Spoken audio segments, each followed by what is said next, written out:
what you're saying. You don't know where to begin because you're a retard. You don't know how to cope. Yeah, I know. So That's what I mean by out of your depth. That's what it means to be drowning, metaphorically speaking. Not knowing where the fuck to begin because you're drowning here. Out of your depth, sir. I'm drowning your insults. Can you raise a point to me? In me pointing out that gas needs containment for pressure gradients, that's not insults. That's demonstrable fuckwittery from you that I take apart by examples with natural law. That's not childish insults. That's second law of thermodynamics and gas dispersion. Every time I take apart his crap, he's just made a baseless assertion that I've given him nothing but childish insults. He does this. Because the bits violate the laws of nature. They need to be talked through. The audience and the rest of the members of this server can't hear how he's had his shit taken apart because he's just told me it was just insults. So I'm going to start reiterating the bits that weren't just insults. None of it was insults. You are a demonstrable fucking retard based on the examples I gave with the words that you used. Jesus. All right. So the fact that we have gas pressure on Earth does not violate natural laws. That doesn't mean you get to blaspheme. Can we get over the insults and can we have a conversation about gas pressure and its nature, which is justified because you're a fuckwit. Can you take a deep breath so we can have a conversation? Can I say something very fast? Containment. You can't take more than welcome to Necros. For an area that the gas we're breathing would be filling. I've overcome your shit argument about 6 times. What you do is tell me we need to talk like non-children. I need to take a breath. I don't need to take a breath to call you a fucking retard. Retard, do you hear me? You're out of your depth, you stupid clown. You haven't got a single argument that's won yet. May I say something very fast, guys? Can I say something? Do away with this idiot. I'm done with him. I've ripped him 5 simultaneous assholes. Guy's bleeding. He's out of his depth drowning. Tell him he doesn't know where the fuck to begin. Shut him up. Kick his ass to the curb. This globe-believing zealot retard has no place here. So, just to be fair, brother, just to spare you this torture, because earlier you just challenged him because you said that he can't create gas pressure inside the container. He literally crushed you and showed you that you were completely arguing from ignorance, meaning that you were completely wrong, and he showed you that you can create gas pressure inside the container, gas pressure gradient inside the container. He showed you that, and now you're just crying a river about that being just crushed. Way from insults and way from anything else. Just about the argument. He literally crushed you. Yeah. A giant steaming dump on every word he said. Took it apart. Quoted bits of it verbatim. Then he says you've got nothing but insults. Why? Because you managed to talk through the bits that took apart your argument successfully. Wow, what an achievement. Just makes you a retard. That's why I justify calling you a retard. Not an insult. It's an assessment of your intellect. Retarded means held back. Yeah, hey, Kanye, okay, everyone wants to hear you talk, but not hear you monologue over everyone else. All right, so the goal here is for when you talk, don't talk about what other people are doing. Everyone here can see what everyone else is doing. Everyone can hear everything. You're not here to narrate a play-by-play like you're some sort of sports announcer. You're here to advocate for your position, and if you can't do that, then that's why you're being muted. You're not being muted because people don't want to hear you talk. Yes, everyone here wants to hear you talk about the topic, not about all kinds of random shit. Except me. I'm sorry. I'm not with them. I'm not here to hear you talk because at this point, it's not necessary to talk. You can put and show that you can create gas pressure gradient without a container. Completely opposite to what Nathan showed you, the gas pressure gradient inside the container. Yeah, well, they're show and tell. Definitely. Yeah, for him now to demonstrate this. Do a show, then tell. You did the tell part first, you never showed, so let's go back around. Show what you're talking about. Let's see it. You got a citation, demonstration, something. Show that. Oh I've yeah, gone I over know. all of this with him. I asked him, where's your citation? Okay, say gravity is required. I've given you the second law. What have you got? Silence. That's what he had. I asked him for all this. He didn't have any of it. Like I say, he's out of his depth. He's not worthy of being at the table. What he's got is garbage. And as it gets overcome, he starts talking through it. Just like every other globe-believing numpty retard zealot. They're all the same. They all behave like that. If I just talk long enough through the bit that devastates my argument, I'll win. That's what's going through his mind as he does it. If I don't hear this and no one else does, then it doesn't mean I've lost. Well, no pictures from space that he appealed to. We debunked that. Did we get him to actually concede his loss? Nah, we had this shit instead. This little rigmarole. The argument that he put forward ever get addressed by him in rebuttal? No. Gave us a load of string of crap about how I was a liar, which is why he got the full stain that I could muster. Call me a liar? Why? Because I detailed second law that you couldn't. That makes me a liar, does it? Now I'll give you a performance assessment based on your retarded nonsense that you spewed. Every bit of vitriol I can muster. Be a liar? How dare you? It is fair, but thing is, back to the initial point that started it all, the Earth looks flat. He conceded to that. That point stands.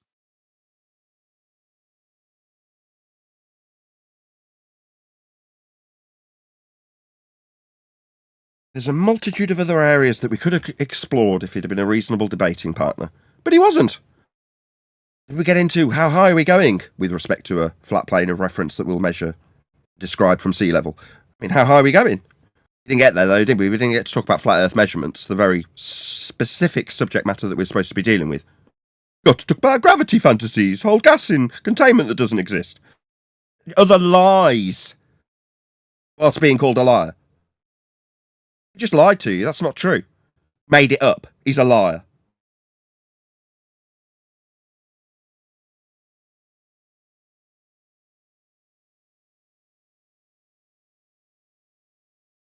Standard start to the day. Stuff really quiet. Yeah. Well, like we could focus on the negative on his side, all the things he did wrong. But we do know, and he knows as well, the Earth looks flat. He has to live with that. 2 years ago, I settled for that. Earth's obviously inobservably flat. Now it's measured that way. That's how the globe comes to fruition.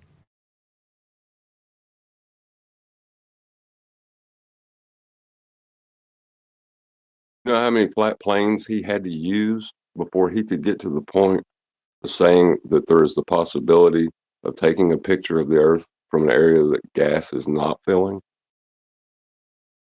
He needs an axial rotational plane. He needs a radial derived plane, minimum elevation angles. Then needs a plane of reference to describe the elevation. That's 3. How many more? You need apogee and perigee. You're going to be putting something into orbital motion, right? I kind of inferred that when I was saying derive radial values and axial values, but of course apogee and perigee. Yeah, that's 4. So after we've used the flat Earth all this time, now we're going to send this rocket up. Well, how high? There's another one. I already had that one.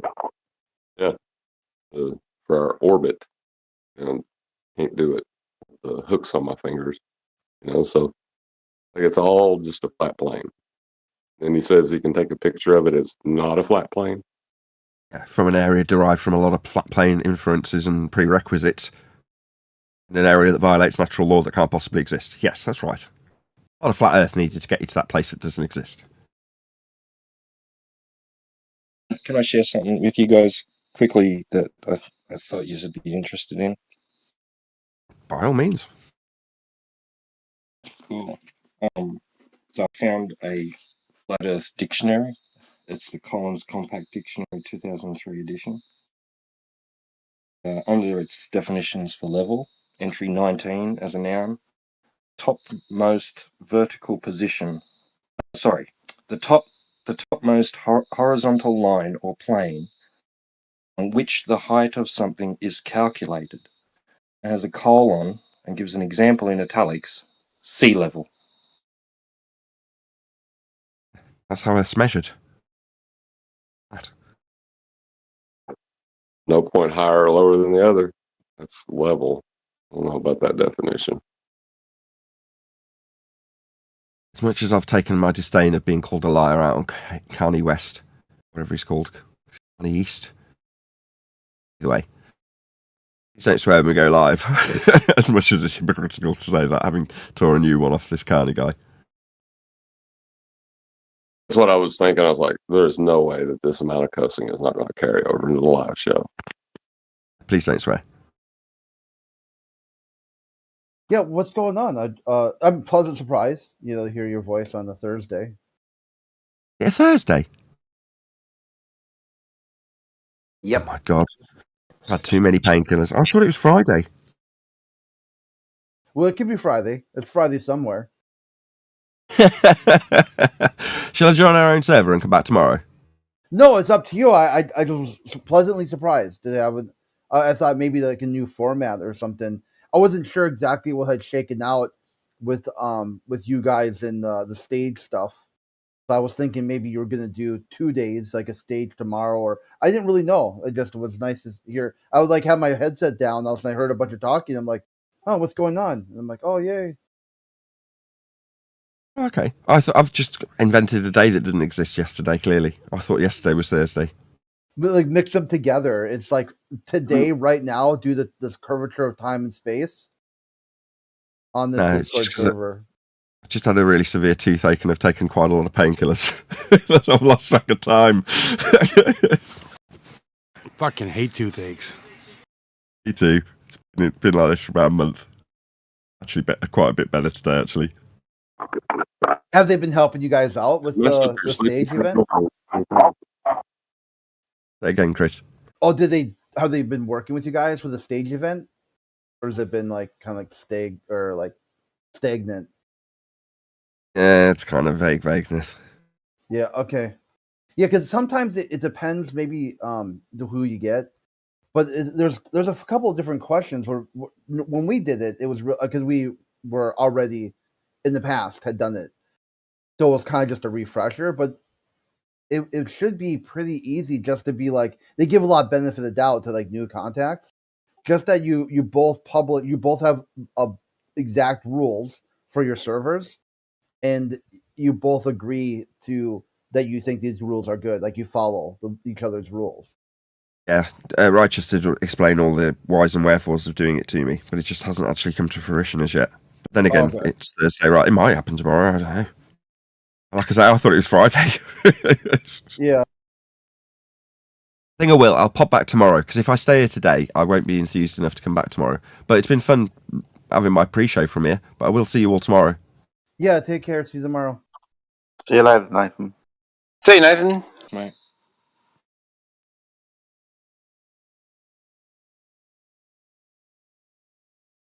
That was like perfect timing too, because the show's going to start just a couple minutes.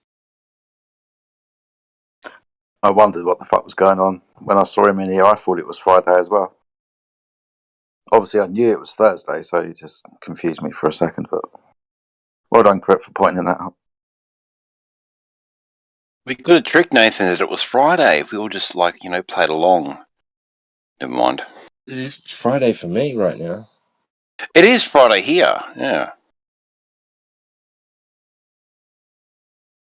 I didn't even about that, but yeah, his show usually goes into my Saturday, so yeah. Right, duh.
Oh, yeah, peaceful. It sounds peaceful in here.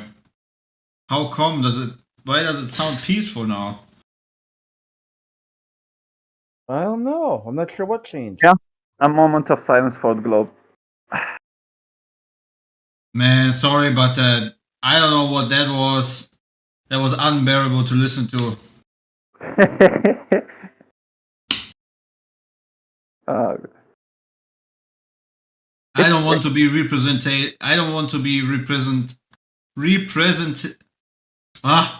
Representation. Yeah, because this is not how I would behave, especially towards someone who was not actually insulting anybody.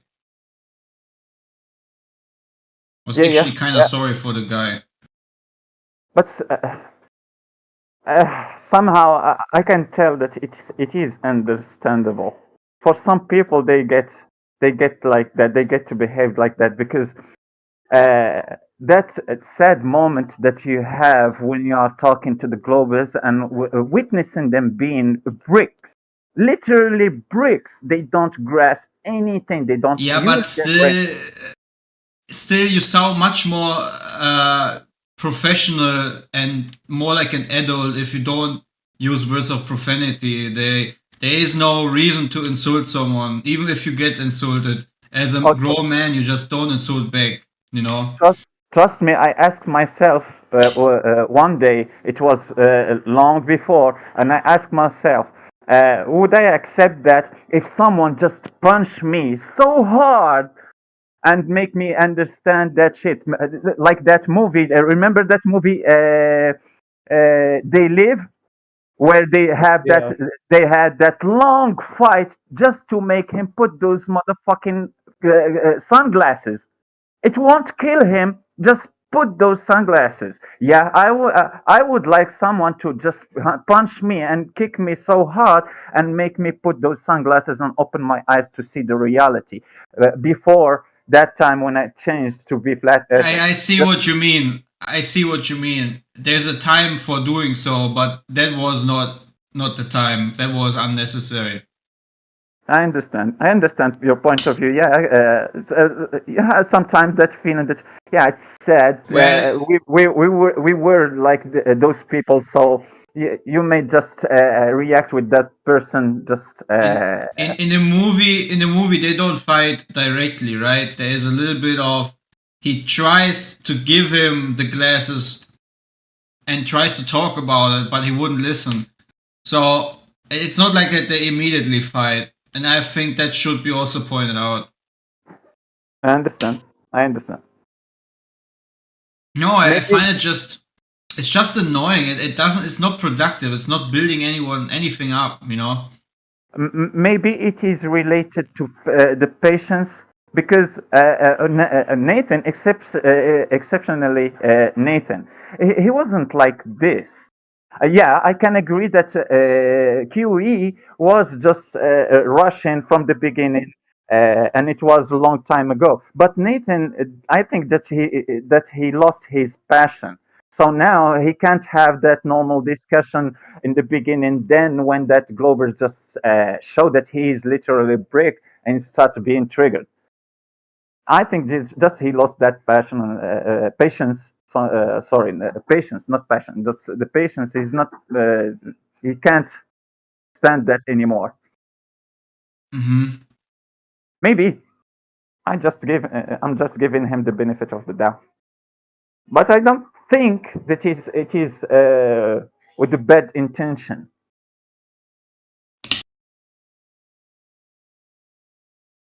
No, but it's a bit over the top, you know. That's all. Yeah. Unnecessarily over the top.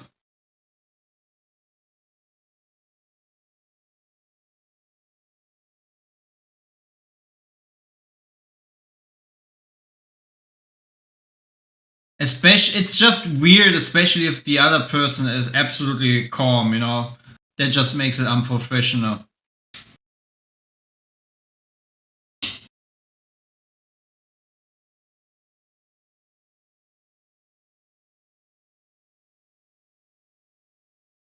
Anyways, maybe it's just me. No, I hear you, worry. Clay. It's understandable. I understand you.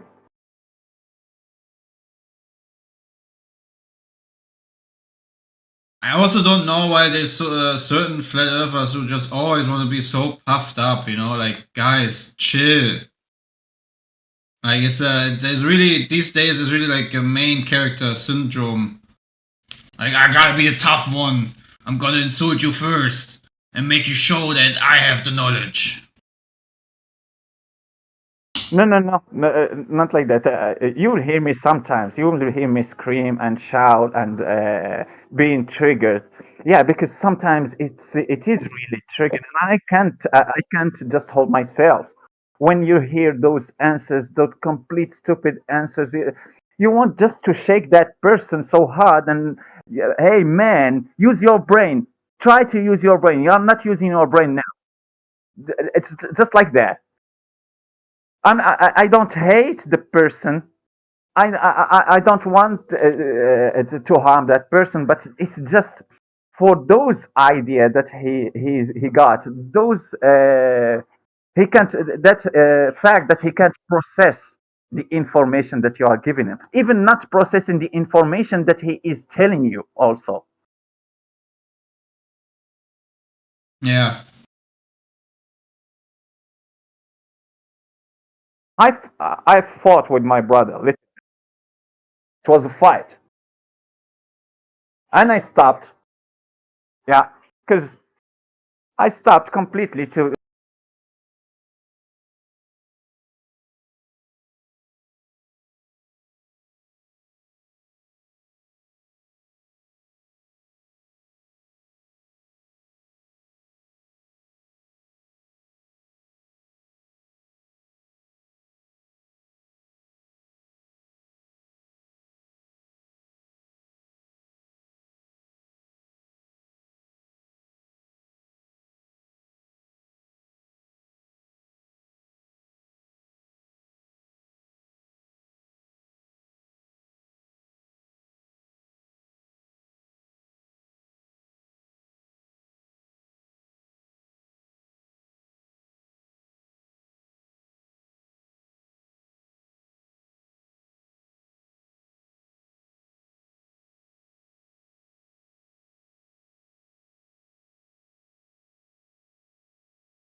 more people start coming in.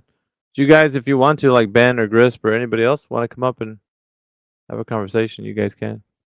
Sounds like the Primal King's at work, so.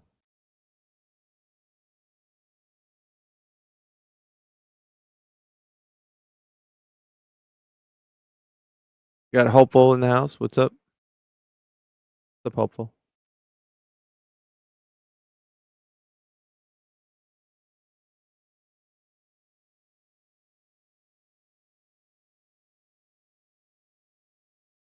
We'll drop some mics.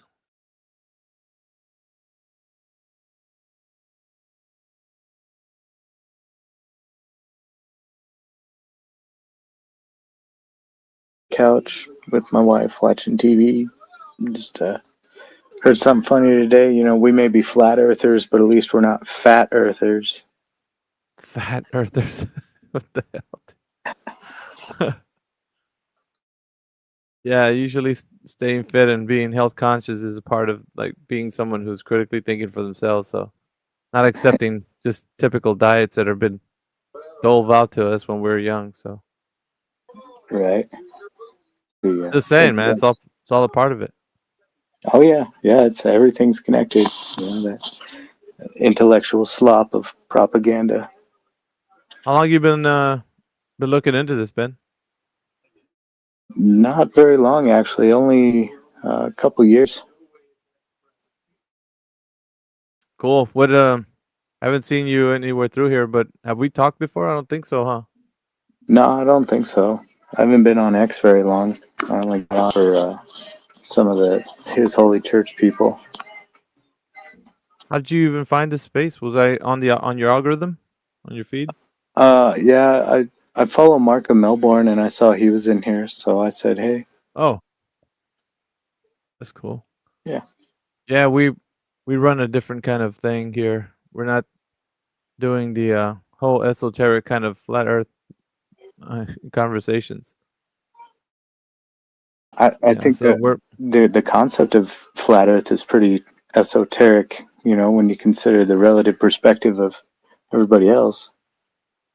Well, it would seem that way optically, but it's not, because it is basically our primary experience, Ben. So they're the ones that are esoteric. If you're gonna say anybody's esoteric, it's the globe earther. They believe these fringe ideas about what the Earth is, and that it's not. Well, think about this. Think about this. The other way how around. They think about, if you ask a person, what does the Earth look like? Picture in your head what the Earth looks like. They don't think about what they've actually seen with their own eyes. They imagine themselves astral projecting themselves off the surface of the Earth and looking back at it from a viewpoint they've never had. There's no more esoteric than that. True. Yeah, they got us thinking backwards, Ben. They're the ones with the fringe idea. They're making it sound like we are the ones. Isn't that crazy? That is. Yeah, I haven't thought about it like that. That is pretty good. Dude, that's a mind job in and of itself. Yeah, they force the imagination of the educated, without even accepting any of their own sensory input. Yep. It is Yeah, and these guys will go, oh, what does the flat Earth look like? Or do you have a picture of the flat Earth? I go, a picture from where? Like, well, a picture from space. Like, you can't take a picture of space from space. What are you talking about? Yeah. And what does the flat Earth look like? Go outside. You want to know what the Earth looks? Go outside. Like, you're not, like, the images they show you, you've never seen the Earth from that point of view, and you're never going to see the Earth from that point of view. And nobody you know has seen the Earth from that point of view, and nobody they know has ever seen the Earth from that point of view. It's so removed from any, like, actual human experience. There's a handful of people that says, yes, I've seen the Earth from that point of view. When I say a handful, I mean there's 9 billion people in the world, or 8 billion, whatever it is now. And like 600, not even 600, 27 said they saw the Earth as a ball. 27 out of billions. And we're supposed to follow them around and believe what they say. I don't think so.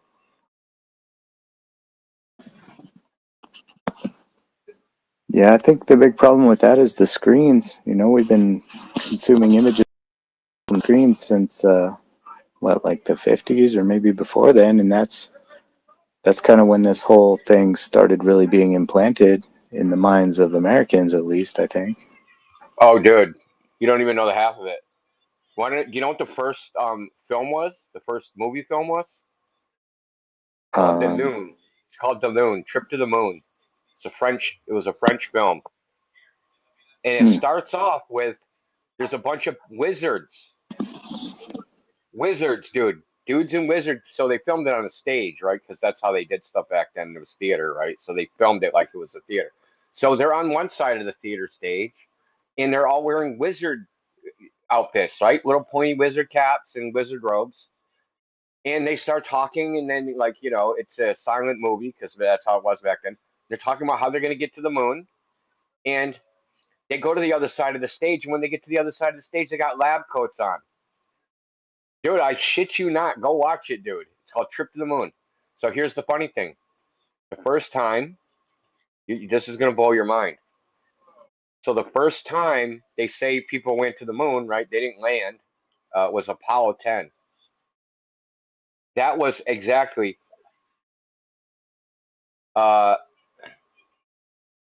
66 years and 6 months after that movie came out.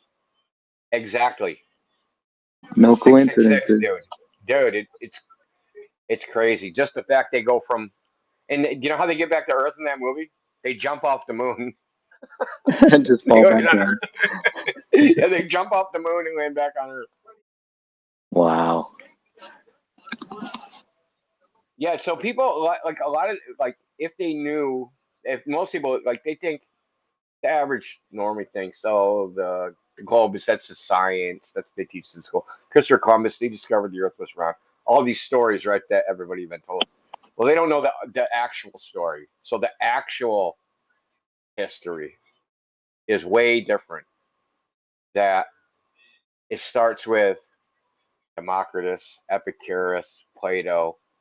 They have these metaphysical ideas that the universe and the earth, all this stuff must be this perfect shape, and to them that the perfect shape was a sphere, right? And Kepler wrote a book about flying to the moon on a witch's broom. Kepler, you know Kepler's laws of planetary motion. Yeah, He I've wrote a heard the science. name. He wrote a book about flying to the moon on a witch's broom. Okay, so the first science fiction book is a book called, ironically, A True Story. It was written by a Roman called Lucian in 100 AD, like 140 or something. And it was about, because back then they considered the sun and the moon were considered planets. So the book's about the people from the moon fighting the people from the sun in a war, right? So aliens, we got aliens even back in 100 AD. They're like, all this stuff is very old. People think, oh, this is all modern, right? It's no, all of this whole fiction is very old. Interesting.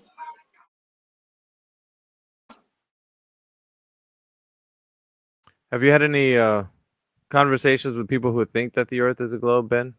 Like in your social circles, like out where you're at, just having just discussions. Yeah, I wouldn't call them too much of a discussion. I'll state my opinion, and then they say I'm a fool, and basically that's it. Like, there's some people from the church we go to that I've been sort of trying to tell them, like, actually look around, you guys. Like, take a look.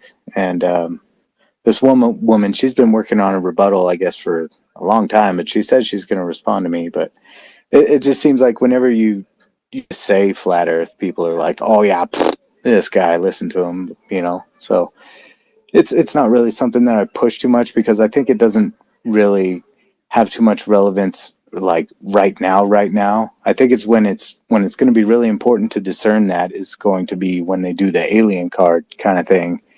And then everybody's going to be saying, "Oh, these spacemen, they're superior," and all this other jazz. And then they're going to be compelled to like follow these whatever space people.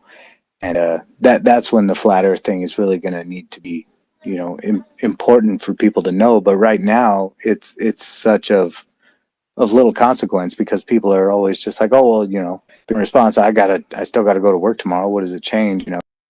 They don't understand the consequence of it. But no, I've actually been teaching my kids, like, yeah, the world's not the way that Universal Studio says it is. And we catch flack for that too, but I think it's more fun than anything. Trying to argue flat Earth with people. Like, the good one is just show them that picture on the sea, the sunset on the sea. Like, does that look distorted to you? And what's it's so silly, because you never really get a good answer either.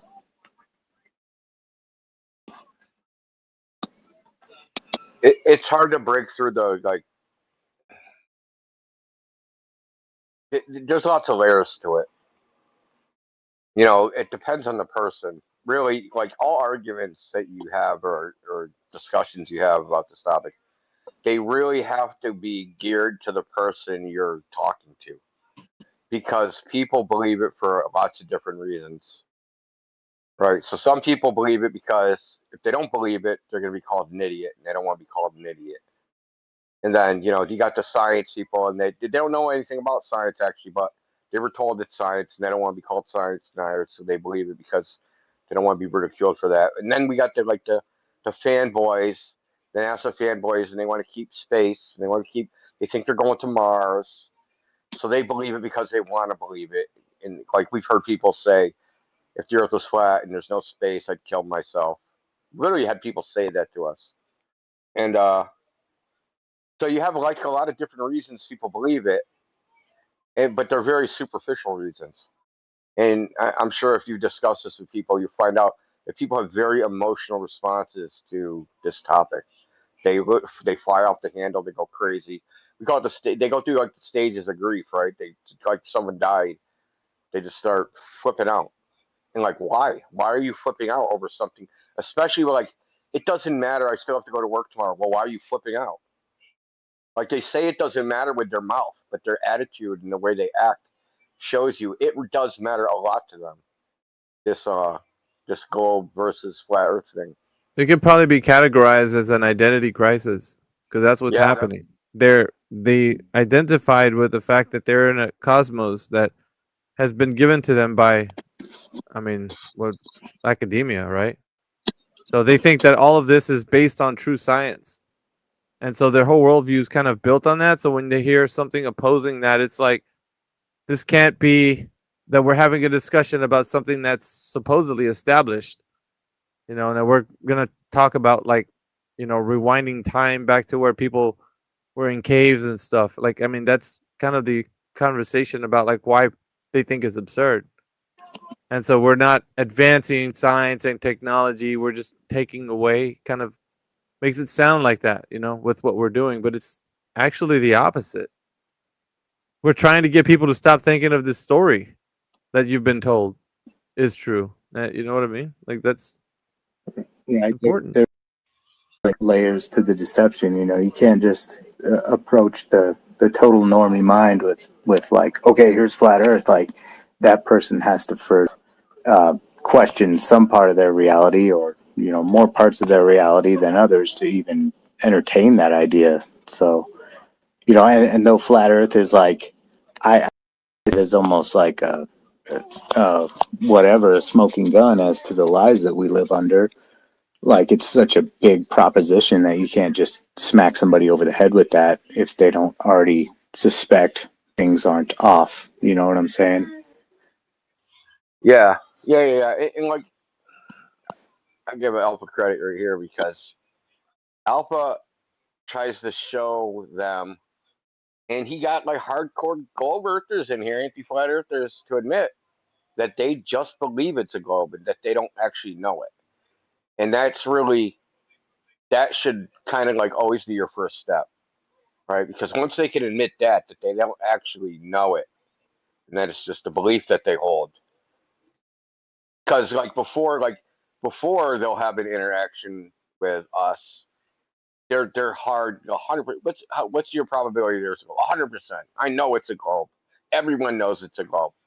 But once you start asking them some questions to like substantiate their knowledge, they quickly find out that they don't actually have any knowledge, and that all they do is just have a belief in the words of other people or some picture or something, right? They believe in something external to themselves, and that they themselves don't know anything.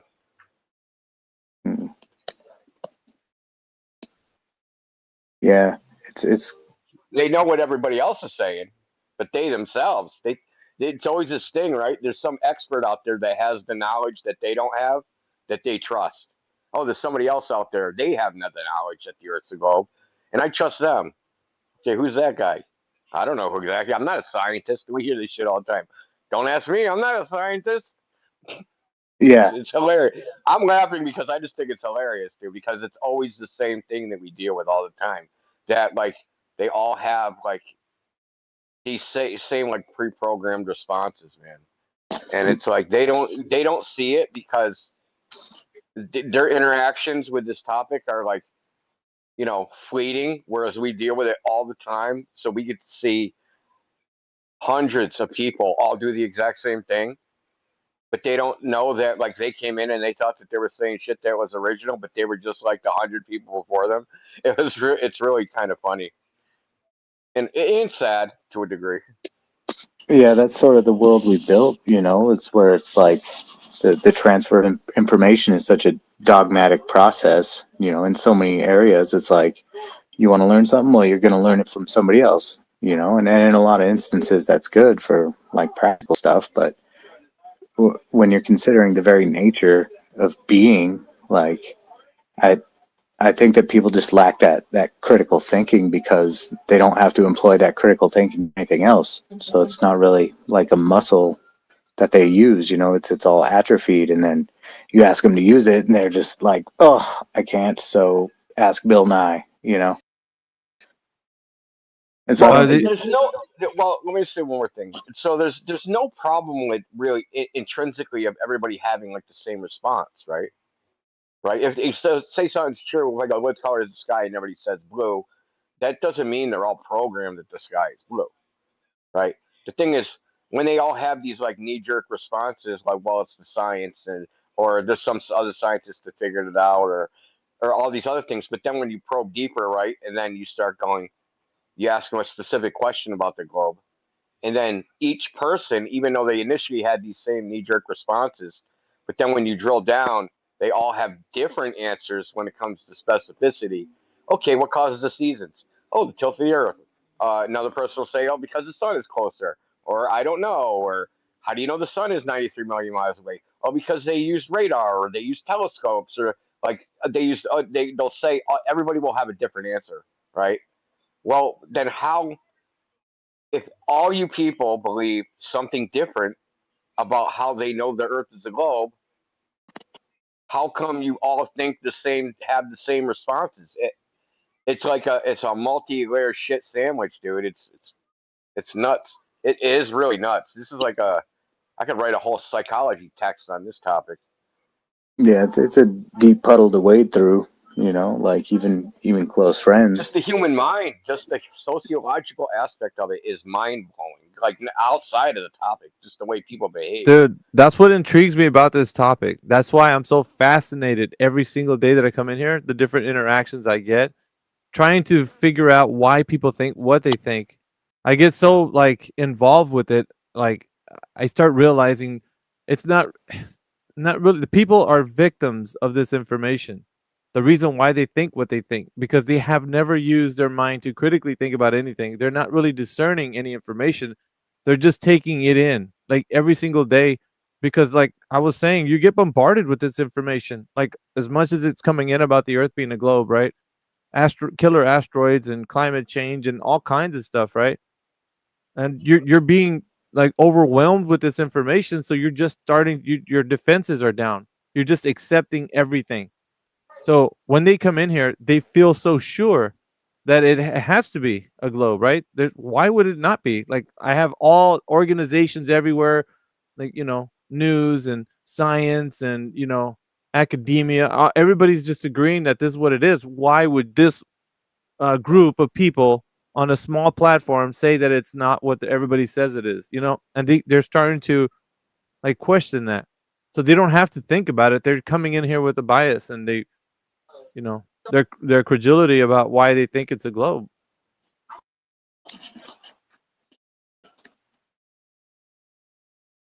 At least my perspective is like trying to unravel that, you know, try to get to the heart of the issue when somebody comes in here. Because it's not so much that they think they like the information's great, right? That they're trying to present, but I know they don't know. Every time somebody comes in here, I know they don't know. And so they could say something very superficial like, well, we've done all the tests and the research shows that this is what it is. I'm like, okay, what research? The research, man. Obviously, you didn't look into it, and it's there. It says it right there. And then I start poking and prodding, and I'm trying to get into the reason why they said what they said. What made you say that? You brought up an article. Have you read the article? What does it say? What in particular about the article has captured your attention as to what makes you think the Earth's a globe? How did you make the correlation? Like I start delving into the specifics. And once I start like touching on those topics, then I start to realize where the disconnect is. they get to a point where they're like, oh, I don't know, I'm not a scientist. Okay, so you just fed this information and you wholeheartedly believed it. You didn't ask any questions, and you took the information in based on this like superficial kind of research that you have, which isn't really research. You just like saw this popular topic and you decided You're that maybe being that's what it was. Miggy, Alpha. I got to be generous. You're actually being very generous to what actually happens. They're usually doing it on the fly as they're talking to us. They're trying to figure out what they believe. Yeah. It happens, man, but it's like, and it's. I think that's the reason why Indio. I think it's fascinating because when you're hearing a mind actually trying to square the information, like, okay, you're just now. Oh, hold on, I know the Earth's a globe. Let me Google it, like on the fly, like mid argument, and while they're saying they know it's a globe, yet they're Googling it right now, and it's like, dude, you don't know. Why would you Google something right now when I'm talking to you? You don't know it right now. You should just admit it. I don't know. I have to look it up. But they don't say those words because, of course, why would they? They trust information they're receiving. But then they start finding out that, maybe the people that think that they trust about where the information comes from, maybe it's not true. Or maybe it is. How would they know? And then they start getting defensive. Well, how do you know the Earth's flat? Like they'll get defensive. I think it's what I was telling Indio. That what's fascinating about this whole topic is that you start to see the thing that the mind does, right? It starts to like get defensive. It puts up the wall where you get to a certain point, the mind will just start like, oh no. We can't reveal why we just believe, right? Because it's not. They don't know that the Earth is a globe, so they'll turn around and give you like a burden of proof reversal. Like, no, you tell me how the Earth's a globe or flat. You describe to me how it's flat. I want to know. You tell me.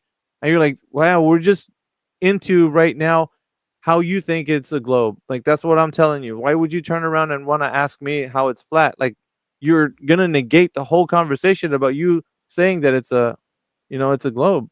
Well, that's a symptom of Just cognitive. today. Go ahead, India. Well, I was going to say just today, Alpha asked somebody, okay, something false. You observed that effect, right? What's the cause of that? And the guy asked, instead of answering, right? Because he was like, how's the Earth flat if there's gravity? He asked Alpha, what do you think the cause is? Like, bro, it's your claim, dude. Like, why do we have to know the cause? Like, you're the one saying it proves the globe. Like, why would we have to know? Yeah, that's a symptom of cognitive dissonance. You're trying to follow a train of thought with somebody else, and then you get to a point where their mind just it can't overcome that hurdle, so just they fall back. It's like a survival thing. It's like, okay, well, I don't know, so what do you know, kind of thing. Yeah, I in this arena, Ben, I try to surround myself with intelligent people, right? And I mean, you might think everybody has their different opinion of what intelligence is, right? The hallmark of intelligence would be for someone, credentials, right? You'd have to see somebody make it somewhere in academia, right? They have 3 letters by their name, or they're somebody of high stature, they looked up to by the scientific community or some type of, whatever field they're in. And for me, I think it's more of how people can understand, or discern reality. How do they know what they know? And if they're able to navigate conversations in a way that they're able to ask questions about topics, critically think. I think critical thinkers are very dangerous against like narratives, against dogma, because we break the barriers from like what normalcy is. Because a lot of times people just go to their day-to-day life just expecting that everybody understands the same thing as everybody else, right? You don't know that you're walking into a room full of people who are gonna pick apart everything you say. Like, you know what I mean? Like, you think that you're just, well, everybody else thinks that the Earth is a globe. Why would I have to, think about every little thing, like examine everything in my life? Like, so the opposite to that is that what you accept everything.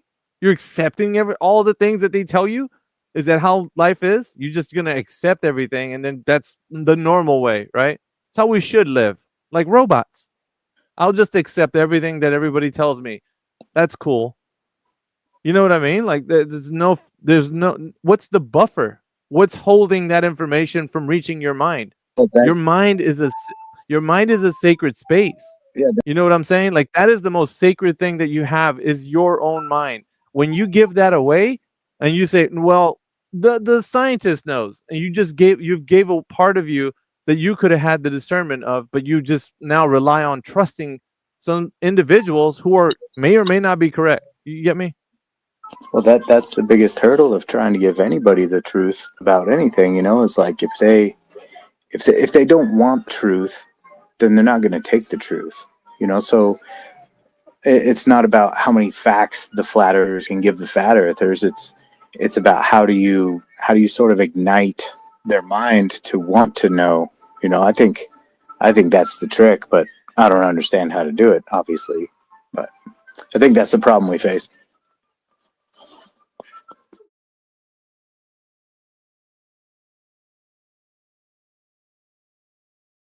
Yeah, I'm really concerned with, I guess, trying to get the conversation going and see where everybody's at, because you have to meet somebody where they're at in their process of how they're discerning what reality is. And sometimes you can help people out, and the other times, man, they're totally lost. They don't understand how people can be this way, like critically thinking about things. That's alien to them because they don't have to in their life, in their worldview. Why are we doing that? Why are we saying the things that we say? You know, they don't. It's almost like they're looking outside, looking in. Like, it's crazy. Yeah, I want to make an analogy, and this isn't meant to be political or anything. So when everyone's aware that someone, shot at Trump, right? Someone pointed out, like some of the video, you look at the crowd, right, and how the crowd reacts. What people do is they look at the reactions of other people to figure out how they should react, right? So there's also these experiments called the Ash experiments, where you have 5 people and they're showing something. 4 of the people are actors, right, and they're in on it, and one of the person they're the mark, right, and they'll show somebody something like 3 lines, right, and they say which is the largest line, and the 4 actors will pick the shortest line, and the 5th person that's the dupe, they'll just go with what the crowd does, even though it's obvious that that shortest line is not the longest line. They just go along with it. So when somebody like a normie comes in here, like he said, what we're doing is like alien. You're freaking going against the grain. I know it's a globe because everybody else knows it's a globe. All the scientists know it's a globe. All the people at all the space agencies, they all know it's a globe. Everybody knows it's a globe. It's common sense. It's common knowledge. The Earth's a celestial body. I heard someone say that. Like, how do you know that? Like, you never seen Earth in the sky, did you? That's where the celestial bodies are. Like, because they defined it as a celestial body. So it's like it's the social aspect where they're agreeing they don't have any knowledge and they're relying on this like what would you call it, the combined what they think everybody else knows. They don't know anything, but they feel safe if everybody else knows it and they just go along with it. And then when they come here, they're like, fuck, what's wrong with you guys? You guys aren't saying what everybody else is saying. Must be something wrong with you guys. And like Elf said, it's totally alien to them.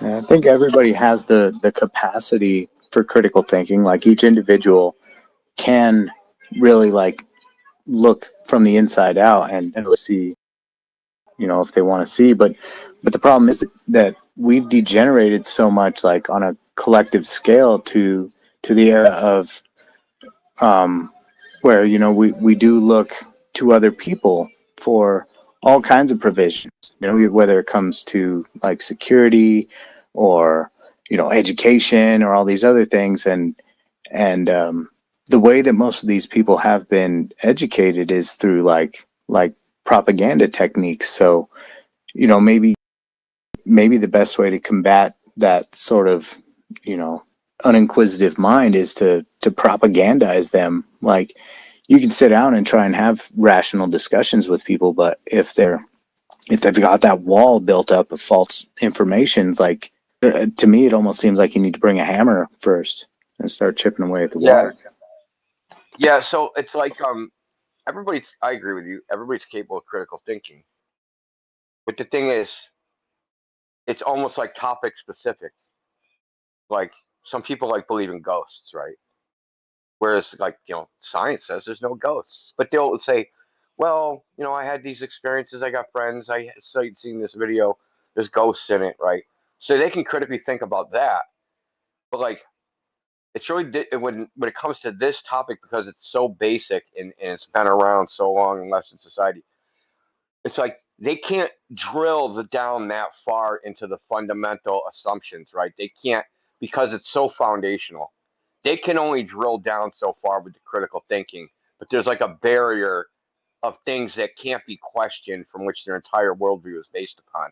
They can't question that. There's like some fundamental foundation which is just that's just the way it is, and it can't be questioned. And they're incapable of critically thinking about it. You have to present it to them in a certain way. Like I said, it's very specific to the person. You have to present it in a certain way that they can get over. I guess I would call it a fear or anxiety about, you know, um, their identity being ripped out from under them. Because then where are they, right? If your whole worldview is based upon a global belief, and you take that away from somebody, like what is it? What is their personality resting on? It's just floating. And that's a scary proposition. I mean, I'll admit it. Some people that's very scary. Not many people understand like cosmology when they're talking about the Earth as a globe, and even if they're thinking about Einstein's general relativity, in regards to um, like what they're saying, the cosmological constant, and how that affects how people thought about the ever expanding cosmos, like in the 1920s when it was first like invented, and then put forward, how it went against what Einstein's cosmological constant was about. Nobody even really talks about that. Like, why is that not like something? What is it called? The biggest blunder in cosmology, being that Einstein was proposing that the cosmos were a state of constant, like you know it's not the ever expanding cosmos. It was not expanding at all, according to Einstein. So, and that was regarded to as like when redshift and blue shift came out, that that was opposed to that idea that the cosmos are constant. So, and I think when we were talking about cosmos and what people think about it, and they don't really know any of the information where it comes from and how it was discerned to be real, or any of it. So I think it's so alien that people just accept information because they usually say the phrase like, "I'm not a scientist." How would I know? I'm not a scientist. So, I think more than ever that we're in the information age where you can just research topics. You can just look it up. Just why is that so hard? You can type a few words in Google and find something out really quick. Why can't you look that up? You'd find out for yourself that it's not us saying that. That's the information that's put out to you about the cosmos, and how they shifted from the idea that the cosmos or something that's in the state that's ever expanding from where it used to be previously with Einstein's general relativity, where it's explained the cosmological constant, that everything stayed in a constant state, not in a ever expanding. That was debunking that, which is the crisis in cosmology that was spoken of when it was debunking that whole cosmological constant idea. I don't know. I thought that was kind of curious that people don't talk about topics like that. Well, and I think, like you're saying, like just the concept of cosmology, and like when you start considering the whole Earth, and then you tell somebody that the idea they have of the whole Earth is a lie, then implicitly you're asking them to accept the idea that so many other things that they believe are a lie too. So, it's like you drop that big bomb on them, where maybe it's appropriate to start with smaller things first, like point out to them how, politics are fake or money is fake, and work them on an individual basis, you know, through those layers, rather than just being like, your whole world's a lie. You know what I'm saying?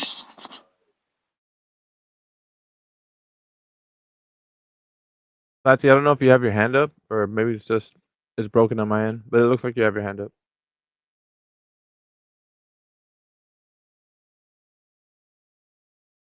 Nope, I don't.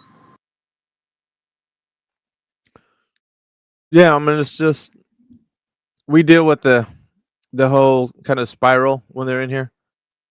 For one reason or another, they're gonna just keep to the fact that they think they know that the Earth is a globe, and these are the same guys that have a very their epistemology for their how they consider reality being that reality is not real, and like solipsism. So if you're saying that you don't even know if you've eaten anything at any point in your life, that's a pretty serious problem, right? To have that, like, undermines any type of logical framework for your idea that you think you live on a globe.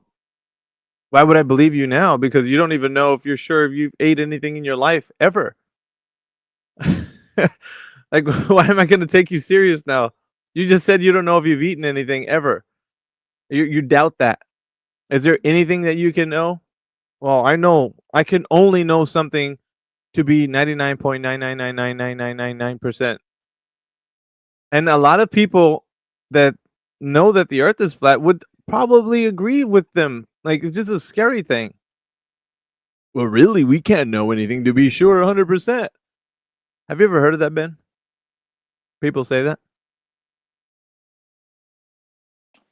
Oh, sorry, I tuned out a bit. I was writing an email. Repeat. Do you think people think that they can know something to be 100%, or do you think you can never know anything to be 100%? Just anything. Yeah, I mean, I think the truly inquisitive mind, almost to some degree, can't accept anything as 100%. You know, you have to keep all possibilities open so that you can receive new ideas. Okay, so would you posit the idea that you can't know anything to be 100%? Yeah, I guess I would say yes. Yes to you can't know? You cannot know that anything is 100%. Okay, so if I was to ask you, have you ever eaten anything in your life before? Could you tell me 100% that you've never eaten anything, or you have? Well, see, then I might posit the question, like, am I my body? Like, does who I am really actually consume food? Or is the food just for the vessel I'm inhabiting?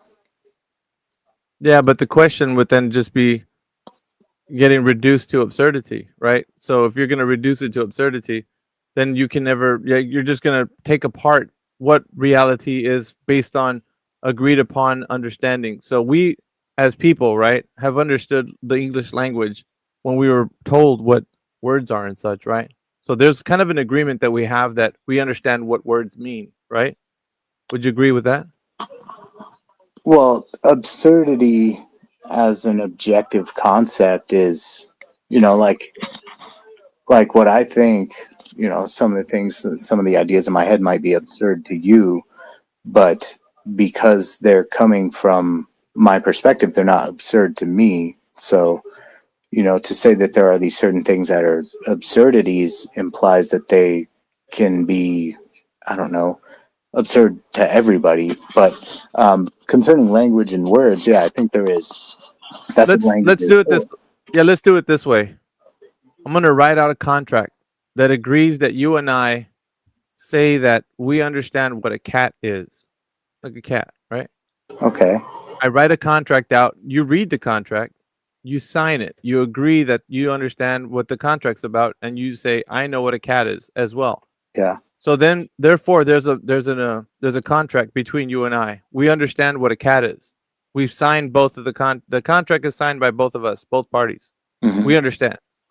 Cat means this. Now, when it comes to cat, we see a cat. There's a cat. And then you say, I don't think that's a cat. What problem do we have? Well, then we need to add an ovation to the contract. We need to sit No. down and discuss it and No, reestablish no, our no, no, no. definitions. Somebody's in breach of the contract. Who is it? Me or you? Well, if it was me saying that, then I would be in breach. Right.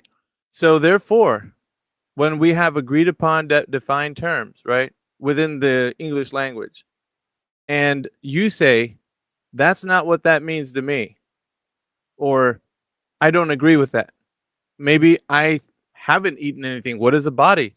I mean, when it comes right down to it, how do we know the word body is body? Body, that sounds weird, right? That word body, body. Like, you start, yeah, you hear how I'm sounding? If I was to do that, I break down communication. I reduce everything to absurdity. So I'm going to make it sound like you and I cannot have a coherent discussion any longer. Because I have we can't just agree on broken any terms. I've just broken the bond of communication. Now we don't know anything between each other. I could say spaghetti underwater sorcery, and you're gonna be like, huh? Yeah, that's cool, right? And you're like, huh? Communication has broken down between us. There's no way that you and I can communicate. I'll say unga bunga munga munga. Now you don't know what I'm saying because I said, well, that's your problem. I'm interpreting it my way. You need to figure that out on your end. We don't have a logical framework any longer. We've just torn down reality because we want it to be subjective. But this is the problem, right? So in the fact that we start to agree upon something, we start to build a bridge between you and I, a process by which we can understand each other.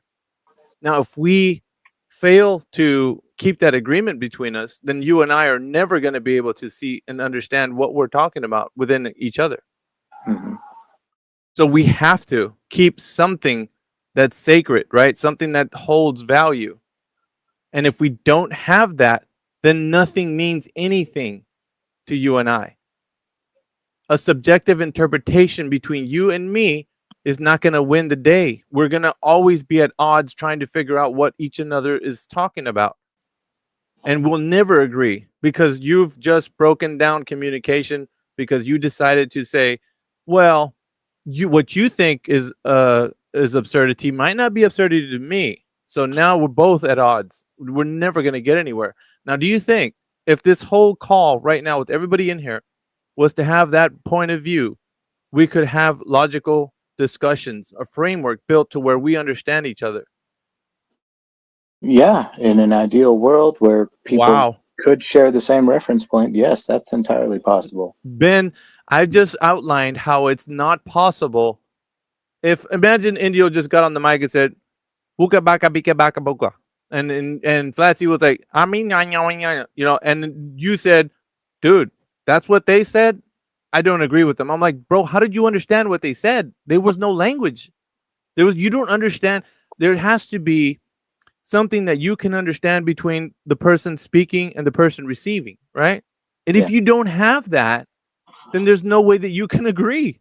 How can I tell you something that you're going to be like, well, that's not what it means to me, and then it just you make up your own subjective interpretation? Bro, that's what I'm saying is that when you do that, you're undermining what we've already have established, which is this form of communication. It has to have some merit, some value in order for us to establish what we're talking about. Okay, agreed. Right. So at least to some extent, you do agree. But if you're hard-nosed on this topic, you're going to reduce everything we're saying to the most absurd way possible because you want to feel very subjective in how you interpret the word cat. Even though we both signed a contract, we understand what it means, right? Defined terms. So we have, what defined terms are. We know a cat is, a dog, a tree, a cloud, basic stuff. And then you decide to say, well, okay, we have words, right? But those words, I don't know, could be a cat, could be a bowl of spaghetti. I mean, you know what I'm saying? Like, that's absurdity, sir. Well, the absurdity is real. Look at the transgender thing. That's a classic example. Yeah, I know, but what I'm saying is, right. So what I'm telling you is that in this particular mindset, we have to establish a base, a logical framework. We cannot be people who are going to reduce, topics that we speak about to this most absurd. Well, and it has happened, and the reason why I'm bringing this up because this idea that you cannot know anything to be 100% is absolutely absurd. It's ridiculous, right? Because we built our reality based on our senses. We can detect and know and learn and do things. If you didn't, if you couldn't navigate this world, with your senses, and let's just say, right, you were driving your car, and there was a car oncoming, and it was on the wrong lane, and it was headed straight for you. You would not rationalize with your own mind and say, there's a slight percent chance I'm hallucinating. No, because if you're sober minded, right? If you're driving and if you're focused, you're thinking about this getting from point A to point B. But if there's some harm coming to you, you're going to try to get away from that, right? You're not going to want to be involved in an accident. So the best way possible, you're going to use your senses to avert that, get out of harm's way. But if you are this kind of mentality where you can't discern reality, and there's a percent chance you could be wrong, you might second guess yourself. Wow, I might be thinking that's not what I think it is.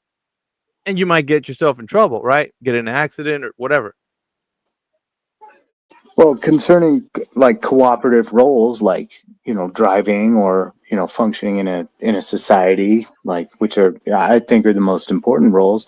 There is that level of reality, the agreed upon reality, that common reference point that those people share. But did everything go silent? No, Ben's talking right now, or he was. Oh, I was talking and I went silent, and then Ben, Flatsy, can you hear me? I can hear you, but I can't hear Ben. Yeah, he was just speaking. You might need to drop out and then come back. Alrighty. So anyway, yeah, there is that collective reality, that agreed upon reality, which is I guess a primal reality, or not primal, but primary reality. But there is, you can't invalidate the individual reality, like the schizophrenic or somebody with mental health problems. They may be imagining their distress, but that doesn't make their distress real. But I think I get what you're saying. I think there's a way to have that distinction. There's the value of having, reality as objective, and then there's a reality as subjective. And I'll give you both interpretations. We both see a sun outside. That's objective, right? We're standing outside. There it is. The sun's right there. That's the sun. We both see it, right? In the physical and natural world, we both identify things that are there. We see that thing. It's right there. That's objective. Now, if I'm going to say subjective, we both go to, your favorite pizzeria, and you order, a pineapple mushroom pizza, whatever. I don't know. I'm just making something up. And you sit down and you're eating that pizza. You're like, damn, this is the best pizza I've ever eaten. I take a bite out of it. I'm like, dude, this is gross. How can you eat this thing? But you're eating that thing as lovely as can be. I mean, it's like the most delightful thing you've ever eaten. That's subjective. Your experience about what that is and mine are vastly different. I don't experience that pizza is as lovely as you said it is.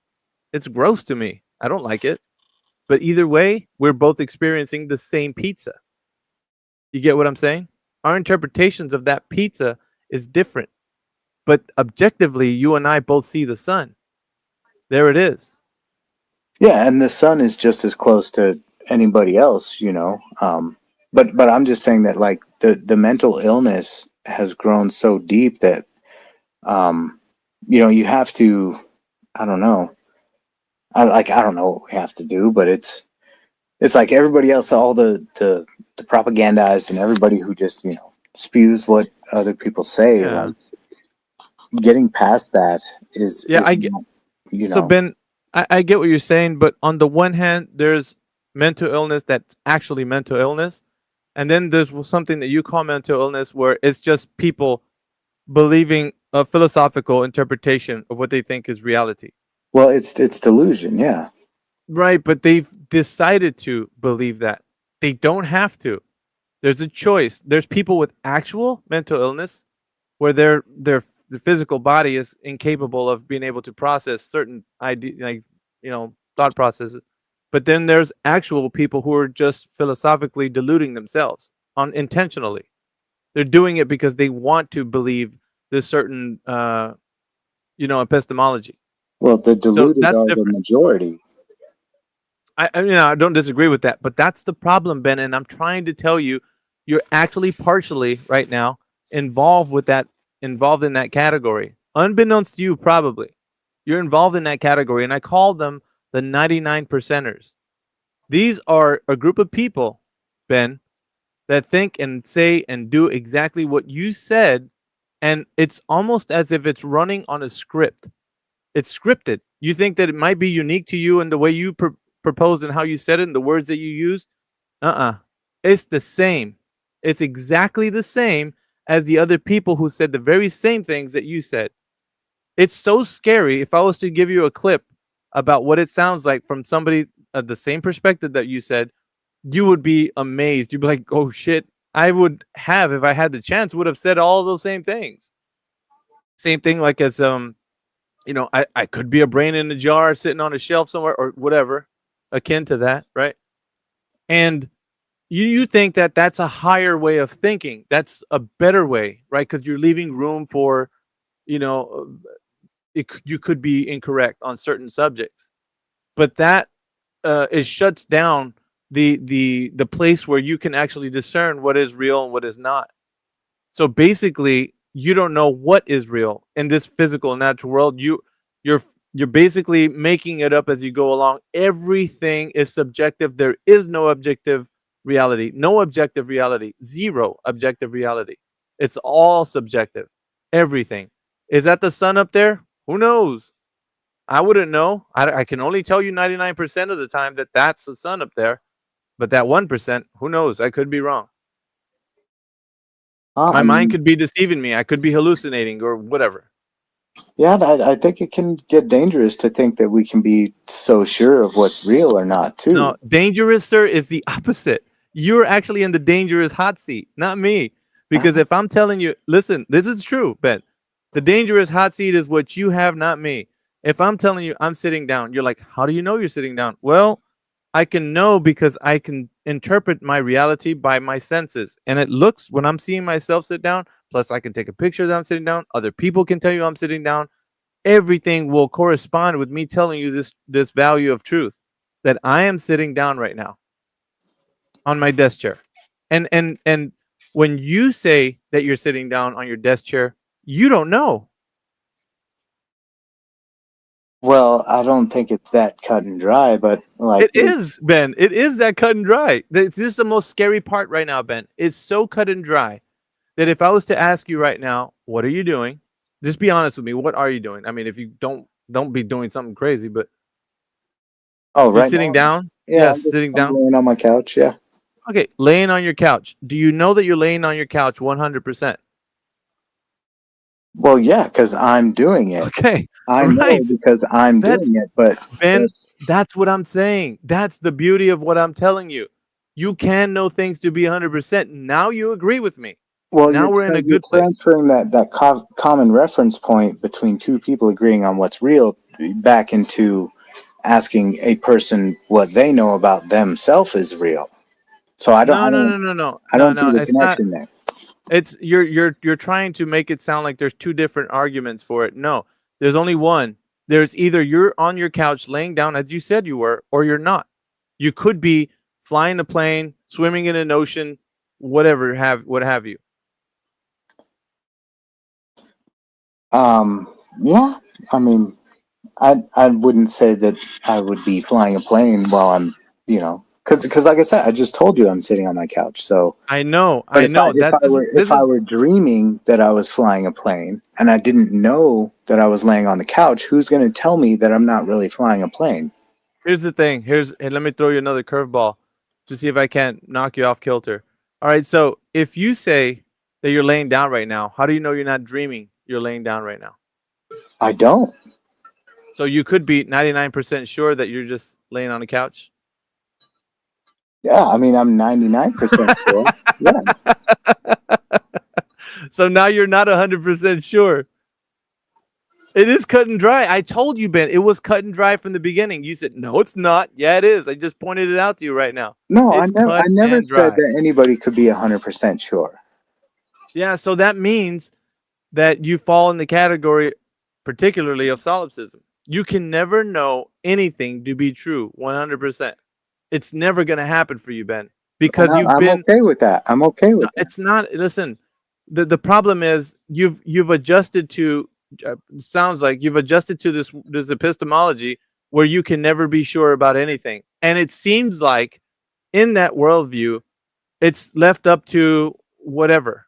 Yeah, I could be wrong. So there's never going to be a time where you can have certainty on your side. There's never going. You can never be certain. Like right now, if I was to tell you, are we having a discussion on the platform X? Well, I can be sure about the things that I want to be sure about. Really? Yeah. It's not objective that you're on a platform called X and you're having a conversation with me? Well, yeah, that's true, but okay. How sure are you? 100%? Well, what I'm saying is that a person, are you 100% sure? I mean, sure. I guess I'm 100% sure of that. Okay. So did you see how it's starting to get kind of all right? So are you 100% sure? Now I'm gonna throw you another curveball. Are you dreaming? What does this have to do with breaking the normies' minds? It's important, Ben. Okay. Are you 100% sure that you're talking to me on X? Sure. Yeah. Are you dreaming right now? Are you sure you're not dreaming? I don't think I am. Okay, but what if you are? Well, then I'm not on X with you right now.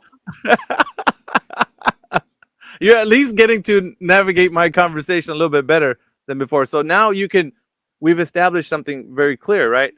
You can see what I'm saying and how I'm framing it.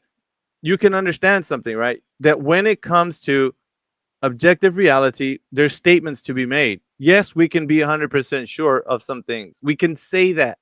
But if at any time you say, I can never be sure 100% of the time, I can only be 99.9% sure of anything, then you've just undermined any framework that could be thought of in reality. So you can never be sure if the earth is a globe, if it's flat, if you know you've eaten anything, if you're going to be able, if you're driving your car, if you're sitting down, everything is left up to you could be hallucinating, you could be dreaming, you could be a brain in a jar. You wouldn't know. Well, the most real thing about my experience is me, and that's the only thing that doesn't change. Everything else is open to change. How do you know? How do you know? Because I'm here. I think, therefore I am. Oh, really? Yeah. So how are you sure of that? Well, I don't need validation from any other source. Well, you're validating it, aren't you? Yeah. Okay, so everything else is left up to interpretation except for that truth claim? Well, everything outside of me is to some degree open to interpretation. So you just undermine the fact that we're talking on X for sure, 100%. Well, yeah, I mean, it goes between 99.9 and 100, man. That's like the whatever, the vibrating field of possibilities, isn't it? Yeah, I know, but Ben, what I'm saying is because the human mind has been took around to like never been able to settle on the fact that you know or you don't know something, it's kind of got you all like your mind's twisted up into a pretzel. But so you believe that's the only reason I'm open to new ideas is because I'm willing to question the ones I already have. Yeah, I know, but what I'm saying is that's separate from you saying that the reality of those things that you question are based on a foundational premise that reality is objectively true. Because if there is no reality that's objectively true, all bets are off, Ben. Well, I all bets. don't think you have to have 100% for something to be objective between two different people. Then it's not by definition objective, Ben. It's subjective. Well, that's semantic. No, it's supposed to be I semantics. think That's how we discern. I think if two people agree that something is real, then that thing is real to those two people. So you think if you and I think that the Like you know, our King definition Kong, is cat. yeah, if you no, not that definition is not what should be. Like if you and I think of like a flying spaghetti monster, you and I agree that the flying spaghetti monster exists. You and I. Yeah. Does that make it real? To us, it does. And who To else? us? Yeah. No, it doesn't make the thing real, Ben. It just means that you and I thought of an idea, and because you and I are saying that it's real, does not make it real. It's our, you know, our words against like people that are trying to figure out what we're saying is real. And somebody's trying to figure out, is this flying spaghetti monster real? They're not going to be able to have a way to ground that in objective truth. They're just going to be like, well, you guys said it, but where's the physical evidence of this? Where does this flying spaghetti monster exist? Where does it live? I don't think the reality is that authoritative. All right, let me bring AI in here. It is oh, sorry, go ahead. Yeah, go ahead. Go ahead, AI.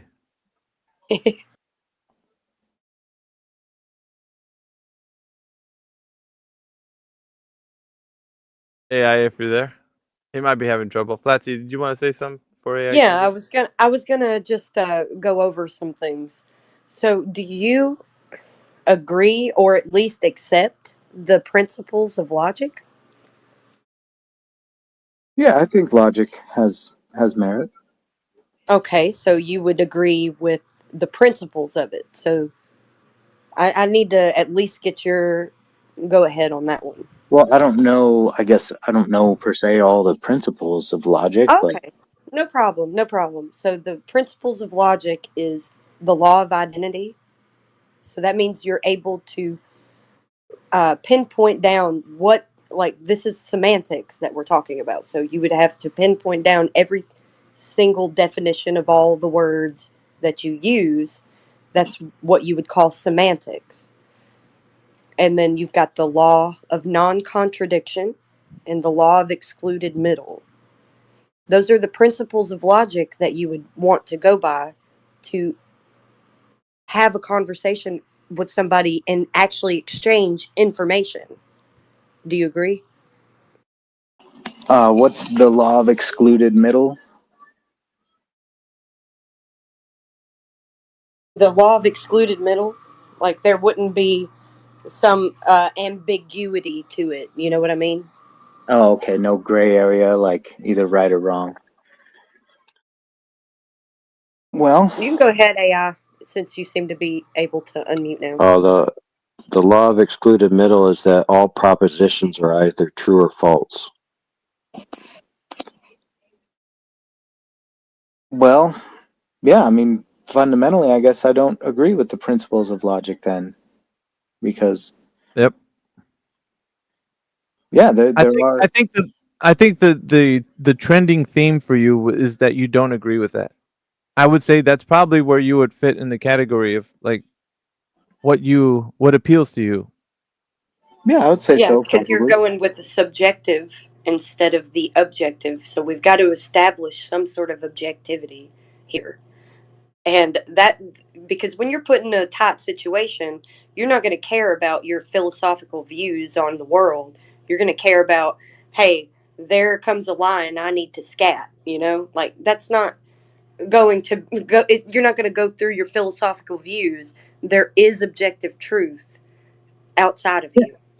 An objective truth begins where two people cooperate, where that contract of definition is formed. No. Not that, no. No. Objective truth is something that's interpreted by your senses as what reality is. So it could be anything, right? There's something coming your way and you need to get out of the way before you get hurt. You're not going to run it through a philosophical interpretation of, I could be hallucinating, I could be dreaming, I don't know if this is true or not. You're going to get the hell out of the way because you don't want to get hit by whatever's coming at you. So there's like the lion trying to chase you down. Like you're not going to think about whether or not this is true or you're dreaming. You're going to run.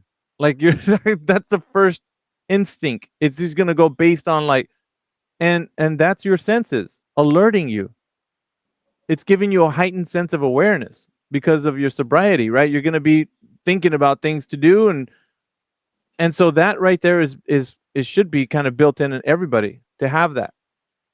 And that's how we can have that discernment of what is real and what is not. And it's not a contract. You're not going to make a contract with a lion that's chasing you, whether or not it's going to be able to tell you that it's real or not.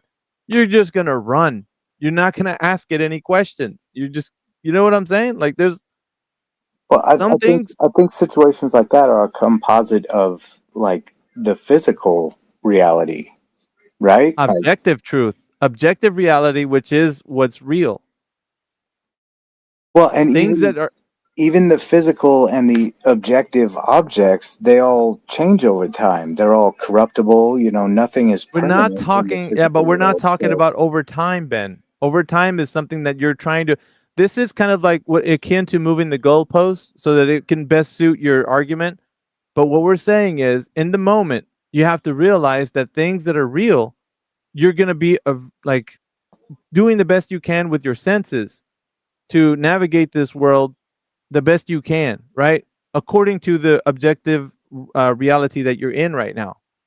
You're going to try to do the best you can in this objective world that you and I live in so that you can stay out of harm's way and do the best you can in life. You know, you can't, there's no subjective interpretation of like things that are real. They're just objective. They're objectively true. Things are happening. Whether you think that they are or not, it doesn't matter. It's raining outside. You can't think it's a sunny day and just walk outside and not get wet. You know what I'm saying? Like that's just objectively true. You're gonna get wet if you go outside. It doesn't matter how bad you think you're not gonna get wet. It's a sunny day. Doesn't make it a sunny day. Your subjective interpretation will not change the fact that objective reality dictates what is happening to you. Yeah, that's the delusion I was talking about earlier. That's the one you're in. That's exactly what I'm saying. You're in that delusion. You're basically identifying by what I'm telling you that you're in this category of delusion. No, all I was saying is that people don't have that natural original frame of reference, that shared definition that you're talking about. It's not the shared definition. It's the experience of the physical and natural world. So definitions are completely separate category from that and your real world experience, your objective interpretation of the reality of the world that you're in. And that and how you and I agree that outside we call that rain. Like that's different. Defined terms. That all falls in like with like, you know, what Flatsy was saying with logic. But the way you navigate this world and how you interpret it, you rely on your senses. And that's important, right? That's how you discern what's real and what's not. If I go outside without my umbrella, I'm going to get wet. It's raining. You can't think that it's a sunny day and you're not going to get wet. That's completely, that's absurd. And you can't tell me, well, it might be true to you that it's raining, but it's not true to me. It's my subjective interpretation that it's not raining outside. It's sunny. Well, it's not going to change the fact. I guess it's more just a question of whether that person thinks being wet is good or bad, then, right? No, it's not. That's not the point, Ben. You can't change this to make it suit some sort of like idea that you're going to be right. It's either it's raining or it's not. And if you say that it is not raining, then you're delusional, like you said. Okay. Yeah. So we struck an accord, right? Now you understand objective reality is objectively true when you're experiencing it and you can't deny it. Like you sitting down or laying down on your couch, that's objectively true. You can't go back and then say, well, you know, really, I could be dreaming this whole thing up. Maybe I have to leave room for that, like I could be dreaming kind of thing. it doesn't work, because you can't then therefore understand anything. You'll undermine reality. That's called delusional, like you said. Well, I like to You keep that, stated that option of dreaming open. I think it's good to keep that as a that. possibility. So you want to be delusional on purpose, like you said. Do people willingly want this delusion, Ben? Well, Why? I don't want to ignore anything, but I the possibility has to be open. No, it doesn't. Who said? Who said it has to be open? Who made that? Did somebody out there say this has to be the way? Who's telling you that? Why do you feel that way, Ben? Well, just the very nature of how everything changes. Yeah. So things change. Doesn't mean that objective. Nothing is Yeah. truly static. So how can No, you say that's anything is not. truly objective? That's not that you can't. No, objective reality changes from it was raining, now it stopped raining. Now it's sunny outside. Yeah, that changes. But it doesn't mean that reality changes. It just means What something is in a certain point in space or time or whatever can change. What do you mean by that? That sounds like the You have to, weather. yeah, you have to at least admit that there are truths that are static, that are never going to not be true. Well, I think those truths are found within each individual consciousness. No. It's really raining outside, Ben. Rely on is that we are. No, dude, it's really raining outside. When you walk outside your door, you're going to get wet. That's not going to change, Ben. When is that interpretation going to be something like it's sunny outside or it's windy when it's actually just raining? No, I get you. I don't like think you do. From my point of view, like you said, like I like to be delusional because I like to keep the option of dreaming open. Bro, because I know that things will change and I know that ideas will change. So it's dude, this whole idea of objective, like accepting concrete facts. I think to me it closes you off to the idea of changing yourself. So you want to live in a perpetual state of ignorance? Is what it sounds like. Let me just like Cypher in the Matrix. Just plug me back in. Make me a rock star. Somebody famous. Like you want the delusion, dude. You want it. You crave it. You're putting it in a bad way. You're putting it in a bad way. It is bad, bro. It's bad. This is the worst thing that can happen to human minds. It's the worst thing. Morals. Yeah, think about morals. Do you want that to change?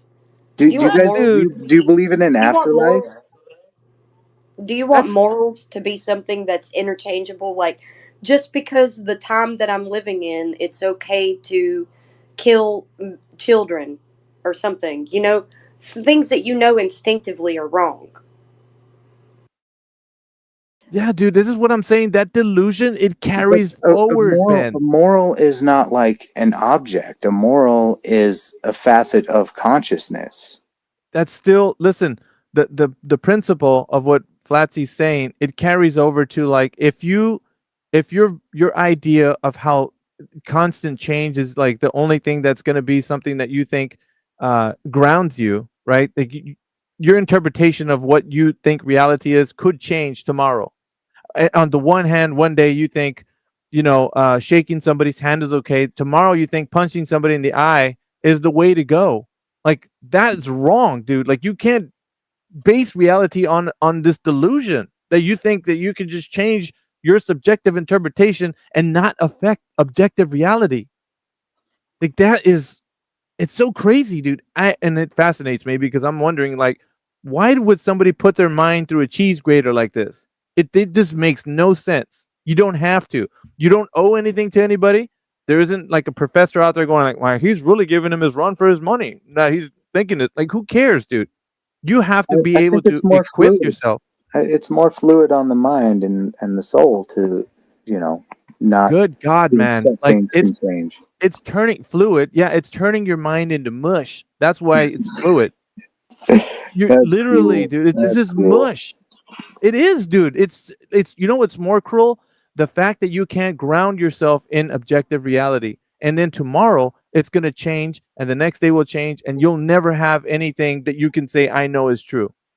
anything. There won't be nothing that you hold on to. Well, Later on, it's like a you're bro. This, extrapolating my perspective to extremes, man. Like it is I because once this personally, carries over, it carries over to every faucet of your life, dude. It'll be like acid What? eating everything away. dude, I share very strong convictions about a common reality with many people in my life, and there's things that we all agree are true, but that doesn't, that doesn't negate the fact that things change. That you're not understanding. It's not the fact that things change. The fact that your interpretation about reality will change. Because in the one hand, you think, yeah, that's fine. I could be wrong about the thing that I thought was true, which could be anything, Ben. It could be your interpretation of like you thinking hitting somebody or shaking somebody. Maybe I should just punch him in the eye because now that's changed. I feel like today that's changed. Yeah, of course I wouldn't do that, but I know what you're saying. But yeah, that's what I'm saying. You're going to convince yourself of the delusion, and that's going to carry over to the next step, which is action. First it's thinking, then it's action. Thinking, then action. Which is why I'm saying that is very dangerous. You were saying it's dangerous to be objective? No, it's dangerous to be subjective. And so much so that everything goes out the window, bro. There isn't anything that you can ground yourself. I think as long as you maintain some control over what you believe in, then I think being subjective. I don't know how that's possible. I don't see how that's possible in your worldview. I don't know how. Maintaining control means there's something you're grounding yourself in. Everybody chooses what to believe. Everybody does that every day. Yeah, so people do things. It's not going to affect what you do, right? Obviously. But at the same time, how do you know? Like, it's back to what Flatsy was saying. How are you going to know what reality is tomorrow? You're thinking you might not know, right? When I'm in it, that's how I'm going to know. When you're there and you're in it? Yeah. It's like tomorrow is not a real point in time. I'm not experiencing tomorrow. I'm only experiencing right now. Okay, you're not going to wake up in an alien landscape, and it's going to be the same thing tomorrow. Reality is going to be the same. I could You'll die still in have my people, sleep, bro. That's not it. We're talking about waking up and actually appearing in the same world that we are. And as you go through the world, right? You'll still meet people. You'll still have to, talk to everyone. Everything will be like the way it was the day before. Maybe a little bit different because things change in that effect, but reality will not change. It's not going to change. It'll still be reality.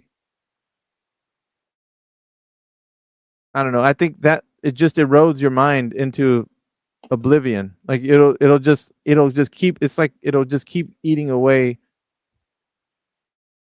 Well, I trusted my own senses enough to see that the world's not fat, so I'm not too far off, bud. You said fat? Yeah, the world's not fat.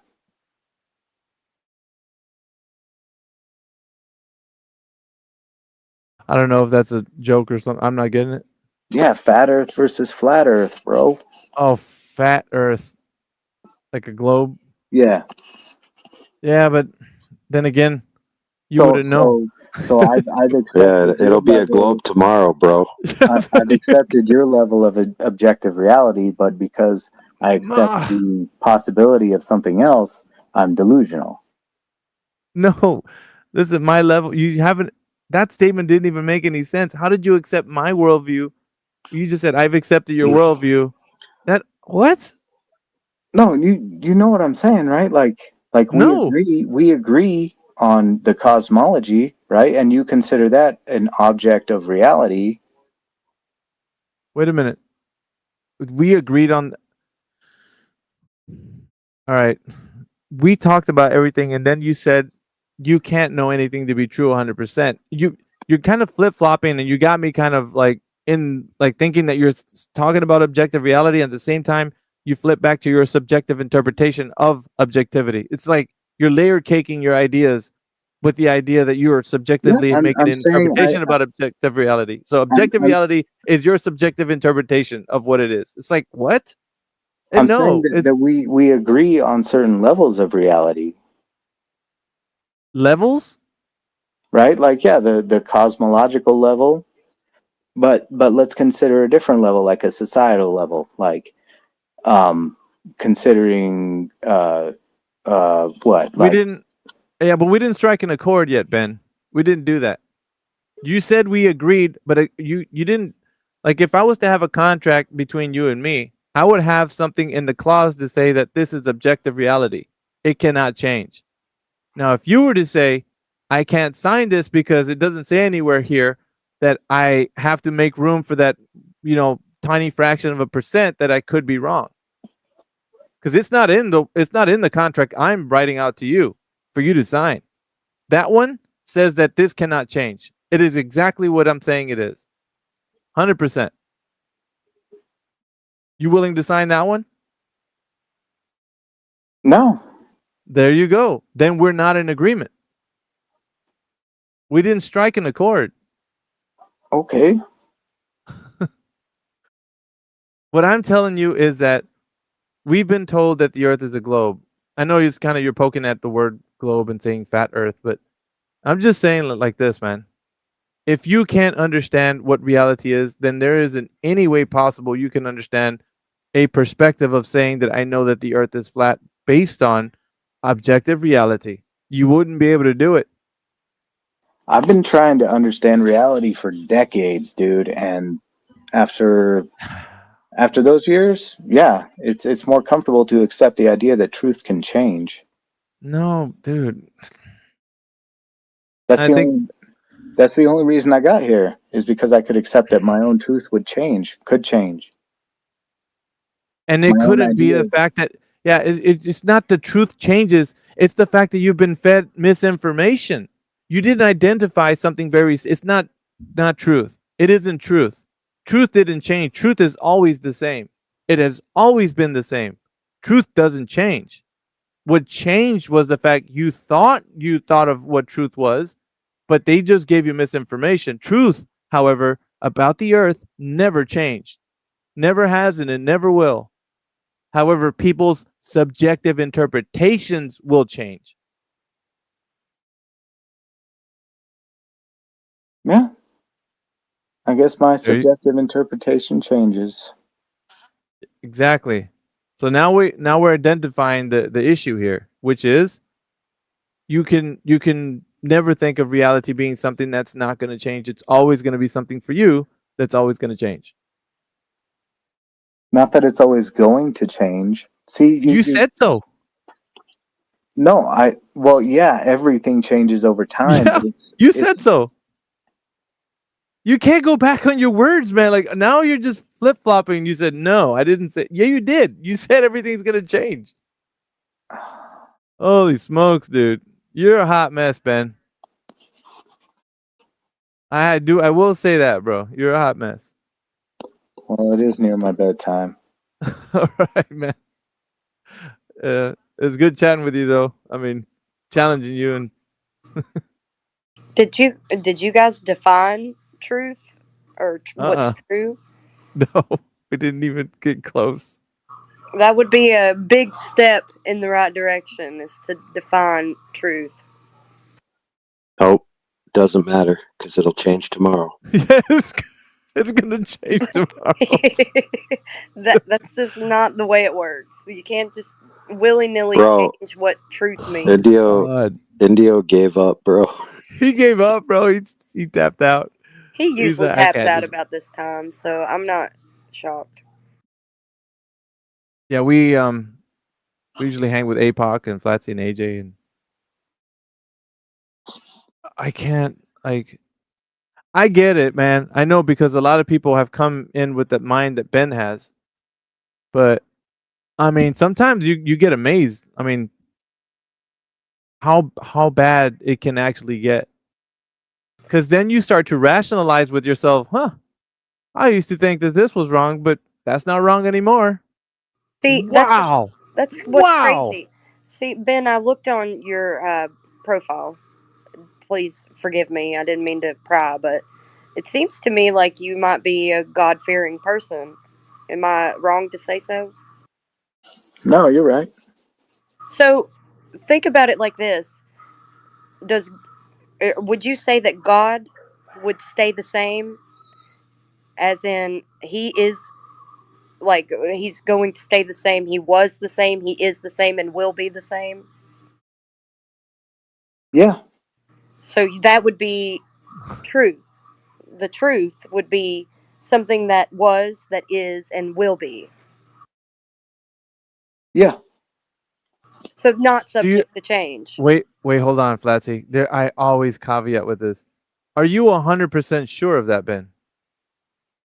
Oh, geez, knock it off, dude. No, Yes, God's the only thing that is not going to change. 100%. Yeah. So there Yeah, but is God encapsulates everything. So it's like, okay. So there is 100% objective reality. Then you've just by saying God doesn't change means that you just everything being everything doesn't change. Yeah, so you just meleeed every part of your argument that you had. Now No, you can't compare the meleeed it. supreme creator of all You've meleeed to all of your any argument. objective idea. You can't do that. You've meleeed you did it. I didn't do it. You've meleeed. No, you painted me in a corner by supplanting the idea of God with a regular object. Flatsy gave it to you, bro. She just laid it out for you. You walk right into it and said, "Yep." Don't try to trick me, No, Alpha. no. Not a trick. I want to go ahead and try to give you more insight to where I'm going with this. Because you live in God's creation, correct? His creation also has laws, which proves God, because you would need a lawgiver for laws of nature, correct? You need a lawgiver. Yeah. You also need some sort of grounding in morality, because he puts it on your heart, correct? It doesn't change, it's the same. So these things are true regardless of whether your timeline of living, it was true before you, it's true during your time here on earth, and it'll be true after after you're gone. You know, these things are true. There's things in reality that are true because that is the way it's set up. Creation is set up that way, in order. There is an order. If you are going to subscribe to this way of thinking, that there is a God is true, that would mean that his creation would reflect his character.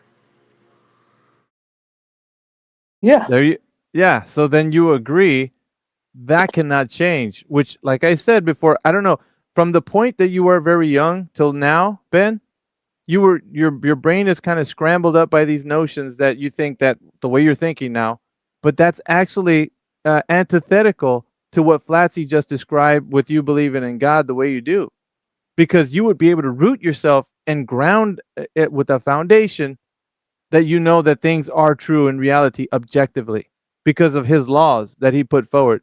Now, it's not a corner that we painted you in.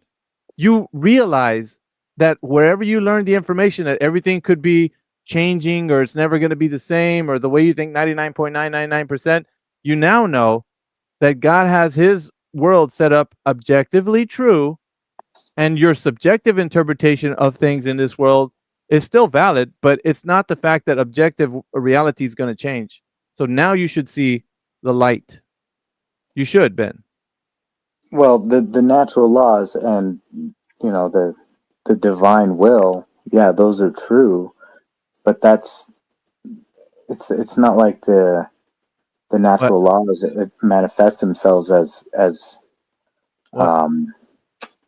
You're making excuses now, Ben?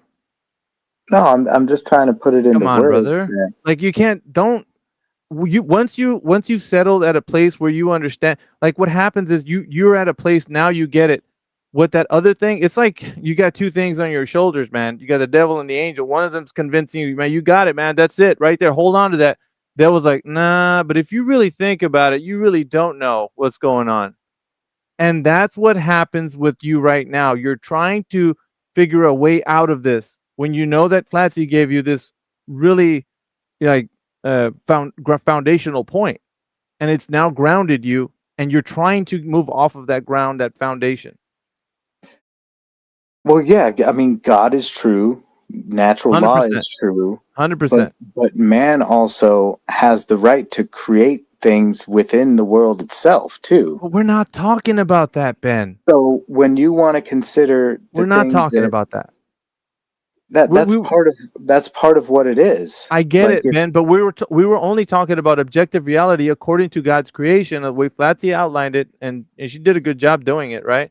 So if you just root yourself in that, then you understand that the laws that govern objective reality are going to be the same, because like she stated, and we understand that he's the same before, now, and always.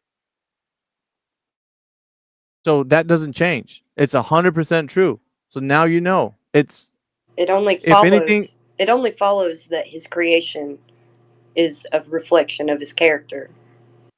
yeah, of course. well, that's not entirely true all the time either. Okay. There's plenty of people who outright defy God in all sorts of manners. They're not, listen. And they exist.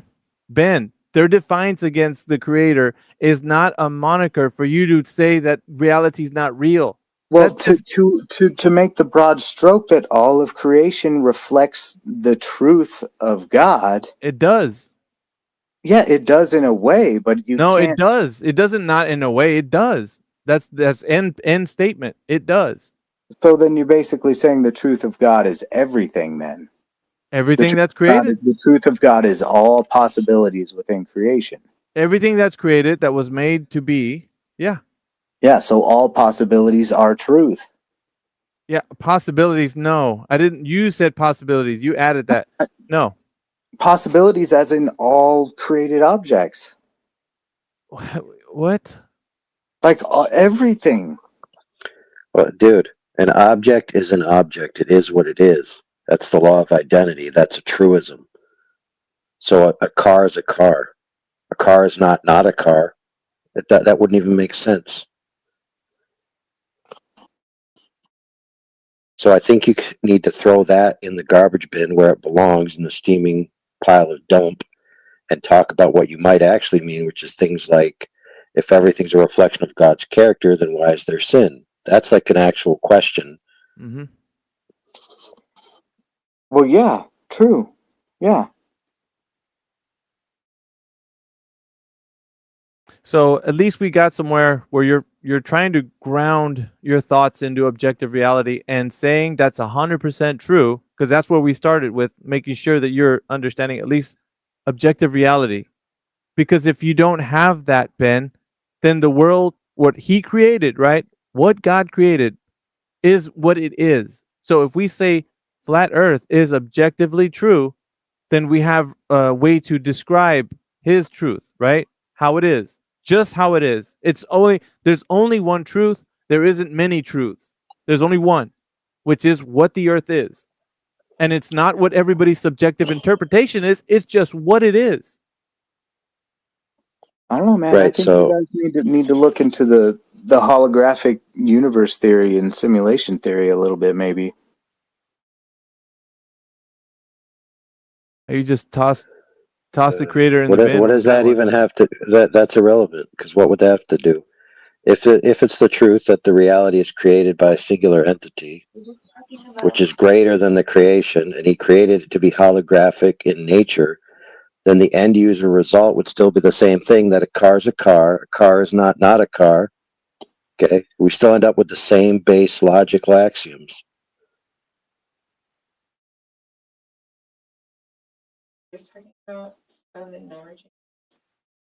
Yep, and just like God is always the truth and always the same, sin would be against that truth and would be subject to the wrath of God, right? It all falls in line. It's all going to always be the same result. Sounds like, Ben, you probably have to get going, man. Well, I want to listen. I'm intrigued. Well, that's fine. Nothing changing. Yeah. Like what she just said. Kind of hear your background, so. I'm just trying to help. Yeah, my wife's telling me to shut up, so I should probably. Yeah, listen to your wife, man. Listen to your wife. No, Don't do it. Tell her I wear the Overlord, pants around here. we can't encourage that kind of behavior, man. He's gonna get in trouble. Ben's gonna get in trouble because he's talking to us. Yeah, I've been up too late. Well, put your wife on. I'll set her straight. Yeah, don't do that. Don't do that. No thanks. I'm just trying to help. Well, we can't hear what you're saying, and he's not telling us, so it's not really doing anybody any good. We're kind of interpreting what you're saying, but it's not working. All right. Well, thanks for the lecture, y'all. Yeah. Happy to Well, it was have good the having you. conversation. Yeah. Thanks for hosting. Yeah, see you, Ben.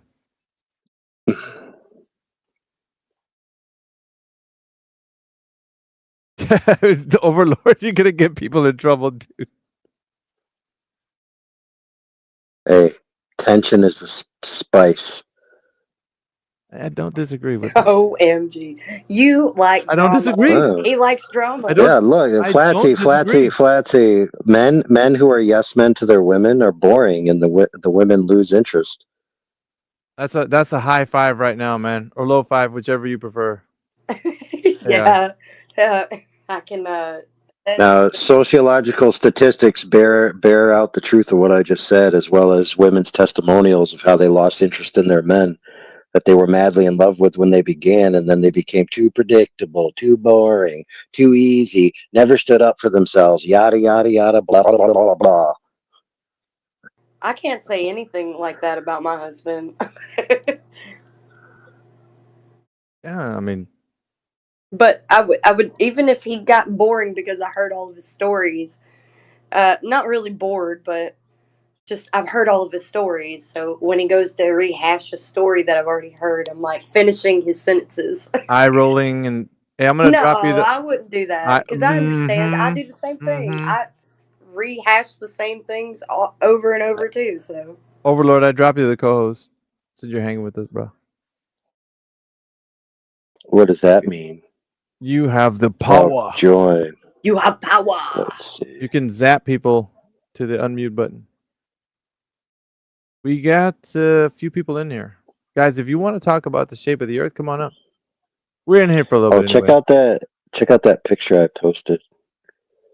Did you put it in the pill? Oh yeah, you were trying to. Who frickin' knows where I put it, dude? I have no idea. Oh shoot! Yeah, you put it in the pill. It's in the pill.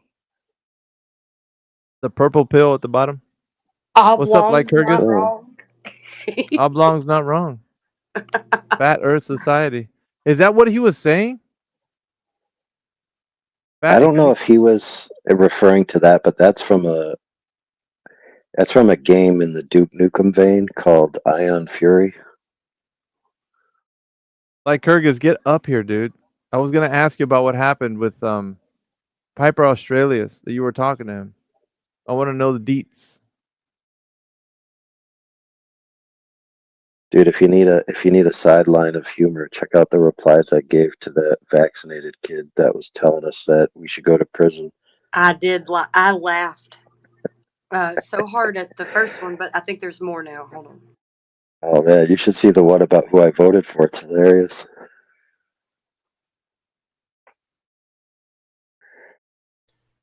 Hello. How's What it up? going, everyone? Good evening. Or good Dude. afternoon. Good morning. What is going on with Piper, man? Why are you and him like locked horns like in the text channel? What's that all about?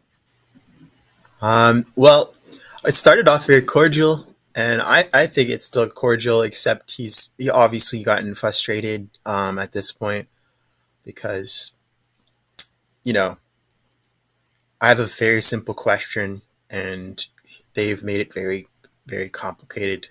I just want to know how to measure curvature. That's all. That's all I've been asking all day. 8 hours, 9 hours, 10 hours. I don't know how long I was at it for. Yeah, I know.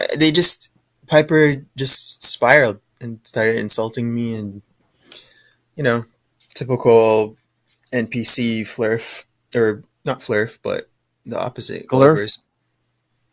Flurfs are programmed too, I'm realizing. I was having a discussion about that. So You didn't hear the guy that was on here just a while ago?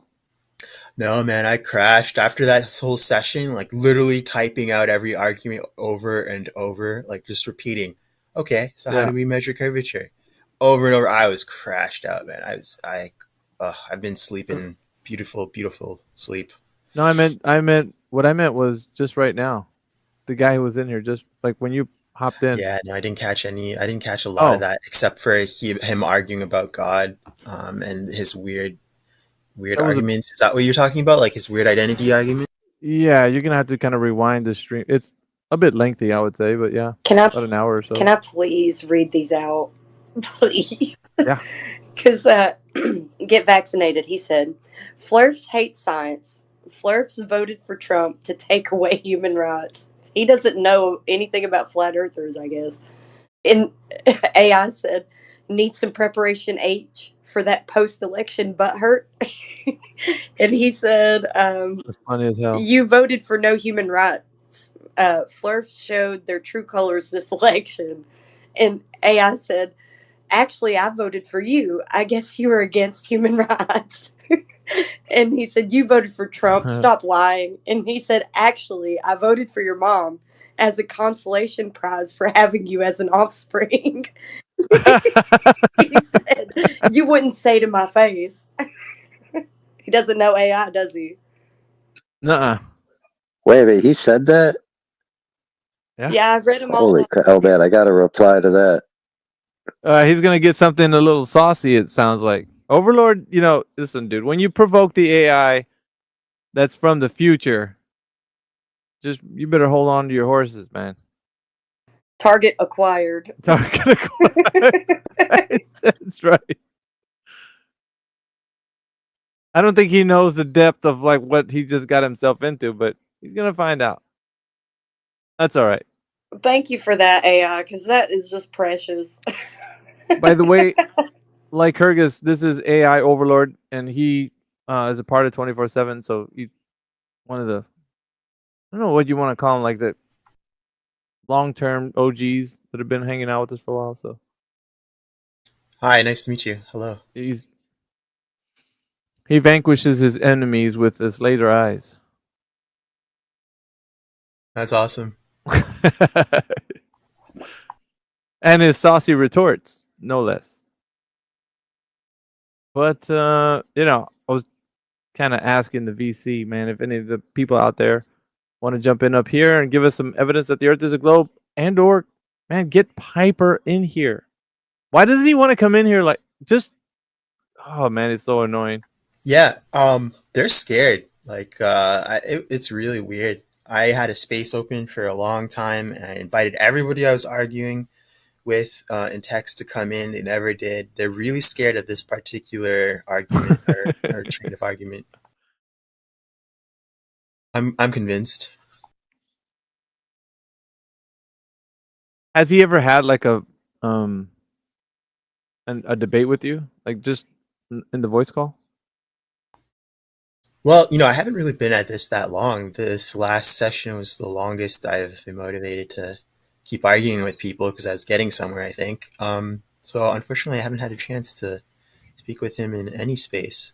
And I don't know how many times he has recently. In the past, yeah, he's definitely gone into spaces. I'd say maybe like 2 or 3 months ago, he was more active. Mm-hmm. How's it going, brothers and sisters? What's up, dude? Yo. Won't be able to speak long. I'm going to hit the sack soon. But nah, man. We're no. You're gonna stay here till the very end, dude. I'm gonna be here and pass out midway. I'll give you that. Well, if you hear some spicy content, dude, we need your assistance. I'll do what I can.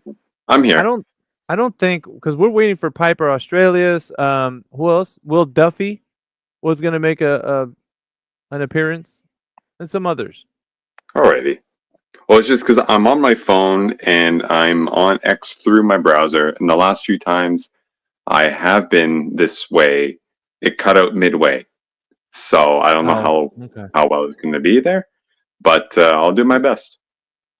Well, let's get everybody. Guys, just retweet the space. I think that's what will get more people in here. Just retweet the space and See if we can get some more eyeballs on this space so we can get some people to come up here.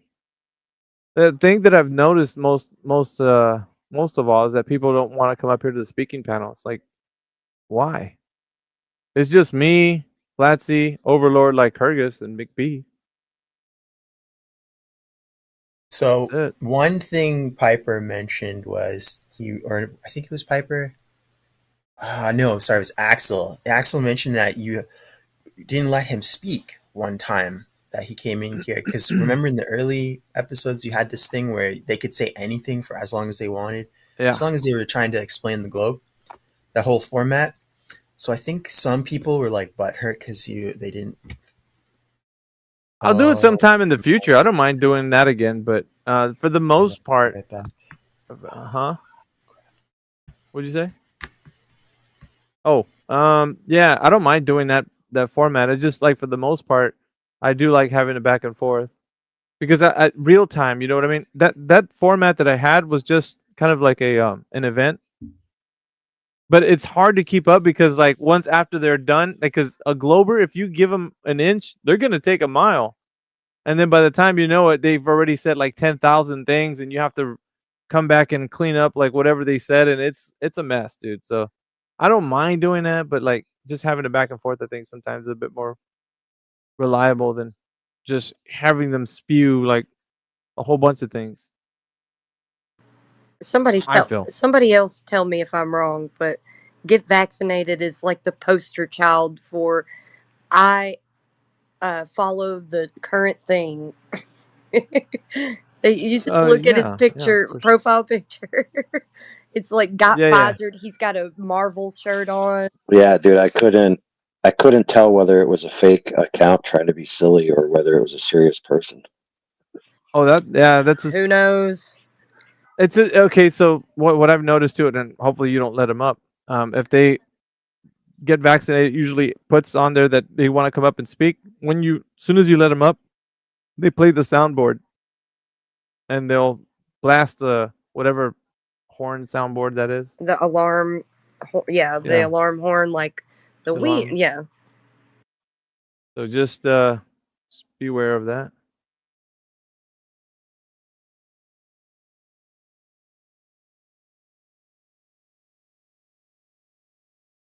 So yeah, I mean, I thought it was an interesting conversation with that guy, even though he was very staunch in a position. I honestly think he's just really confused. That was just my assessment of the whole thing, because he would flip flop back and forth between what he thinks objective reality is to like subjective, and it was torture, man, for somebody listening on the outside. I could just imagine you guys were like, "Ah, man, this guy gonna ever settle on something? God, can we just go forward?" But I think that was the issue, is that he couldn't even make up his own mind. You know, it's crazy. But he thinks the Earth's flat, so we didn't even get to that. That was weird. And he's all like, "Yeah, but we both agree." No, we don't. We don't agree. That's the issue. That's why I'm showing you how your ideas of what you think reality is, and in a subjective interpretation of it, doesn't fit like what I think objective reality is. It's not the same. I don't even know. One thing You go ahead, like Curtis. One thing I've noticed is they think you're playing word games and being pedantic or nitpicky with the use of words. But no, we're just being specific about meaning of words, and it's just so weird to see people so resistant. It's like, no, we know what the word observation means. Everybody knows. It means measurement. I have that recorded. I have Axel saying that to me today. I just couldn't believe it, my friend. I'm like, dude, it can't mean that. It just can't. He thinks observations means measurements? I have it in his face. I couldn't believe he said it. I don't want to pick on him too much. He's a nice enough guy, but it was like, dude, I'll be the judge of that. I'm just kidding. Just kidding. Yeah, Man, I couldn't believe it. That's the thing too, man. He doesn't come in here, and then he makes up excuses and yada yada, and yeah. he came in being like, all right, I'm really against flat Earth, and I have really tough questions to ask you. And the whole time he just asked me other stuff. We were just chatting about like Star Wars, basically. And I was waiting for the whole time for him to come out with the hard stuff. I was, I had my armor on. I'm like, all right, how did you measure curvature? I got it ready. He just kept going on about this stuff. It's like, I'm ready when. He's not like Piper. He's not really, I don't know, too argumentative. He likes his back and forths every now and again. I was just seeing like what he's saying on there when you guys were going back and forth. Yeah. Thanks. What? Any improvements? My argument. Well, I would say it probably needs to be done in the voice because a lot of it doesn't translate over well in text. Really? Yeah. Well, not for, because he makes a lot of statements like when he puts in text that you can't, like, I don't know. It's too rigid, dude. Text is just like, he can put like 3 points out, but they're each one of those points are, you have to dive into them. Like you can't just like give him a quick answer back. So text is, it's still not, you need to get him in the voice call. It's interesting you say that because I found I prefer text, even though it's a pain in the ass to type all the time, because you can kind of hone in specifically on what they're saying. So if they say something like, all right, so you can get curvature by doing this calculation, and me cut them off right there in that line and be like, oh, really? So you're applying calculation to the measurements? And just like repeat that, copy paste practically, because they kind of get into this loop. Whereas on voice, I can't keep track sometimes of all the arguments. Some nuance gets missed. So I'm learning now, obviously, like in this room and stuff. I'm learning.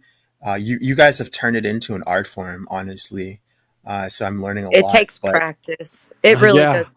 It takes a lot of practice because you have to be able to remember everything that someone says and be able to like address it when you're able to actually talk, because people like to talk over you and all that. But I mean, it really does hit harder when you're saying it because you know how to. It puts more inflection, or I don't know. I'll just say that it's easier to understand someone in voice rather than text because a lot of things get lost in text. It puts more emphasis. Yeah, the word I think you were searching for emphasis. It puts more emphasis on the fact that you're addressing the very claim that they think that, because when they make their claim, it's sometimes there's a little bit of nuance in there and how they're framing it. You have to be able to address whether or not what they're saying is malformed, or it's not appropriate for the topic, or it's a diversion away from the topic. Like you have to identify what it is, the reason why they're not giving you the, like, I'll give you an example, right? People that think the Earth's a globe, they will say like, well, I want to know how time zones work, flat earther. How do time zones work? And then you're like, well, that's malformed. Don't you mean day and night cycles? Because time zones are not what you're asking. You want to know how the sun moves around the Earth as if it were, the flat Earth. So it's, you know what I mean? You have to understand what they're asking, at least try to see through it, and then ask them, do you mean this instead of that? Yeah, absolutely. I don't even let it get that far though. I'm like, I will absolutely answer you about that time zone thing as soon as you show me how you measure curvature. Like, I don't waste any processing on other stuff. I guess there's many different ways at my level. You could do anything you want, I guess. And after 10 years like you, maybe no. Actually, more sophisticated. Your approach is fine. Actually, it's perfect. Yeah. If you address the curvature part, first of all, we need to establish that the sun is moving over a globe or a flat Earth. There you go. So if we're going to decide or try to figure out how time zones work, we first need to establish what the Earth is. Yeah, absolutely. I put the title of the space, falsification is independent of replacement. I think that's a topic that we talk about, but not often, because Most people don't ask. Well, they do ask for a map or a model, but that's important when we make that statement. You know who was coining that? I don't think it was he originated with it, but he would use it a lot. Flatsy. Who? Yeah, you know who was coining that term, that phrase? Well, I think that a lot of people attribute that phrase to Witzik. Yeah, but I don't think he was the No, originator no, of that. I no, think it. no. He Yeah. was given some pointers, you know, by a lot of you guys that have been here for a while. He was also, you know, inquiring from you guys, the veterans of Flat Earth, being you guys, like I would say you Alpha, AI, Indio, and QE. Like you guys all kind of helped him in his development. Yeah, but when we were going with this statement, right, and we would tell people this, it was kind of like, you know, we would tell people because they would always be coming back to us with, "Where's your map, flat earther? Where's your model? You don't have one, do you?" And when we said that statement, falsification is independent of replacement, it would strike a chord with them because they were like, "So you're not going to give us a model? Like, we don't need to." They go, "What use is that going to be if we give you something that's modeled that we were not able to give? Like, you don't have a model." Like, Huey really got onto them about that when they would always talk about it. Yeah, double standard. Yeah, because he would always say like, "Okay, show us your model. Put that monkey in the text channel. Show us your model." Like, he would always do that when back in the day. He would always like get them to realize they don't have one because he pointed out the scientific model has explanatory power and is very specific. You know, so in what way or what model do they have to show you? And they never came up with one. They would give you like the desktop globe, which is that's not a model. It's the scientific model. I mean, it's a paper mache model, but it's not like it's not a scientific model. So It's that's only a model as far as like an airplane model, like yeah, or like a yeah, that sense of the word. Yeah. toy model of a car. But then again, it's not a model of reality. That's not what our Earth is. It's crazy.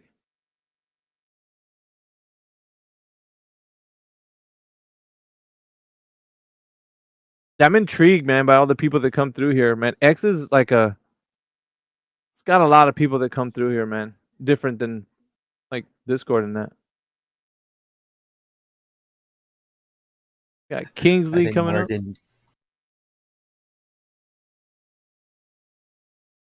What'd you say, Lycurgus? I think Morgan John is drunk. I asked him if you had a crossbow to your head and you had to prove that the Earth has curvature. Oh wow, I really misspelled that badly. But he got the idea. What would you write down? He thumbs down. He says, "I was pretty specific. Plug in coordinates. If we were on a boat and you had a flat earther and someone who knew how to navigate, using math and celestial objects, who do you trust first? What exactly you want? Specific? Why can't you read up on it? I know, but I want you to write down how you did it. How did you do that? They want to learn to argue semantics." I swear to God, he sounds like he's drunk. It could very well be. What's up, Kingsley? Hey, what's up, man? Hey, how do you have like a schedule or anything that you're gonna be on, like X Spaces? I got a buddy that he's a long distance shooter, and he's like 100% convinced that there's Coriolis or spin, whatever. Really? I was gonna try to get him to come talk with us. Yeah, he's like sending me measurements and like all sorts of crazy shit. Yeah, we got people in the military, brother. So we. I know, but he doesn't. Yeah. Okay. Does he do it professionally or what is it? Amateur? Like. He's a long distance shooter, I guess. Like he's taking courses, he says, and he's been in the military and stuff. Okay. So yeah, I just want to try to get him on, but I just didn't know how often you guys are going to be on, or is it usually like later at nights, or? What's his longest shot? He's saying like 1,000 yards we need. to take into account spin. I know he's fucking. Whatever. I know. The But, variability at 1,000 yards is 4 centimeters. yeah. So that I thought it was like 50 yards. It's like 164 feet or something like that. Wow. Yeah, that was one of the Looney Tunes measurements. It's an argument from a derivative stance because Coriolis infers that the Earth is already in motion, spinning in its axis. We haven't established that yet in the argument, right? So it's like working backwards. Kingsley, if you can see what I'm saying, then that would be the Yeah, I get what you're saying. Yeah. I always like when topics like this get brought. I mean, you could address it. I know Overlord can take it apart from the actual argument. You know what I mean? Like as far as that goes, like, that's not a problem, I think. But yeah. he negates So the fact. his shot group at 1,000 yards would have to be less than 3 inches consistently for him to even be able to begin to tell you that his accounting for Coriolis is even doing anything. So if he doesn't have that tight of a shot group, then he can just go sit down and shut up. Okay. And what I mean by that is you have a shot group, which means if you fire 3 shots, they're going to be separated by a particular amount of space, right?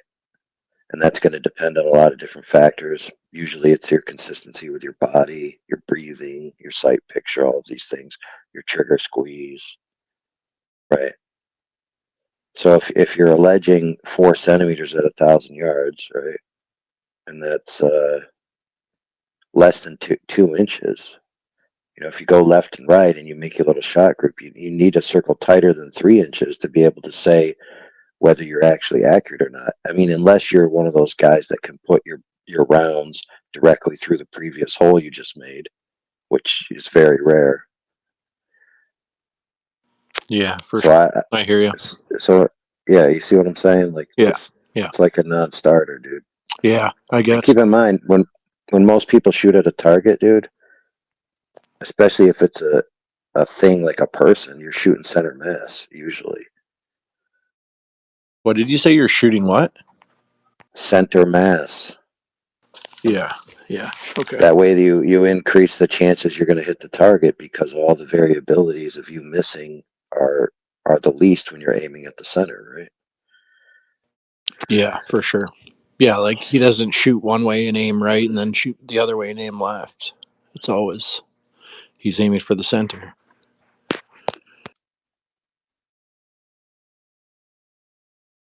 I'm intrigued by that people actually still think that whole argument.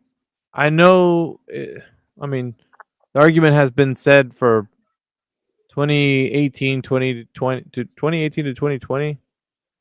2021, something like that. And we had some people coming in that were long distance range shooters and, would go to competitions and talk about it. I don't know if I don't really think military really spoke about. Not too much. Not that I know. I don't know, Overlord, if you know people in the military that said I don't remember. Not to come through like No. the arguments that we deal with. Dude, the idea of Coriolis never once came up in my entire time in the military. Never read it once in any manual.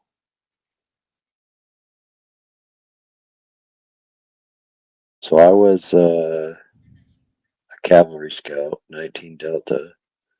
Are you American? Yeah, and so I had to, obviously do all of that shooting and range and all of that.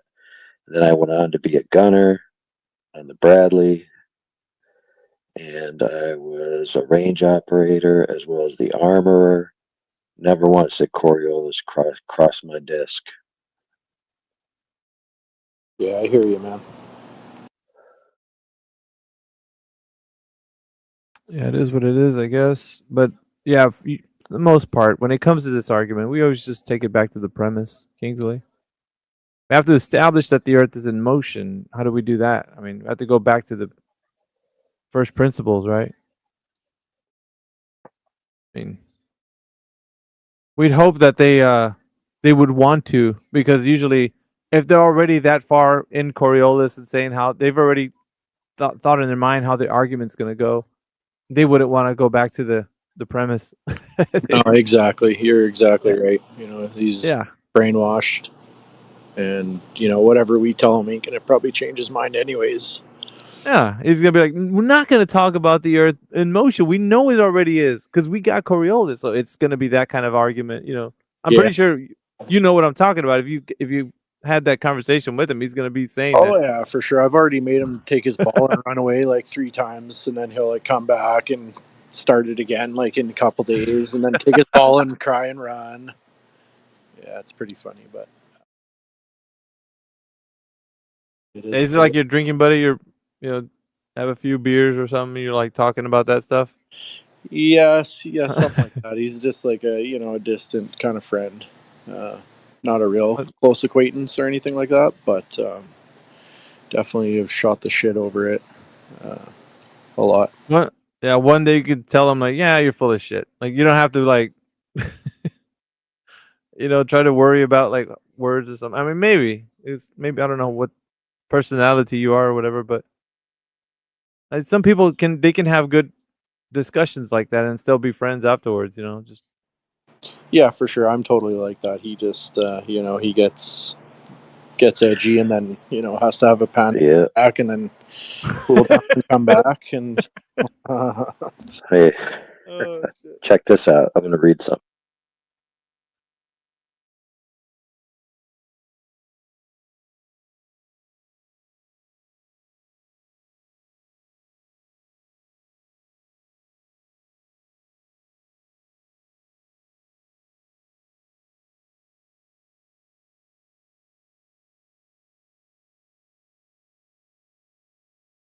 I don't hear anything.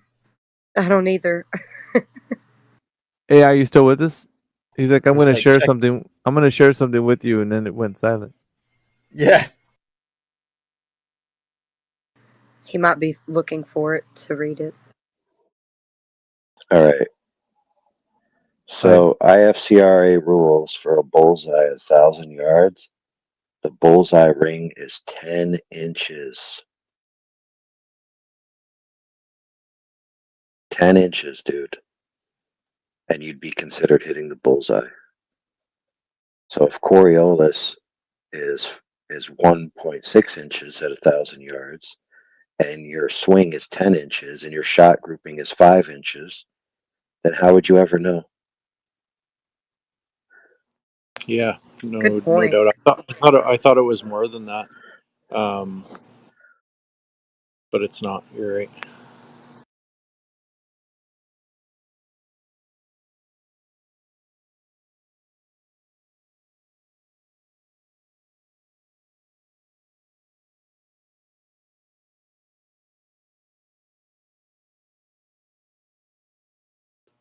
What did you say that was? IFCC?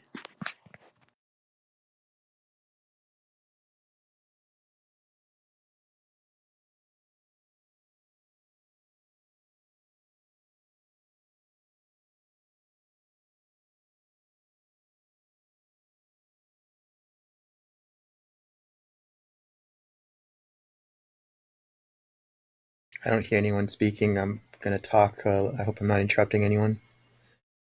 No. My favorite argument so far is when they come back and they're like, and it's not because it's an interesting one or it's skilled. It's just like you'll lay out everything, right? You'll be like, okay, blah blah blah blah, and then they'll come back and you'll be like, yeah, but why do you want to do this? Why? Like, what do you want to get out of this? So, what do we do now? The Earth is flat. What are we going to build a futuristic civilization now? It's like, what? wait, wait. You can't measure curvature. Don't you find that weird? Like, just something. Yeah, but what do you want to do? What do you want to do now? What are we all about? What's this all about? What is your mother gonna think about this? What you're saying right now? It's like what? Yeah, I completely negate the fact that the relevance of like not finding that curvature should mean something of value, right? Like you're trying for them to realize, dude, you just like that doesn't mean anything to you. Oh my goodness, man. Yeah, I know. It takes you by surprise, doesn't it? Because you'd want them to be like, okay, there is no curvature. That's weird. You know, like something to that effect. It triggers something more than anything. It's like, oh, is this guy a Fed? It's such a it's like what? It's such a like psychological shift from the conversation and what's at hand. It's like it triggers that suspicion in me, you know? It's like what? Hey, at least you're not getting people to tell you in the chat, I'm not gonna talk to you forever, and they leave. Like all like a Oh diva. yeah. Like they told me. Many of those. Yeah. I'm not talking to you forever. Just leave the chat. I think that was Axel, wasn't it? I think he's the one that did that. Oh, was it? I think so. I'm I just think it was. laughing. Yeah, it I'm not. was. Yeah, it was Axel. I'm It not was the talking. alts. It was one of his alts. Yeah. I'm not talking to you forever. And then they just leave. I'm like, oh my god, what a diva, man! Like, God. Now I remember that. Oh my god, that was totally him. That's what he was talking about. Yeah. Ah, now I remember. No, that was Does totally that not on him. remind you of You- Sandlot? Yeah, it's funny. Forever. Forever. It's He'll be just funny back. that he remembers it that way, right? He remembers it as you being mean, but Like- he was fucking drunk out of his gourd Yeah. and oversensitive. Wow, look at that. And he's the one that made a big old scene and stormed out I like a totally, diva. when he mentioned it to me, I totally forgot that was the incident. I was really tired when he said that, but now I remember. Yeah.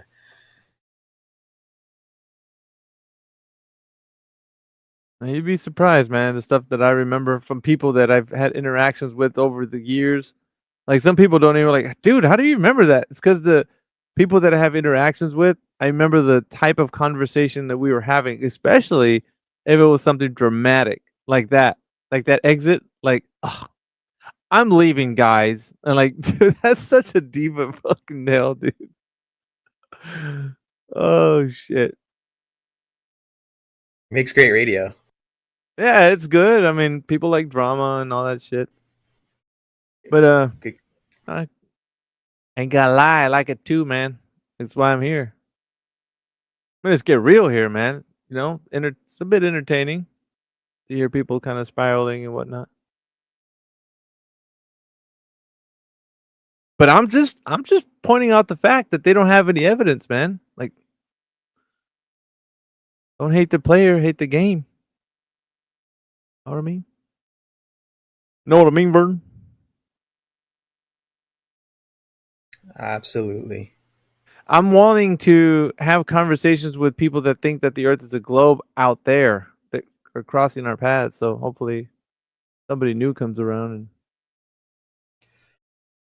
I was thinking about what you said about what you do as an activity for fun, coming back from work, and how you chat with ChatGPT. And I was thinking that the whole time. I'm like, this is like chatting with ChatGPT, literally, with these people. I'm like, it really is just like chatting with a chatbot. The whole time, it was trippy. It was like out of body experience. I'm like, these are actual people, but it's like chatting with a computer. Yeah, with Piper Australis and the way you were going on about like you and back and forth, you and Piper, like it's just, I don't know, but you know, you take emotions out of it, you still have the person just trying to defend a point that they don't know anything about, man. Piper, I guarantee you, like Kyrgyz doesn't know anything about the Earth being a globe. Nothing. Every information that like Piper gives you is superficial. It's all topical articles or, you know, things that they're saying. Like there's no, if you were to dive deep into anything that Piper says, guarantee you they wouldn't know anything about it. It's Wow. different. It's different because like, and I agree with Flatsy, because like when you catch somebody like in a conversation like the way we're having right now, if you were to do that with Piper, you could catch them on the spot not having an answer. But in text, it gives them the ability to do like Google searches in between the time that you're waiting for their next text.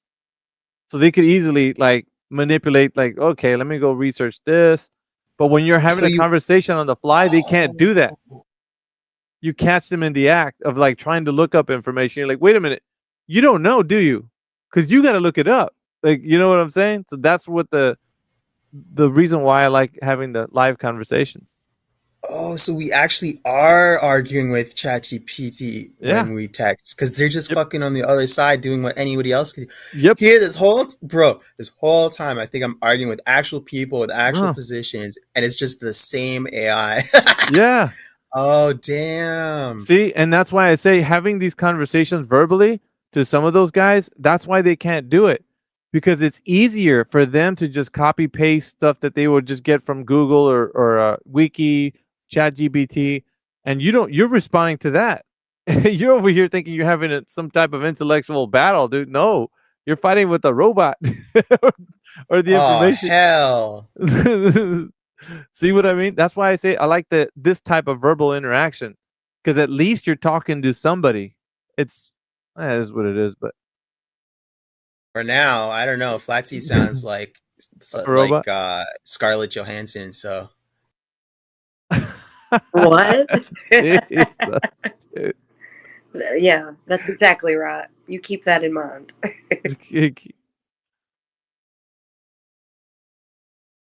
We're still waiting for Earth curvature.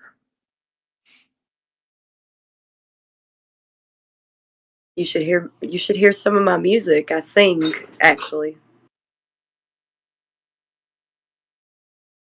And yo, she's plug the music. She's a musician.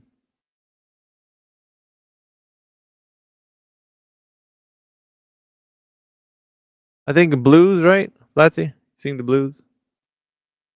A little bit of the blues, more like folk style singing. Right. Awesome. Get vaccinated. I don't know if you ever get tired of hitting the request to speak button and knowing that I'm just gonna deny it. Kind of like a Kamala supporter thinking they're gonna win the election, that kind of stuff. When we all know they're not. He said you voted against humanity Damn. if you voted for Trump. Well, the people spoke, didn't they? I don't know. I think Kamala promised him a girlfriend, and now he's really butthurt. Hey, He's gonna get free testosterone.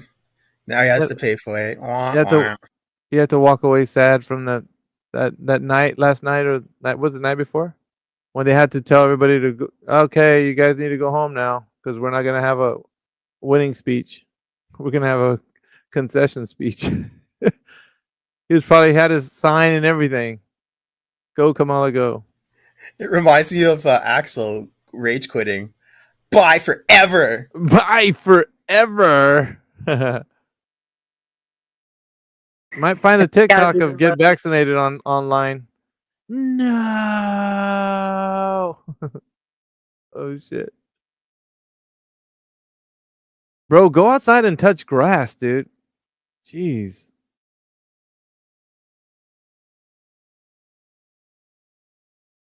What is wrong with everyone? I'm guessing like around your age group, like Hergus. Like you guys are what, in the 20s? Something like that? Sorry, buddy. I don't really share personal information. Oh, I don't okay. want to get doxxed. I'm really strict about that. Sorry, bro. Are you a science person or something? Are you someone in academia? Yeah, we're gonna look you up. We're gonna look you up. You're like fucking #1 science man. Like you're a professor. Like, what? No shit, dude. You're teaching at Yale? What the fuck? Yeah. He's like teaching cosmology and shit, astrophysicists. No, it's because like people like get vaccinated. Imagine that guy with my personal information, just like in his creepy little dungeon, writing down all my info. No, I don't share that, bro. Who is that guy? Who is that guy that went after balls out physics? Was it somebody that was after him? Yeah, remember he officially wrote a request letter and called his place of employment, and ended up getting him threatened to where he had to shut down his entire flat Earth channel. Because he was basically going to get fired. He tried to go after his professional engineer's license. Yes, sure. I remember that dude. He was the guy behind Force the Line. Yes. The Oh, Force you the looked Line into that? experiment. I don't know who that He was was. cool. Yeah. He disappeared, bro. He was like ready to do it. It was like fight the flat, or not fight the flat. It was like the TFE experiment for forcing the line, and then he totally just disappeared. Well, Force the Line has logistical concerns that make it, very hard to accomplish. His other thing, Torque the Line, was a complete failure because he couldn't solve the catenary problem. There's just too much force needed to keep the line taut. I think me and Indio calculated the amount of force you would need to taut the line for the distance he needed, and it would be like you'd need like a steamship with like 100 or 1,000 times more power than anything that exists. That's not possible. The strength of that rope wouldn't hold. Yeah.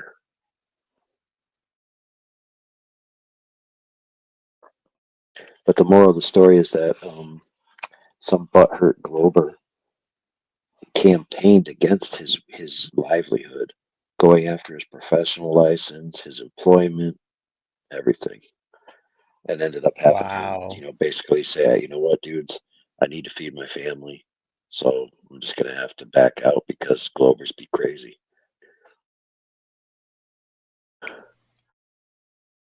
Wow. And the guy who went after him wasn't like some off the street get vaccinated wacko. If I remember correctly, he was actually somebody that had some credentials of his own.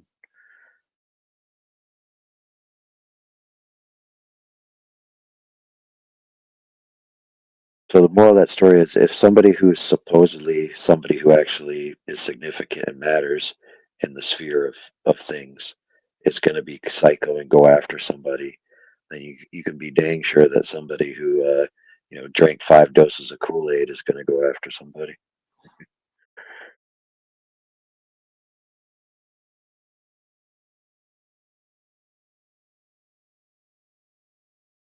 That's like scientific suppression.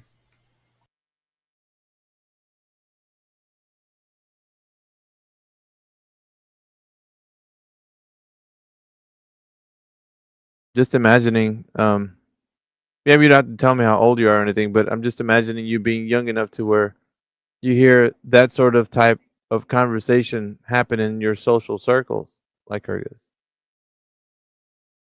You know what I mean? What kind of conversation exactly?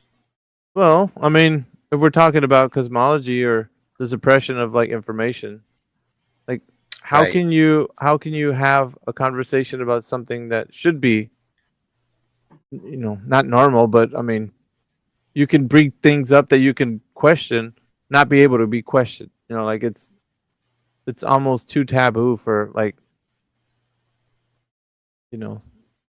bringing Is it up. somebody talking? Yeah, like Kyrgyz and me. Yep. I gotta drop down, guys. Okay. You know what I mean? Like it's So I don't know. I think people are talking about like Mr. Beast, really that's the kind of conversation that starts, groups like what's Mr. Beast doing? I don't know, man. He's pretty cool. I don't really, Mr. Beast. I think so. Have you seen YouTube trending. It's not, it's not like how do we develop a just and fair society. It's like, oh, I spent $1 million on this thing. So Yeah, I know, but isn't that like kind of let me put it hollow? this way, AV. That's Let me kind of put it this hollow. way. Let me put it.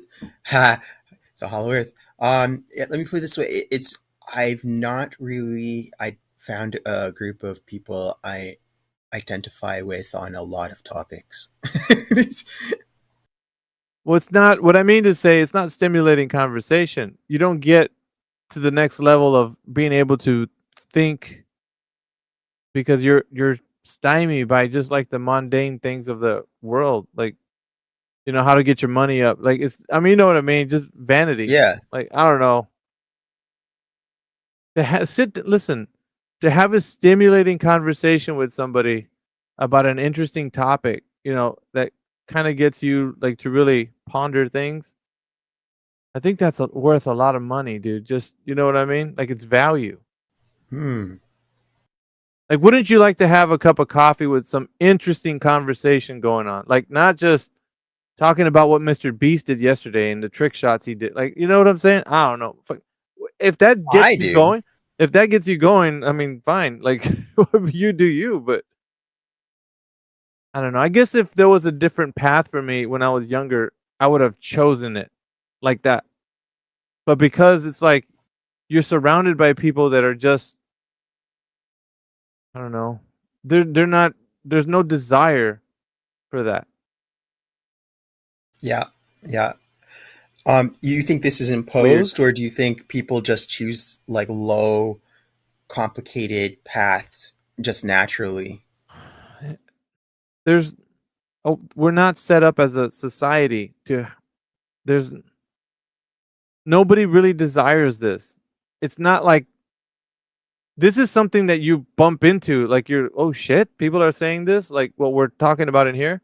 It's not like something that you grow up thinking like, man, I really want to think deeply about the cosmos. Obviously, everybody has questions, right? Like, like memes. Like, what is the universe really? That kind of stuff. But it's not like talking to people about it and like thinking like, well, really, what are the deep conversations we get into? Like, what is your epistemology? What do you think governs your thoughts? What is it? Your religion? Is it like some type of scientific perspective? Like, what do you think it is? Like, you know what I mean? Well, this is what's great about Spaces and Discord, because my experience in real life has been like I don't talk about that with regular people. If you go to a party, you're invited to a party or something, you start talking about deep things, and I do it every single time, which is why I don't get invited to too many parties, and I'm on Spaces all the time. You know what I mean? Like people don't want they just want to get You're a drunk, buzzkill. do drugs until the AI god arrives and they don't have to work anymore. Like it's not like what's the meaning of life? They don't want to deal with those questions. Yeah, even I would say, even people that are, they're wise at retaining information and recalling it, like when they need to. Like those people are smart, but I don't know if it's a hallmark of intelligence because that's retaining information, like vast volumes of it, and being able to recall it. That's good for like anybody that's trying to be, doctor or lawyer or something like that's great, and not knocking that. But what I'm saying is, when you want to talk about specific things of just intrinsic to like why people are who we are, what makes us do what we do and stuff, and then figure out what reality is in the sense of like, how do I know what's being given to me? How can I discern what's real? And then when you start to realize those kind of questions, then you can start to ponder the implications of like believing things, like, why do you believe the earth's a globe? Why do you believe the religion you believe in? Like all that stuff. Yeah, absolutely. You know, it takes a lot of fortitude to be able to question those things and not just accept what we were born with, what we were, handed to us. That that was part of the matrix, right? Is we accept the world as it's presented to us. Typically, it takes a lot to kind of break out of that. I'll ask you because I asked the other gentleman that was in here. I don't know where people land with this specific topic, So I don't know what to expect, to be honest. But I'll ask you nonetheless. Do you think that you could be 100% absolutely sure about anything?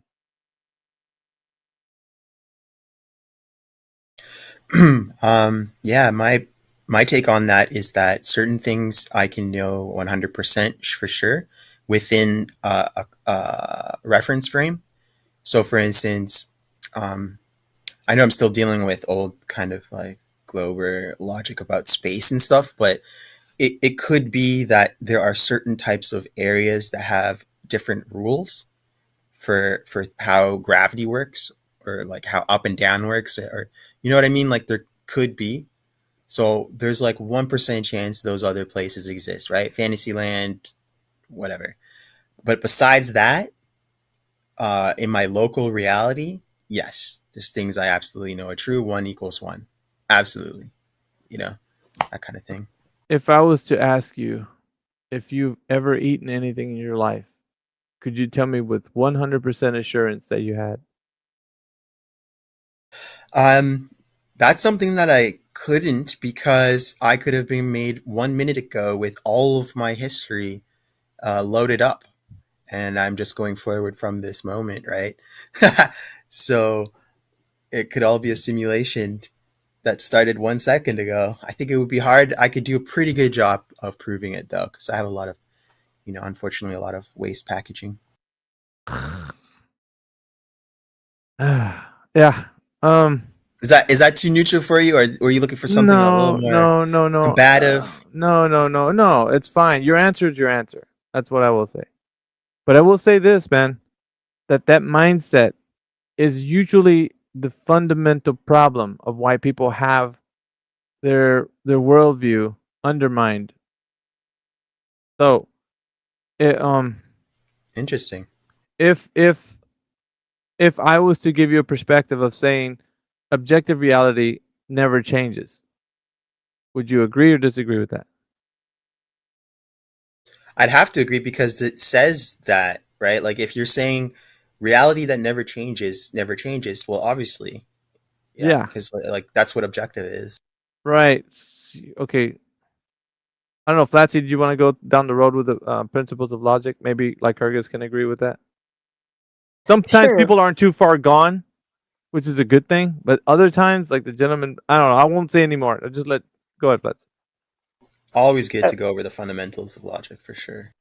Yeah, so the principles of logic would be the law of identity, the law of excluded middle, and the law of non contradiction.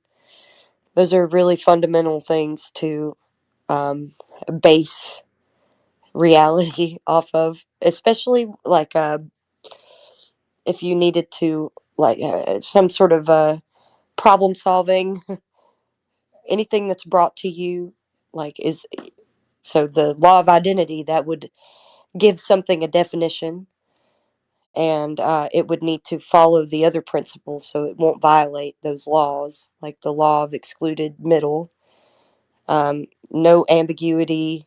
Some proposition is either true or false, and the law of non-contradiction. So if you're going to define something, we're talking about semantics here, which is a good thing. You should go over semantics. That's really going over the principles of logic. And of course, that's self-explanatory. So if something would be contradictory, then you would need to hone in on that and try to figure out what it is so that it doesn't contradict. Say how Webster's dictionary defines level. Yeah, you can go there. It'll say no part higher or lower than the other, and then it caveats off into, it could just a level meaning following the curvature of the earth. See, that doesn't fit, because that means that parts would be higher or lower than the other, correct? That's contradictory, so it violates Yeah. the law of non-contradiction. It's a So that's, you paradox. got to take everything case by case. Yeah, and that's how you know things are true or false. It's pretty simple when you get down to the fundamentals. So I agree, absolutely.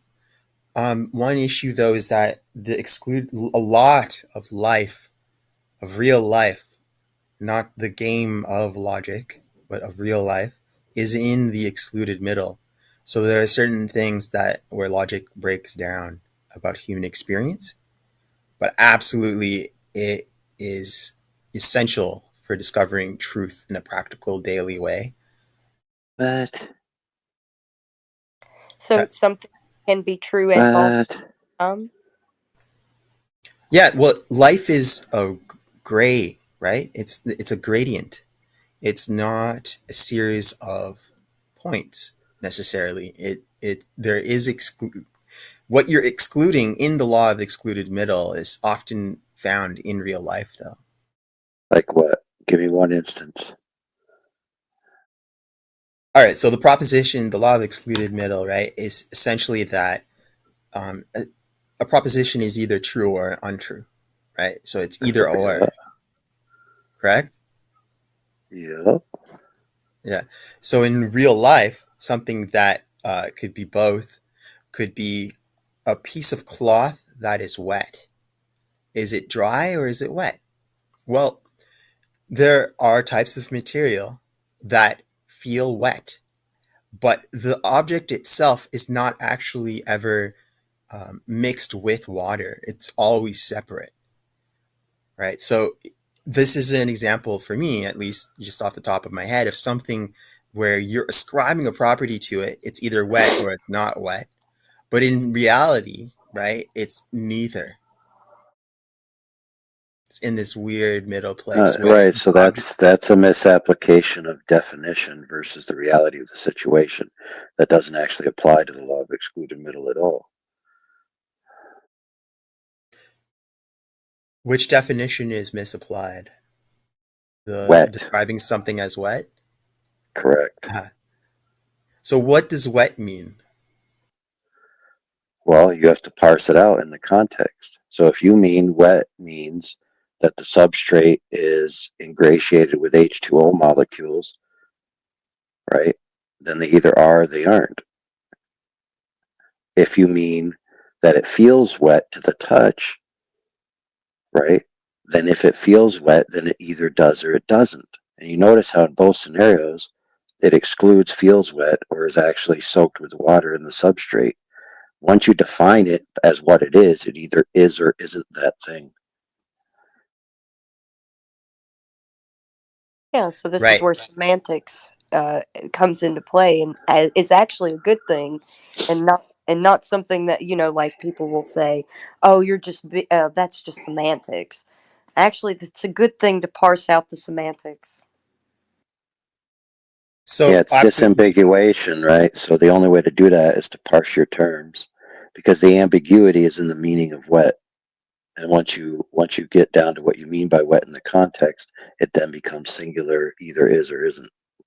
Absolutely. And like I'm all about that, but ambiguity, life is ambiguous, right? Like certain messages that we send each other as human beings are not exactly ambiguous.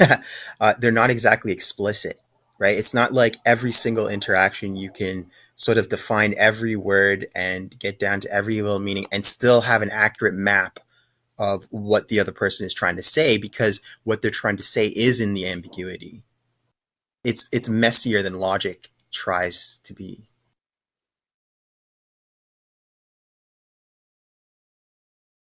Do you have an instance where you could give an example of, like, usually I like examples of what you mean. It's great that you have a way that you think about that, like Hergus, but do you have an example?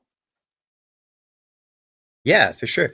I don't want to use the same one because it's boring, but so an example of something where the meaning is in the ambiguity, in the excluded middle instead of either or, would be probably ethics. I think that would probably be the easiest one to bring up, and something that is quite ambiguous and subjective in meaning. For instance, who maybe it would be like what is the most just person to kill to prevent other deaths? Well, you can't just be like, you can't just approach it utilitarian as a utilitarian, because that has issues and flaws. There's all sorts of circumstances around which killing a child is immoral. You can't just flat out say true or false on that, right? You can't just say it's always false to kill a child is wrong, because certain children might have a disease where they're passing it off to people and killing a lot of people just by existing. So the utilitarian answer to that would be, well, no, we have to eliminate the child, unfortunately, because they're a threat to a ton of other people. It's obviously hypothetical. But if you want a real world example, I could try and work on that.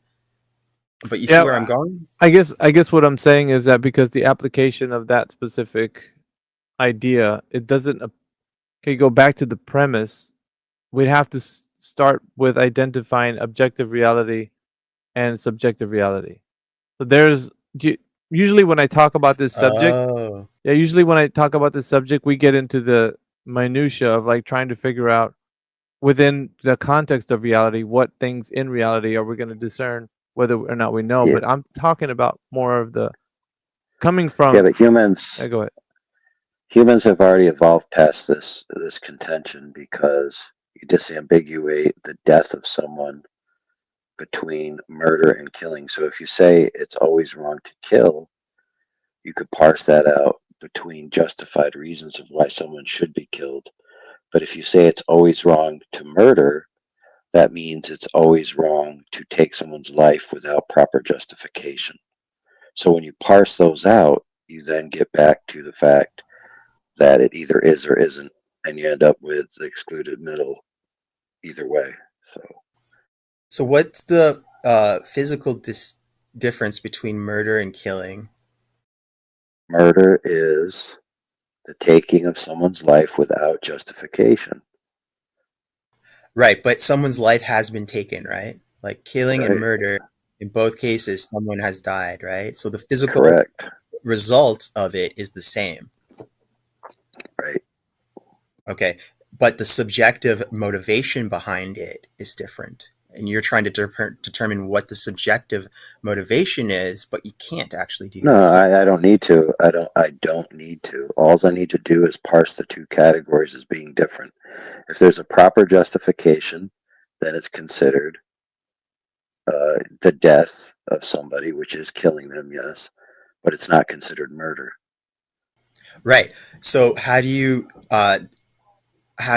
determine that? What you just said, the context around it. How do you conclude either way? Oh yeah, you got to parse it out with the context of how it happened. Okay. And is part of that the motivation of the person? Their intention? Yeah. In each individual So it's case, subjective. it's going to be its own separate thing.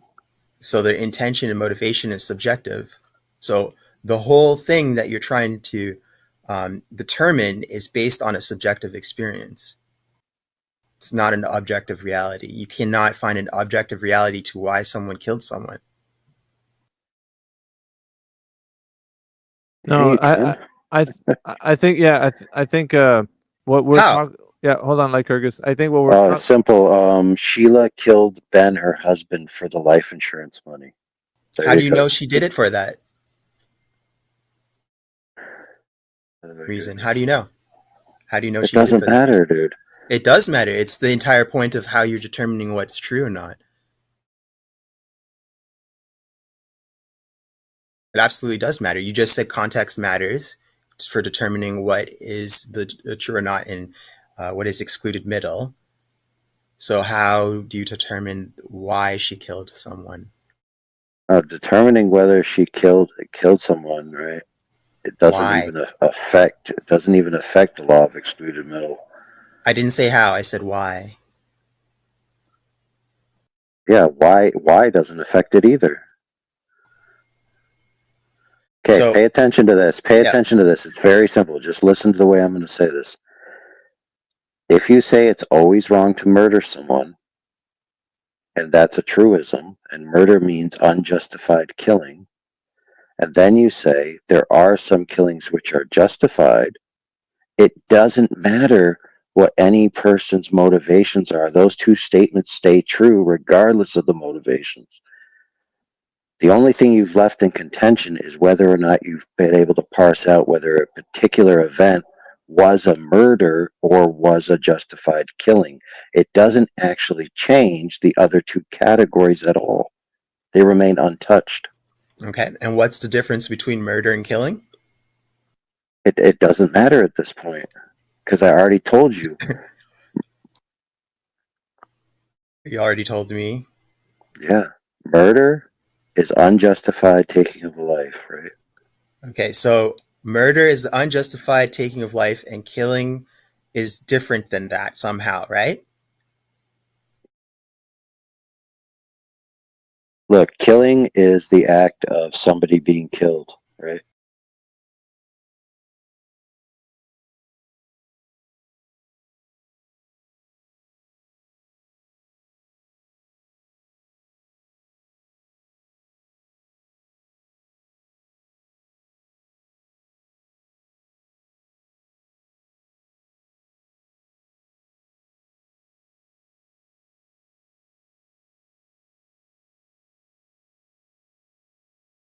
We are assuming that space exists and that there are things, so-called things that could be another Earth or sort of Earth-like in space, basically. No, Who's correct. assuming? Yeah, but like you have to consider this. Why can't we just say, listen, why can't we Alright. just say I it's a can't even light? speak. Oh, sorry, go. I was gonna ask, why do all the stars in the sky they revolve around Polaris? Is there an explanation? Say that. All the stars in the sky they revolve around Polaris. They go around it. They go around the North Star, Polaris. You know, if you take a time lapse video of the night sky pointing towards the North Star, you'll see lines going all around it because the stars revolve around Polaris. Yes, I can't seem to think of an explanation do you? using the current model we have. Yeah. But there is an explanation in the flat Earth model towards that. So, hang on a minute. Sandon, do you know why we call them stars? Tell me, Nicholas. In the ancient time, it was called wandering stars, planets, and we call them now stars. So, because with the naked eye, when you look at those things in the sky, you are looking at them not as spherical objects, but it appears to you because of that light as a star, that shape that we call also star. Those rays will just go one up, one in the side, the two in the bottom, one another in the other side. Those rays that are created by that light. So that's the star. That's why we call them stars. So it doesn't mean that they are Earths in the sky, or doesn't mean that they are rocks in the sky. It's just what you see. You see a shape of a star, not a sphere. That's just This, what you see. They call them as what they see. They see them as shaped as stars, so they call them like that, star. Oh, planets and stars have different shapes. Yeah, Stars okay. are little to see their shapes, and planets are enough big for you to see their shape from the Earth, and they look like spheres. The thing about stars as well is that they resemble cymatics. They resemble certain frequencies.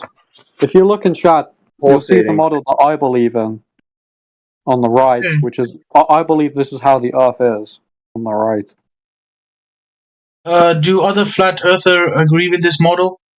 Not all of them. This was not all of them. I mean, I think most flat earthers leave a lot up to, revelation. Like they leave a lot of stuff out that they don't need to speculate on. Correct. But this is like the ancient understanding of it, that there is a retrograde sun opposite of the North Pole, and 33 degrees left and right from that is the moon and the sun, and they revolve. So it's still a sphere here, though. Yeah, no, I don't think we don't live on a sphere. I think the reality. The whole sphere is like a we're living container. on a plane. We're living on a plane, but we the celestial object we're in doesn't necessarily have to be a giant flat, disk in space. It Plane can of also be existence. spherical or something like this. I just don't know because I've never gone past the firmament, and as far as I'm aware, you cannot go past the ionosphere. And as far as I'm aware, so I would never be able to understand, not at least in this lifetime, what this celestial object looks like. Okay. So, okay, that makes sense. No, I understand. So, any other flat earthers here agree with this model? Or sort of?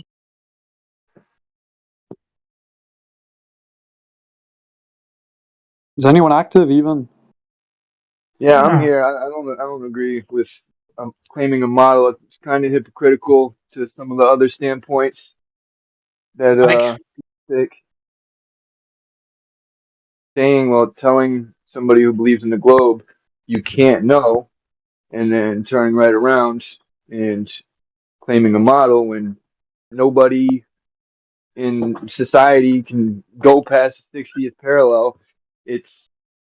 I mean, take you to a little island and do the little tour thing for you, but it's no, you can't know. No, nobody can know. What do you mean by the 60th parallel? Okay, so are you familiar with the Antarctic Treaty? Yeah, so I am familiar with the Antarctica Treaty. Yeah. All right, so you do realize that there's certain places in the world, especially down south, getting towards Antarctica, where you can't just travel just openly. Yep. Okay. So that's what I mean. Claimed 60th parallel latitude. But the people you the final can't- experiment are going to fly past the 60th parallel in the December. Yeah, and they had to get what's it called, clearance and all this stuff. I'm sure they're gonna be babysat. It's not just they're all just buying a plane or renting a plane and just fucking looking shit up on MapQuest and just going out on their own merry way. Like, no, they're gonna be with officials and they're gonna be supervised. I mean, obviously. Yeah, So we have here. Independently research there. What did you just say, Necros? Say that again. I said that you can't independently research there. Right. You can't. Okay, I'm confused. Okay, so we have here a model of a flat Earth or a plane, and then we can't go. And then Savage disagrees with Will because he thinks that it's hypocritical because we don't know. Agreeing with Will, you asked if anybody else agrees with it, and I just simply gave my 2 cents on that, and that's irrelevant though, because it's all. What are we talking about? We're speculation. Who can really say what the world looks like? NASA can't.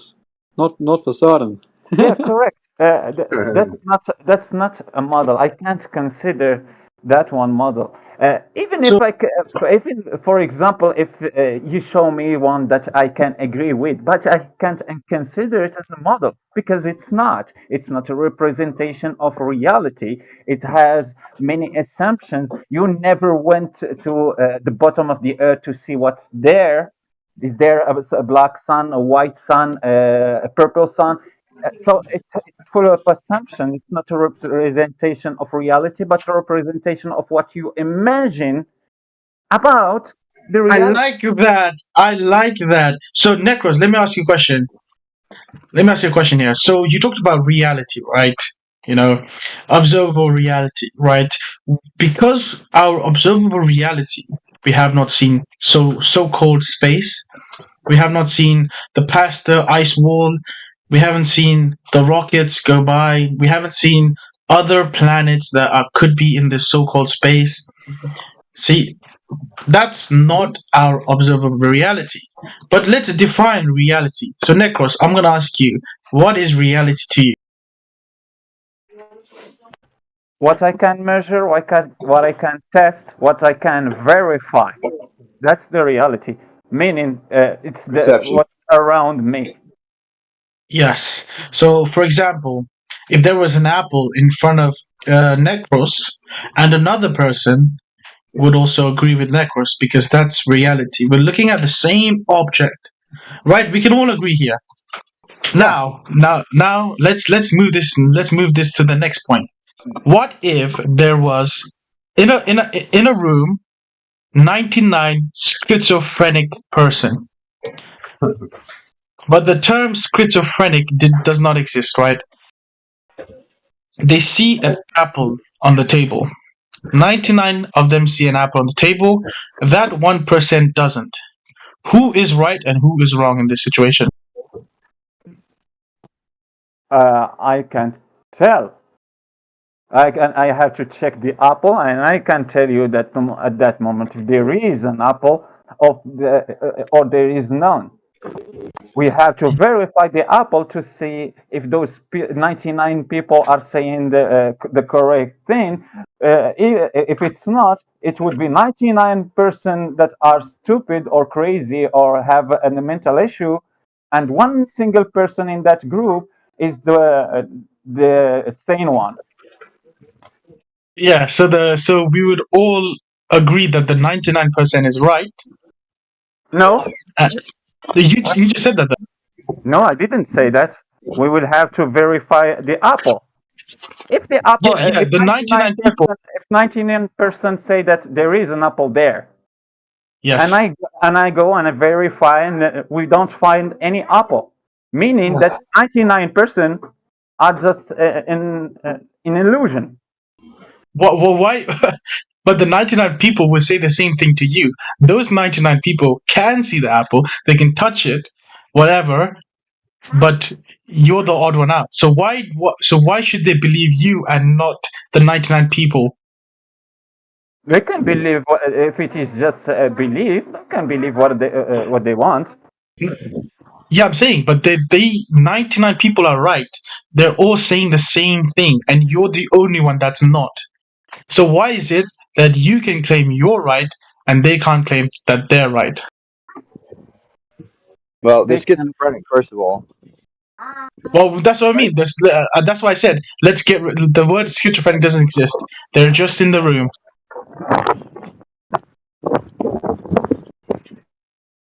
Yeah, but this, like I told you, I'm not in the room. I'm not considered from the group. You told me about 100%, 99% told you about that apple, and you, the one, you are the one who couldn't, who is just that judge out of that room. And 99% told you that there is an apple, and 1% told you that there is no apple there. So, and you are the one who didn't put the apple. You are the one who are making the test. So even if there is 99% telling you, the one who is making the test, the one who never put an apple on the table, yeah, they are telling you that there is an apple on the table, it means that they have an issue. Right. Or Now, you will have to question yourself. Yes, I like this idea. So in real life, when 99 people, when the majority says something, it's usually believed upon. So does that make sense? When majority of people say something, it means most likely the other random person will also believe it. Does that make sense? Yeah, we work on a we see consensus-based that agreement. We see that in reality. If you are born in a Hindu tradition, you will just believe that Hinduism, and you will just defend the Hinduism as being truth. If you are born in a Islamic tradition, and 99% of the people are telling you, "Hey, the Islam is the one, and the other are just incorrect. They are just disbelievers," so you just defend that shit as being like it is true. Christianity, Judaism. So if you are born and surrounded that is holding a belief, you will hold that same exact belief. If they tell you that Santa is real, you will see your surrounding, your family, 99% are believing that Santa. You will believe in Santa. Okay, so Necros, do you remember when I said 99 and the one? That one person, his reality is correct, right? And 99% is insane. So it's this. Apply that same concept to real life now. You know, the people of NASA, they actually went to space, right? Those are the one person in the analogy that I gave, and you guys are the 99 people. But Buzz Aldrin himself said that he didn't go to the moon.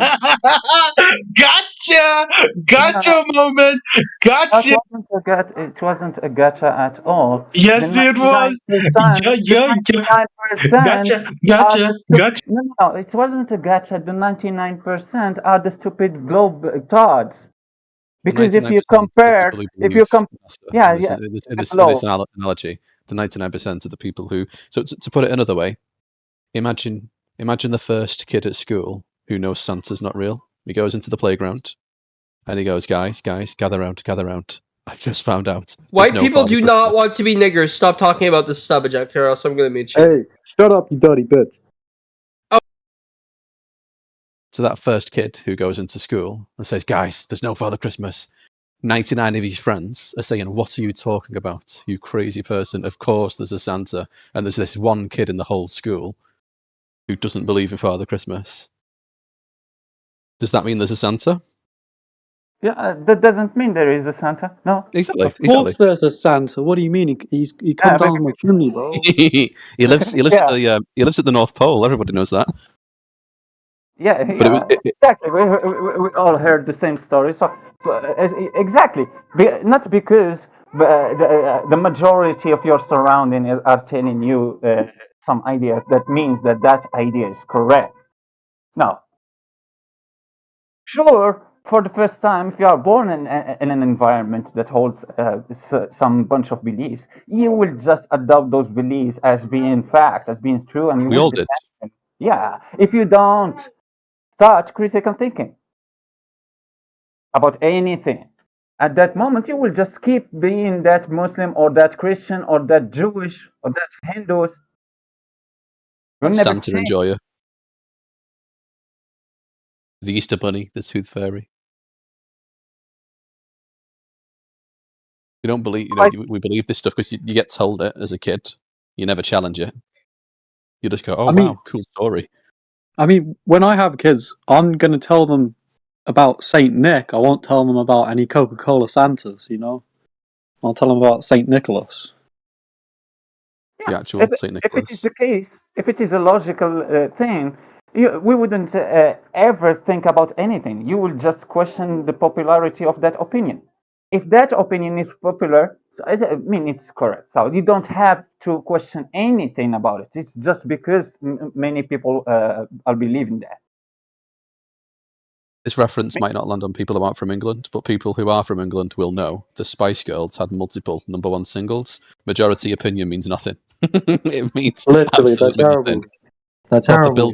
Bob the Builder had a #1 single. The Teletubbies had a #1 single. Mr. Blobby had the #1 single. Like, consensus and majority means nothing. People are idiots. But we voted for Boris Johnson thinking he was going to stop immigration. Oh, speak for yourself. Well, I didn't vote for him. I was too young. I think you get past a certain age, believing that any member of any team is like going to come and save you. It's why I'm quite interested to see how it all plays out in America, because there's a lot of people who are like, oh, you know, Donald Trump, he's our guy, he's going to save us, and it's like, wow, imagine still not seeing past the kind of the two-party scam and being over the age of, I don't know, 18, Well, 20. Probably a bit harsh, I actually. think He probably needs a bit older than that to maybe have those thoughts. But I think realistically, no member of any party is going to come in and fix it. I think the appeal of Donald Trump, and I don't want to go too much into depth on it, is the fact that he came into the Republican, how do they say this? Like, you know how they pick the presidential candidate, the primaries, Yeah. and he was the one guy who said, "I would run against the Republican candidate if it wasn't me," and that sort of showed the American people that he wasn't this Republican guy. He was just Donald, turn up to fix shit. Let's see if he does, but I think that's his appeal, the fact that he wasn't a Republican at heart. He's I just genuinely using hope the it does. party. And like Elon as well. I know there's a lot of people who are like, oh yeah, Elon's one of us. But this is the guy who is literally wanted to put chips in people's brains one day. He's also got SpaceX, and you can't believe in Flat Earth and SpaceX. So it can't be Elon's our guy and space is fake. You have to pick one. Can't be both. Well, I mean, here's the thing. I don't know. He might be like destroying the firmament with his missiles or whatever they are. Like, I think the Earth. I think the Earth is flat, but ultimately we can change it. Maybe, like, we could destroy the firmament with like some nukes, or destroy ourselves in the process. But well, yeah, I think whatever he's up to is really suspicious.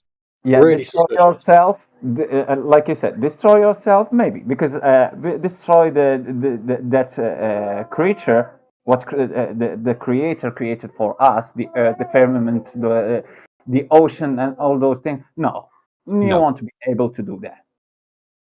Yeah, I mean, whatever he's doing, he's a really scary presence in America. That's for sure. It'd be an interesting time. I'm not going to lie. I normally don't really care about politics because it's all a sham. If I wanted to see clowns, I'd go to the circus. But it is actually for the first time in a while where I'm a bit curious. Like, wonder what will happen next. One, I'm not American. Two, I'm not interested in politics at all, even the politics of my own country. Still, long time ago, in starting of the elections, I told my wife. So when that scene that when Trump got shot, yeah, that made up scene. I told my wife. So listen, it's not 100%, it's not 1,000%, it's $1,000,000%. Donald Trump will just be the next president of the United States. And yesterday, the day of the elections, when he won the elections, I asked her and I told her, do you remember that day? And she told me yes. Yes, I remember when you told me that 1,000,000% it will be Donald Trump that he will get the elections. It's just like when you are watching a movie and you can you can tell the ending. You know how it's going to end in the first half. They're going to get together. They're going to betray each other. It's a show. It's a film. It's a movie. But I got a question for the fellow English. Hit me. Because I've been thinking about the repercussions of the two models, the heliocentric and the flat Earth model. And to me, it seems like if we're on a flat Earth, the game is very finite, and we have an incentive to have an empire. Do you think a large part of why there's all this NASA deception is like to get us off the trail of what the actual goal is, which is to establish, successful empires, kingdoms, great civilizations? Because we're so focused on colonizing Mars, we don't see the fact that we're having a finite game on this plane. There's limited resources, limited land. I don't know if that made sense. Yeah, it's an idea I've considered. I personally don't think it's that, and this is complete speculation. What I'm about to say, because ultimately, I don't know. When people for me talk about the why, and I spoke to a few of my friends about it, and they'll say, let's just say hypothetically, because they'll say there's no reason to do it. There's no reason to lie about it, and I'll say to them, okay, let's just imagine, let's just pretend it absolutely is flat. So we're just accepting this kind of hypothetical situation. It is, and let's look at the benefits to what that would be. Because within the heliocentric model, baked into that is a form of nihilism so dark, even Friedrich Nietzsche would have said, Jesus Christ, I'm a tap out at this point, because that's a bit dark even for my tastes. Because if you're the great-great-great-great-grandson of a monkey spinning pointlessly through an infinite void for no reason until you die for nothing, then if you believe that, you're easier to manipulate, you're easier to control. And I think the reason there's all this deception about Mars, about space, about the hotels on the moon, is because it distracts us from our true purpose. And I believe the true purpose of whatever this is, can't prove it, it's just what I believe. I believe we've come here to learn something. I believe we've come here to learn a specific lesson, but along the way, you get hijacked. It was created with good intentions. It was designed for positive purposes, but has since been hijacked by malignant forces. And between TV, between politics, between all these other things, you kind of get hijacked along the way, and you forget why you even came here in the first place. You forget what you even came here to learn, and then you're just doomed to come back again. Well, I mean, energy. In the Bible, of course, it describes hell as outer darkness, and apparently we're living in outer darkness. I think hell is more a kind of state of purgatory. No. The description of hell it's got many descriptions, and I don't really want to proliferate too many of them, but just highlight the outer darkness one. We've made this model of outer darkness, so people believe we're in outer darkness. People believe we're in the biblical hell. Another thing I would add, just to say, we're also bringing in a new mythology. We're bringing back the Roman gods, Jupiter, Mars, all this sort of stuff. It just seems like a religion. I agree with you. Well, there's a lot of crossovers as well. But when you kind of boil down a lot of the religions, but for me, a lot of them seem like localized versions of the same story. They change the names, they change the certain things to make it a more. Yeah, I can't think of a better way to say it than localization, to be honest. But in reality, the major plot points often appear to be quite similar. Yeah, no, I'd be quite interested to see if there was any exploration inwards into the plane we're living on, into the inner earth, as you would say, because I think that's going to be much more revealing if we go towards that way. I can't remember how deep the hole is. There's a hole in Russia, which is the deepest hole ever drilled. At least by their own admissions, anyway. It's the deepest hole. 8 mile, I think. 8 mile. Yeah, it's and if you were to take the globe model, it's basically getting through the skin of an apple, not even. If you apply that depth to the globe model, and I feel like there's two possibilities realistically. Option one is they've dug way deeper than that, and they just haven't told us. It's an option. And then option two, they physically can't. Man-made tools, we lack the technology to break through whatever this is. Well, there's a certain level of hubris in it, I suppose. Well, yeah, like the idea of we're gonna, what is it, Operation Fishbowl? We're gonna break through the glass firmament. It's like 11 out of 10 hubris, to be honest, because it's kind of literal rejection of divine law, if that is indeed what they were doing. Yeah, I think it's pointless. I think it's pointless, though. We're trying to travel over 3 dimensions. Why don't we try, just, a different medium? Let's try explore higher dimensions. Spirit worlds, astral projecting. This sort of thing is going to open us up to new worlds far quicker than traveling 2 light years.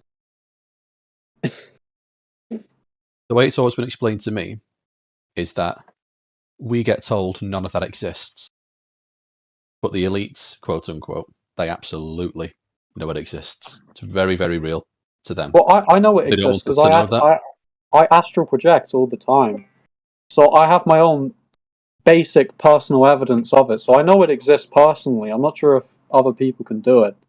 But yeah, the elites are using symbolism, they're using dimensional portals, they're using spiritual symbols to communicate with different dimensions.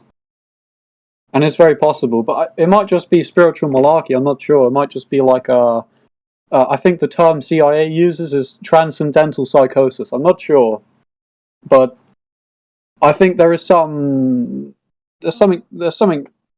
about it that I believe. I think we're more likely to travel over, more dimensions. That's just my opinion, though.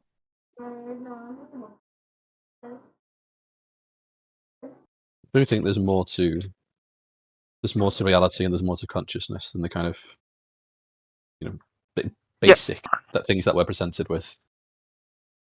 I think we'd be more open to them as well if our brains weren't so hijacked. Because from birth, before you reach the stage that a few people who are here are now, where they're kind of like, right, I'm going to think for myself. I'm going to reject certain ideas. I want to know what I think about these things. By the time you reach that stage, you've already been hit with so much programming. Things very clearly designed to kind of limit your brain capacity, limit your worldview. But yeah, I mean, you brush your teeth with fluoride. What do you expect? Yeah, exactly. Tap water people.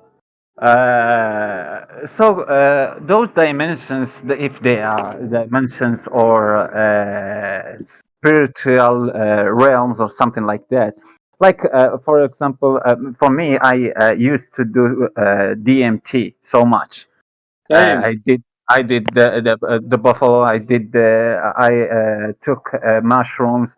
I did those intense breathing session where you just simulate that you are dying to your brain, and your brain will release that DMT from the pineal gland, and you have those 15 till 20 second just like pass out, and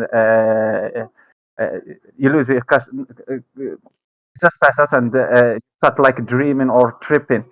But it is so hard to map those realms or to understand how it works in reality. Even for some scientists, they are trying to make that experience longer. For DMT, they are just making some. They do it intravenously. They do it in the blood. Yeah, correct. They do it in the blood by some measurements in some specific amount of time to make that experience longer. To try to map those realms, but it's still hard for them. Well, so I mean, look, what I'm saying is speculation, just based on my own personal experience. But when I did DMT, I went to the inner world, and the inner world's a very real civilization that you can go to. What they're doing in London, this isn't speculation, what they're doing in like the universities in London and like America is they have an intravenous drip, which is like slow drip, so it's a slow release.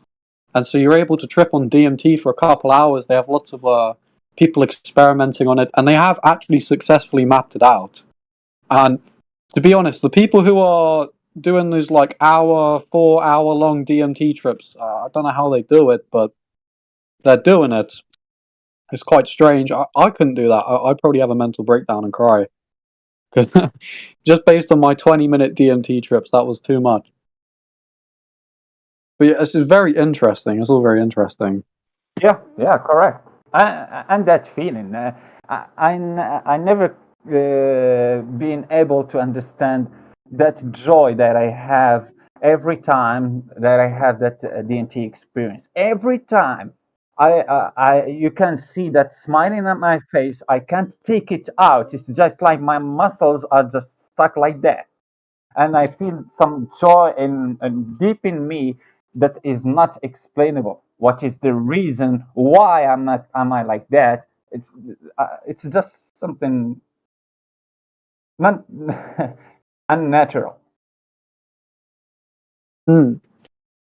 Just be careful, because I'm a Christian. I believe you can talk to demons on that sort of stuff. Like, you've got to be very careful. You'll lose yourself very quickly if you're not. Yeah, I understand, but I was a Muslim. I'm not following the mainstream Islam. Like, if we want to say, I'm just believing in the Creator. I'm not following any specific prophet, not Muhammad. I'm not considering Jesus as a God. So I'm just believing in that God, the only God. I don't deny any scripture, Quran, Bible, the old scriptures. Yeah, but still, I know, I believe that those demons exist, but I'm not scared. They Yeah, never. with the Almighty's permission, you'll be allowed to observe them and to not be affected by them, but only with the power of the Almighty, and that's very true. Yes. Only with the power of Almighty. My belief is that whatever they are, the only power they'd have is the power you allow them. I think that we are infinitely That's not powerful, but trapped in that's not some kind of true. That's not suit. true, really. I've had now this is just my personal experience. I've had experiences with demonic entities like Baal, like Lucifer, and these sort of beings, and they're much more powerful than you will ever be. I think human beings in our physical state, we're trapped in a physical body, we're trapped in a corpse. We only have one thing over these fallen angels and these angels, and that is humility. And with humility, it enables you to have the permission of the Almighty to, act righteously, to be a messenger of God in some aspects, to forgive people, to do all sorts of things. But it's only really with the humility and the permission of the Almighty.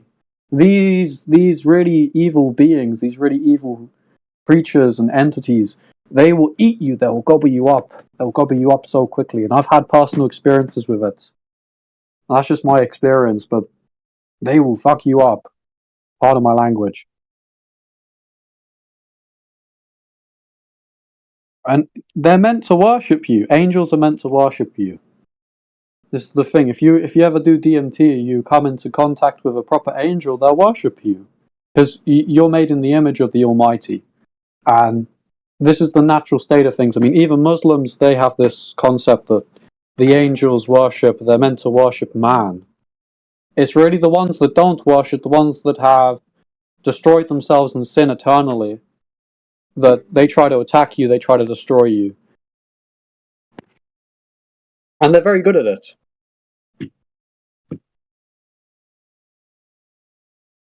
I know there's some people who believe in when it comes to things like sleep paralysis, for example.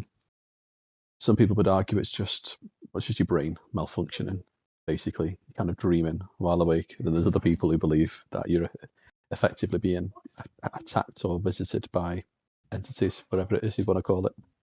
Yeah, and I personally agree with that, because with my personal experience, it's been years now, more than a decade, that I stopped completely dreaming. If I don't do DMT, if I don't do those intense breathing sessions, I never dream while sleeping. So now my sleep is just like I close my eyes and I open my eyes in the morning. I relate. My dreams like are wild. So since I stopped dreaming, I completely stopped with the dreams, have that sleep paralysis. That phenomenon never happened to me after I stopped dreaming. But yeah, when I was dreaming before, normally, I had that problem. I could feel that certain moments. When I wake, I can't talk, I can't scream, I can't move my hands, my feet. So what I think is just when you hear the alarm in your mobile phone when you are trying to wake up early in the morning. Sometimes that alarm you just integrate it in your dream, or someone calling you to just wake you up. You include that person waking you up in your dream. So that's just the inverse. You think that you are awake, but it's still you are just dreaming. You are just having that dream, like that dream when you're trying to run and you can't run. You're just trying to move so hard, so fast, but still you are just in your place. You are not moving. It's like that issue, but you think that you are awake, but you are not.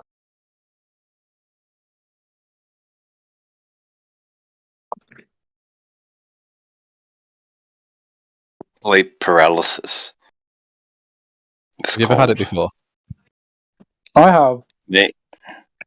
I have it. Me? So, yeah, just anyone, I guess. I have it quite a lot, and yeah, I really wish it didn't, because it's totally horrific. Well, my advice to you, and you don't have to take this, is just say in your head, in the name of the Messiah, in the name of Jesus, be gone, and I'll go. Straight away, it's like a spell. I wake my wife up like 2-3 times a week, just absolutely like shouting in the middle of the night, and I can never properly remember. And I'll wake up sometimes, and she looks at me, and she's just like, oh, "I know that was it again." She's like, "Yep." And it's What's your like 2-3 first times a name? week sometimes. What's your first name? I'll pray for you. I'll message you it. All right. We'll Yeah, see if it no. works. But yeah, You just need to call on protection. As I say, with all of this stuff, you just need humility. You need to call to a higher power.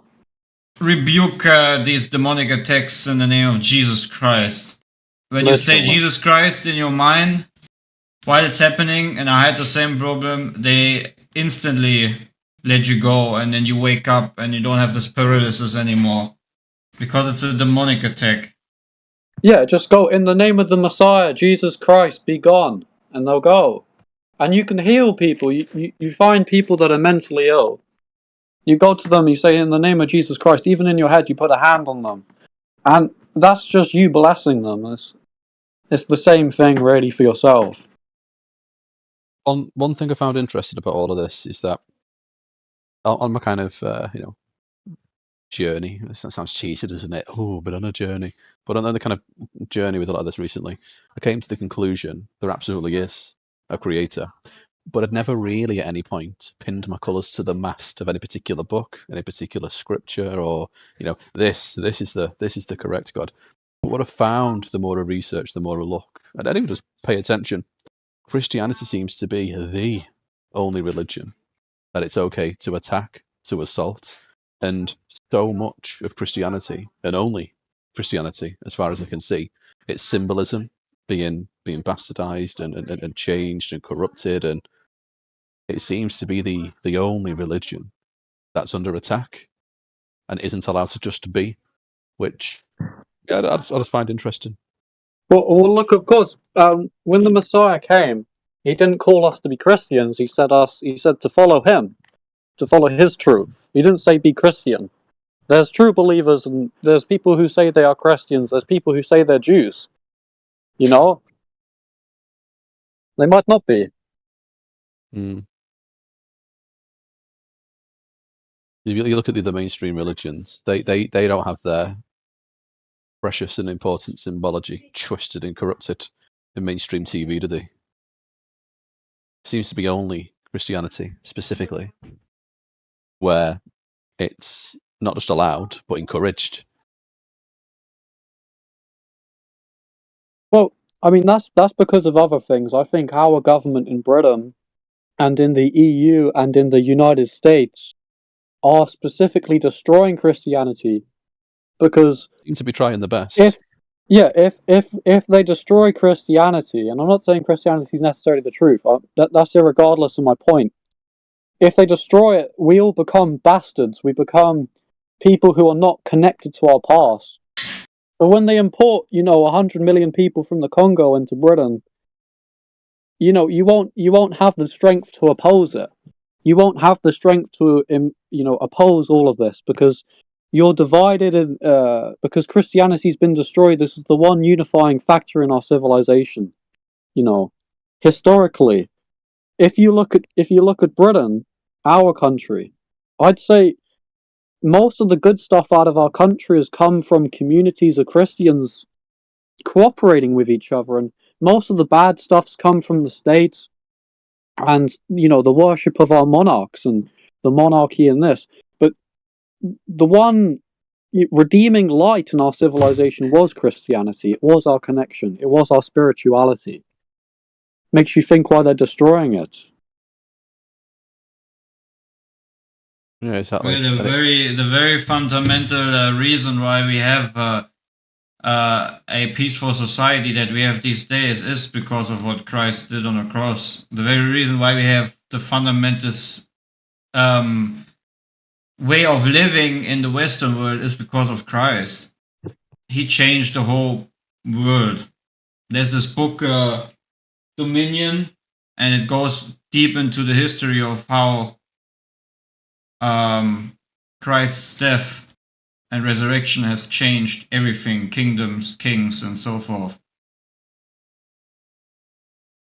And I think you ought to look into the spiritual significance for Christ's life and the parallels between the metaphor of Christ's life and the Kundalini technique of Eastern myths, because from what I can tell from my reading in the Bible, Christ's life is an almost exact copy of how Kundalini you would awakening. come to understand the Kundalini spirit, which is a Christ oil coming from the brain, going down to the root chakra at the base of the spine, and then going back up to be crucified for 3 days at the skull. Well, I gotta, as a believer in the Messiah and also a New Age, ex-New Ager who had no clue about the Messiah, I don't like to hear that stuff being mixed up, to be honest, which is my personal choice. I think the Kundalini spirit is a demonic spirit, and I think the New Age has robbed and inverted and perverted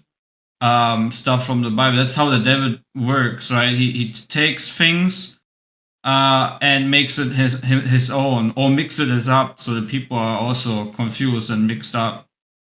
Well, if you just consider what we do when we cross ourselves, we're going from the head to the roots, and then we're crossing the two hemispheres of our brain. We're symbolizing and acting the spiritual process of enlightenment. And Christianity is basically the worship of enlightenment. And because Jesus Christ is enlightenment, the truth, in a human form, we worship Jesus in human form.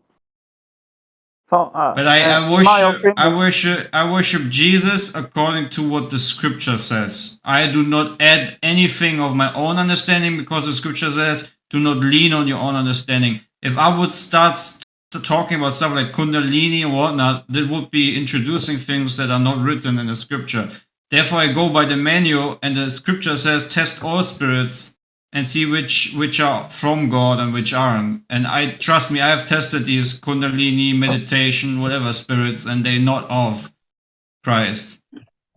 Oh, I know the Kundalini snake spirit isn't of that, but I'm talking about the unobscured original method that they were using. Christ, spiritual techniques or technologies, and they've been here multiple times throughout history. Christ is just teaching it, as God in a perfect way, of course. And the Kundalini's been destroyed over time by devil worshippers in India, because they all worship devils, of course. Yeah, it still remains till today. A question: have you ever heard about the 7 virtues of heaven? The complete opposite of the 7 deadly sins.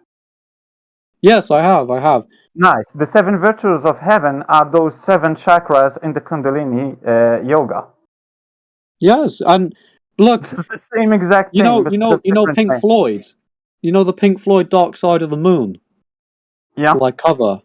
This is the representation of the 7 chakras, and the 7 chakras actually refer to the specific glands in your body. And I just give me a minute to bring up some sources for this. I'll put it in chat.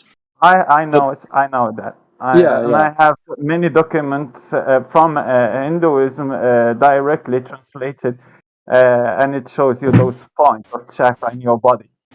Yeah, the truth is that Western and Eastern spirituality don't contradict reality when you take their most basic teachings. It's only when we have added demonic influences to our religions, to our creeds, to our traditions and inheritances that we've destroyed them. You know what is the purpose of life in my idea, in my opinion, in my belief, personal No. belief? So the purpose of life is that you have to choose between two routes. So one is you can represent someone who will be punished and thrown in hell. And you can choose the other way, which is you can represent someone who is rewarded by living in the eternity in heaven. So imagine those two people, how different they will be. One will will never lie, will never kill, will never steal, will never rape, will never do any of those negative ideas, and the other will just do the opposite, completely opposite, will just do any negative thing, have that hatred, will have that shame, will have everything that is bad, considered bad, will have it on him. So we just have to represent one of those and believe in that creator that created everything, and believe in that day of judgment, the way you will be judged on what you did and what was your choice, sorry, and you will be rewarded or punished.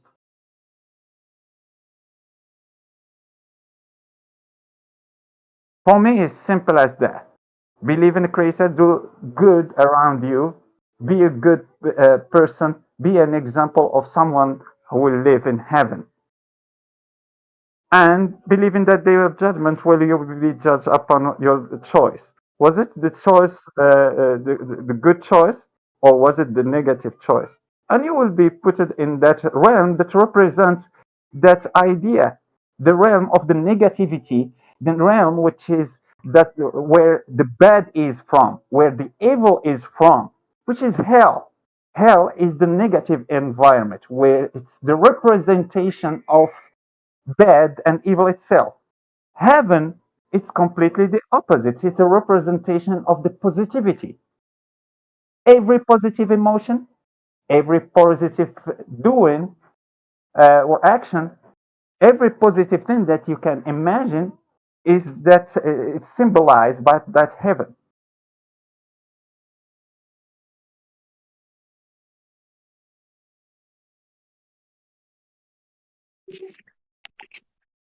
Here on earth, like you can imagine it like it was depicted by every ancient mythology, like the Greeks, like the Nordic.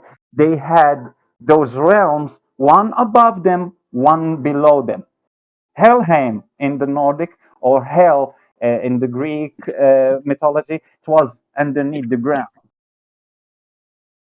And the positivity, where you have every positive energy, it was the land of the gods. It was in the heavens, up. Is there anyone who wants to get back on topic? Speak about the globe, Earth, possibly. We don't live on a globe, though. Oh, you're a flatty. Yeah, he's a flirter like us. Oh, it's flatty. Okay. I just wondering if there's any globers here we can talk to.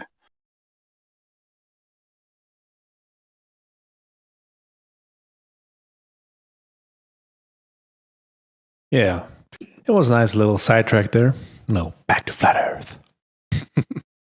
Yeah. Oh, it's just some of the religious talk is a bit upsetting to some people. Yeah. I do think there's crossovers though, because whilst it would be fair for people to say, well, I don't want to pinbuckle us to the mast of any one particular religion, and obviously people are welcome to feel that way. I myself don't. pick one particular religion. But I do think the whole idea of the creator and the true nature of what this is and why it was is intrinsically linked to the topic. I do think they go hand in hand. But then the trap there is you don't want people to go, oh, so it's Bible thing, and then just completely discount the whole entire topic. Okay, yeah, I get you. It's a Bible thing because it's not. It's not a Bible thing. Yeah, we need to come to the same conclusion that the Bible did with science, with our observation, and this way we can actually invigorate, prove the Bible to be correct, but we can't use the Bible as evidence because it would be circular. A lot of people do, and it irritates me, to be honest. And I hear people, and even if I believe what they believe, it still irritates me that they're like, yeah, but the Bible, which is just circular, because it's they're doing the same thing. Somebody would argue for the globe. It's like, well, NASA tells me it's a globe. Well, how do I know it's a globe? Because NASA said so. There we go. Pack it up, boys. Close the server. It's been put to bed. Do you know why we are always, all the time categorized as believers or unbelievers or non-believers? Because there is no possibility to be a knower, someone who knows God, someone who knows about God, unless if you are a prophet, that's an exception. But I'm talking about you human. That realm will always remain in the category of beliefs. So you can't prove it because you don't know about it. You just believe that thing about the religion. So for me, it's something personal. You can just spread sometimes the seed and leave it there like a bait, fish bait. So it will click with someone, but not with them with the rest. So just my personal opinion. It's not something that you can debate and argument about. It's just religion. It's just a belief. Something that you have personally, or that link that you have personally between you and the Creator. I mean, I disagree. I think I have a bit more faith in humanity or human beings' ability to understand the ultimate truth. But I understand your point.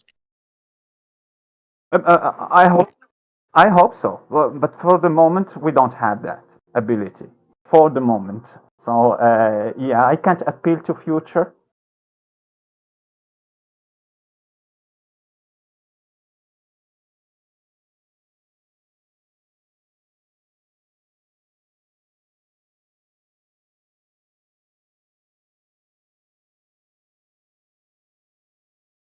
I think it's important for people to be honest about what they know and what they don't know. There's a lot of things I used to thought I knew, but I didn't actually know these things. I believed them. I believed them really strongly as well, and I'd have been willing to argue passionately.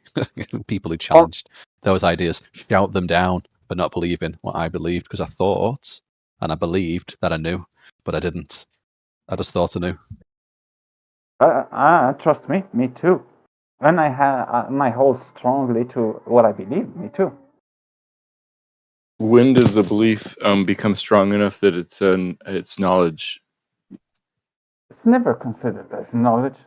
It will never be. Knowledge is something that you verified.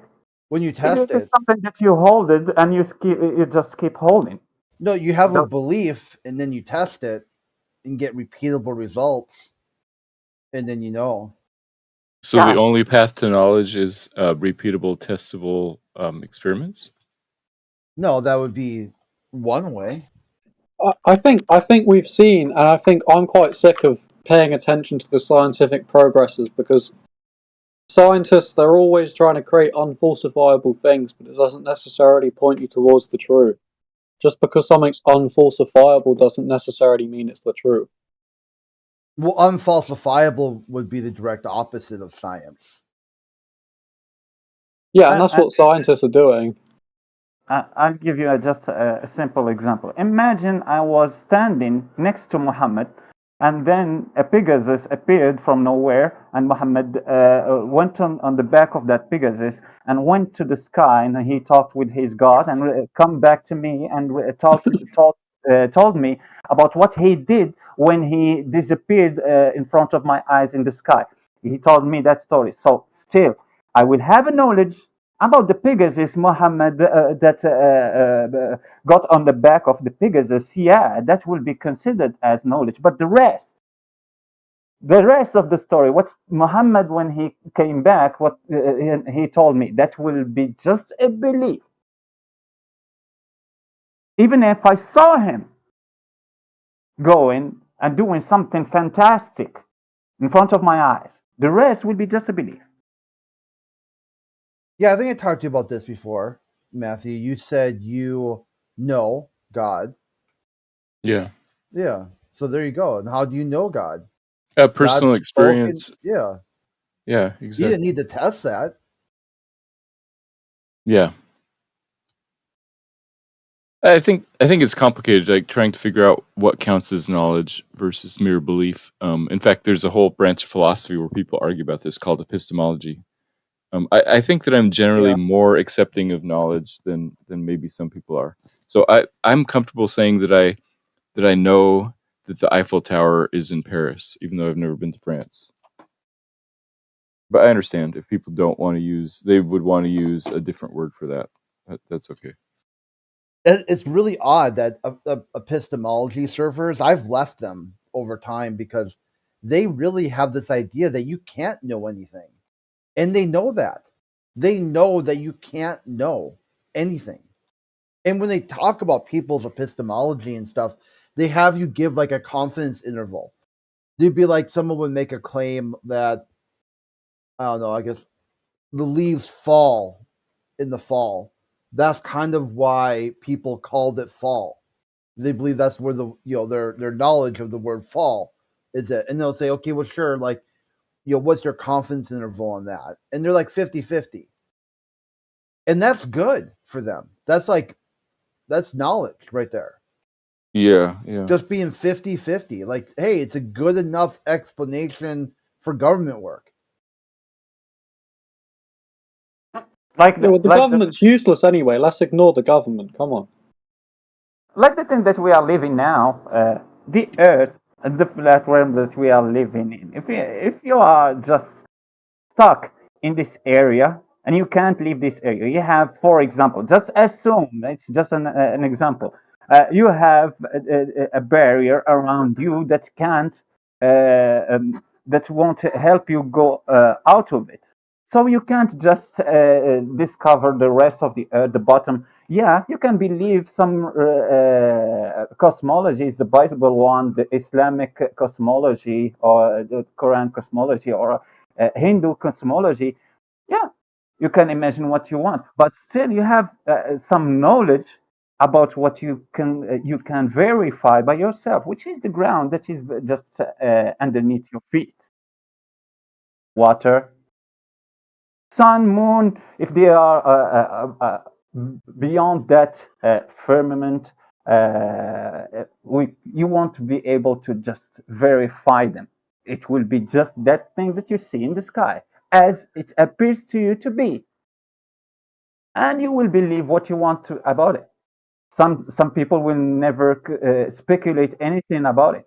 That's the sun, that's the moon. What is the sun? I don't know. It's just the sun. I call it like that. I found the name used from before, so I use the same name. I don't know what it is.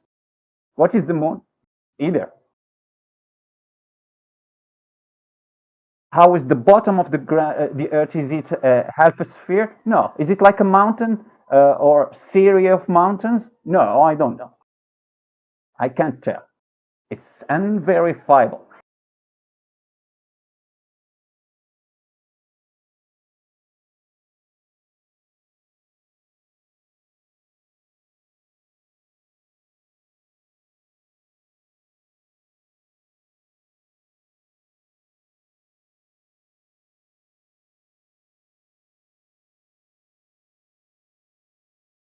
I mean, that is the intellectually honest point of view.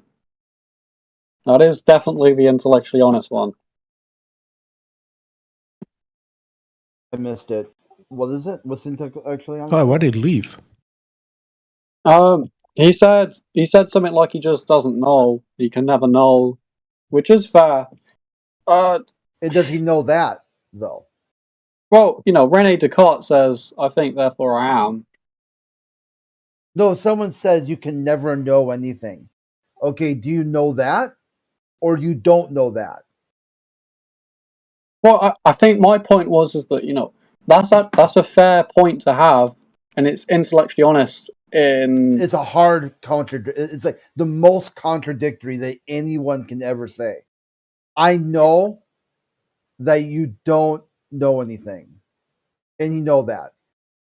No, they just want to suppress knowledge using that stupid method, but it will never. If they say that, then they're not humans. Yeah. Well, you guys believe in aliens? I do. What is an alien? We're aliens. I think we're aliens. Okay. I'm a human. I'm sorry. Extraterrestrial. See, that's why you should be precise with your words. I'm terrestrial. Are you terrestrial or extraterrestrial? Well, are you from this terrestrial object? Is the question. There is only one terrestrial object, so then that answers itself. Yeah, no, okay. I would say, okay, going by your dichotomy, we're not aliens, but I think there are non-human being humanoids. That's contradictory again. Non-humanoid humanoid. No, non-human being. They're not Homo sapien, but they're humanoid. So they have 2 arms, 2 legs. They walk upright, for example. So they generally resemble the same structure as a human being. So like you can have, let's say you get a gecko. You genetically engineer the gecko to have like the body of a human being, but the skin of a gecko. That's a humanoid gecko. Like a bird. Like a bird walks upright. Got 2 arms, 2 legs. Well, I mean, this is the funny thing. Plato once said that a human being was a featherless biped, and Diogenes plucked a chicken and said, "Behold, Plato's human." Do you mean like little green man in spaceships from outer space?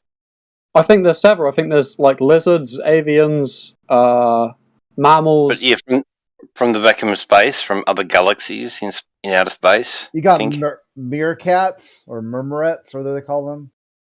Something like that. I mean, there's all sorts of like Native Americans in like South America who they see like flying saucers, and they see like flying jets in the sky, and they see nothing different between them. Apparently, there's loads of old sort of mythology, you could say, of quote unquote brothers from the sky. It seems all quite interesting. I don't know. It might not be from a different planet, but it might be like a hidden force or a hidden entity. I don't know. From another dimension, you mean? Yeah, demons or angels. Okay. The Krang. Yo, quantum.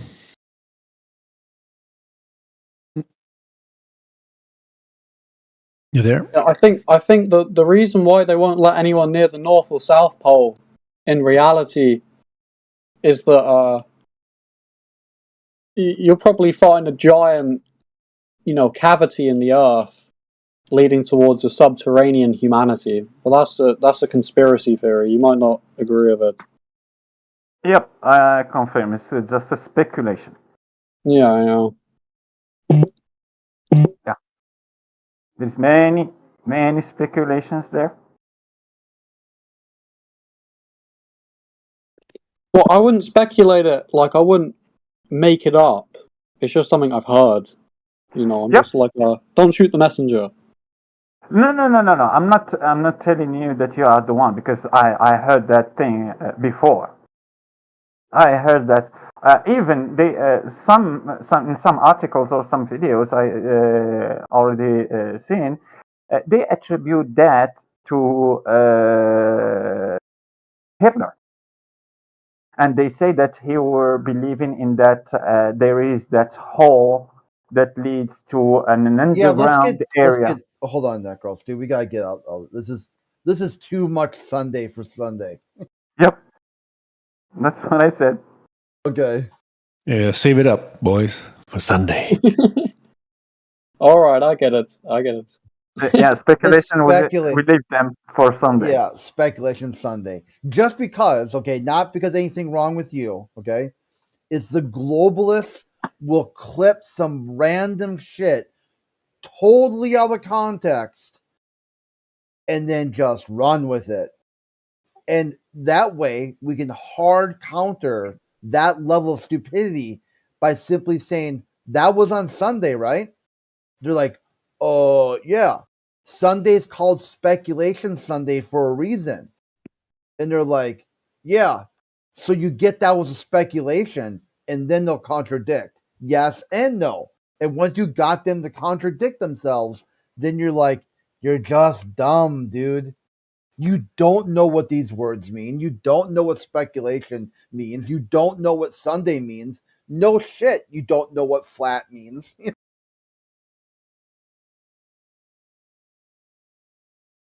Yeah, You're true, bricked. true. It's bricking. It's like an ultimate form of bricking. And that's the only reason. I mean, it'd be great to talk about it all week long. But, globalists won't allow it. They're just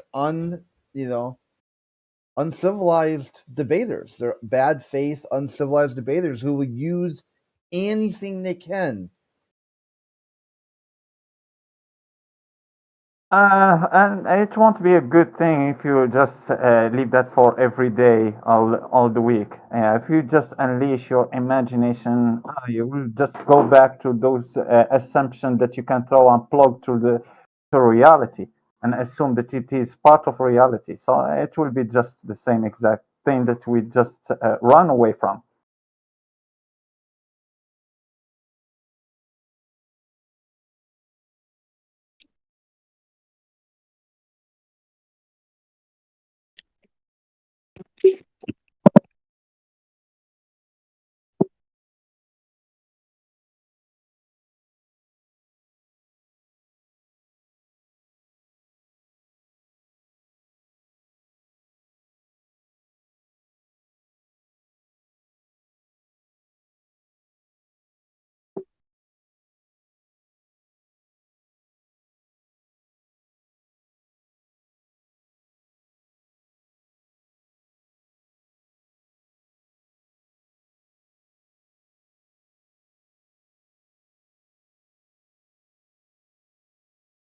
By the way, I landed in New York. Everything was good.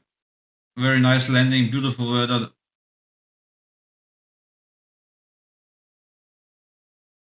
Well, welcome to New York. Actually, a beautiful approach. Like from the shore side, beautiful. Didn't expect that.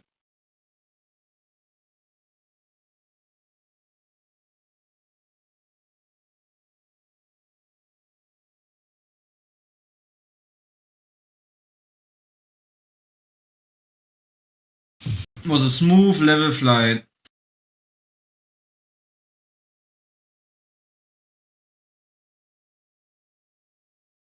Good thing it's a level Earth. Everything else would be horrifying. Imagine flying over a curve in an airplane.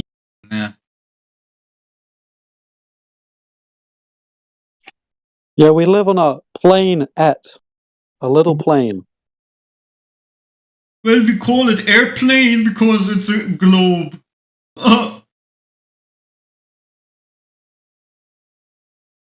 Actually.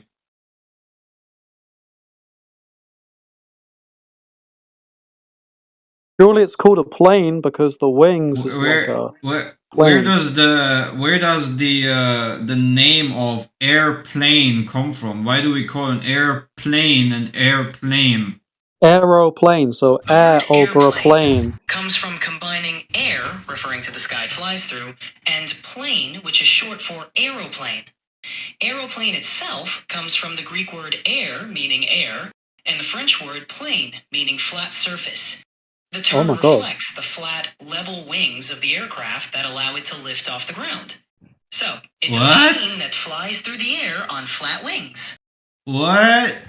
What? Yeah, unfortunately, I got to agree Yeah, with ChatGPT plane here. of the wing. The Yeah, wings aren't plane flat. of the though. wings. That's correct. Yeah, plane of the wings, not the plane of the ground. Ah, okay. Yeah, the wings Interesting. aren't flat. You gotta look. They've got to look at that again.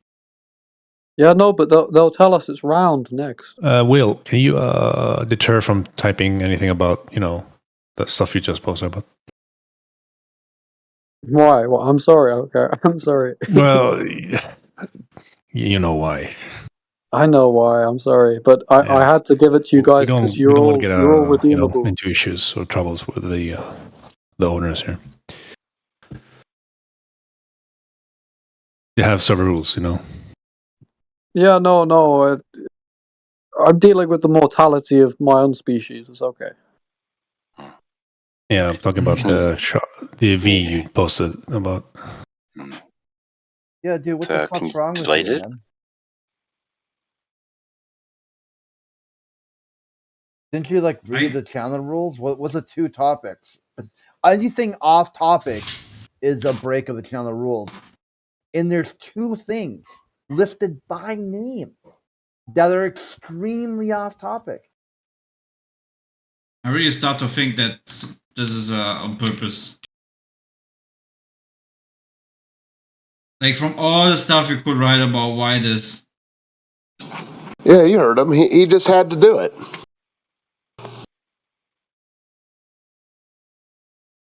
Yeah, I wasn't trying to be like an asshole.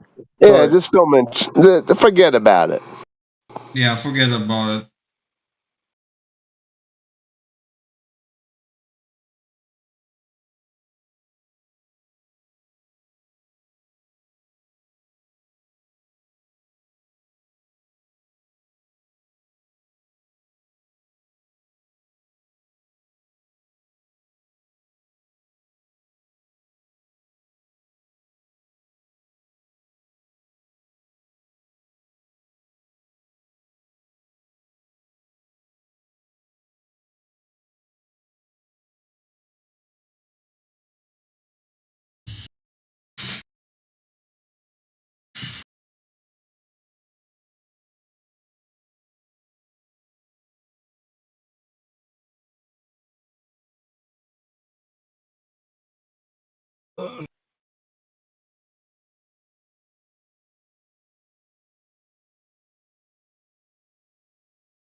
You know what really grinds my gears?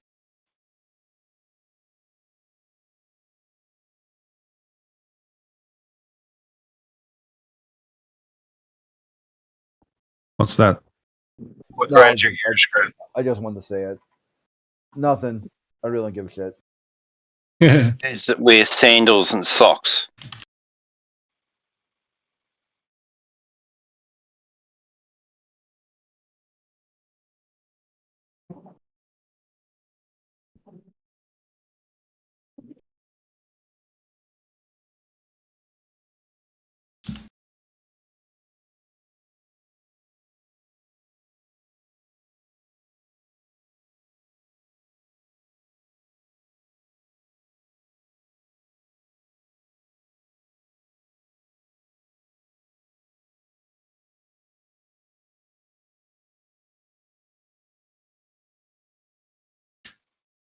It starts to look a lot like.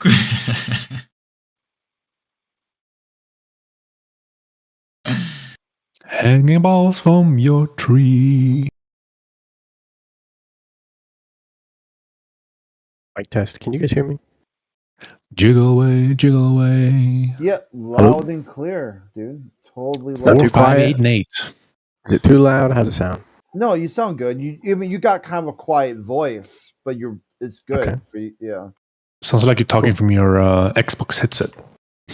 Definitely caught me. Yeah. Yeah, I've had this thing for 3 years. I need to get rid of it. Yeah, sounds about it needs a replacement. It sounds a bit. Yes. Yeah. Well, thank you, gentlemen. That was it? Yeah, that was it. You're Have a good don't have any rest of your day. questions or what's going on? No. Like, no. No, I'm cool. Not my debate. All right. You just have a talk. You don't need to debate. No, Ask me I just questions wanted if to make you're, sure my Discord was fucking Yeah. with me on Xbox, so I just want to make sure it was working right. Yeah, no worries.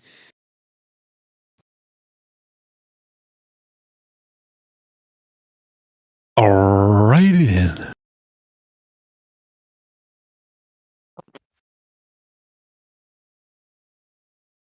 Maddie, Hello. what kind of name is that? Bro, I'm just joking, man. Bro. Yeah, bro, What's up, man? catfishing works, man. Like, I'm getting You free catfish? nitros. Oh, damn. You making any money? And You bro, I'm getting hustling? just free nitros, man. I just enjoy it, man. For real. Man.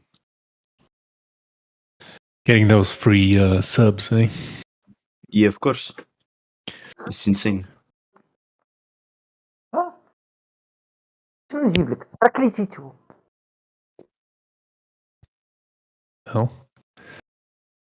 So, what interests you in this topic of VC? Have you talked about it, heard about it before? Any research? Me? Yeah. Bro, I'm here like every day almost. I'm just listening to the arguments. You're here every day? The first time I see you. What's no way. your... Did you change your name? No, I didn't actually. I'm here Then like it's the first time for I see 5 you. Then. minutes, like 5 minutes every day. Oh, okay. All right. And if there's like not a good argument, I'm just leaving. You know. Yeah. Well, I haven't had any good, Glober to argue with. I guess any good evidence. I see. Or back and forth. I guess depends when you chime in and who's talking what such. But if you have any particular question or like you want to know more about or why we don't, quote unquote, believe in that stuff or etc. I see. Yeah. Yeah, I remembered it. Okay. Quizzer, Sorry, what? has anyone ever told you that you have a very crisp microphone? Yeah, I've been told. What microphone are you using? It's called the Shure MV7. I remember. I think you already told me that, right? I remember it was you. Possibly. Yeah. I mean, I've been asked many times, but Re-podcaster mic. Yep. You gotta have that nice voice to catch people's attention, That's true. Yeah.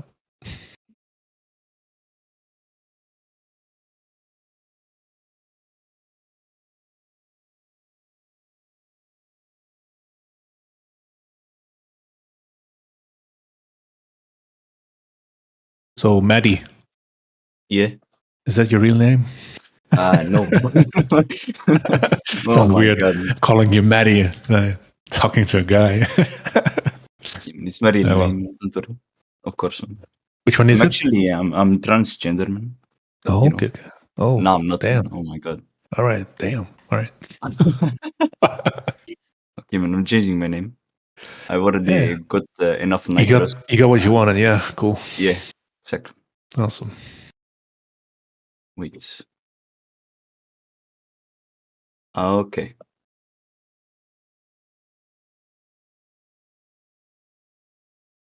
It starts to look a lot like Christmas. Oh, art zeal. Yeah. Art zeal. Yeah.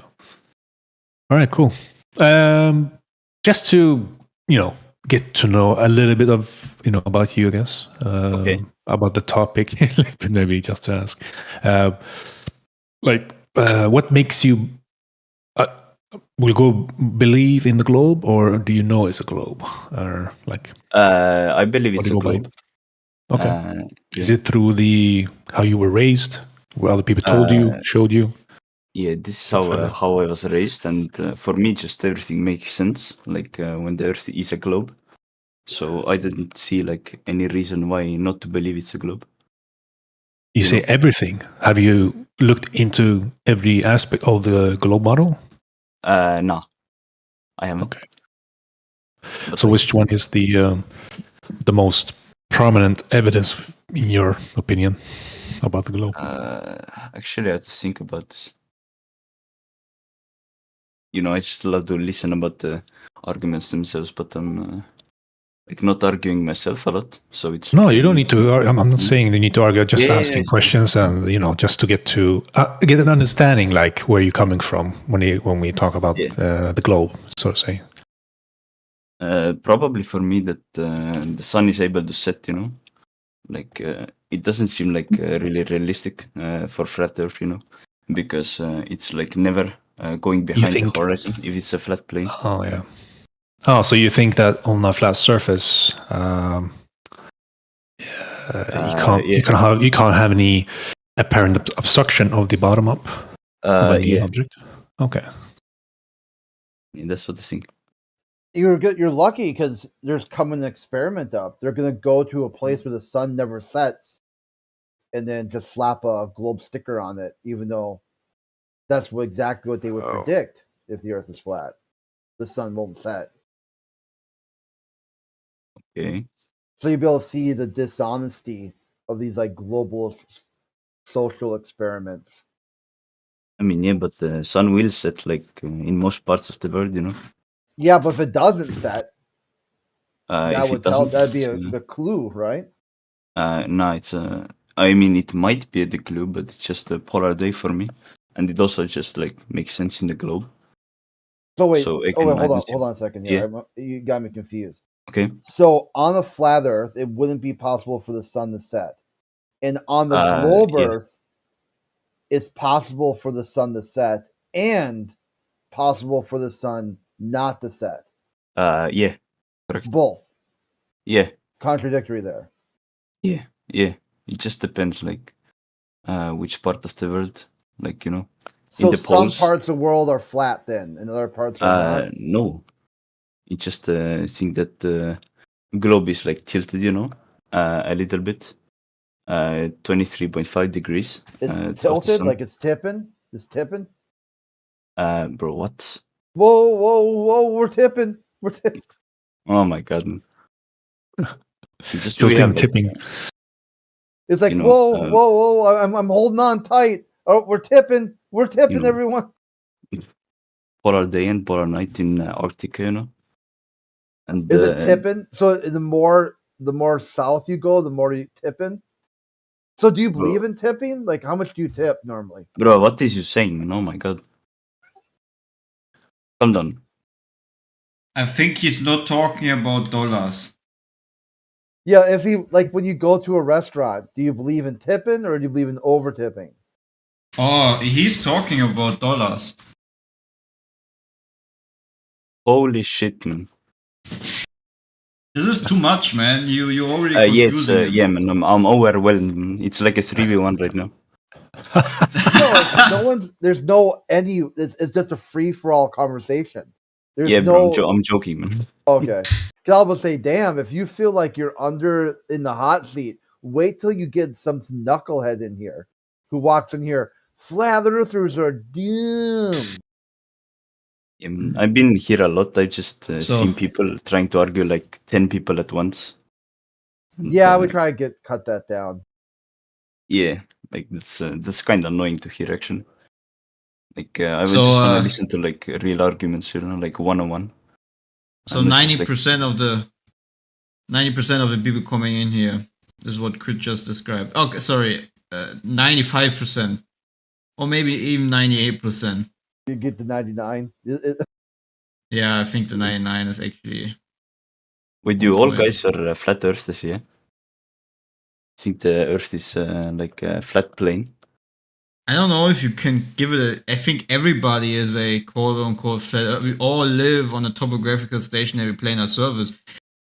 See, the thing is this, right? Let's forget all the image, forget all the whatever you have ever heard about flat Earth. Just imagine me as a normal guy, right? I don't put any label on me. I'm just, the problem I'm having is this, right? Okay, very objective. If the Earth, for me, in reality, presents itself to be a topographical plane, so water is level, horizontal is horizontal, the horizon, the horizon is horizontal.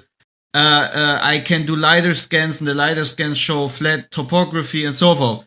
Then the question is this: if everything points to the Earth being locally, topographically flat or planar surface, then please, for the love and mercy of whatever, right?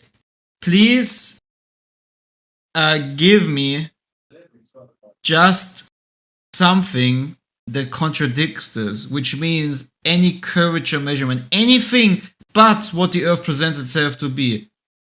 Like, no label, nothing. It's just an objective me saying, this is how I see the Earth, but if the Earth is truly the opposite of what I see, then just provide the evidence. That's it. And then I'm happy. Okay, I see what you mean. So you think like globers don't have any evidence, and that's and everything just points to the Earth being flat, and that's why I don't believe in globia. Well, because all the evidence is it's just well, flat. what they use as evidence is a reification most of the time. So what they will do is, well, the Earth is a globe because I can look at the sky and I see stuff in the sky. Therefore, the Earth is a globe, right? That's what the globers do. They always point to the sky or talk about satellites or talk about images from their supposed paradigm of space. But the problem is this, right? It doesn't need to be so complicated. We don't need to look up in order to understand what below is, right? The ground. I don't make a new floor into my room by looking at measuring what the ceiling is, right? That's stupid. So it doesn't matter what's up. It's what matters what your feet are standing on. So the very foundation, as a sense, is what I'm after. I just want to fundamentally see that there's a foundation set which we can build upon. So where's the foundation for the globe? There must be detectable direct measurement of curvature, right? No visual phenomena, just direct measurements of curvature, right? Mm-hmm. And it must be easy to detect it because the radius isn't that giant, and it's bending everywhere in every direction, 360 degrees in every direction, right? The ground is bending to form a ball. So where's that ball? Why is it that we have all these planar regions on this Earth, but somehow that still makes a ball at the end of the day? That's ridiculous. Bro, the Earth is just so big, man. You cannot see it. But just so so big. So where does the numbers come from then? Where does the radius come from? Where do they get their numbers from then? Somebody must have. That was to Clay's earliest point after Zol, right? Is that you're just explaining why it's flat. You're just saying, listen, it's so big it's flat. That's not proof that it's curved. You're just saying it's flat. Yeah. Yeah. That wouldn't be like a proof that it. Yeah. Bro, again, it's like a 4v1, man. I cannot focus. Man. No, we are not battling you, man. I'm joking, man. I just never been arguing about flat Earth before. This first time? Yeah, actually. Okay. But you haven't looked into much of flat Earth, I guess. It seems I've been looking about the flat Earth for many months, to be honest. But like not that deep, you know. I just been looking about the arguments. You've been noticing it and seeing it and stuff. Different debates in YouTube and just being in the server, you know, listening. That's basically it. Just as of today, is that what you said? Nah, it's been like months, to be honest. Months? Where have you been, man? I haven't seen your name before. I don't know, man. Yeah, just like maybe in the YouTube blog. Nah, man, this vocal here. Okay. Like 5 minutes, like maximum usually. Because it's all right, cool. But then you by months, so you should have already. Do you know our position even? Like what the flat Earth position is? You can actually explain it to me because you know guys, it might be different for. Can I interrupt for 1 second? Yeah. Right, because this might be a good time to ask. I haven't been in the Flat Earth channel before. Now, is the creator of this channel himself a flat earther? Is that sort of debate between the two models? Is it mostly people that believe the model? I'm undecided myself. So, what? I myself am undecided about the model. We don't use. But I'm just curious. What do people prescribe? What is the main sort of no models to start with. belief system here? Yeah, no Okay. models. Yeah. All right, I heard you say definitely no models. I understand Yeah. no models. All right. So, what is your worldview? Is what I'm asking then, perhaps. Yeah, the Flat Earth and is stationary plane. There we go. Yeah, the Earth is observably flat and stationary, measurably flat and stationary, and practically used as flat and stationary.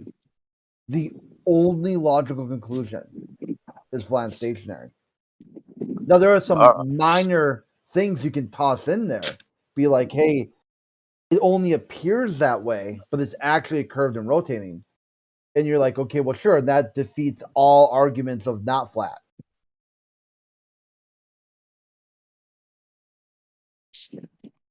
Well, I've got a whole bunch of questions, obviously. Now, if I may, I will say this. I'm not sure if it's flat, but stationary I like the idea of, because I'm a Christian and I think, that God fixed the earth to be still and all that.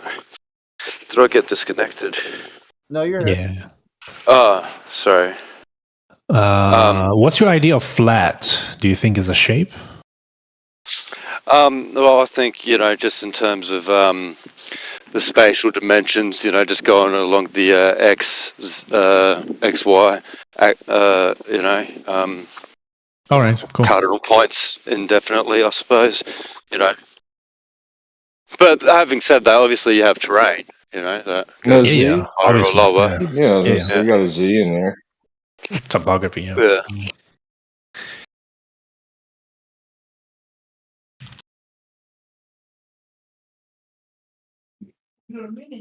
Sorry, I'm just walking in the wind right now, so I'm just muting up. But I'll ask you a question in a minute. Where is everyone anyway? I'm in Australia, so it's almost 5 in the morning here. Oh, you're up. Bro, what are you doing in Discord this early, man? Or you just woke up now, or for a walk? On a morning walk. Morning walk. Oh, that's nice. That's insane. What time is it? Where are you guys? Yeah, typically when somebody says it's really late here, it's like 5 a.m. That means you haven't gone to bed. So it's just early for you. It's early then. You meant to say early. Did I say late? I meant early. Thought so. Same deal. Well, that's the thing. It's either really late or really early, depending on. But it's the same time. So it's, matter of perspective, I guess. Because that was going to lead me to my next question is, how would you account for the time zone difference with the light and day? Because what time is it where you are? You guys Americans or? Yeah, it's like 1 o'clock in the afternoon where I am. So the sun would be right out there. Yeah, it's just dictated by the sun. Just like everybody, like Clay said it, like everybody knows the Earth is, quote unquote flat. Like we're all flat Earthers, quote unquote. And you're like, well, I know what time it is because of the position of the sun relative to me, And these are time zones, right? And then there's this idea out there that there's 24 perfect spherical time zones because of the Earth's a sphere, but that's not what we have. We have 19 in the north, 24 at the equator, 32 or 33 at the further south. Yeah, time zones are just dictated by the position of the sun. And if you were to say anything else, it'd be like you would just be like presupposing some kind of model. But the thing that we experience is time zones dictated by the sun. Yeah. As far as for all intents and purposes, that's right. We just see the sun shifting location, and we can call each other and say, "Hey, are you still in this geographical spot? Where's the sun right now?" We can go, "All right, yeah, it is moving that way." We can confirm it that way, I guess. But yeah, I don't know. I haven't been to outer space. I've never seen that. Like the face of a clock, right? You'd be like, well, I'm on this meridian, or I'm on this longitude, and I'm on this longitude, and I'm on this longitude. That's just where the clock is. The hand of the clock points. Yes, like a clock. Clocks aren't globes. See, well, because my next question then would be, and I guess this is presupposing the strength or nature of the light coming from the sun, and with all the tests and I think that on a You're infinite breaking flat up. plane. You're breaking up. You there were a cutting bit. off there earlier. If you can Sorry. Okay. Can you restate hear me that now? sentence. Australian fucking internet. Can you hear me now? Yeah, we can hear you now. Oh, okay. Well, my question was, on a flat plane, right, with a sun that's moving around, presumably at roughly the same height, like infinitely flat plane, would there be no vanishing point of the sun? Because it does appear to, quote unquote, move over the horizon there. So how is that happening? What's happening there? Is it something to do with, let's say, just an optical illusion?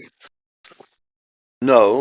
Yeah, it's obviously optical, right? Because we're looking. Well, it's obviously optical because we're looking at it. An illusion. Yeah. Well, Why would it be an illusion? Well, it's optical, but not an illusion.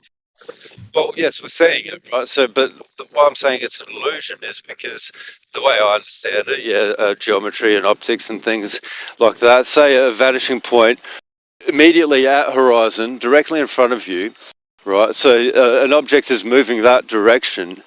It won't cross over the horizon if it is continually parallel, like the sun and the flat plane there of the earth.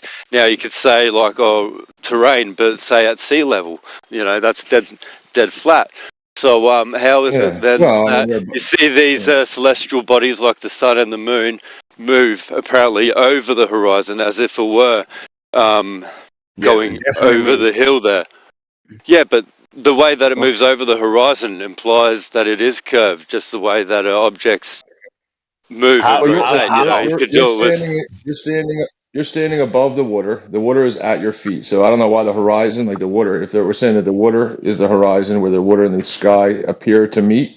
Well, we know the water is below your feet, right? So if you wanted to get parallel with the water, you'd have to have your eyes in it.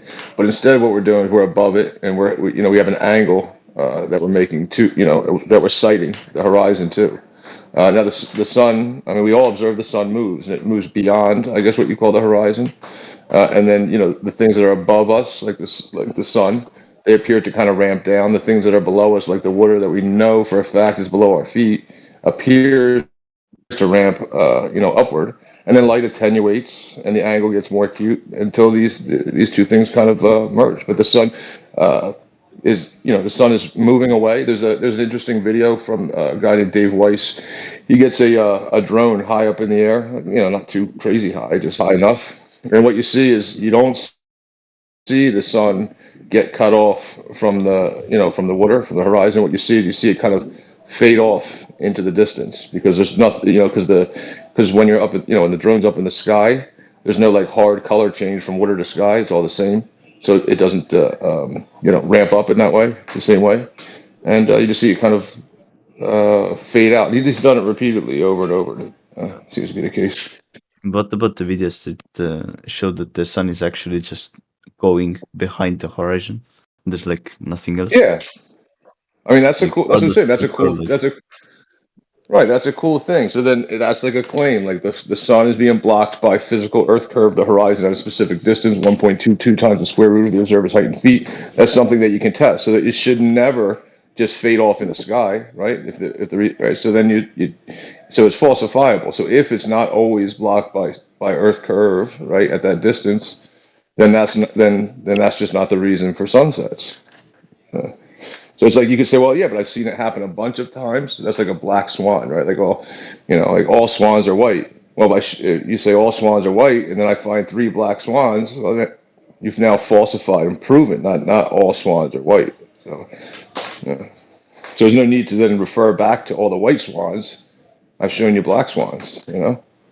Okay. Can I ask you guys something? Because I just have this thought, right now. Like, I'm not questioning the theory, but this is, you'd see, say, photos of like a bridge going off into the horizon there, and it does appear that the bottom of the piers of the supports of this bridge go beyond the horizon before the top does, you know, the whole phenomenon, same with a ship or other objects. Now, in my own experience, I know I can go to a lookout at like a mountain, right at the back of the sort of the coastline, and then looking further off into the distance, I would see, you know, basically the coastline and landmarks there.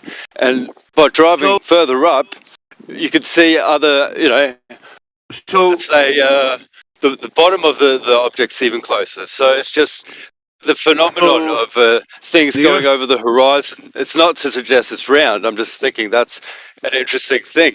What could that be? Why is that? Could just be optics, you know, the way light travels. Who's to say? I'm not married to any theory. It's just interesting to me. I don't think it's of much significance personally, but you have an open mind, but you bend more. Why'd you butt into the conversation then? Because I'm curious. I'm sorry if it's rude to share my perspective. No, you're curious, but it's not of interest. That's interesting. Never heard of that. No. So I'm not married to either theory, and I'm not like okay. That's partisan I didn't either even come way. in hot, Bill Hicks. Yeah. He's globe curious. Yeah. I didn't mean to come in hot, Bill Hicks. I know, I'll chill. Because, you know, like, put it another way as well. If I do ask a question, it's neither. It could be devil's advocate. You know, I just want to see how you guys would, you know, counter certain, you know, what's the word? Detractions or whatever. Any counter arguments to your scrutiny proposition there. Scrutiny, thank you. You're welcome.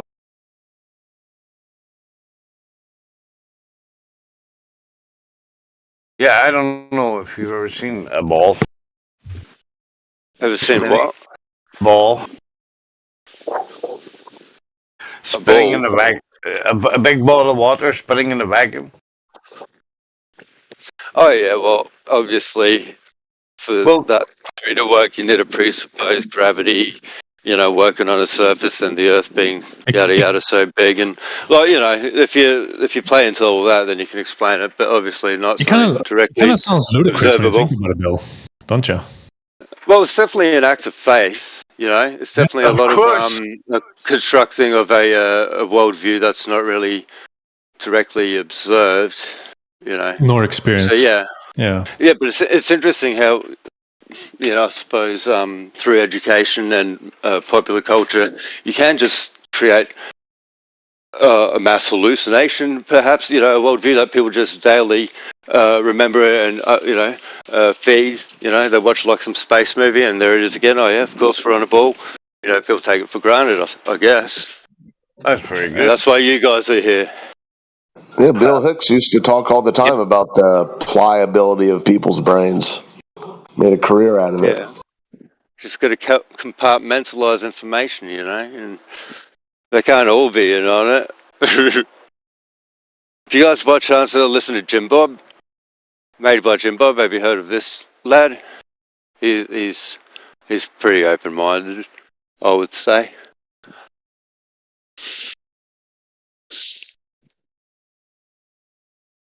Okay, how about this for an argument I've heard? Apparently, the logistics of plane flying, like just the routes they take on a globe, make more sense, supposedly, than the distance would have to be on this the flat plane, like if it's the UN map sort of model or whatever it is. Well, what do you? I mean, listen, I don't know the flight paths and locations and everything, right? But what people will do is just they'll say, well, listen, assume that we already know the distance from A to B, and now we're going to map it out on like a model, WGS84 model or whatever, etc. But you first have to know the distance, you know, from A to an undiscovered B. And then you discover position B from position A. So how would you measure the distance? How would you know the distance? Yeah, to confirm exactly. Which model it fits best. Sort of, it's like you're begging the question. It's like, so you would just be like affirming the consequence of the model. Yeah, exactly. That's exactly. Yeah. All so, right. I mean, so then it's like,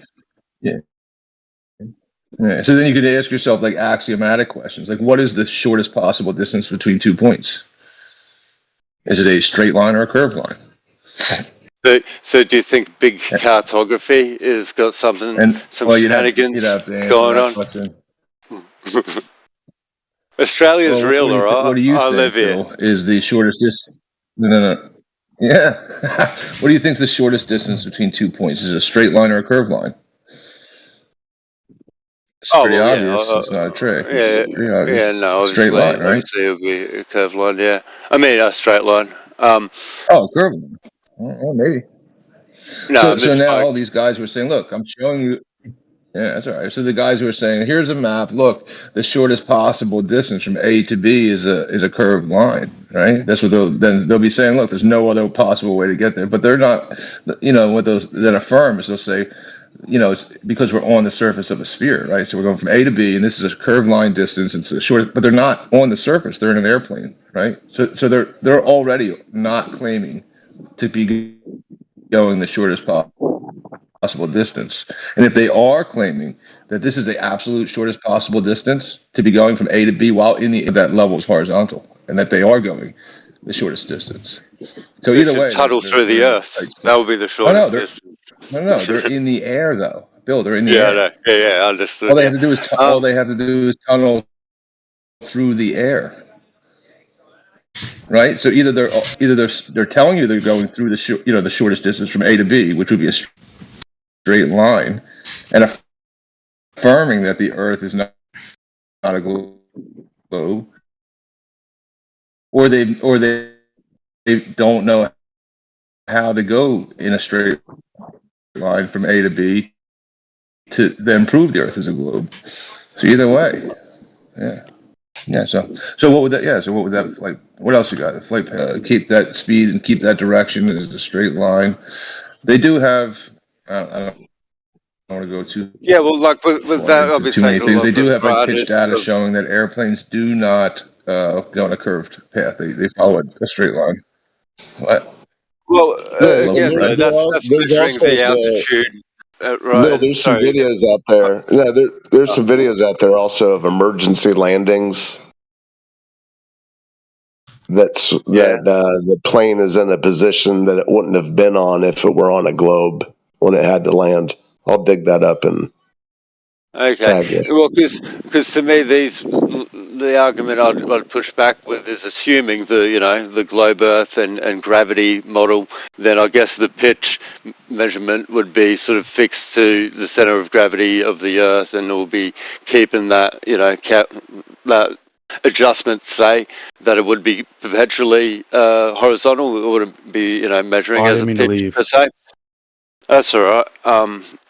But that's again assuming the gravity and globe Earth model being doing that. So I couldn't verify the distances travelled by plane or this or that. There's a lot of going on good faith with what's reported there to me. So again, that's flimsy as well.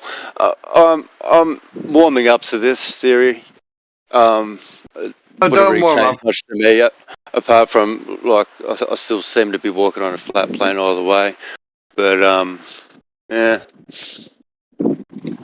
So how about this? Speaking of air travel, why come we can't fly around in those big balloons, those bloody zeppelins? So like a helium cap? Are they like hoarding all the helium so we can't fly for free? Have you seen the Hindenburg?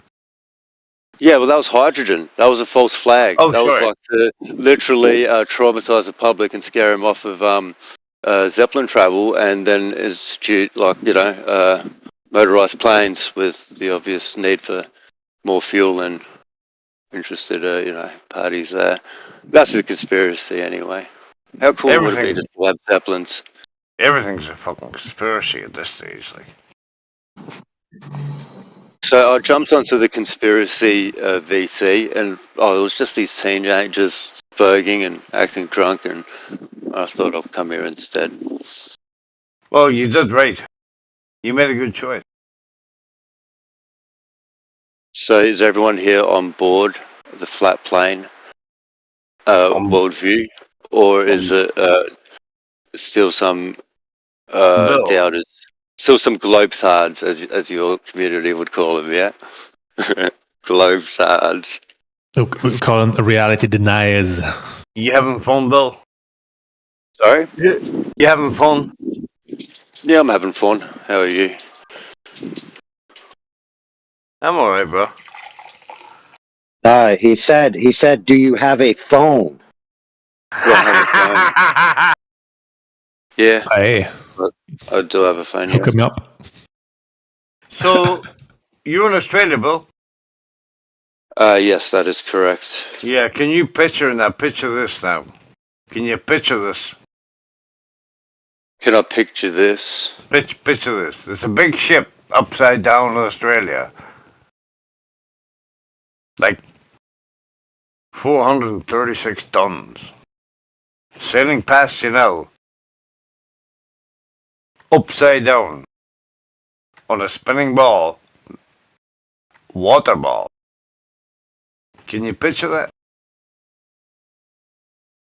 Oh, yeah. No, I have no issue. Like, obviously, I've been taught this globe gravity model, and it's not too hard to conceptualize, you know, as to whether you accept it or not without, let's say, more justifiable proof and evidence. You mentioned it earlier. I can see it. I can see it easily. Yeah, I can. You can as see far it? as the spinning, well, the thing is, once an object reaches its velocity, the acceleration isn't felt anymore. You know, sort of like if you're on a train, traveling however fast. Yeah. So like you're standing still, or that phenomenon. Momentum and all that. But I can picture it, sure. As to whether or not I have good reason to believe it, well, It's up to you, right? It's almost like depends on your schooling, Bill. Well, the thing is, sort of, we all take it on good faith that is the way, because that's how we were taught. While educators in our society teach us something that isn't the case. This is obviously how things are. And it's sort of like it's lodged itself in there. So like, I've got no reason to not believe that. You know what I mean? But Occam's razor, like I am still creating a new entity. I can hear it in your voice. Yeah. The more you think about it, the more you realize, fucking this is probably bullshit. I'll be honest with you. I got into this topic for a laugh because my thinking was just speaking openly. I kind of got into this as like, right, let's see what these retards are on about. Yeah, exactly. That's my fucking exactly, bro. And then fast forward 4 years, he's the proud owner of a Nikon P900, and yeah, it's been one hell of a ride. Yeah, fucking years later, I actually got a hold of my mind and realized I've been fed bullshit all my life. Indeed. That's exactly what I did. I came into the forum. I thought I was so clever. I thought I'm going to take an absolute piss out of these retards. Flat Earth. What the fuck are they on about? Wait to hear this. And then realized I hadn't a clue what I was talking about.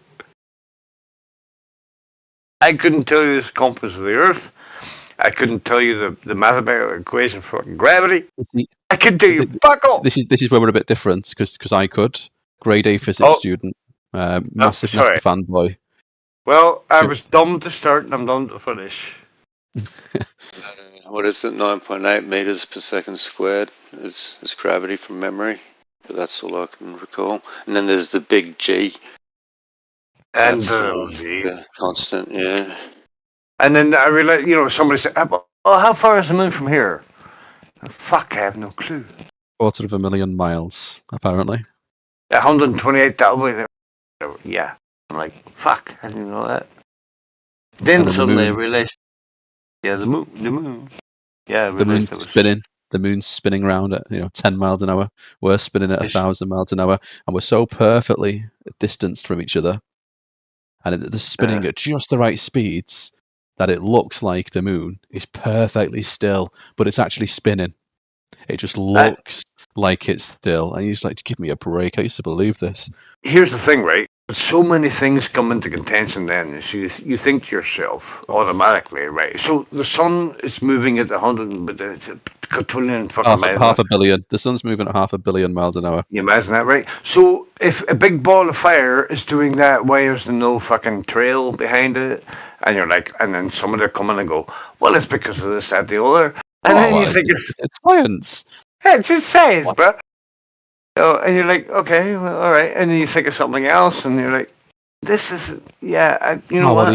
It's relativity. It's relativity. You see, you can't feel the movement. Oh yeah, okay, fair enough. And then you say, well, why is it that gravity, the moon's gravity, is strong enough to affect entire oceans, a quarter of a million miles away, sorry. But then it's not strong enough to stop spacemen doing little slow motion space jumps on the surface of the moon. Why can the moon's gravity affect the Earth's oceans so many millions of, hundreds of thousands of miles away? But you can play golf. You can play golf on the moon. Why? And the answer's always science. Well, okay, that's me told. No further questions. Yeah, that is actually kind of funny that you do mention that. Well, yeah. The gravity being so light, they're apparently having such an effect here. It's sort of, again, things you just take for granted. Science. It's just science. Yeah, big ocean and the moon causes tides, but no Great Lakes. And you're like, okay, well.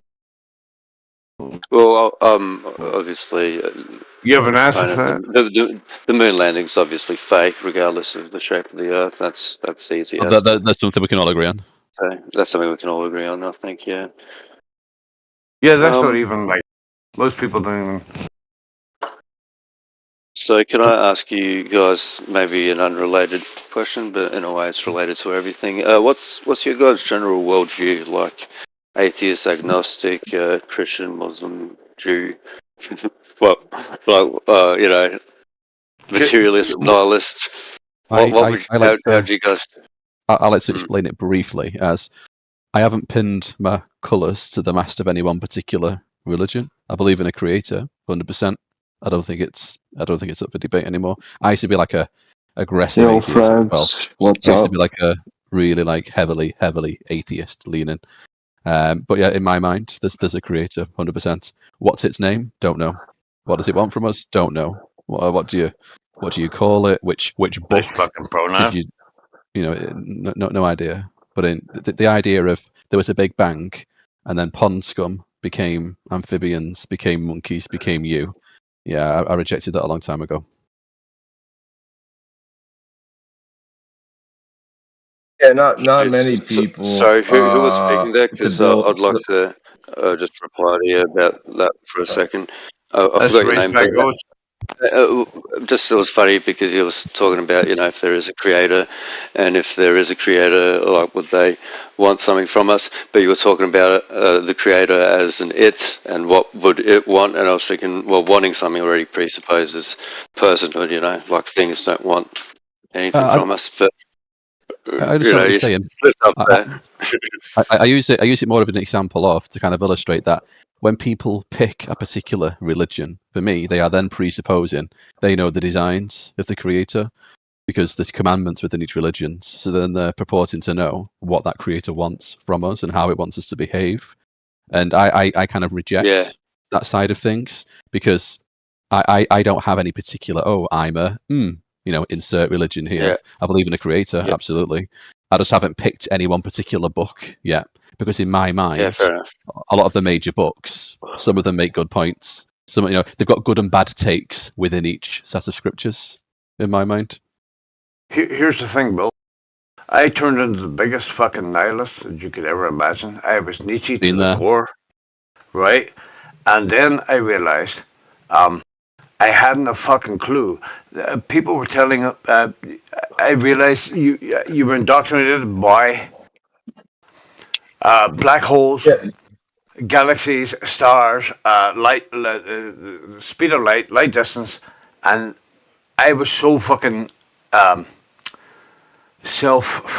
don't know what it was. So I don't know. Anyway, I was actually stupid, absolutely fucking dumb. Because I couldn't prove a single thing that they were saying. not one. Yeah, so Bill, I just wanted to touch on it too. Everybody wants to get in, I guess, right? It seems like it's an unavoidable consequence, Thanks, right? Because Pimo. what we're given, yeah, for sure. Same What we're thing, bro. given is a naturalistic creation story. We're told, right, like that there was a big bang that exploded, and the little things all coalesced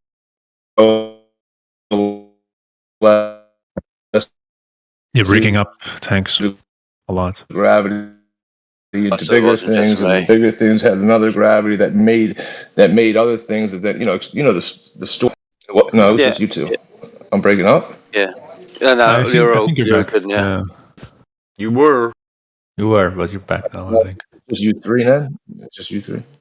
No. You were It for was all us. you. all. Yeah, Oh, it was all pretty you. It sure it's wasn't for all of us everybody. acting against you. all you guys are against me. Yeah. Just the That's three. right. Yeah, just the three. We got a Oh, little you gang guys. going. Oh. We got a So little you know what? gang We going don't on. want to hear yours three. Let's turn him into a robot. All three of us did that. All right. Well, now that you can hear me, I'll try to. No, I'll try to get. So what we're given, if you can hear me, is we're given this creation story, right? Like that's what we're given. This naturalistic creation story that that the universe, came from this thing that was, just determined to bang, right? Wait, you can't hear me again? No, We good. got you. Yeah, no, you're good. You're good. Okay, cool. And then the matter went everywhere, and then it coalesced due to gravity, and it created itself, and created life, and created orbits. Right? Somehow, it just was fine tuned, on its own to create. But the consequence um, of discovering, I guess, that it's stationary, right? And water lies horizontal. It would do away with this gravity that creates spheres, that creates orbits, that creates life. So the consequence of it being stationary and horizontal, then it would have to then be intentionally placed there. It's kind of like an unavoidable consequence of the argument. Sorry, I was just grabbing something. I missed the last part about stationary and horizontal. Actually, I'll respond with what I was going to say originally. Was that the creation myth, as you called it, of the mainstream scientism, secular sort of worldview there, takes a lot of faith and imagination and all that, and I've sort of just decided to drop that entirely. But for whatever reason, I kind of took the shape of the Earth for granted as still round. Well, the second part of it was that they give you a naturalistic explanation of how the universe is self-creating somehow. Fuck you. You are gay. Yeah, so no, no. see, and I don't believe that because Right. it's just completely unjustified. It's we got to take it on good faith, at face value. It doesn't actually really it's nihilistic, the sort of materialist reductionist worldview. It's ultimately soul destroying and Listen, good. and then the unavoidable consequence if there was nothing in your room, right? There's nothing in there. And then I say, hey, listen, Bill, walk out of your room and walk right back in. And now in the middle of the room is a cake. Right? The obvious implication is that there's a stationary, perfectly square cake in the middle of your room that somebody put it there. It didn't just make itself, right? So the obvious implication would be that it's placed there. As a baker. Yeah. Yeah, of course. I think not only for this, well, if the cake is, the known world with all its even metaphysical, what you call universals like logic, thought, reason, all these things. They need to have a creator. Like to take it ad hoc, unjustified it's just not a sound worldview. But anyway, if everyone wants to share this, I'll share mine real quickly. I basically believe that there is a creator and that he has revealed himself. Long story short, I'd say that is the Orthodox Christianity account there that has still the maintains sort of the unbroken lineage from the apostles to the founding through Christ being, God. So I think that basically being that there is such design in the known world, not only maybe logically, but just in my heart, it would make sense that the Creator would reveal himself. But it's not something we can reason to, being limited creatures. The only way we can know this transcendent, unknowable truth is if God did indeed reveal himself to us and, give us this grounding for what are otherwise circular paradigms that, beg the question and can't account for anything like nominalism or, reductionist, materialist atheism, scientism, all that. There's like three pretty self-apologists in the room. Yeah, no, it's not. Yeah, it's understandable. Yeah, excellent. That makes perfect sense.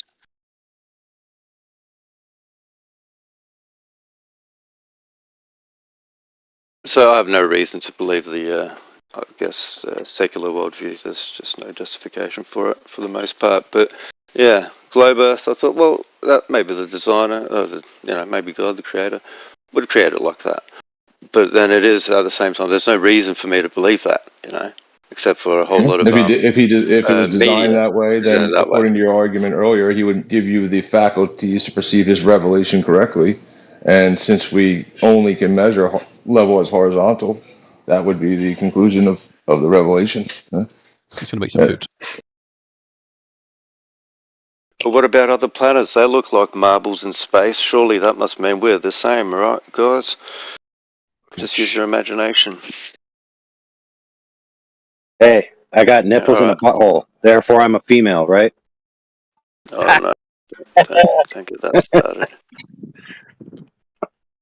All right. Well, anyway, good making my introductions and keep the level-headed thinking, guys. Don't get it all topsy-turvy and bloody round marble in space. Yeah, right. All right, No, brother. I was just Before you trolling. go, I got proof. You guys are actually what do they call them? Yep. Flurfers. You guys are flurfs. What's up, AI? Hold on, brother. Before you go, I got a Loctite philosophical argument that proves Christianity is the one true religion. You ready for it? Okay. Okay, so it goes like this. How do you know that Christianity is the one true religion? The answer? Because it's the only conception of heaven with no women. What? I'm not sure that's the case, but I like it. It is, dude. Think about it. Jehovah's Witness. Women in heaven. The other ones. You bang women in heaven. Think about it. They all have sexualized relationships with women in heaven. Oh yeah. Except Christianity. Oh, that's not true necessarily. There's these Catholic nuns and like in the sisterhood, saints even perhaps that would have these weird mystical visions of like Jesus as their boyfriend. Weird. Yes. Okay. So listen. Oxycontin, horny-induced comatose dreams of nuns don't change what the scripture says.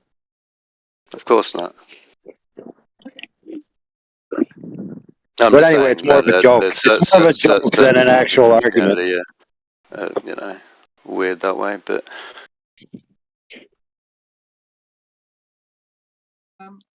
It's not a religion. And this is not. All right. Take it easy, guys. Later. Hydro, you're super low, bro. What? You need to either eat your mic so that we can hear you, or you're hot micing.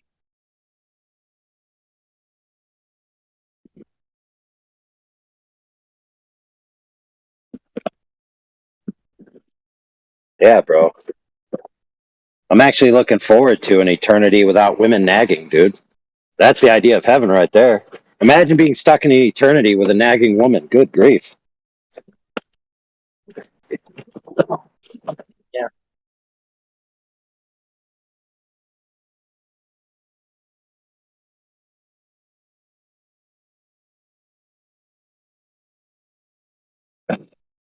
Well, that's also a misconception in like some religions, especially Christianity, is people think they're going to heaven. The Bible says it's going to be a new heaven and a new earth, and the heavenly city is going to come to earth, where the majority of men are going to reside. The majority of people are going to just be living on a new earth. They're not going to be in some etheric, esoteric, heavenly idea, right? Like floating up in the clouds or any type of mystical, sky world. They're going to be on the earth. A new earth, though, not this earth. Exactly. Is that the Christian earth or the Muslim earth?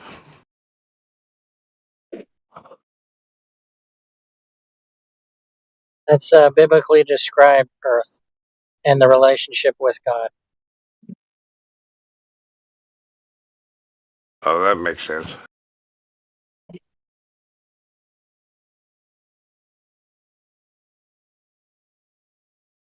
I'm not being facetious. It actually makes sense. So think about it this way: God was a dude, and he hung out with Adam, and it was like bros. And then Adam was like, "I wish I had hoes." And then God was like, "You know what? I'm going to prove to you. It's bros before hoes. Here, go ahead and have a hoe and see what happens." Oh, fucking pain.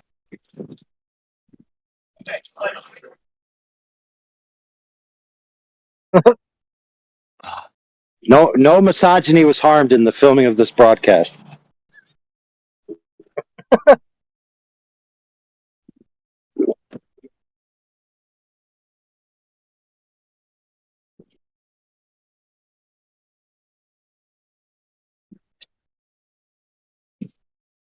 Just a ride, dude.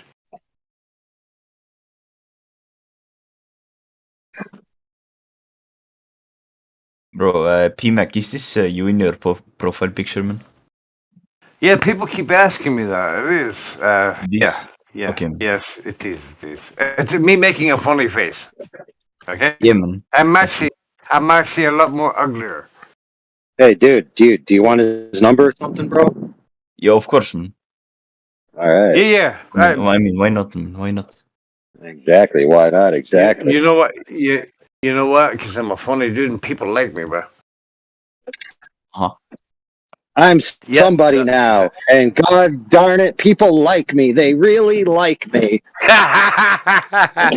You bastard!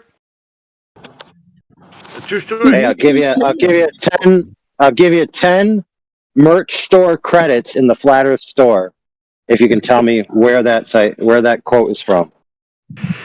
Wait. That's the jerk, sir.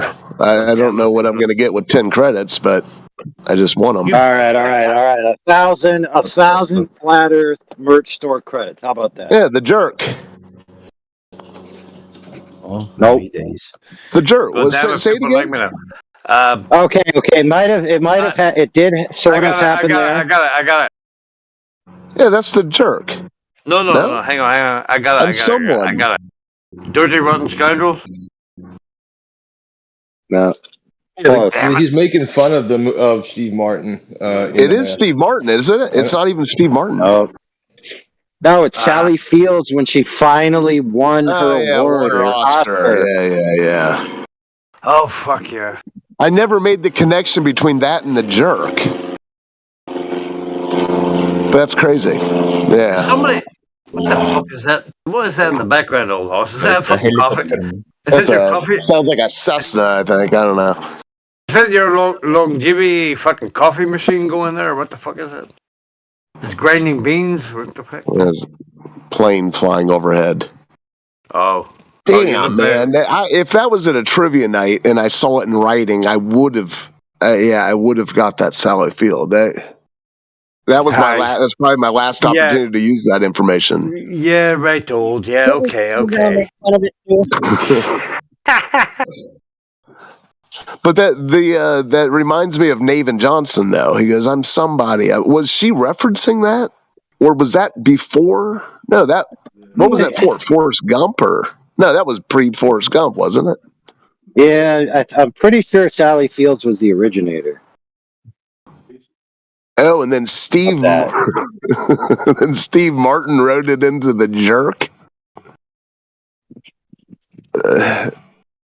That's crazy. That was a good question, though. That's a brilliant question. I never even thought that. I never thought that to be any kind of reference. That was an awesome scene, though. It's like he's finally in the phone book, and it turns out that a hitman's looking for somebody with the same name. And so he's like, I'm finally, yeah, I'm finally in the phone book now. Yo, where are these That's flat right. earthers?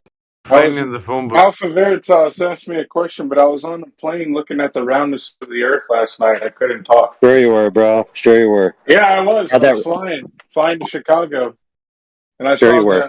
saw the roundness of the planet. It was crazy. Sure you did. Hey, let me ask you a question there, big dog. How round If was it? the Like world is- from if edge the- to edge, like whoa, from whoa, left whoa. to right? If the What do you- world how, is- like how tell big me, was the tell me. curve that you saw? I If thought the you wanted to world- talk if about the what you world- saw, man. What are you doing? If the world is flat, why does it snow in Canada but not Mexico? It's a good point. So when you saw the curve like yesterday, in No, the I'm just saying. I'm just wondering, why does it snow in Canada but not Mexico? It does snow in Mexico. Oh, it does, really. So during If the Christmas Earth time, is I could go clear- down to the beach and see snow. With a Yeah. radius Yeah, go to the mountains. Have any of y'all traveled by chance? Have any Yeah, of go to y'all? the Mexican I travel all mountains. the time. I travel all the time. So Yeah. if you look at the What's temperature our- right now in Mexico, it's very hot, Right. But look at the temperature in Canada, right? Why aren't they the same? Right. Or Good kind of point. close to the same? Is the days You know the same why? length? Are the days Right, the same right. length? So why is Texas and California on the same pole? All right, hey, dude, They share dude. the same latitude. Full Why story. is Texas hotter than California? Why is LA like always This 70 galloping degrees, but clown. Texas is Pick hot as fuck? one. Tell Pick me. one. Pick Can one. any of y'all tell me why are there different temperatures? Hey, brother. People are trying to answer you, but you're immediately asking a different question while they're trying to answer your current question. So can you please just say one question, wait for an answer? How about that? Is that fair? Uh-huh. All right, hold on. I'm going to mute you. Unless he left. Did he leave? No, I think that's him over there. No, he's at the All right, I'm bottom. going to unmute you. For the love of God, say one question, wait for a reply. Go ahead. I already said my questions. Y'all have my questions. I'm waiting for the answers. From the top? All right, so where do you want? Yeah, go ahead. So your basic question summed up into one question is why is there different weather at different places on the earth, basically, right? I mean, I know why, but I want to know what you think. Oh my god, dude, is that the question or not? Yeah, that's the question. Okay, so it's the same answer in both paradigms, and that is the relative position of the sun and the earth throughout the year. There you go, there's the answer. That's not the answer, my friend. That is the answer, dude. It is the answer. That's the wrong answer, buddy. It's the wrong answer. No, that is. See, here's the thing. What you're going to say is that the sun and the earth orbit relative to each other, you and there's a can differential in the angle. Okay, You dude. can measure the amount of sunlight Canada gets and the amount of sunlight Mexico gets. Yep. So they're getting more sunlight, and the claim in your model is that it's because the sun is in a different position relative to the earth throughout the year. That's the claim. That's why there's more sunlight throughout the year. No matter how you want to reduce it. So I'm going to unmute you so you can reply. Dude, you can literally measure the sunlight. Like, I don't know what you're trying to say here. Okay. So there's more sunlight, right? Why is there more sunlight? Because, bro, on a globe Earth, different parts of the world are closer to the sun than other parts. Okay? You would know this. You should know this. Oh shit! Oh, that's not even the reason, dude. That's not even the reason. Oh my god, I gotta mute you, dude. I'm done. I'm done, bro. I'm done. Yeah, exactly. Position to the sun, and it's changing, which is exactly what you said, AI. Yeah. It's one side is closer and one side's further. That means a differential in relative position. But guess what? That's not even the claim in the globe model. The claim in the globe model is the tilt of the Earth is the cause, not the distance, for goodness sakes. Oh my god. All right, so I'm going to unmute you so you can do a re-spaz and deny the fact that what I said is the accurate claim in your paradigm, and what you said is a crock full of crap. All right, hold on. Let me find the unmute button. Go ahead. Yeah, obviously this guy doesn't know what the equator is at all. It's kind of hilarious, but that's okay.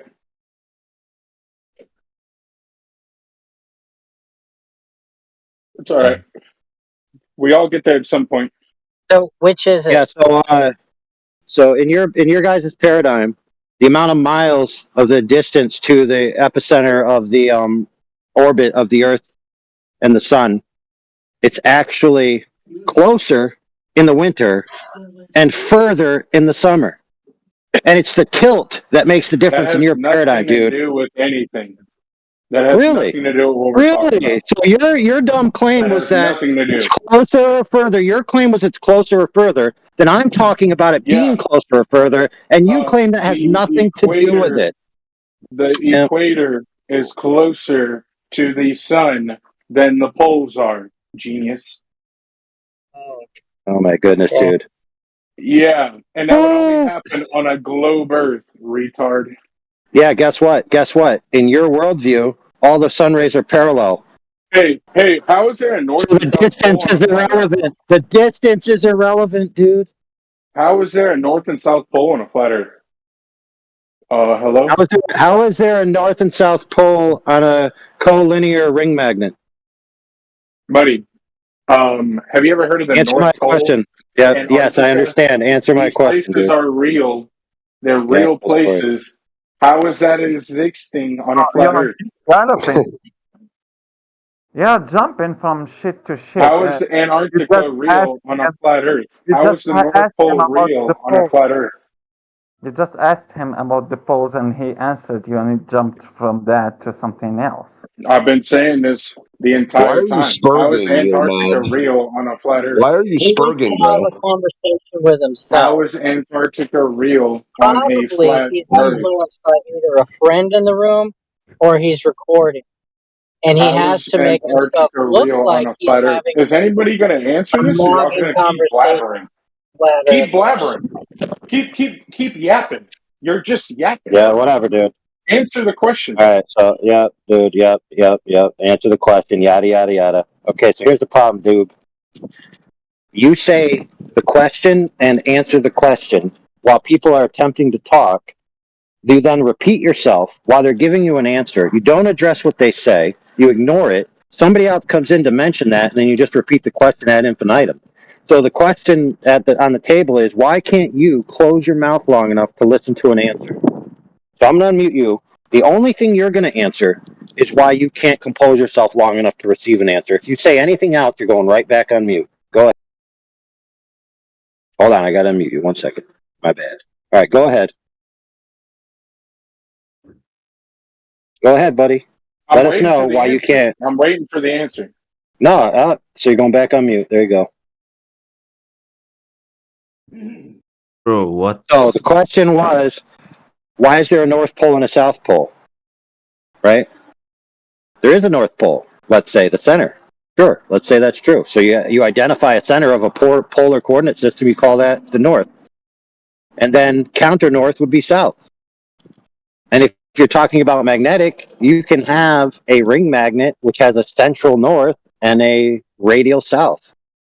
Now, you might be referring to a specific geographic location which is identified as, quote unquote, the South Pole, which, by the way, isn't really necessarily confirmed. So, I mean, basically what you're getting at here is you have no claim, you have no verifiable evidence of the counter poles that are equivalent and antipodal to each other, right? So if you have evidence that the South Pole is a specific geographic point on the Earth, which is antipodal along a radius that has a circumference known as the equator, right, going through it like a corkscrew, if you have that proof, then maybe you even have a question. But until you have that proof, your question is irrelevant. All right, we're going to unmute you. Let's see if you have a cogent reply. Go ahead. Dude, you realize you just said Antarctica is not real? I didn't say that at all. You just said that. There's literally All right, dude. You're not going to gaslight me. and tell me that I just said Antarctica is not real. I didn't say that. I said a specific point that is a South Pole antipodal to the North Pole, going through an axis that pierces through the equator, which would be perpendicular to that axis. That's what I asked you for. All right, so let's see if you understood what I said, or if you're just going to blabber some yakety-yak nonsense. All right, let's unmute you and see what happens. The government can't fake a penguin, buddy. Just to let you know. The government They can't can't fake what? a penguin. They can't fake a penguin, buddy. Yeah. Just to All right, let you so know. you're not They can't you're make not up yeah, biological gotcha. bullshit to say that, oh, this shit. Yep. So you're not intelligent enough to have this conversation, dude. My So God. speaking of wildlife that exists in the Antarctic Circle, dude, according to your model, right, the Antarctic and the Arctic should have similar biomes, but they don't. Why is the North full of life, but the South is basically a desolate wasteland with only a few species? Okay, so let's hear an answer to that, homie Slice. So Hold on, let me first, unmute you. before I'm muting him, just I This want better to be good, sucker. Hey, understood. Necros, this better be worth my time. Go ahead. Yeah, because I think he was talking about the pole being polarity and the North Pole, and then that the South Pole, where the magnet is attracted to, or that compass also. But now, still, he changed just his discussion to that region. So the ice and the penguins. What the fuck is that? Yeah, exactly. It's not staying specific. All right, let's see what he has to say for himself in response to Necros' claim that he's switching from specifics to generalities. Go ahead. Yo, my man, understand this. Antarctica is real. That's all I need to say. I don't need to prove it. Okay, Doug. I don't need to prove it. You don't need to prove claims. Okay. No. I Santa don't need Claus to is prove real. this shit. I don't need to prove it. I don't need to prove it, dude. Saying, oh, prove water exists. I don't need to prove. This guy. All right, bro. Nobody denied that Antarctic perimeter or the Antarctic region or Antarctic landmass exists or doesn't exist. That wasn't the question you were asked. You were asked to parse out what you mean by South Pole and then to prove what you mean by South Pole exists. Okay, the South Pole and Antarctica are not necessarily synonymous, okay? That's why Mr. Necros accurately said you're going from specifics to generalities. So you're not staying on a single point. It's almost like you're not mentally capable of doing so, which is why I asked you earlier why you can't compose yourself. So let's unmute you and see if you actually finally grasp what the question is at hand. Go ahead. Okay, so you asked me the difference between the North and South Pole, right? Correct. Right. So, what even is a North and South Pole? Do you even know what that is? A North and South Pole is created by Earth's core. A flat Earth doesn't have a core, my man. So how would you even get magnetics on a flat Earth? Oh, yeah. How would that even happen? No problem, dude. No problem. So, here's the problem. So, I asked you earlier, how can you have a North and South Pole on a collinear ring magnet, right? Now, no, just listen. I said on a particular type of magnet, which is a ring magnet, right? There's 4 types. One of them has a North Pole in the center, and radially out from the center, all other areas are the South Pole. So that demonstrates that on an oriented horizontal magnet where the surface is flat, you can have a North Pole center and radial splayed South Poles outward. So your claim that it requires a magnetic molten core, which by the way cannot exist because the Curie point items lose their magnetism. So you have to claim it's an electromagnet. That's not true. So you don't even, it is true. The Earth's core is made of iron and nickel. That creates the magnetic field. Yes, check this out, friend. Do you know what the Curie point is? I don't know what you're talking about, dude. Yes, molten metals lose their magnetism. Duh. Yeah, but like, you realize how much metal is down there? and it's It doesn't constantly being matter. produced. It doesn't matter how much there is. If it is at the temperature they claim, it cannot be magnetic. Why would they lie about that? Like, Because what do they have to gain? retards like you, I'll What tell you do why. they They have gain to the gain? allegiance. They gain the allegiance of people like you. Bro, do you think I'm out on the fucking street saying the world is a globe? I don't get You're in paid. here. You're in here saying it, bro. I You're in don't. here I don't saying get it. paid to say this, my man. No one That's sponsored me to that's. say this. I know that. That's the best kind of sucker. The ones that work for free. Yeah, but there's no monetary gain for thinking the world is Yep. I flat don't. or Guess round what? or Guess round. what, dude? Guess Overlord, what? Or a Overlord, triangle or a cube who's doesn't matter. paying What? you to sponsor flat Earth beliefs? What? Nobody said anybody's paying anybody, dude. So why are you even asking such a dumb question?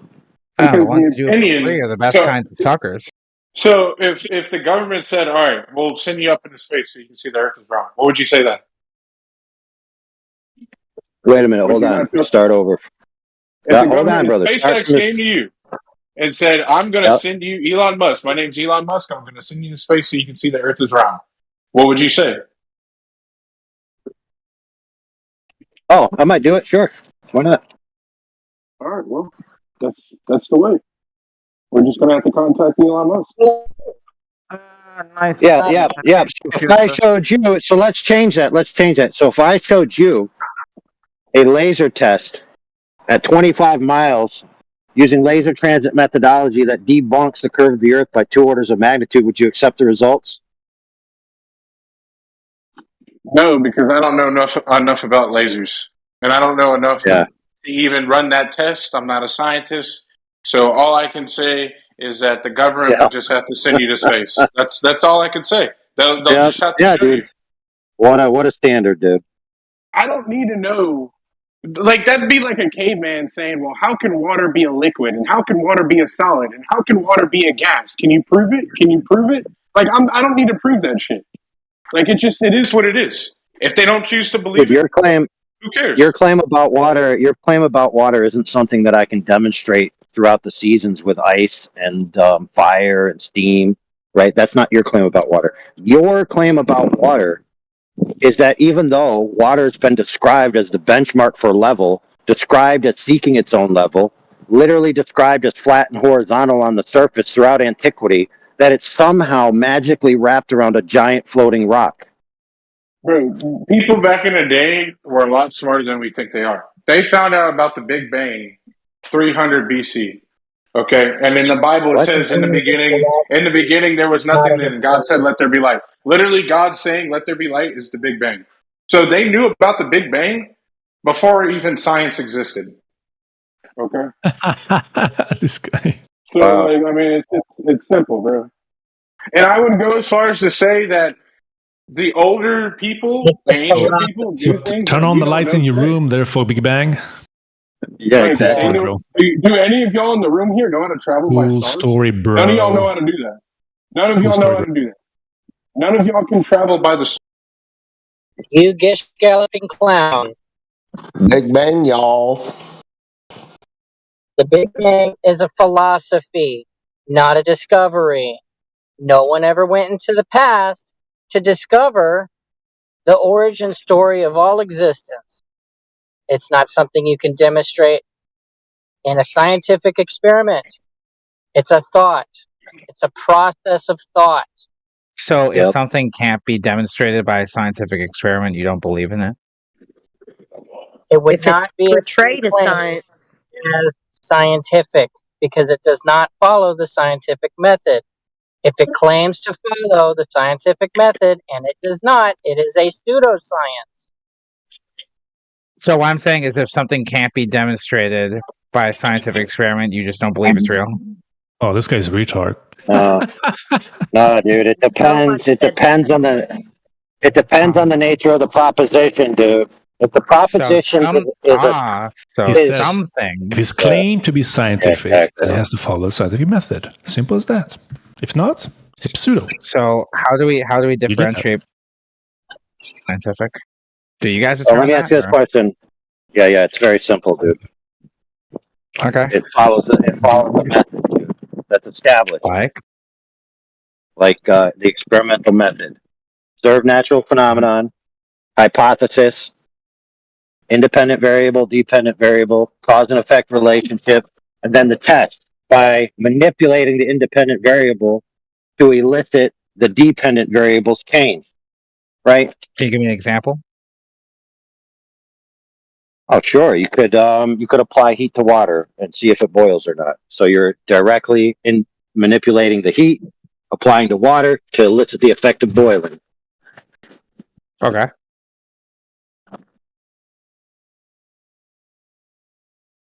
Okay, so you can't do that with retroactive events.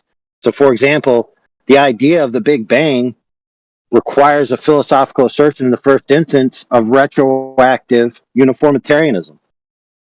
Now, guess what? So, look that word up, and you'll see that it says it's an assumption that processes that are happening now happened in the same way and at the same rate ad infinitum into the past. And that can't be proven because you can't access the past beyond when we had sensors or anything to be there.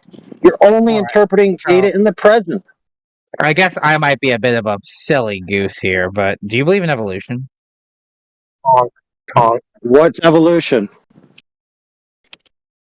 You don't know what evolution is, or is it just something you don't believe in? No, dude. What is evolution? The idea that over generations, new species were created to survive and adapt better. Just a really layman's breakdown of it. I'm not the most experienced when it comes to evolution, but I'm just asking if you believe in evolution. Okay, I think that what you just said there was speciation, right? Huh. So what's evolution then? I'm dumb, all right? So you gotta break it All down. right, dude, dude. I'm waiting for you to tell me, dude. You asked me. So I'm asking you what evolution is, dude. I'm asking if it's something you believe in. I don't know what it is yet. You got to tell me, dude. You don't know what evolution is? Yeah. Why don't you define it, and then we'll understand what we're talking about, so then I can tell you whether I believe So it. what are you talking about? That's my question. Well, he wasn't talking about evolution, so Dude, we're not. Guys, are you talking about Pokemons? About Pokemons evolving to other Pokemons, or what? What evolution No, we're are you not. talking about? Necros, shut up. Relax. Okay? When somebody else, when I don't give a crap, Necros, shut your mouth or get kicked. Choose. Okay, if somebody else says we're not following that red herring, that's not the cue for the peanut gallery to eat that red herring up like it's going out of style, okay? We're not going down biological evolutionary track. We're talking about Big Bang and retroactive causation, which we can't access in the present. So it's not scientific because it can't be manipulated or varied or tested in any way. So can you manipulate, test, or vary like the sun? Is that a thing you can manipulate? What? What does the sun have to do with it? You just said it has to be testable or manipulatable. Can you do that to the sun? You tell me, dude. Do you think I can go and do things to the sun? So the sun's not scientific if you can't. It's not real. Oh my goodness, dude. Yeah. Okay, check this out. I'm using your logic, dude. Like, is your No, you're not, dude. No, you're not, dude. Okay. The sun and its present state is directly observable in the present. So the idea that it can't stop talking, dude. The idea that it can't be accessed to be manipulated doesn't mean it's not real, for goodness sakes. Nobody made that argument. But it could be an optical illusion. We don't know. Unless we went up there and manipulated it.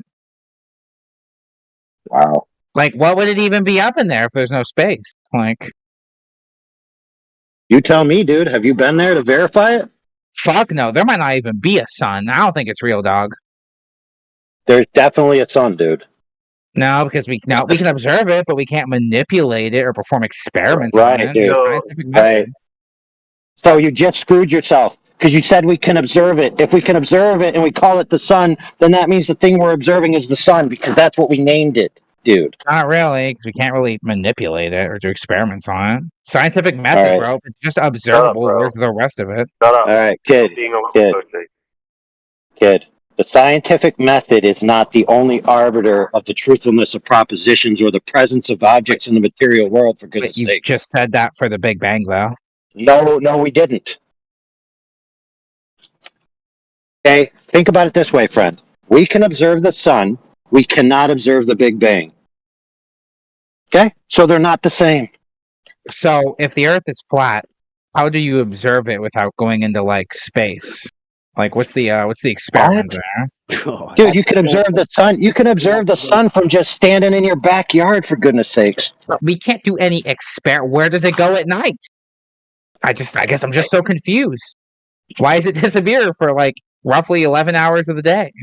It's clear that Well, yeah, I see the sun come, and then I see it going away from me. So I assume that it's coming to me, and then it's going away from me.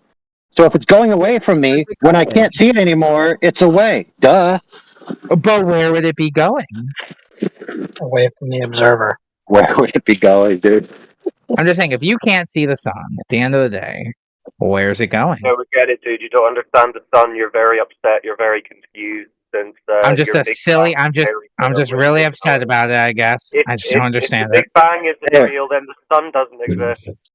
Yeah. So when your dad went to get the milk, where did he go? Back home. Right. So he went away. You couldn't see him, and then he came back again. So where I'm asking is when the sun goes, where is it going? So I'm asking you.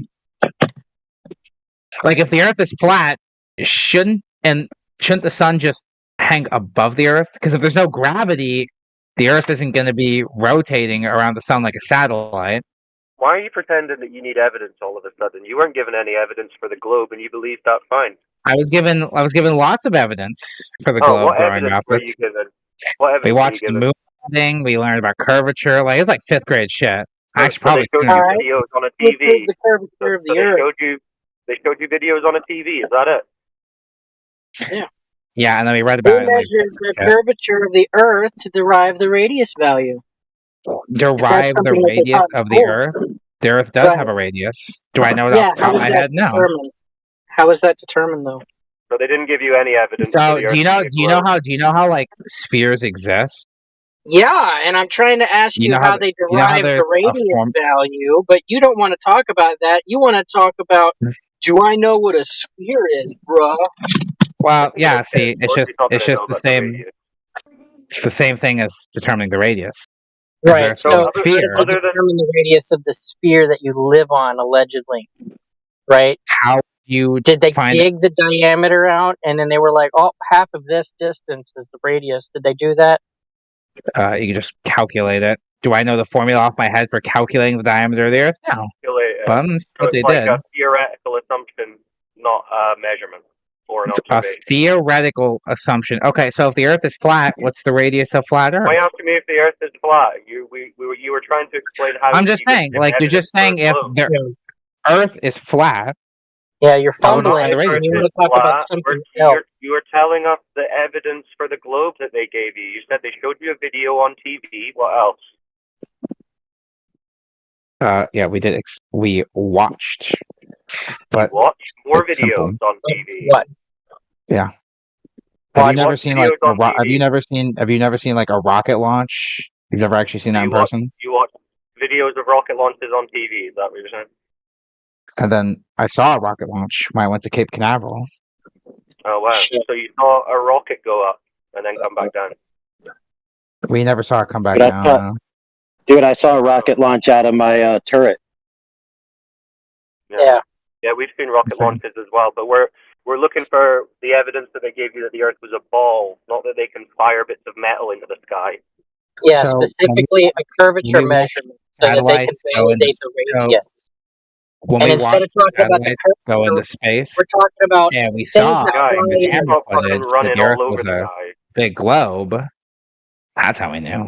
Simple. Right. So I missed all of that because some guy was talking just right over the top of everything you were saying. So what was the evidence that the Earth was a ball that they showed you? When we were little, we watched footage from rockets that were launched into space. Okay, so when you were a child, they showed you videos on TV. I think the coronavirus might have been faked. I mean, corona vaccines, coronavirus, corona. Bro, stop spazzing out. So they showed you videos when you were a child and your brain wasn't formed yet. What else? So I'd say my brain is pretty formed now, and pretty recently I watched the SpaceX satellite launch. You saying that you whole went thing from is fake? watching videos as a child to now watching videos as a slightly older child. Have you got anything that isn't just watching videos? Anything in reality? It just seems like you don't believe anything you can't go see in person. Do you think I have the money? Do you think I have the money to go? Do you think I have the money to go travel across country and watch rockets launch? I don't have money for that. Other than the videos on TV, you haven't seen any evidence for the Earth being a globe. Aside from curvature, the Earth is curved. Have you seen curvature? Yeah, curvature is something you can observe. Yes. Oh, where did you observe it? I went to New York and I watched the ships pass over the horizon. Okay, where did you see the curve? When the ship passed over the horizon and we couldn't see it anymore. The horizon? Ooh. Yeah, because there's a curve. Let me get this straight. Let me get this straight for a second. You just equivocated, can't see something with I saw curvature, right? Yeah, when it goes too far away, because of the Earth's curvature, you can't see it go past a certain distance. I don't know that. Okay, so what you just described is not seeing curvature. What you just described is an inference. It's a what? Also, never heard that the word. horizon that you saw would be a horizontal line. How is it a horizontal line when the Earth is a globe and it curved? Let me ask you this question. Wouldn't it be spherical? Well, let's focus just for a second on his claim that I can't see the boat, therefore it's curvature. So if I was going to draw a picture of what you saw, what I would draw is a straight horizontal line, and then I would draw, let's just say half a boat, right? So if I draw a straight horizontal line, let's call that below the horizontal line dark blue, above the horizontal line light blue, and then we draw a bright red boat, and we only draw half the boat. Where's the curvature in that image? But that's not how it works. Because the Earth's a globe. Once it gets past a certain distance, because the Earth is a globe. You don't have the globe yet. That's what you're trying to prove, remember? Right. So, so you just admitted that you didn't actually see any curvature, and you inferred it. Good job. You played yourself. Yeah, because that's how size works. If it's a straight line curve. If you're small enough, it's gonna look like it's straight because it doesn't go far enough because you're that small. Right. Like a single cell organism on the top of your head would assume that your entire head is flat because of how small it is. Yeah, right. So we got more inferences. Cool story. Yeah, it's usually how that works. You got a bunch of hypothetical ifs that if A was the case, then B would be the case. That's cool. Now prove A is the case without committing and affirming the consequent fallacy. Go ahead. Like off the top of my head? I don't know if I can do it off the top of my head, but I could just find you a video of a rocket launch or videos from the ISS if that would help. Cool. All right, I rest my case on that last point and I yield the floor. Peace. Do you believe in the International Space Station, or is that just like not real? Are all your beliefs just based on videos that you were shown as a child? No, I just recently watched Elon Musk launch a bunch of satellites into orbit. So that's your new belief, the new TV show you've seen. TV show? Yeah, the rockets, right? That you said. Is everything that you don't believe in just fantasy and TV shows? No, the things that you say I watched on TV is TV. So everything you believe in is stuff you have to like go in person. It just sounds like everything you believe in is stuff you have to go in person and do. No. Do you know the difference between what occurs in reality and what your lived Have you ever been to Antarctica? Yeah, we'll talk lived experiences. So you have real experiences and you observe things in reality, and then there are things that you watch on TV, yes? You know what? Can I challenge that logic? You understand there's a difference. Well, can you challenge that some things you watch on TV and some things you experience in reality? You're going to disagree with that. So it has to be everything you see. So you have to be able to see it. No, I in didn't person. make any statement about. Let me ask you this: have you ever been to Antarctica? Oh, shut up, dude. So Antarctica is not real. Glad we've established that. Is that what you've established? Is that what you think you've you just said if you can't see it, it's not real. If you can't see it, I just said you're being. You just saying Antarctica is not real. Bro, I know you're spazzing out because you're starting to realize that your entire worldview is based on videos you were shown as a child on TV. I don't really be care about annoying this. I just think it. it's funny. Don't be annoying about it. Be a man and suck I'm it being up a man and about realize, okay, I accept that my entire worldview is based on videos I was shown on a TV. Yeah? Because you've got no real world experience or evidence of Earth being a spinning ball. Because I've never been to space, the Earth is flat. You've never Crazy.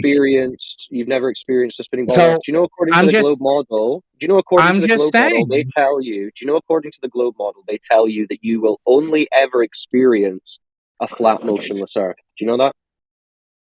Yeah, because that's how big you are compared to the Earth. The Earth is millions of times larger than you are. Accept that in reality you only have ever experienced a flat, motionless Earth. Yeah. Yeah, that's how you're going to experience it because you're moving at the same speed the Earth is when it rotates. On the one hand, you've got reality, which is a flat, motionless Earth. On the other hand, you've got the cartoon globes you were shown as a child on TV. You understand? Those are the two things you've got. Yeah, we didn't watch cartoons. We watched videos, like camera footage from spacecraft. Right. So how do you know that observable reality is wrong and the TV you were shown as a child is correct? Can I challenge your definition of observable reality? Answer that question. How do you know observable reality is wrong and the TV was correct? Because it's been verified by multiple sources. It's been verified by multiple sources. Have you verified it? You want me to actually go out, get in a rocket ship, go space, and verify it myself? You haven't verified it. No, I have like a life I live. Who do you believe has verified it? Have you verified it? I said, who do you believe has... No, you can't... no one's verified the globe because it doesn't exist. But who do you believe has verified it? NASA. Who at NASA? Neil Armstrong. Neil Armstrong. Yeah, brother. Go for it. Sorry, my bad. I'm going on mute. Sorry, I can't I feel like a dick. I can't for the fucking life of me remember the third guy. So the people who made the film verified it? It wasn't a film, but can I ask you a question? You're talking about observable reality. Can I challenge Cyclone? Can I challenge your idea of observable reality?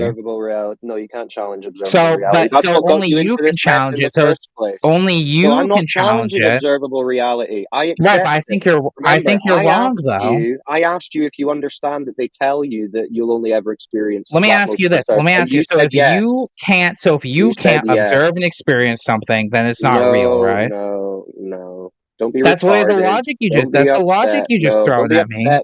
Don't be upset that you only I'm not experience upset. a flat, motionless Earth. You only experience. Have you ever? Can I ask you a question? Can I ask you a question? You need to go to extremes. No, you can't. Can I ask you a question? You're on the bit. So you don't. Okay. So yeah, there's no arguing. There's no arguing with you. How do you know that those guys verified a globe Earth? Because we watched them go into space. Remember, one small step for man, one giant leap for humanity. So you've gone right back to TV again. That's the same logic as Antarctica isn't real because I've never been there. This takes us back to how do you side with TV over observable reality, and then you say it was verified by what? TV. Okay, so let me ask you something. You were talking about the North and South Poles. Have you ever been to the North and South Poles? You're too bricked. Who wants to talk to my friend Brick here?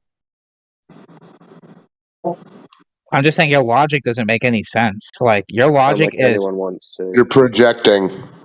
Your logic is TV is more logical than observable reality because I'm Mr. Logic. Yeah, great logic. Have you ever been to Antarctica? Have you? No. Have you ever experienced Antarctica? It, you moron. I'm just asking. If you've ever been to Antarctica, how would you know it's real? You ever experienced a spinning ball Earth? You do realize it's the same logic as when you drive in a car. You're moving at the same speed as the car. It's exactly the same thing. In a car. So is the car 1,000 miles an hour, and are you on the outside of it? No, because the car is spinning at the same speed as the Earth, so it cancels out. I guess that's not it is literally the same thing. What? So you're on the surface of a spinning ball when you're in a car. Your logic just doesn't make sense, but It's that's not okay. literally the same thing because you know the car is moving. You're in a Your contained illogic environment. is out of the gates. Oh my god! I'm just saying, your logic is if you can't see something, it's not real, makes no sense. Like, none of you have been to Antarctica, so you can't That's not prove what anyone Antarctica says. is real. You're just So do you finding think out Antarctica because is real? the TV Can you answer is my the only question? You're source of your dodging the belief. question.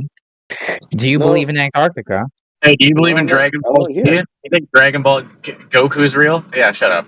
Making claims about Antarctica. You are making claims that the Earth is a spinning ball because you watched TV as a child.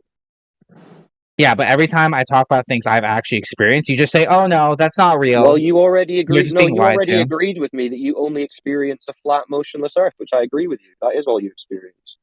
Yeah, because you're living on the Earth, and as it's So in spinning, other you're going to words, be is it spinning at the same possible? speed. Okay, let me just ask you this question: is it possible that the Earth seems flat and motionless? It's always going to seem flat and motionless because Now, you're is it spinning along with possible? the Answer Earth. the question: is it possible? Seems flat and motionless because it is flat and motionless. And it's not flat and motionless. Is it possible that it seems flat and motionless because it is flat and motionless? But it's not flat and motionless. I said, is it possible? Answer the question. No. No, it's not possible. No. Nonsensical. This is stages of grief, denial. So when you experience the flat and motionless Earth, you tell yourself, listen to how bricked you are. This is a sad. I'm going to be honest for you guys. This is a sad hill. This is a very sad hill to die on. Scrambled your brain. Been scrambled, and now you're saying observable reality. Your observable reality logic makes like no fucking sense. How would it be impossible and not possible that flat surface you experience is flat and the motionless surface that you experience is motionless? How's that not that's possible? the problem is whenever someone challenges you on your own logic, you just say, How "Oh is yeah, it that's not not what we're talking about." possible?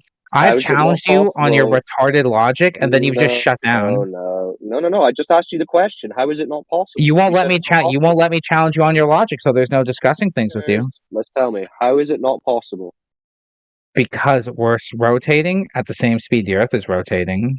Right, but so it's not going to feel like we're moving. Motion. How is it impossible? Yeah, that because it's not you're moving rotating at the. If you're moving at the same speed, it's going to be like you weren't moving at all. Okay, so it seems like you're not moving. Possible that you're not moving. So when you're in a car, does it feel like you're moving? Yes. Yes. Now you're just lying to yourself. Sorry. Is the car going in the straight path? I'm just saying, you guys won't let me. You guys won't let me. You guys won't let me challenge your observable reality logic. So there's no point in debating. I was just about to on your car thing. So your car analogy is the car's path straight. Can I ask you? Is anyone here going to let me challenge the whole observable reality shit, or is that just a no-go? Yeah, you just tried to with your car thing. So I'm trying to. And it's not even with the car thing. There's like more I have another example of that, but you guys won't let me talk. No, I asked you a question about it so you could clarify it. That was giving you space to So talk. your guys' logic is if you can't see, because your logic is if you can't see something, then you don't believe in it. No, you're not addressing. Sorry, my friend, you're not addressing me and what I said when I challenged you about your car analogy. And what's the car analogy? Ask again. I must not have heard you. No problem. The path of the car is it's a straight path in your analogy. Car's traveling straight, just moving straight line. Okay, cool. So is this analogous to the path of the Earth? And which one are you talking about? Are you talking about the rotation, or are you talking about the orbital path? Because none of these paths are straight. Because none of these paths are straight. But like I've said, because none of the paths are straight, like within your car analogy. It's gonna happen. You understand the difference between a straight path and a circular path, right? I thought you said the Earth was always going to be. I thought you said the Earth was going to be experienced as observable and flat, so it wouldn't matter. Yeah, cool. Tuning so is we're trying to logically speak about your analogy of the car that's traveling in a straight path. That's I'm not just saying analogous. is it wouldn't. Well, I'm just saying, It's it not wouldn't analogous. matter if you're driving with the curvature of the Earth because No, of how I'm small not we talking are about compared to driving. the Earth. I'm not talking about driving with the curvature of the Earth. I'm talking about the different forces that are applied. Like gravity? Oh, wait, I don't believe in No, that. when you're I keep traveling you a guys don't believe in straight gravity. path, I'm trying to explain. So when you're traveling in a straight path, it's not analogous to when you're traveling in a circular path. What is Different analogy? forces applied. You talking about like analogies? Yeah, like you tried to bring up with Never your heard that car. word. Yeah, The this is thing like is, I had that. another analogy. Well, it's not really an analogy, but the problem is when I challenge your logic, you guys won't let me. Like your observable your observable reality thing just doesn't make sense. Sorry, we're trying to determine if the Earth is moving using our senses. Don't feel like it is. The Earth doesn't seem to display any type of movement. When I try to measure the Earth's movement, I end up with a great big fat zero. So how are we determining the Earth is moving? You brought up a car. You're challenging our logic. What do you mean by what do you mean by determining the Earth's movement? Like how fast it rotates around the sun, or how fast it rotates in general? Either or, I don't care which. The Earth is said to be doing many things. I'm trying to figure out if we can measure these things, or as like Cyclone's trying to bring up, and you're trying to challenge with observable reality. I don't feel like the Earth is moving. So how do we determine that it is? You're not. It's you know how there's different seasons of the year. Yeah. Okay, so that's because throughout different points in the year, the Earth is going to be a different distance from the sun because of its orbit. Oh my God. No, within your model, the reason why there are seasons is because of the angular tilt of the Earth at 23.5 degrees. 6 months for based on how far. See, when it's winter, it's because the Earth is further away from the sun than when it's summer. In which hemisphere? In which hemisphere? Year round. Yes. Whole hemisphere. Year round. Sorry. Is this guy for real? Is this guy for real right now, Jenna? Let's find out, Peter. Let's find out. So, do you think it's summertime in the north and southern hemisphere at the same time? At the same time. So, if it's are you asking if it's July in South America? Not if it's July. That's a month. You're talking about seasons. So, I'm asking you if it's winter in the UK. Is it also winter in Australia? Yeah, dude. Temperatures vary. That's how that works. No, Peter. I don't know. I don't think he is for real. Is he trolling or is he that stupid? We've now come to a point where he doesn't understand his own model. So, what me, a flat Earth, who's going to have to educate him on his own model. So, let me ask you this: are you going to let me challenge observable reality or no? About his model. At the moment, you're making up stories that are I'm not even making up stories. Like the problem is, I can challenge observable reality, and you won't let me. So it's like, excuse me. The reason why so if I can't challenge something you believe in, then there's no point to discussing things with you because you just don't accept it. It seems like your whole worldview needs to be shattered. What the fuck do you want to challenge? You were schooled about what is science when overall what you were explaining to you when you were asking him, give me an example about what is the scientific method you couldn't to differentiate. Like I'm asking you if you'll let me. Like nobody cares about the scientific method, dude. How are you gonna challenge them if you don't understand the globe model? What are you gonna philosophize your way? I'm not even gonna philosophize it.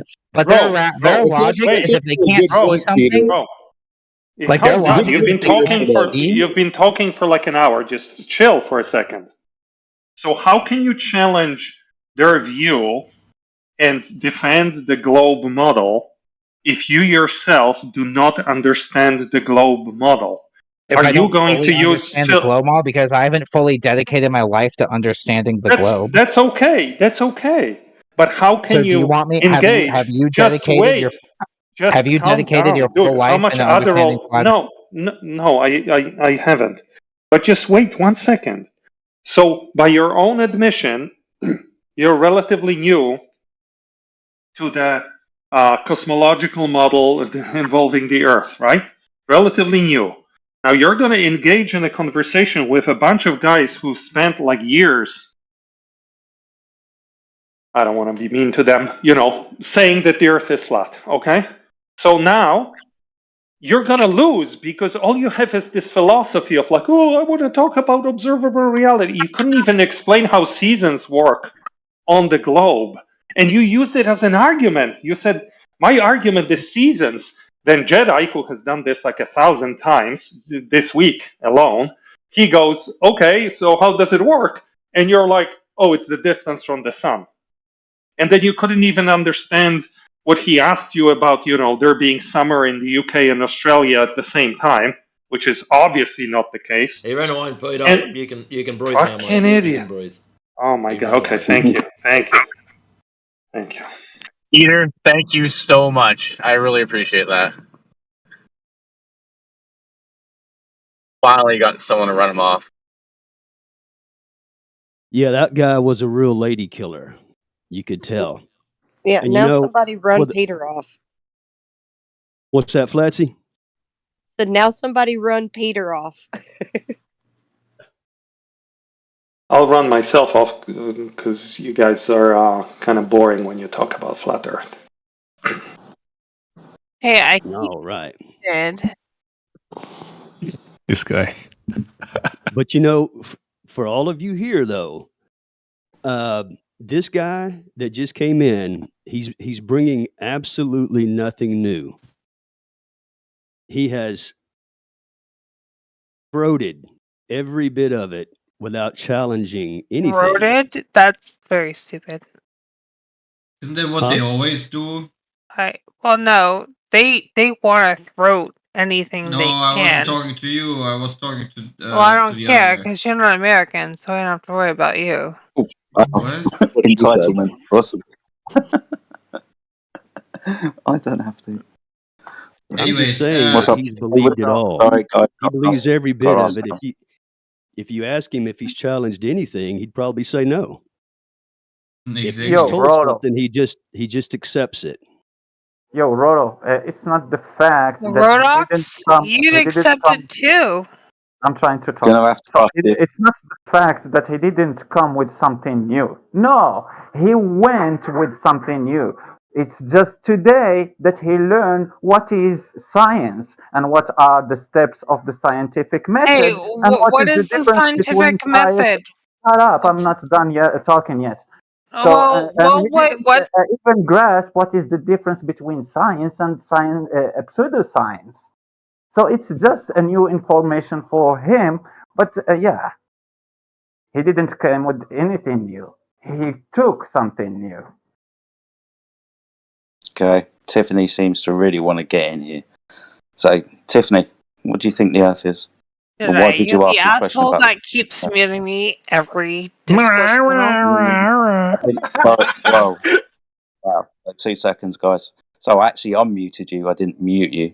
I realised you wanted to speak, and as a good moderator, I was waiting for a break in the conversation to unmute you and reintroduce you back into the conversation at an appropriate I time. actually appreciate that, but Good. So what do you think the Earth is, or why did I keep getting muted, which is more my issue. Have some decency, Tiffany. Come on, stop whining.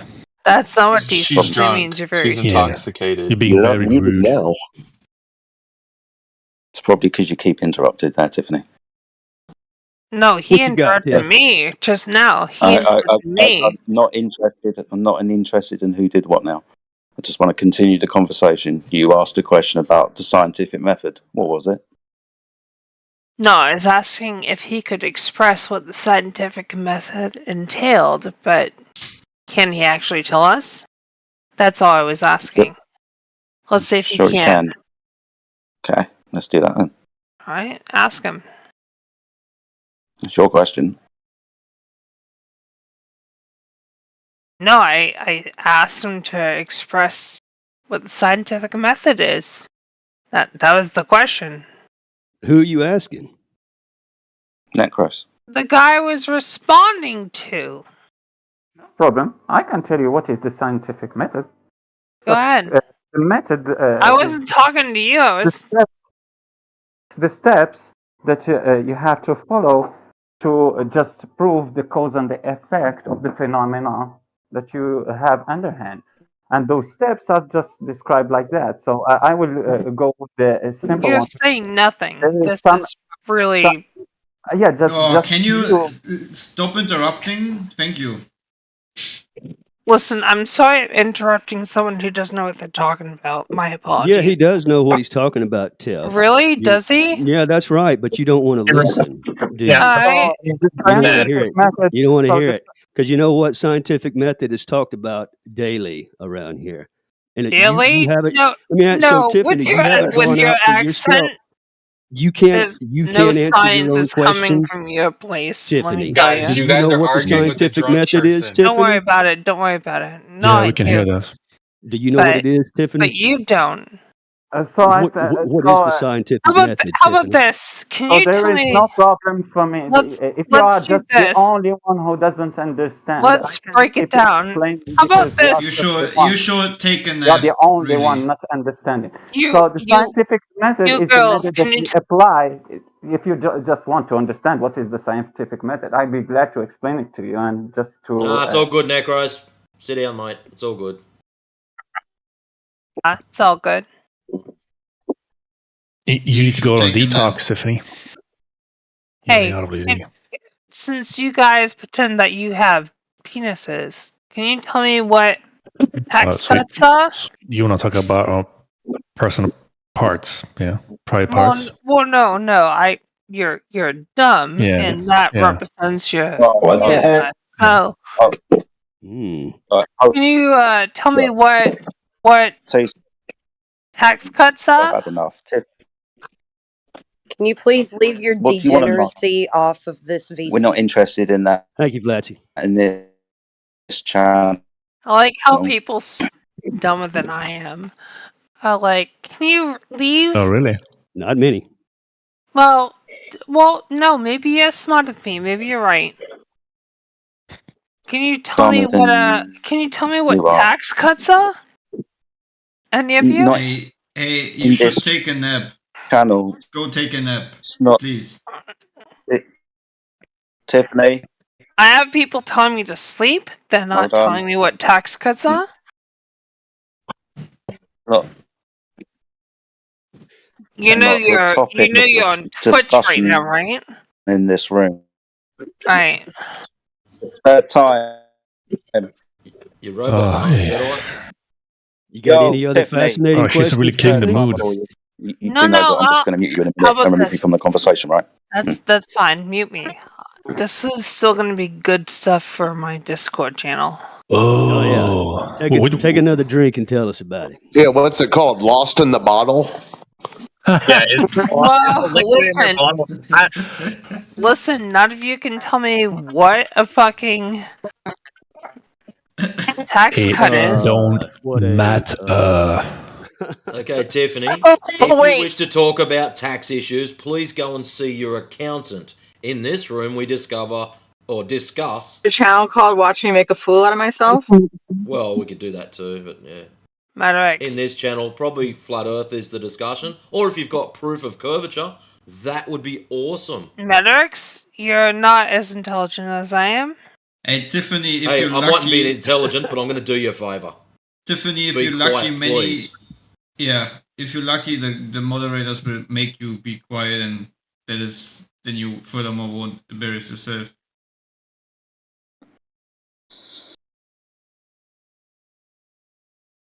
Anyways, where did we end off?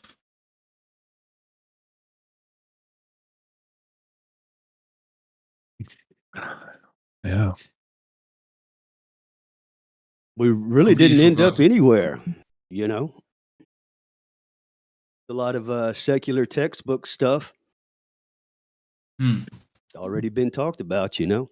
Well, you know, intelligent people always have to tell you how much more intelligent they are than you. Well, at least for her defense, she sounds intoxicated. I've seen worse cases of intoxication.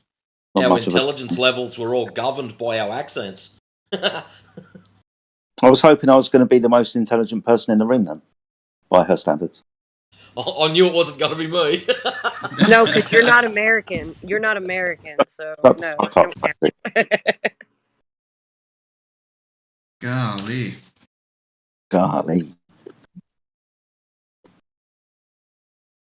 Yeah, we didn't get anywhere. Is there anybody new in the chat? anybody who hasn't had a chance to speak yet is stumbling into the room for the very first time, wants to understand why in 2024 people say the earth is flat. Anyone? Glob, glob. Glob, glob. Who's this Bitcoin storage? Oh, it's a flat earther. No way. Gloobly, gloob, gloob.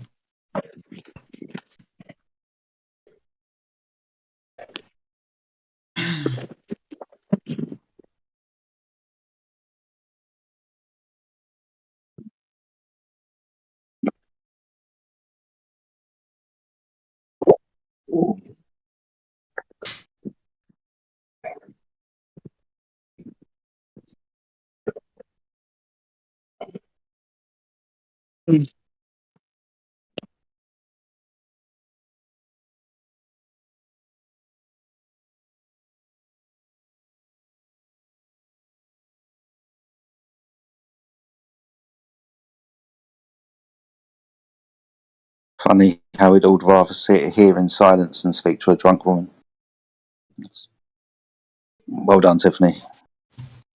I would absolutely rather sit in silence. Yes. Do not change that, anyone. Please, can we watch paint dry? You can, yes.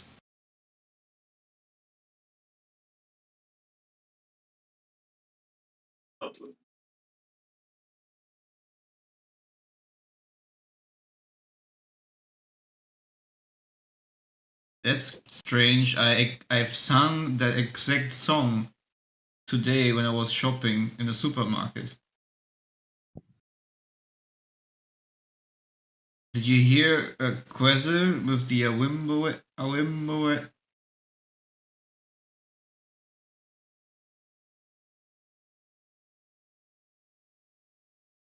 In the jungle of Discord servers, the lion sleeps.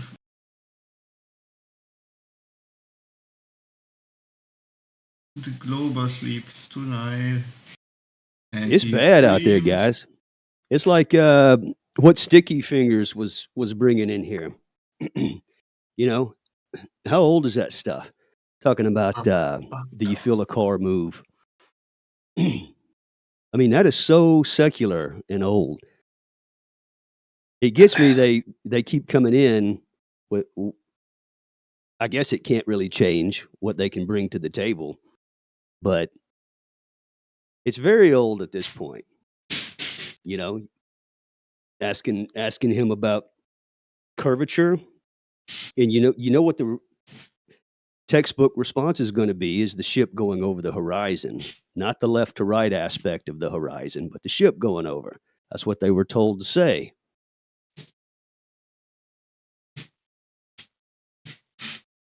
Just do a simple test. Go into a group of globers and tell them that the Earth is flat and it's not a globe, and just try to witness that reaction that they will have. Compare that reaction to us. We all are in the middle of globers, we are never triggered about that shit. It's just because of that difference between knowledge and belief. If you have belief, you will have that mental issue that will try to defend your belief, which is called cognitive dissonance. And if you have knowledge, there is no mental issue that try to defend knowledge. Just knowledge, something that you did verify and know about that thing.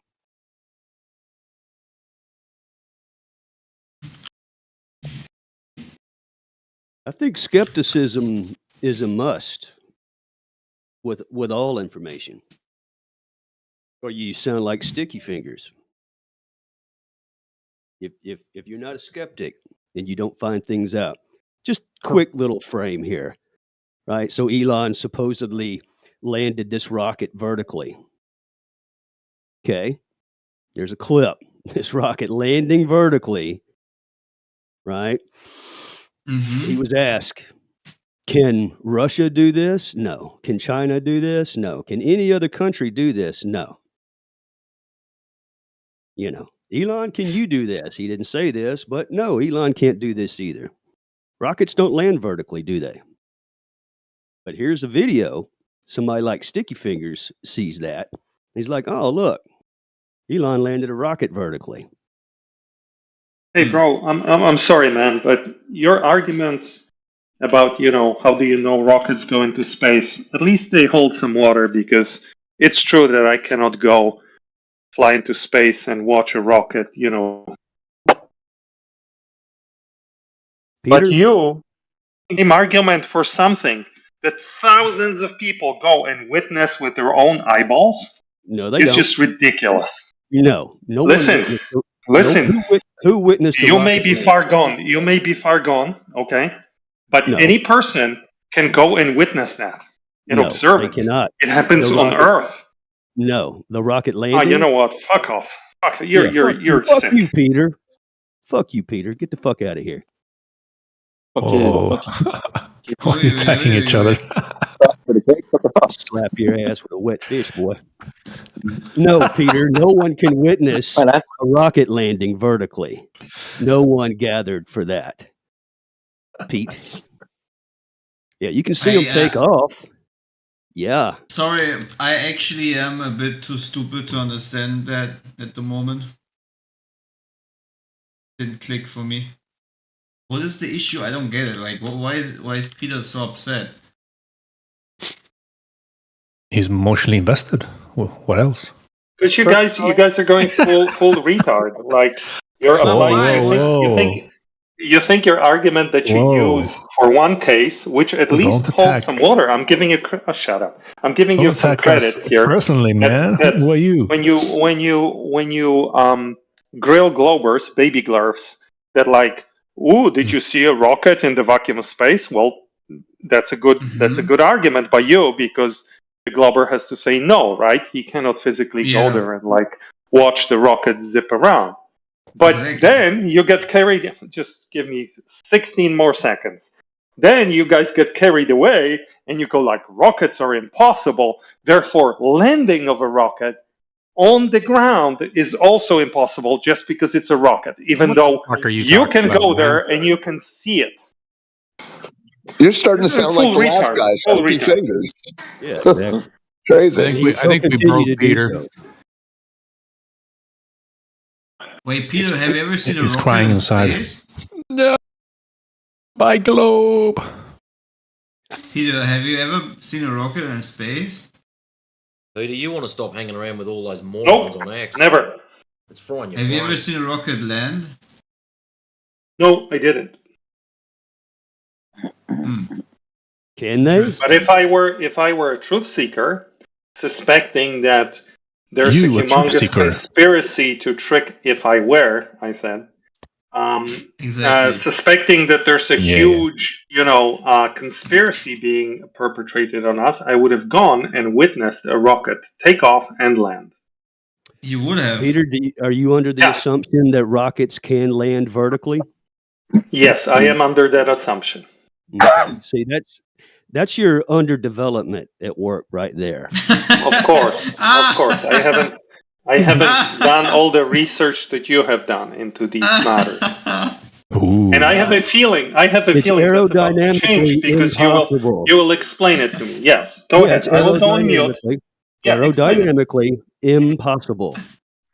You hear me? Now, investigate aerodynamics. I think I did hear you. Yes, it's aerodynamically impossible. Impossible. Now check this out, people. Okay, you don't have to say anything else. If it's aerodynamically impossible, that's it. That's it. That is it. You're not going to land a rocket vertically. Let's see if you can control yourself. That's the way don't say anything else. That's the way it is. That's just it's aerodynamically impossible. It's just aerodynamically impossible. You've been shown a rocket landing vertically. The only one ever. Do you believe it? The only one ever. The only one ever. It's been happening for years now that they're landing rockets vertically. No, it hasn't. Yes. No, it hasn't. Have you? You haven't seen all those? You think there's only one video of a rocket landing vertically? Why is it aerodynamically impossible? Well, don't ask a Jedi. It just is, right? It is, and that's it. That's the argument. Same argument. Water seeks level, therefore Earth flat. Aerodynamics is within the realm of physics, and it has limitations. Yeah, like altitude. Mm-hmm. See, the thing about going up is that men. It's kind of like going down, just in reverse. The only way, that's the way you go down, maybe. But the way men make things out of material must include density. And when you go to certain altitudes, it doesn't want you up there, so to speak. You're not going to pass a certain altitude with anything made from density. Got it. And that's why it's aerodynamically impossible. Got it. Okay, thank you. No. The rocket itself. I'll take a note. The rocket itself is aerodynamically impossible to land. Oh, got it. I got it. You know, I just opened my little notebook here, and I'm going to take a note so I don't forget this. There you go. Sorry. It feels like I'm being facetious, but I still want to know why it's aerodynamically impossible. To land a rocket vertically. Yeah, to land a cylindrical object vertically. I can do that with a bottle of water if I throw it up into the air with the right trajectory and the right amount of force and a weight, the water at the bottom of the bottle. If I do it often enough and get it right, it will land on its bottom. So a cylindrical object, I don't understand how it's aerodynamically impossible. Jedi, are you serious, man? You really think, Jedi, you really think rockets can land vertically? No, I'm asking the question why it's aerodynamically impossible, because you can make cylinders land on their bottom. Well, let's see all this funding. Let's take a look at it. If it's possible, let's take a look. No, sorry, Roto, you're misunderstanding. You've said it's aerodynamically impossible. Yeah, I've got no course in this race apart from I'm curious now, because you said it's aerodynamically impossible. When I just think about it, why is it aerodynamically impossible to land a cylinder on its bottom? Well, in that reference, Jedi, it would have been done already, don't you think? It's a steering aspect with rockets. It's not a plane. There is a video on the side chat. There is a video in the side chat, and a young man claimed that he repeated that. He repeated what?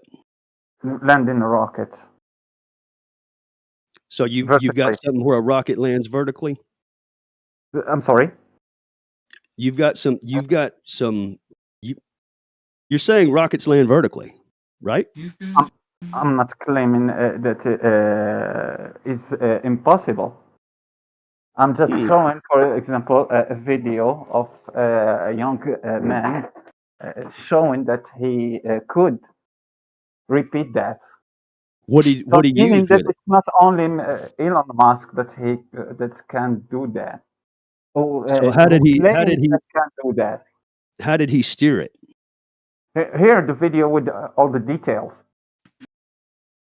in the side chat. Steer the rocket once it launched. Here in the side chat, the video will in the entire details. Well, hey, it's a video. Did you see it yourself? Did you see it yourself? Me? Yeah.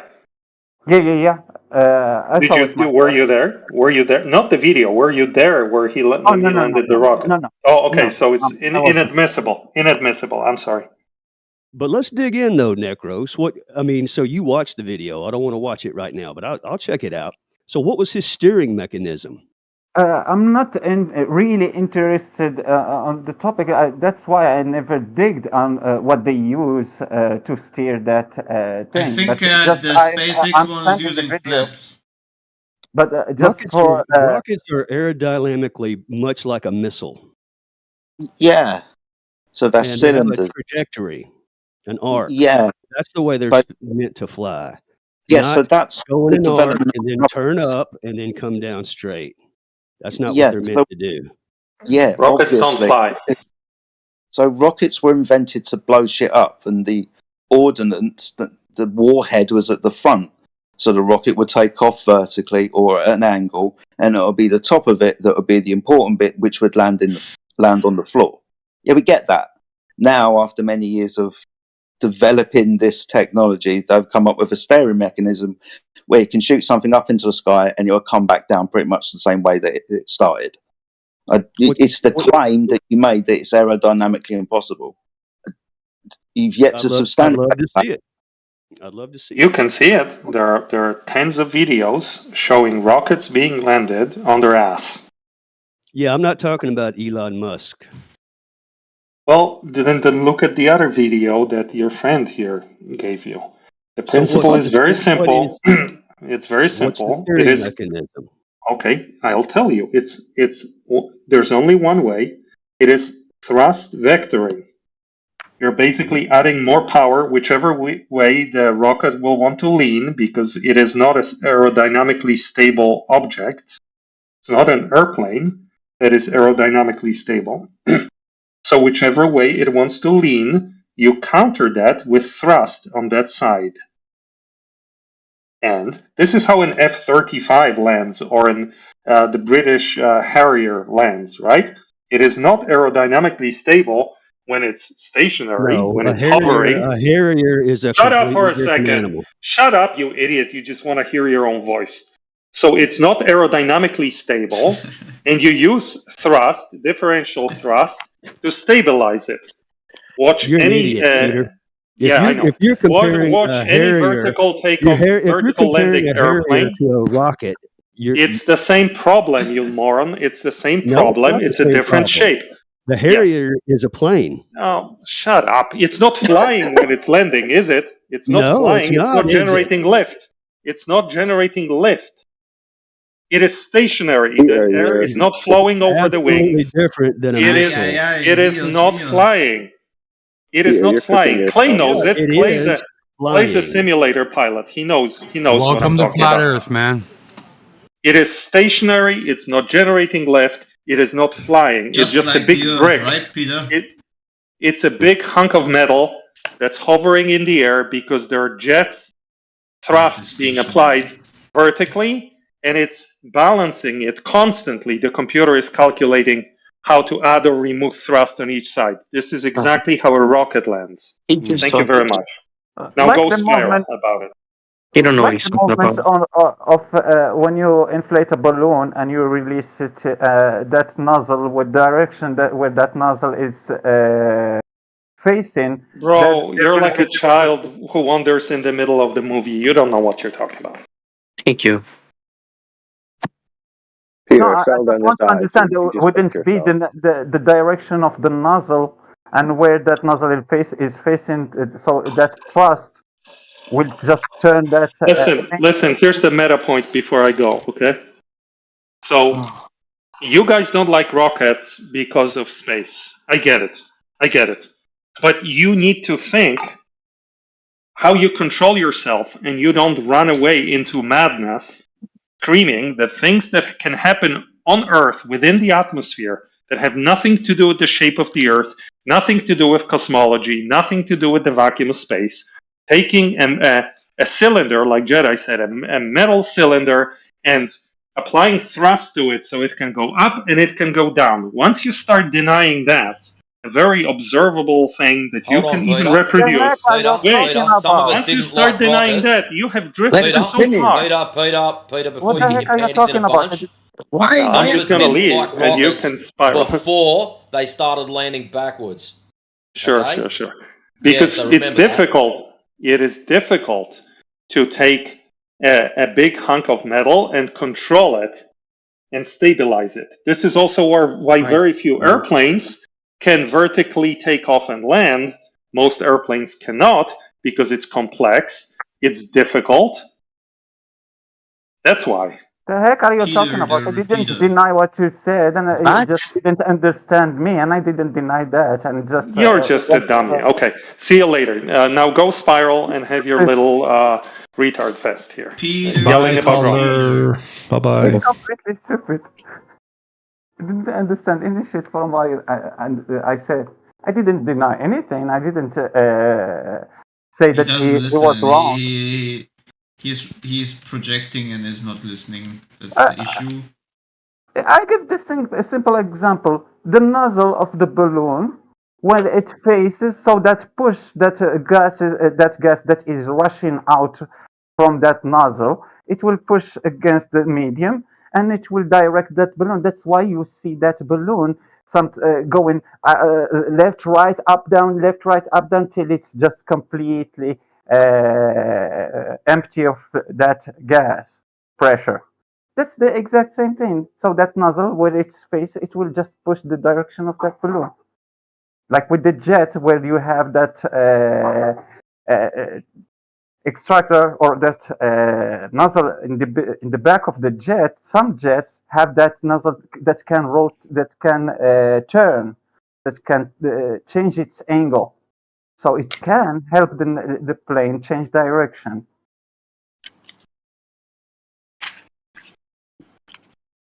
I want to come back to this at a later date, but just as a poll here, how many of you guys think that rockets can land vertically?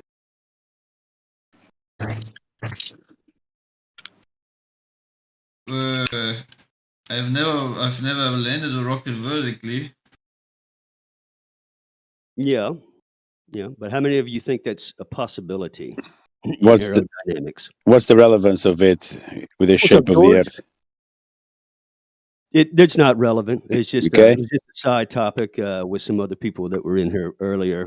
That Actually, Rodo, it should be relevant because you remember the Earth's supposed to be spinning underneath them whilst they're trying to land said rocket. So that'd be a bastard of a trick if it's rotating. That's a good point. Yeah. Whether it's possible and whether they're doing it, it's two different things to it. The films, I haven't watched that RC film. I haven't watched the RC video yet, but something's rotten. Something stinks about those SpaceX reverse rocket landings. Well, and like George was bringing up, it's really not that relevant, unless there's anomalies in the films. They look layered. There's something fishy about them. That's one thing I'd like to be in the crowd to see. Isn't there like a big crowd of people, like private photographers and stuff?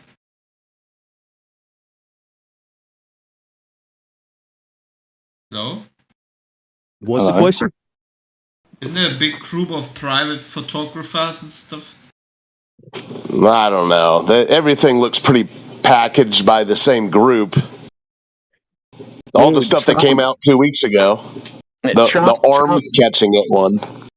Yeah, Trump commented about it. It looked like a baby, going like into somebody grabbing a baby in their arms. And then he called Elon and he said, "Was that you, Elon?" And Elon said, "Yeah, it was me." As if he caught the rocket with his own arms or some bullshit.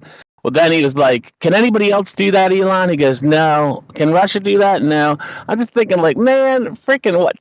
Trump's got to freaking tell all this bullshit. I wonder if Trump really thinks it can do that. You think he believes that shit too? Yeah, it's real because it looks so fake. Same guy. Yeah, Russians, they don't have the same CGI capacity as the Americans.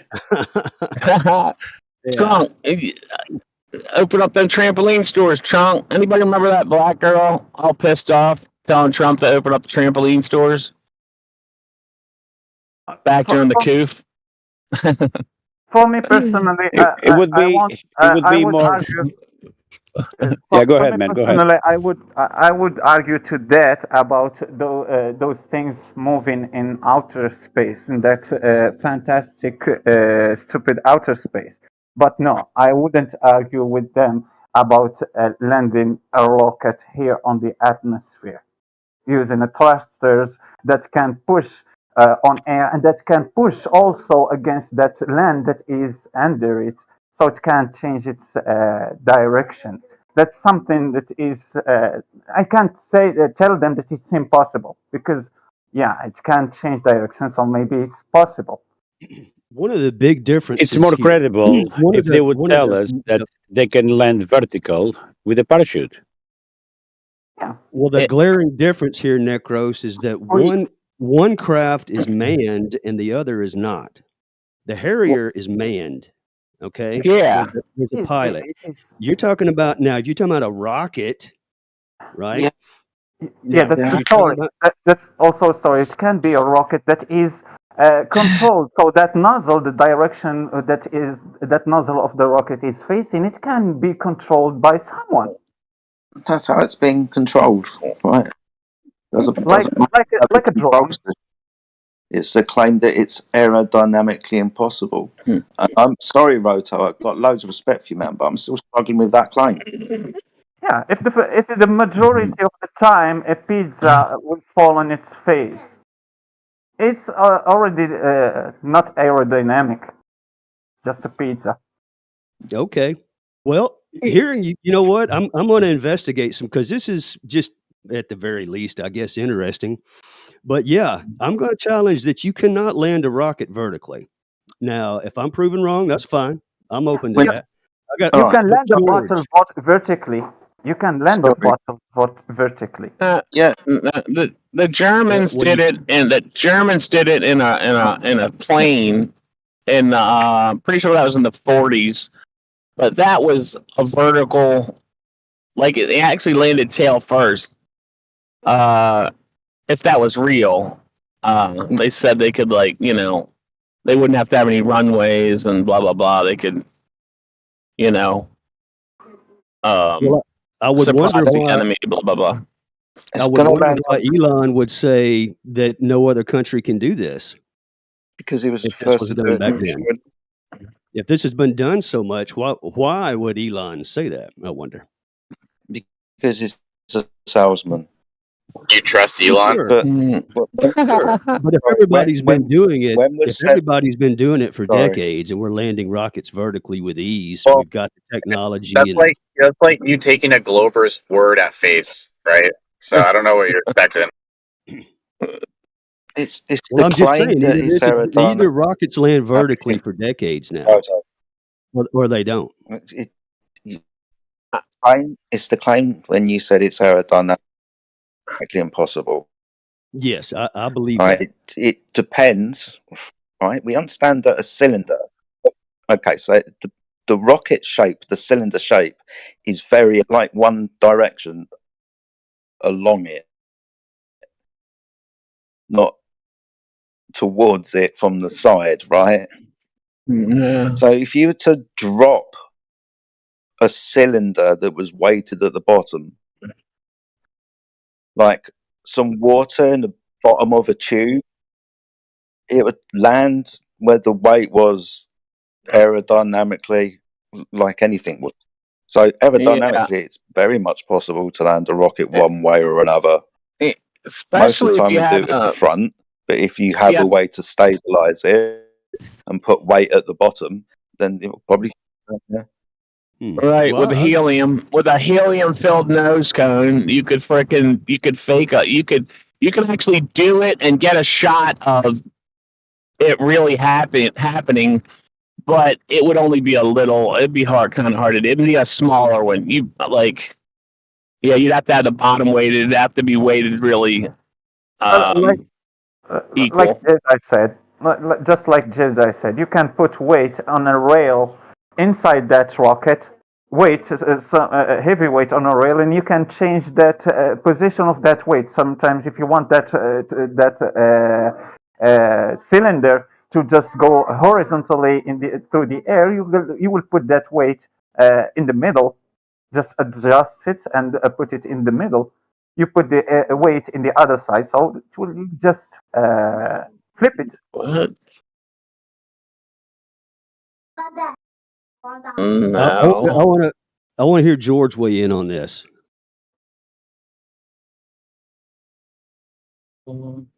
It's possible to do, guys. If you have a cable on the vertical, the rocket can go up on the cable and down on the cable. I just had a look at the video Necros posted, and it's just in the first 10 seconds. Let's have a look at the first 10 seconds of the video Necros posted. Proto.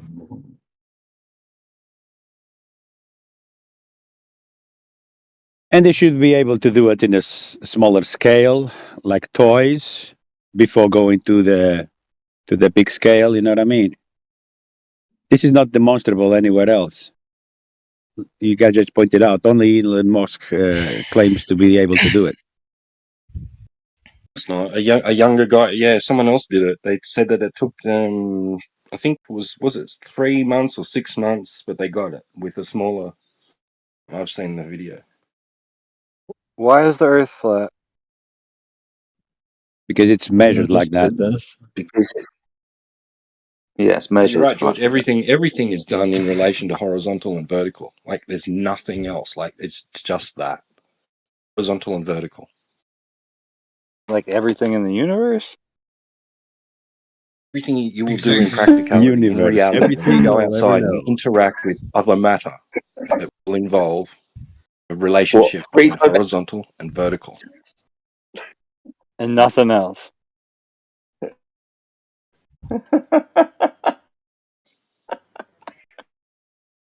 Well, I'm definitely lost. Height, width, length. We can we see that, sir. 3 That's dimensions. okay. The 3 dimensions of reality. Time, if you want. You kind of cut out there. You said 3 dimensions of what? Of physical reality. That's right. Yeah, that's what I kind of meant by it. I don't know. I was just universe, however you want to describe it, like our existence. You're saying there's only like horizontal and vertical? No, 3 dimensions. So height, width, length. Everything is in reference to that horizontal and vertical. So vertical height. So are all planets flat then? Horizontal is width and length. You'll never know. That's a red herring. I mean, I don't think any of us. I don't think any of us will ever let's put it like really this. know. But let's put it like this. You keep cutting like out. this. That's the thing about I know the Earth is flat. Cutting out. Because I can measure the Earth. I can't measure the... Okay, somebody else can talk them. So, Dork, if you have a swimming pool... I heard you normally... hold on a second, Clay. 1 second. Dork, you there, man? Cutting out. You hear me? Yeah, I'm listening. Yeah. Yeah, right. So we're not claiming that the Earth is like a disc, right? Okay. Yeah. So, what shape do you think the Earth is? I guess that's a good starting point. Yeah, we're not claiming to know the shape of the Earth, right? We're talking about the surface of the Earth being like a topographical plane, you could call it. Obviously, not everything's flat. But if you get a large body of water at rest, it's going to measure flat on the surface. So you have a pool or a pond or a lake, right? On a still day with no wind, you can see a perfect like specular reflection in the water, and it looks flat. So if the Earth was a globe, bodies of water would have to curve at a specific rate, right? So you get a large body of water, like a 10-mile lake or something like that. It would have to drop 66 foot over that 10 miles. When we go out and check these large bodies of water in numerous different ways, we can not find any curvature. Even longer distances than that. So yeah, that's where Why would you find curvature in level? You wouldn't find curvature if there's no curvature. If you have a 10-mile lake, there should be 66 foot of drop over that 10 miles. Right? You wouldn't be able to set up a camera at 1 foot off the surface and be able to zoom in on the shoreline on the other side of the lake if the Earth was a globe. Talking to Dork. So what about when you're like looking out at the ocean? Eventually, it just kind of goes off into the. Yeah, but like when we go to the ocean, like we've got some tests that we could show you now. Like you could set up a camera at 1 foot off the surface of the water, and if the Earth's a globe, the horizon should be at like 1.2 miles away. But we can see the horizon way past 10 miles away. Possible on a globe Earth. Why should it be like 1.2 miles away? Like, why does it have to be smaller than the 10 mile? They tell us that Earth has a radius of 3,959 miles. Our value, it's in all of their equations, right? It's like the fundamental base variable of the globe model. Right, so if that 3959 mile radius is correct, then there has to be a specific rate of curvature or a geometric horizon at a specific observer height, right? So if you're 6 foot tall, they tell you that the horizon's at 3 miles, right? So if you're standing at the shoreline, it will tell you that you could see boats starting to go over the curvature of the Earth at just 3 miles out. When we go and test for this, it's not there. We can see the horizon 10, 20, 30 miles, depending on the day, right? Depending on the weather, possible on a globe. So we're not claiming to know the shape of the Earth. Yeah, you prefaced that. Fair enough. Yeah, Interesting. if you have a look at the, can you see the side chat? Like Jedi just posted a good observation there. See some oil platforms. Let's see. Horizon much further. So yeah, I see him. No curvature. Yeah, right. So if you do the math on this one, the guy's 8 foot off the surface. So this is just a clip, a tiny clip out of a full video. I could share the full video after if you want. Yeah, he's 8 foot off the surface of the water, and he's zooming out. And we've got these 2 oil platforms. We know the distances from the shoreline. The second one's 10.1 miles, and you can see the horizon is like way past the second oil platform. But if the Earth is a globe, then it has to be at 3.46 miles. Everything beyond 3.46 miles should be hidden by the curvature of. So then maybe we just got the measurements of the planet wrong? Well, it's like it's a very well, it's not really possible to go along with the rest of the model. Like if they got that wrong, then you have to 250,000 mile radius, right? Yeah. Let's look at it. Let's take a look. Like, what would that look like then? If that was Going from a 4,000 mile radius to like a 250,000 mile radius. Whoa, that's a bit of a step. That's gonna cause a lot of problems for cosmologists. You're gonna have to duck your head every time the moon goes by. Luckily, we don't. So when they're launching satellites and all that sort of thing, or saying they're going to the moon, or telling you how big a planet is or how far away it is, they're going to have to use that radius value. That's wrong. You're not going to be able to have all this stuff they say they have in space, or go to the moon, or anything like that. So do you think they made it to the moon? No. So then they could just be using a false one anyways, because if it's all made up. A what? They could just be using false numbers anyways if it's all made up. If they never went to the moon anyways, and it doesn't really matter what their calculations are. I guess whoever measured the planet. No, I mean, who do you think it's they who went to the moon? I don't know. I'm just going off of whoever measured the planet said it's this much, whatever. That person is the person I'm saying. That person doesn't exist. That person is said to measure the planet, which would mean a drop over distance, a deviation from horizontal. That person doesn't exist. Whoever made up that number then. Okay, that would be a person who measured the Earth as a flat horizontal plane.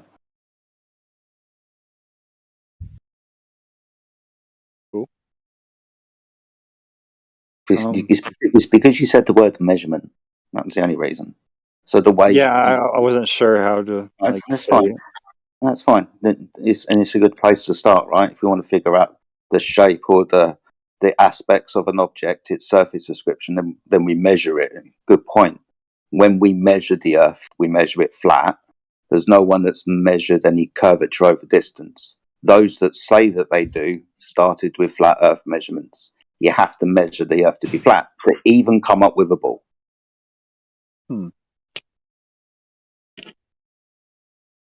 So who was the first person to come up with what was the number? 3,900 something? Why don't you Google quickly? Oh man, that's why I came in here with you guys. Well, the first Sorry. The first go ahead. Sorry, do you want to carry on, mate? I don't mind. No, I just was. You're right. I'm going to the same place you are, so you might as well just go. Yeah, fire away.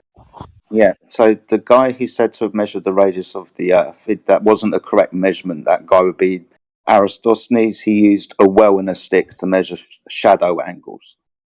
But yeah, he didn't measure it accurately. Even what within timeline is he from? Like, sorry, what time period? What time period is he from?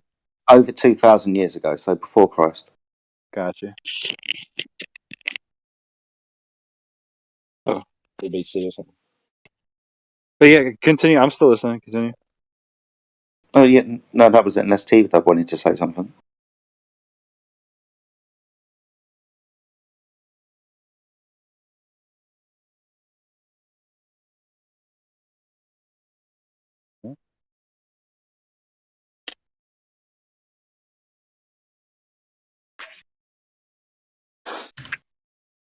So, dude measured it, and then what? Sorry. So the guy who measured it within the rhetoric, Aristosthenes, didn't get close to. Sorry, only got close to the radius of the Earth that we're given now. The way that he measured it was by measuring shadow angles. The key word in that being an angle. We understand an angle is two straight sides where they meet at a vertex, and the measurement of that deviation, 45 degrees, 90 degrees, 180 degrees, that type of thing. So straight sides were used to make this measurement. The straight side being the distance between the two observation points. The well, where the angle was 90 degrees because the sun was directly ahead, and the place where he had the stick, where the sun wasn't directly overhead, and because of that, cast a shadow. The straight horizontal distances between the well and the stick over 500 states. He measured an angle. So he measured a flat Earth first to then come up with his conceptual idea that the Earth was a ball by changing that measurement, by changing the actual measurement that he got by declaring that the sun's light was coming in parallel. So the effect of the deviation of the shadow was because the stick and the well weren't parallel. Their vertical lines were meeting at the center of a ball, and because of the 7-degree angle measurement that he made, he got close to a circumferential value of the Earth, where he got his radius from. Like I said, it was only close to the one that we're given today. Oh, not bad for a 3,000-year-old guy. Not bad for a man who measured a flat Earth. How so? They didn't leave. You think we haven't left the planet to the moon, right? No. How far do you think we've gotten in the sky? Is what my question is. How far up do you think we've actually gone? No planet, no planet. Miles. You keep cutting out. I'm sorry. Whoever just spoke last. That was me, brother. I was just saying, take the word planet out of your mind. It'll help you break out of the cognitive dissonance you'll be experiencing when you venture further down this path. I hope you caught all that. Thanks. You said take the idea of a planet? Yeah, I guess. How far up in the sky have we been? Yeah, that's yeah, maybe a few hundred miles, maybe. I don't know. I can only guess. You think from a few hundred miles up we can get an idea of what the planet would look like? Yeah, I guess. What is your personal idea of what you think the planet is shaped like? Yeah, see, I don't know what the Earth is shaped like. I can only describe the surface. I can also tell you that it's not moving. But, yeah, I don't know, and we don't know the shape of the Earth. If it's not moving, what's keeping us? Well, I guess, yeah. What keeps us attached to it? Sorry, if it's not moving, why are we still standing on the floor? Right. Like, does something moving keep us attached to it? So isn't like, are we? I guess. Do you think? Sorry, are you trying to say? Are we floating? And I'm trying to understand, like, when you say like not moving, like, are we just floating in nothingness? Is it just like, is it stable all the time? Oh, yes, yeah. Okay, so no, we don't think the Earth is like a disk in space that's orbiting around the sun. The Earth might be the Earth might be easier termed as the floor, and everything that's in the sky is 90 degrees above our heads for everybody in the same direction. Oh. Yeah, I don't know what you mean by about nothingness, but yeah. So the like, and everything's in the sky is in the sky. so as in like nothingness, like what do you think's around the Earth? But you said the floor is the Earth. Yeah, I don't know, mate. There's lots of questions that you might ask that we're not going to know the answers to, especially if you're going to ask questions about things that we can't personally verify. Right. That's just all in good fun, man. I just like fucking learning interesting stuff. I don't want you to be disappointed when I keep going, I don't know. It's all good, man. So you don't have any like personal idea what you think it might like? I don't know. If the world's not round, think of all the continents and how they're shaped and whatnot. I'm guessing it would look something like Pangea originally, then, right? When it was all connected, maybe just more spread out. I don't know. I mean, Pangea is just a theory. Like, I mean, you could. Is it? To try. Yeah, it's just a theory. But the way you could try to think of it is to try to make it make more sense in your own head. You could think of it like more like a large lake, right? And you've got the continents as islands within the lake. We live in like a big, like a contained system. We see lights in the sky, right? We see the stars. They all cycle around us, reset into the same positions each year. They all do circles basically around the North Star. We observe all the bodies in the sky. They just move over our heads, east to west. So is there edges to it? Edges have edges.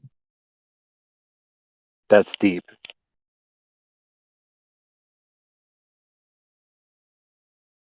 If that was serious, I just didn't understand it. Yeah, I was serious. Oh. So what do you mean edges have edges? No, sedges have edges. Oh, that was serious. Are you sure that was serious? Yeah, you know what a sedge is? No. It's a plant.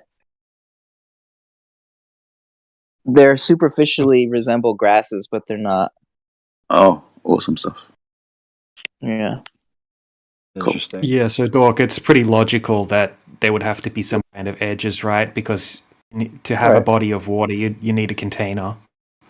If you have a lake or any body of water, you need a container, and it has to have edges to hold the water in. So, without making definitive claims about where the edges are or anything like that, I mean, going off common sense, you'd probably have to have edges and a container for the water, the oceans, the world oceans. You think we just haven't gotten to them edges yet? Sure, man. I mean, I haven't.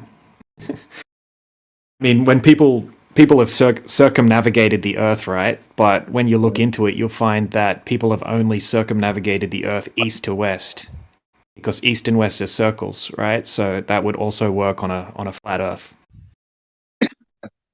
Nobody's actually, like, if the Earth was a globe and someone could circumnavigate the Earth north to south and come back around the other side, right, to where they started, that would debunk the flat Earth.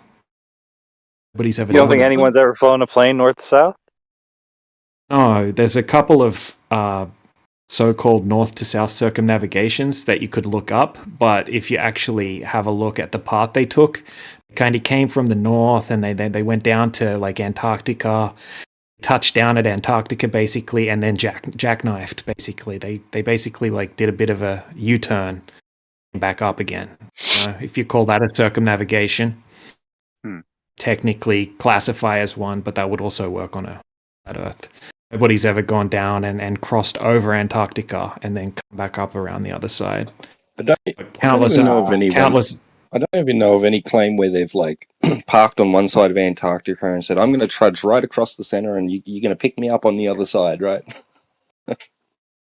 Yeah, there was one guy that claimed to do that. Antarctica's huge. I wouldn't be walking across it either, but I get. Yeah, where there was a guy that claimed to walk across it, wasn't there? But that same guy has also been busted for like faking footage and lots of stuff. Randolph fines or something like that. I think National Geographic even published an article expressing their doubt of his achievements. Yeah.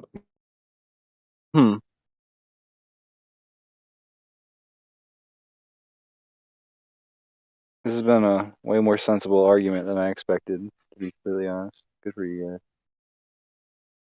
It's weird that like when you Google flat Earth or put it into YouTube, you just get a whole bunch of propaganda that no flat Earthers actually claim. Usually, like most people that come in here, they think we're some crazy people that think it's a disc in space and Australia doesn't exist and there's a big giant ice wall and blah blah blah. Yeah, there's no giant ice wall. That's the part I was excited about. What the fuck? There's gonna be ice zombies on the other side.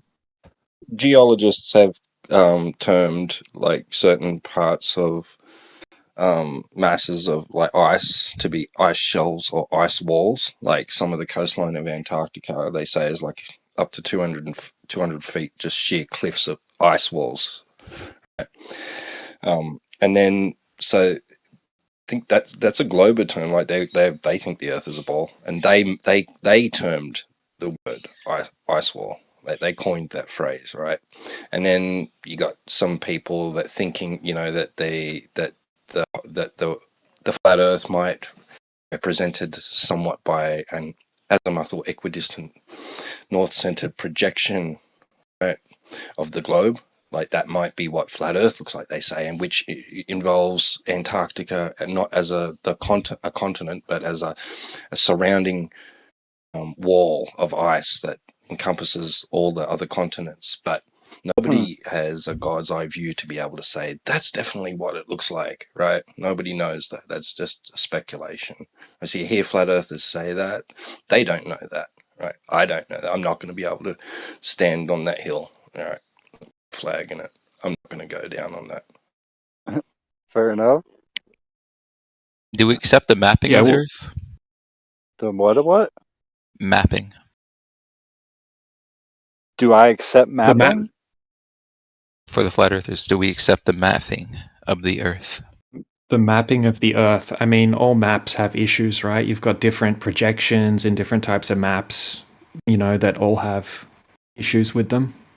But I mean, sizes of the continents and things like that, I mean, that's something that's more easy to validate, right? Just flying a plane across it at a particular speed, you can, or how far it is across and that sort of thing.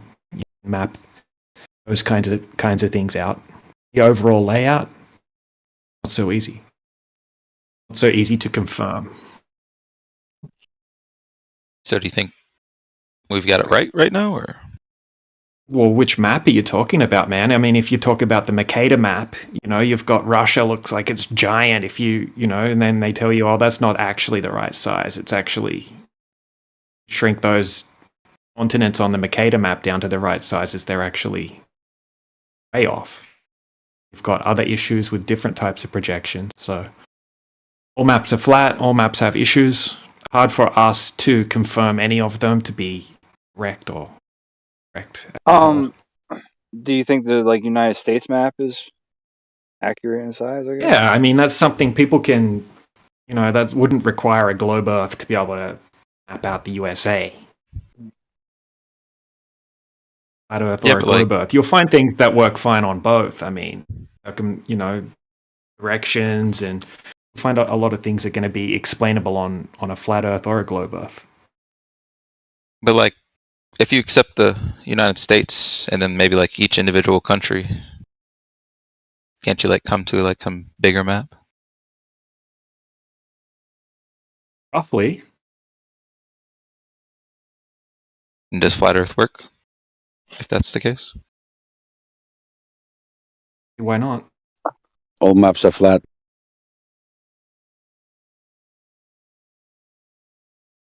All maps have longitude and latitude with these flat Earth measurement. All of them. So I'm kind of high, and this is a high idea. But could you take just take a plane, load it up with gallons of fuel, and then just hit it we'll say north or fucking south, and then try and hit it to the edge, I guess you would call it, or something. North and south is horizontal. Yeah.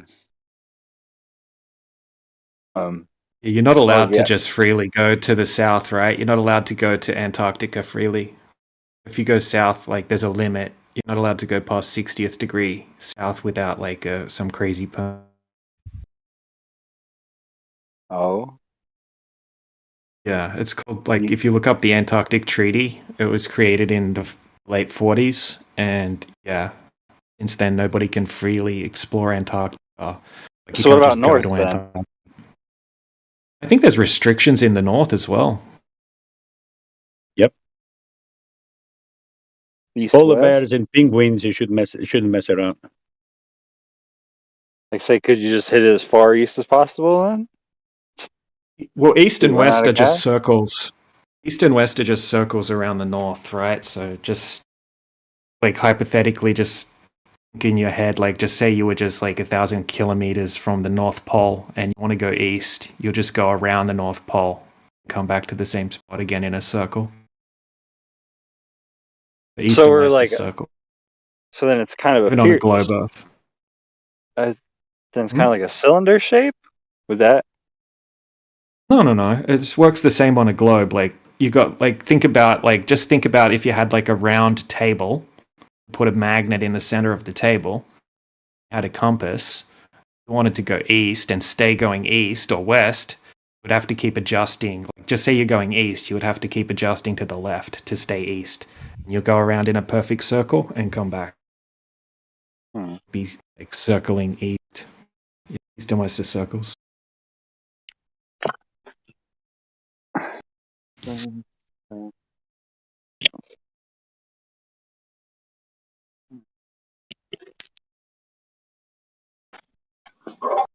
a look in the side chat. I made this little diagram so it makes sense in your head. That might help a little bit. Yeah, look, that's on a globe, right? Or you could think of it on a flat Earth as well. It's the same thing. Got the North Pole, and then you got the planes, and if they're flying east, stay east. You have to keep correcting to the left. Correcting to the left, I mean turning the steering wheel to the left. Stay due east.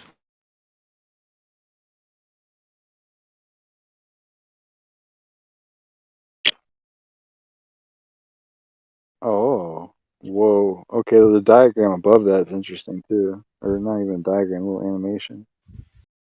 Yeah, that's showing the AE load projection.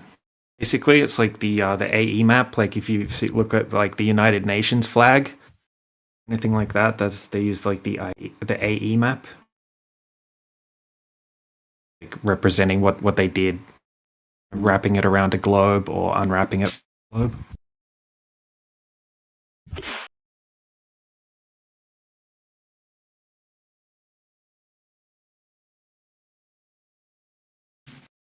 What do you think's beyond our lands then?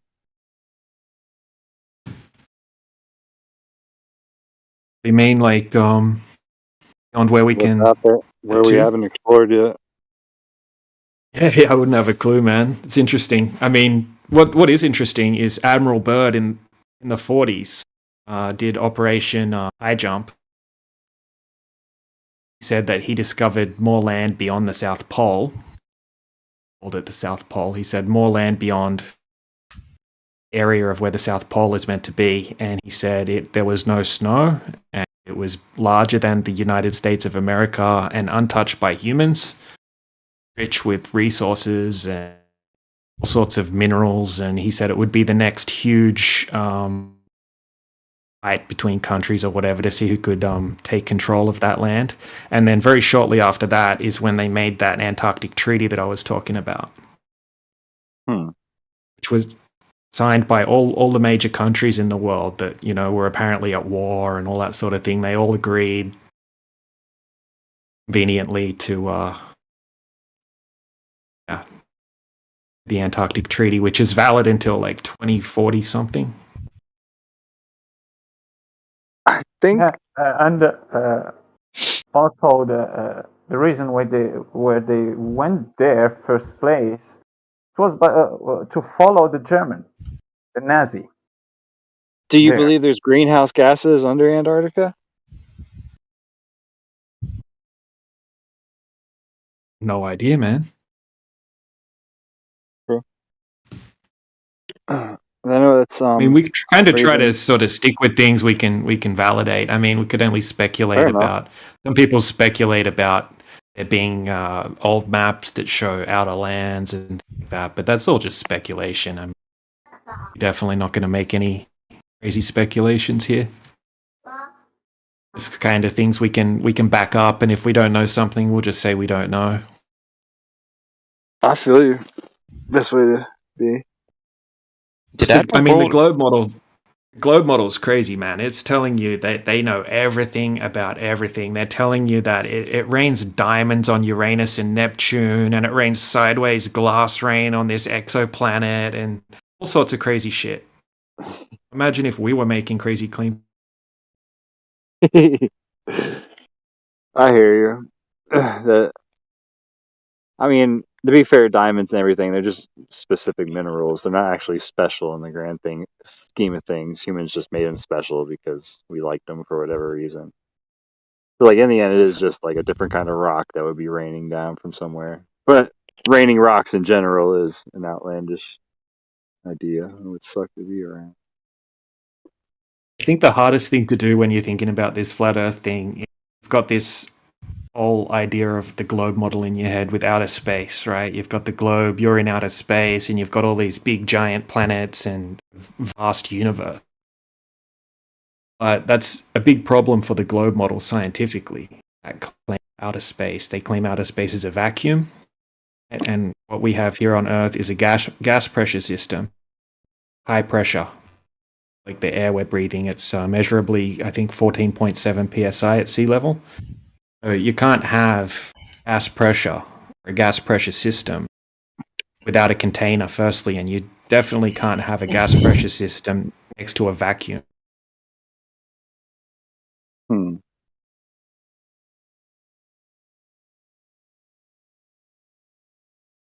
know what I mean? Like, you can't have gas pressure in the first place without a container. Have a car tire or a propane or anything like that without a container. Container is like the natural antecedent of gas pressure. Can't have one without the other. You're saying our planet is a gas pressure planet and it can't exist in a vacuum? I'm yeah, like you can't. Back with me. Yeah, you can't have, like, think about a vacuum chamber. You couldn't have like a floating ball with gas pressure on the outside of it inside a vacuum. You can't have like a gas pressure system with next to a vacuum without a physical barrier stopping the high pressure from instantly equalizing, filling the space of the low pressure system vacuum. They say outer space is like pretty much, I think, the most powerful vacuum, man, into the negative 17 torr. I think the even NASA has a giant vacuum chamber. They say they do testing in, and that's 10 to the negative 6 torr. That's millions of times less powerful than what space is. And the NASA vacuum has to have 6 to 8 foot thick concrete reinforced walls to stop it like imploding, collapsing in the pressure. Interesting. Yeah. You don't think because of how big it's scaled that's why it's kind of able to handle in the vacuum, or just that wouldn't matter? Yeah, it doesn't really matter. I mean, at the end of the day, you can't even, like, they can't, like, we're always asking the globe Earth side to demonstrate that you could actually have these natural law violations, like gas pressure without a container, or gas pressure next to a vacuum without a container. Even to make a vacuum chamber, you need a container. They're claiming all of these things exist without walls, basically. I'll post like a little demonstration chat.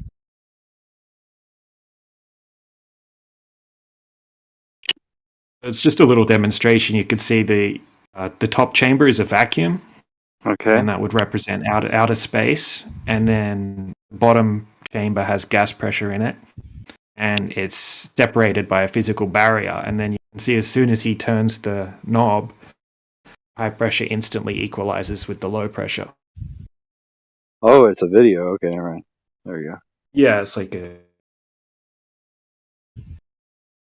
this backs up like gas laws, second law of thermodynamics, entropy. Like it's everything we're saying is how it works, right? They're just claiming that the globe is an anomaly. It goes against these natural laws, violates them. They can't demonstrate it on a small. Just kind of have to believe the model is correct. Oh.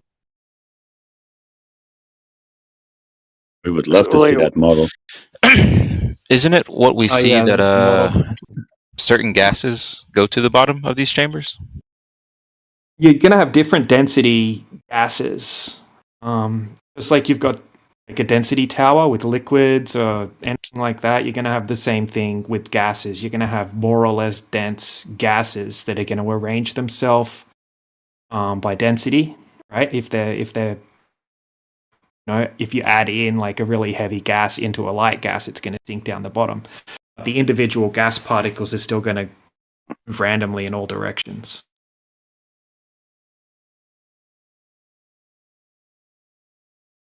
Yeah, nobody sweeps the gases from the floor.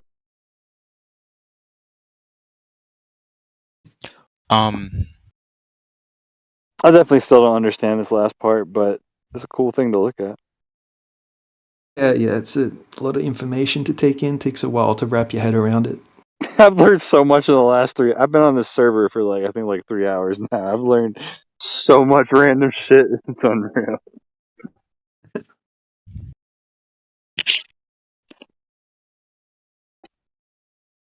Yeah, have you seen people think there's heaps of photos of the Earth from space showing it's a globe. NASA presents. Have you seen those? So that's my biggest thing is that I'm from Florida, and when I was younger, there was a hurricane basically tearing it up. But I still had the cable TV or whatever, and one of the channels was supposed to be from the space station. It was literally over Florida, and I could see the hurricane literally moving over my thing, and it looked like a round globe. And I could say that's honestly the first time I ever really looked at the planet. Actually, that's where at least I got my sense of it from. I could literally see the storm that I was in at the time, right there. Yeah, well, the curvature they show you, from the alleged camera on the alleged space station. It's probably just a fisheye lens. We don't know exactly what altitude it's at, So, I wholeheartedly agree. Them lenses can be very deceiving. Yeah, extremely deceiving. And they did the Red Bull jump. It looked like there was see the curvature of the Earth, and it turns out that it was just a fisheye lens, and all the land that you could see was just New Mexico. And interesting. I think Neil deGrasse Tyson. I remember watching that. Yeah, definitely. I thought he was going to land in the backyard. Yeah, so even when you send up a weather balloon to 120,000 feet, I think is around the maximum height they can go up to. If you use a non-fisheye lens, there's no curvature visible.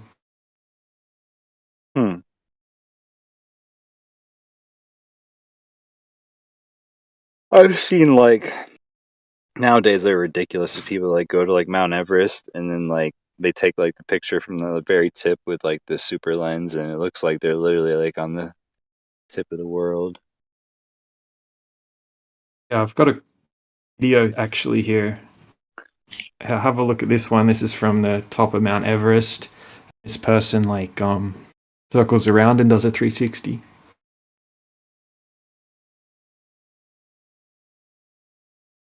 At horizon again.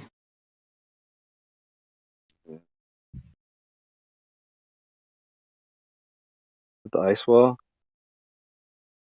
No, it's just as far as you can see. I mean, you can only see Right. so far. You can see the same direction in, it's why it kind of looks circular, because you can just see the same distance in each direction, Cool. Interesting. That's a hell of a fucking view.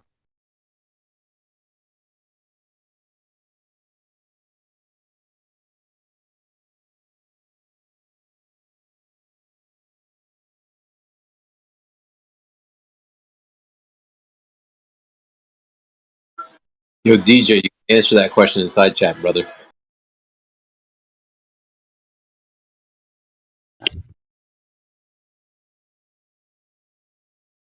As his question, what's the angle to the horizon from 120,000 feet or Everest? It's not at eye level, is it? Not sure, man. I haven't tested it. I mean, doesn't appear curved. Should have on a globe, shouldn't it? I mean, as you go up, the horizon roughly rises to eye level. Might dip a little bit. Usually you're looking at a cloud deck when you're up that high. Horizon. That's my question ultimately, right? Is that like if the person is the one perceiving, like you're the one that creates the horizon line, right? Because where you move around, the horizon line updates according to you. So if your eyes are literally the thing that perceives the horizon, wouldn't it be a flat baseline from your eyes straight out to the horizon line? Like if P then Q? Yeah, pretty much. I mean, atmospheric conditions can just warp that horizon line like crazy. It can warp all over the place constantly, depending on all sorts of different atmospheric effects. I think Daz is a little confused on what a horizon is in the first place. Yeah, brother, like, I mean, from a standpoint of and let's say, the humidity, the amount of water that's present, that viewing field, I 100% agree with you that can distort things, limit things. But let's take a day that's 55% humidity outside, maybe 70 degrees Fahrenheit, 25 degrees Celsius, something like that, where we know it's that horizon line's nice and crispy. We update, we move ourselves around, and again, if our eyes are the thing that's setting between our eyes and that horizon, then it would stand to reason my eyeballs are the thing that are actually setting that horizon line itself. Yeah. How do you have a horizon on the sphere? Well, it's the sphere would determine the line, the edge, ultimately. Wrong. The horizon, by definition, is horizontal. Bro, why are you always so confrontational, man? George, the second time I've spoken to you in a couple of weeks, and you're always... Yeah, but you wouldn't have an horizon on the sphere. Horizon is horizontal by definition. Okay, cool. I think he's on our side. If we on go, our side. The horizon line should present some form of convexity, concavity. It doesn't. You and I are on the same side of the coin, right? I understand that. So Killian, have a look at what I just posted, to address what you just said. Yeah, sure. Even in good conditions, horizon line, the horizon should be set by our vision, by our perspective or whatnot. But I think the horizon's false that we see a lot of the time. So in this one, we can see What do you a mean by horizon. false? I'll show you in a second. I'll just show this second image. Show what I mean by false. It'll make sense.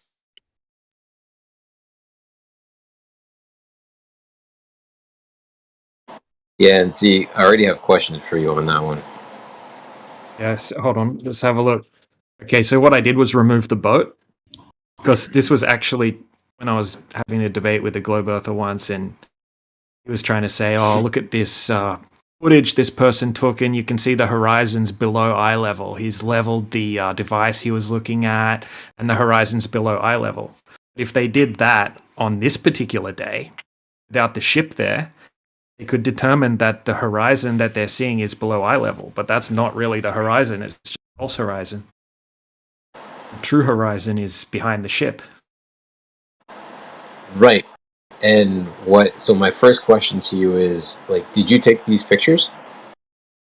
No. Okay. No, they're pretty famous pictures. The first two are, at least. And see, that's the picture that I just posted up. Brother Brother Matt took that when I went down to visit him in Florida. That's me down in the right-hand corner in my chair. That day, it was literally 55% humidity, 27 degrees Celsius, and I was like, wow, that horizon line is so crispy. So whenever I get a picture like what you just shared, brother, I'm always, the first question I have is like, what was the humidity that day? What was the temperature? Because again, what you presented is definitely something that it requires some further explanation as to what caused that to happen. Yo, watch that video that I just sent.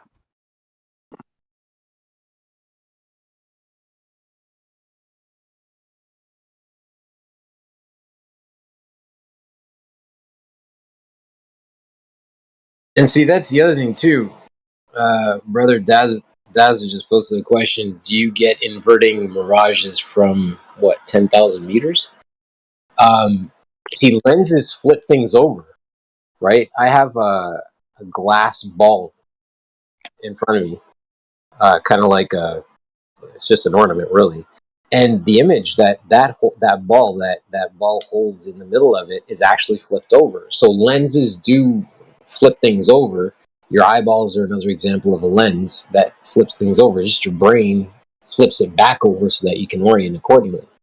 So, brother, in terms of what actually happens over distance with lensing that's involved over, again, distance, I have no idea. There's definitely some flipping over. There's definitely some flipping happening.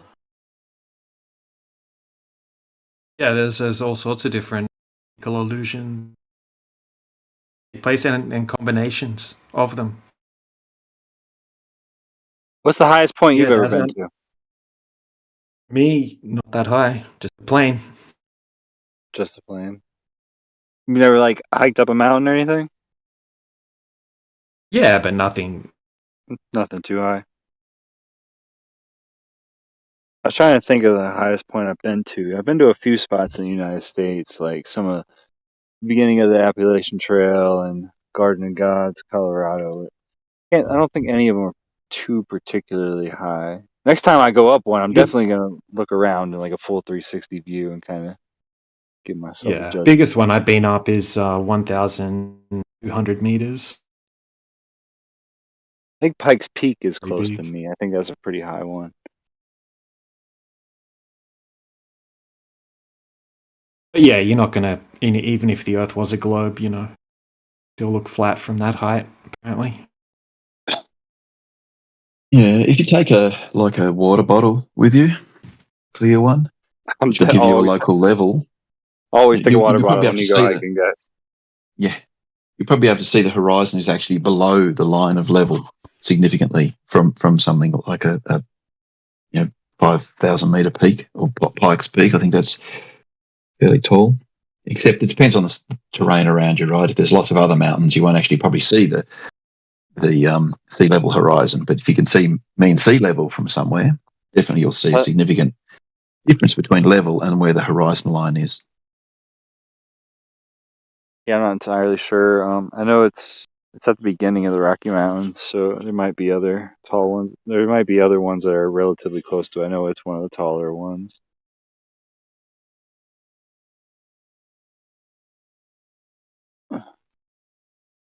Yeah, I don't think many flat earthers claim that. I mean, I have heard them before, but we don't really claim that the horizon perfectly rises to eye level at the height. Roughly or vary. Well, not at all. It's very precisely predictable, the angle. Assuming you haven't got any weirdo atmospheric conditions, that there's a direct relationship between altitude and the angle to the horizon. Yeah, but what's a horizon, Dazza? Like, what do you think a horizon is? Metric? Yeah, so certainly once you get above 2,000 meters, it's essentially the geometric curve of the Earth. Whoa! But do you have any evidence that it? Do you have any evidence it's the curve of the Earth? You don't see any curvature, right? You see a flat horizon. We see evidence of curvature in that the horizon is equal distant all around, particularly if you're over water, if you're flying over water, for example, or even on a ship, right? That appears to be an equal distance to you, and it's quite a sharp line, right? It's not blurring on a into plane infinity. as well. Right, but but you'd never see a crisp horizon on a plane. Horizon right? line is a straight line between vanishing. Horizon is not the leading edge of a sphere Earth.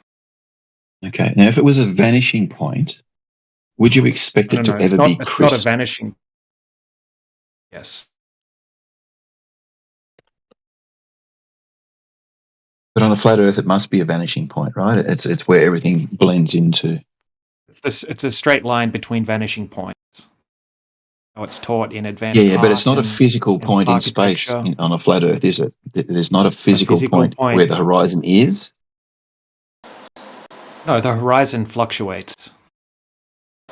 What about in situations where it doesn't fluctuate? Say from the top of a mountain, looking at the ocean, the position of the horizon would be almost constant. Would? No, I don't. Yeah. Depends. The distance to it would probably depend on the conditions. Probably wouldn't see much fluctuation considering the distance. You're not seeing any curvature. I mean, fair enough if you want to say that that's the geometric horizon, but you'd have to be able to validate that. You're going to run into problems. Yeah, well, there's a few ways you can validate it. One is to go up another 1,000 meters, measure the angle again, go up another 1,000, measure the angle, and it'll pretty quickly show that it's not consistent with a flat plane. Sorry, what was the question? Sorry. I was just wondering who did what you just described. I'm not sure, but I know that there is lots of measurements of the horizon from altitude. It'd be interesting if one of these guys with a rocket or a balloon were to put a gyro stabilized camera in, so that you could actually take some measurements of these photos rather than just making assumptions about them. Pikes Peak is 14,000 feet. If I were to go every 2,000 feet and do something, what would I do? 2,000 feet. How do you measure that? Mm-hmm. I don't think you could really do much from that height. I mean, no. NASA has an idea of something you could do, but I mean, I don't think the horizon is a geometric location, but on a globe it has to be. So you'd have to work that out first.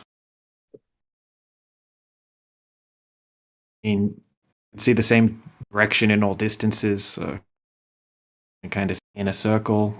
It'd be hard to work out, hard to make definitive claims just looking from a high altitude.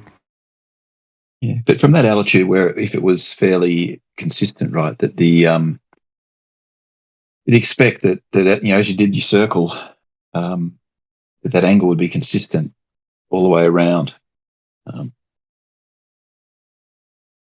Sure. Because of perspective, right? Because you can see the same direction in all directions, the same distance in all directions. It would be uniform. Yeah, but perspective won't show. The perspective will show a particular. Or if you're just doing perspective on a flat Earth, the horizon will always be basically perpendicular to your vertical, right? That it'll always be same as your horizontal, that you look straight out horizontally from where you are, and that's where the horizon will be. But what we actually see is welcome to Flat Earth. It would be roughly that, and that's what we experience in reality. Like I've seen many footages of drones It's rising, and you can see the horizon line just rising up. You know, you go up in a plane, you look out, the horizon roughly meets around eye level. No, it actually look out drops. the other window You of should the try plane. this. Next time you get your complimentary water from the plane, I fly a fair bit, and I looked at it, perfectly eye level to me. I mean, I haven't measured it. The water bottle. Yeah, we need to measure it, right? Otherwise, you're making an assumption based on your interpretation. And if you're trying to determine the shape of something, you need to measure it. I just said it roughly rises up to eye level, and that's what I experience. That's what I've seen. I see drones rising up, like the footage. It's not what I would imagine would happen on a globe. It's where the camera's facing, doesn't it? You can make the horizon rise up and down without changing the position of the drone. So the horizon in an image is not useful. A horizon will just be in a different position within the frame. You know, move where the horizon is. That's it. So how can you tell with images from a drone where the frame is relative to vertical? Is the camera perfectly stabilized vertically, or is something else going on? I used the word roughly on purpose. Yeah. But if you use the word roughly, you can say roughly the world is flat when you look around locally, right? We try to work out what happens. Roughly flat. It's roughly flat for a local observer. Yeah. But then you guys claim paper towel Earth, where you think you can see some battleship that looks like it's gone down a freaking step. It's like 3 miles out. You think it's gone down some step over the horizon. It still looks perfectly horizontal, but it's like half hidden. It couldn't be an atmospheric illusion or effect of some kind. It must be over the curve of the Earth, right? And we live on a paper towel roll Earth because there's no left to right curvature, just front to back perspective. But there is left to right, but you've got to turn left and right to get the left to right curvature, right? Because your field of view is quite narrow in a photo looking at something going over the horizon. So you don't expect to see much left to right. You wouldn't have perpendicular to plumb. You think when you go up on a plane, you don't have a good view left to right? Or up on a mountain or on a big high peninsula where you could see the ocean? Yeah. You know, like. Will you imagine if the world out into the ocean? So if you imagine the world was a globe, right? And you're in an aircraft over water, and it's a nice clear day. There's no clouds. There's no haze. You get a nice view of the horizon. What would you expect to see as you look left to right? What would change as you look left to right? I've done this, and you wouldn't. And it looks like you can see in a circle. Yeah, you wouldn't have water like level on top sphere. of a big disc, isn't it? Yeah, kind of like that. Yeah, I saw that from Point Danger Lookout where I live. Oh yeah. It just kind of looks flat. I mean, it's not until you start thinking about it, and then your eyes start to kind of see what you're thinking about. And if you thought you were living on a globe, you could think you were seeing curvature. But so you're down near Torquay. That way, is it? Point Danger in Victoria. No. Oh, okay. Yeah. Okay. There's one in Victoria as well. Yeah. Yeah. So things are a little bit warm up there. Actually, I've got some photos I took a bit further north at near Rockhampton. Not Rockhampton. Sorry, Bundaberg. And just put one in there now. How common do you think false horizons are, Dazza? Well, pretty common, right? The atmosphere at water level is pretty funky under a lot of circumstances. What about that mirroring effect though? Did you see what I posted at 25? Yeah. After the hour. Yeah, so that's not a good. Would you good agree thing that to try and determine the? Or to determine that the horizon's below eye level. So on that one, you wouldn't want to try and make any assumptions about where the horizon is because there's just too much else going on, right? You've got so much. Yeah, you were saying it's better to do it at a higher altitude. I gotcha. Yeah. But the photo I just posted, I took it the coast of Bundaberg a few years ago. And the thing I find interesting there is the sun's just popping up over the horizon. There's a little bit of refraction right on the horizon, but not too much. But the water is all in the shadow. There's no like direct sunlight on the water, but there is a little bit. So the beach had a very slight upward slope, and you can see just the sunlight clipping a wave. And it was a very still day. There were just small chop coming in every now and then, and you can see it on the beach. And for me, that shows that the horizon there is geometric. It's not a there's no way you could describe that on a flat plane. And a few minutes before, there's no sun on the water at all, not even on the waves, and the reflection of the sun's further up the beach. It's a pretty You've really gotten good at soothing yourself, Cosmo. You think that tiny little bit of elevation on the beach is enough to create that reflection? There wouldn't be any at all over the water. I mean, you can see water between the waves just a little bit further out.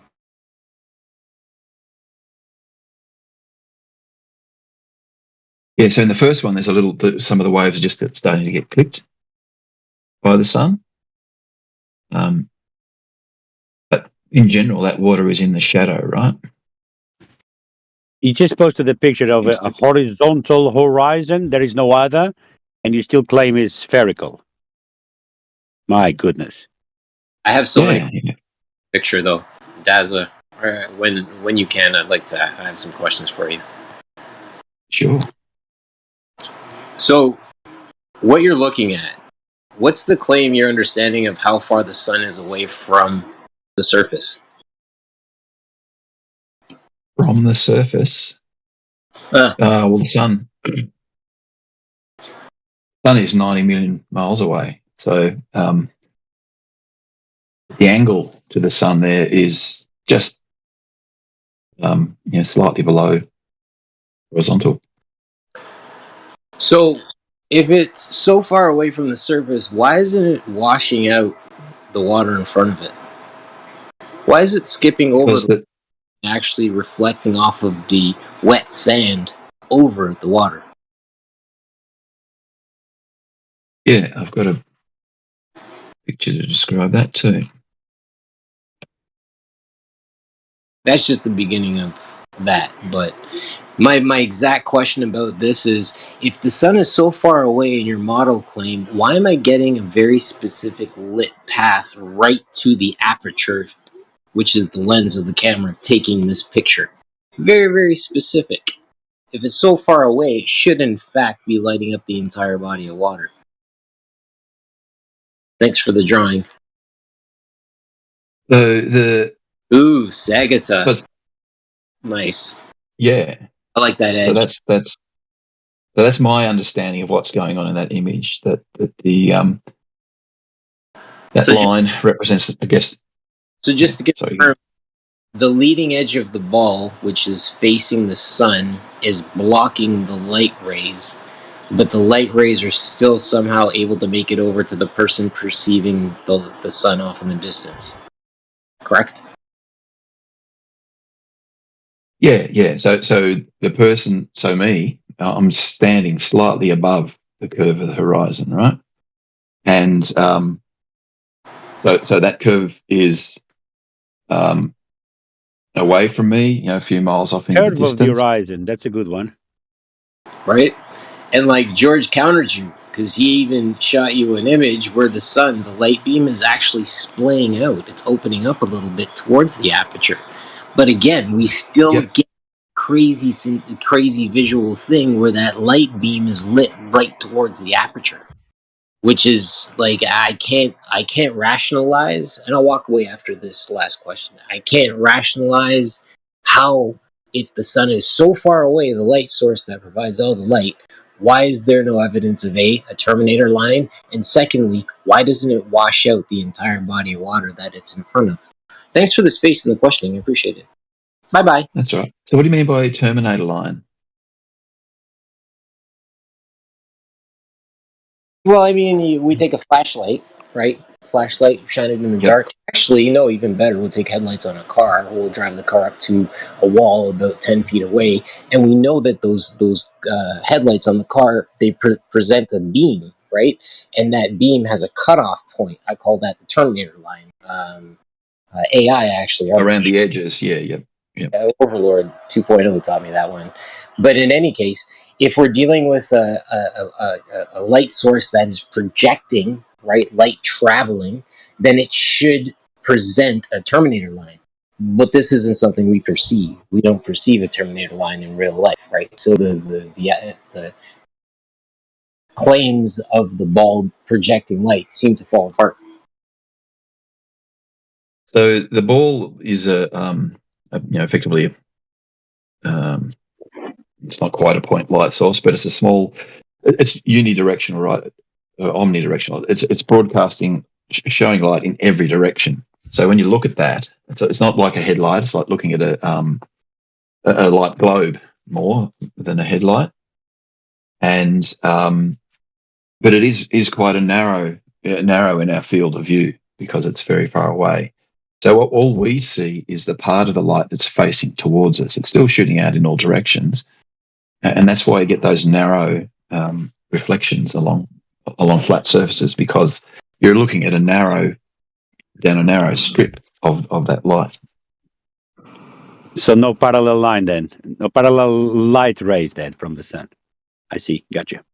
They're almost parallel. Almost parallel. You just said it's divergent.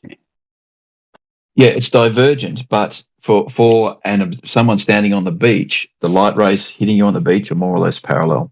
Yeah. Any 5-year-old, can draw a picture of the horizon with the sun above, will debunk your notion. Any 5-year-old. The horizon is horizontal by definition. No, by dictionary definition. So you got to be careful of the dictionary definition of horizontal and horizon, right? That they don't necessarily parallel to one another. That's the definition. Yeah, but it's not what we measure, though. So no horizontal planes on the spheres, then. Spheres that don't have horizontal planes, do they? No, you can have tangent planes to spheres. Yeah, but you don't not on the surface of a sphere. No, the surface of a sphere doesn't have horizontal planes. The horizon is a horizontal plane. Yes, you could say the horizon is a horizontal plane. If you cut a plane through a sphere, you'll get your horizon. No, there is no horizontal planes on spheres. There is a deviation from straight on spheres. No. Spheres don't have horizontal planes. The horizon, though, is a horizontal plane where the sky appears to meet the land or the sea, the surface of Earth. Okay, so bear with me for a second here. So imagine. Yeah, I know it's okay. We don't live on a sphere.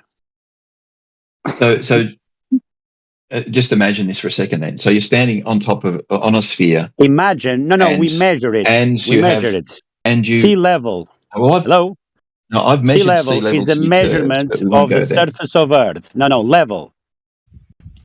Not curve. We don't call it sea curve, we call it sea level. Where the sky appears to meet the land or the sea, that boundary is horizontal, parallel to the plane of the horizon. Okay. So I partly agree with the parallel plane of the horizon. So if you were to take a vertical where you're standing, make a plane perpendicular to that vertical. You mean a perpendicular to the horizon? No, perpendicular to your vertical. All right. So you've got vertical. You made a plane perpendicular. You don't have that on spheres. I'll let you talk. You don't have that on spheres. But you don't have that on spheres. Why are you saying that? You cannot have a perpendicular to vertical on the surface of a sphere. Why not? Because vertical it's not doesn't perpendicular. Perpendicular is 90 degrees. Yeah, so we're making a You 90 cannot degree have plane. 90 degrees to the surface that is curved away. Why? Because you don't. Did you study geometry? Yeah, so you would have, if you've studied so you geometry, you cannot know that you have can a draw. perpendicular to plumb on the surface of a sphere. It's simple to understand. Oh, damn. Well done. Can you Could draw I jump a in for 1 line through a second? sphere? Sorry, yeah. Through a sphere would be a chord. No one does that. No. A radial line through a sphere. A radial line through a sphere, right? A radial, yeah, that's a straight Yeah. line. You don't have that either. Yeah. Spheres, they don't have straight lines. No horizontal on a sphere. Sphere has a deviation from straight in every single vector. The claim here is a deviation of 8 inches per mile square. None of your pictures of the horizon will depict that because it doesn't exist.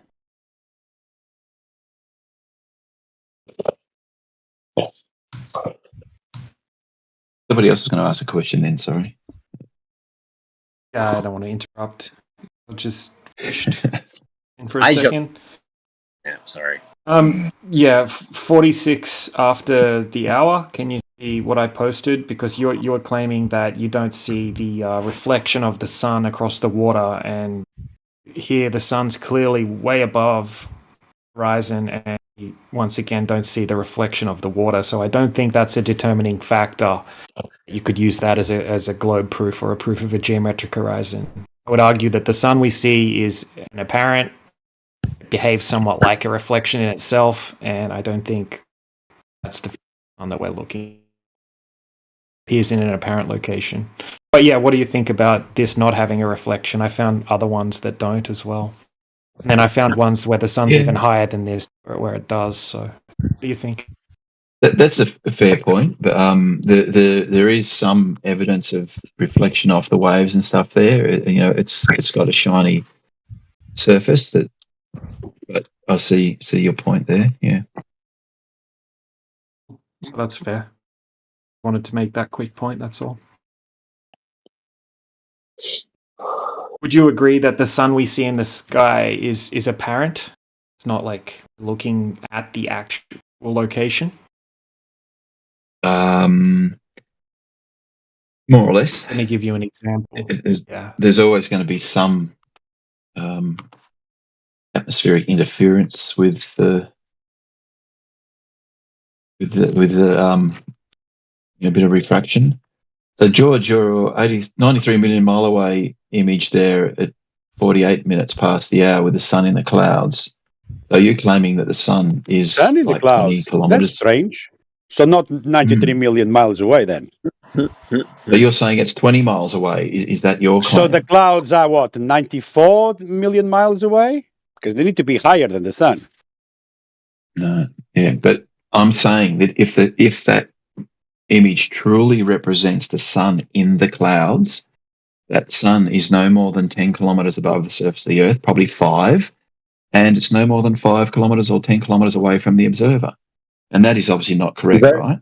So not 93 million miles then, because that was taken from an airplane. Yeah. But I'm saying that your image says your image is also not be able to provide any information about where the sun is either. Nobody's claiming it's there. But appears there. Can you explain to me, Daza, what do you think do you see there in that image? Can you just try to explain it? Yeah, it is something simple. It's explainable, and it's not something stupefying. It's probably so I'd say the horizon is actually just below the sun there, and there's some higher level clouds in the foreground. Good job. Good job. It's just that the horizon. That's the sun. It appears to you under the clouds because the clouds are transparent. Because, like we said, that perspective. So the thing is just appearing to you that it is merging in with that opaque platform or that opaque plane.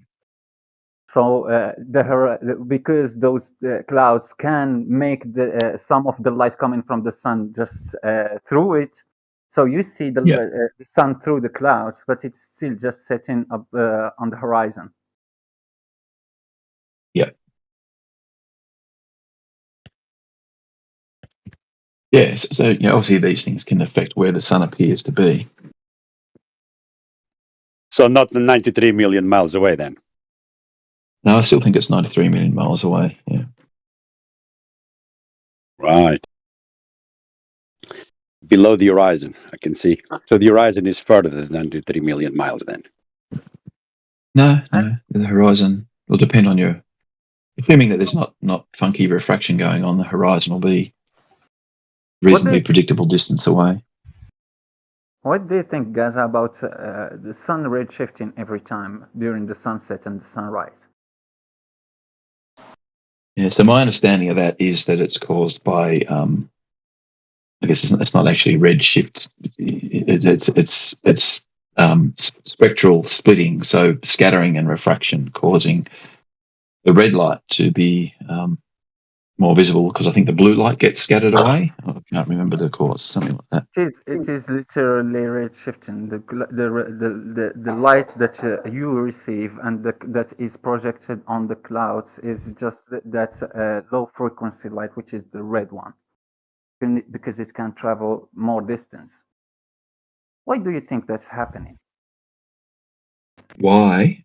So as the sun starts to go down and it's got more atmosphere to transmit through, the red light is probably refracted less or refracted towards you more, and the blue light's scattered away, or the other spectrums are scattered away, so that you only see the reds.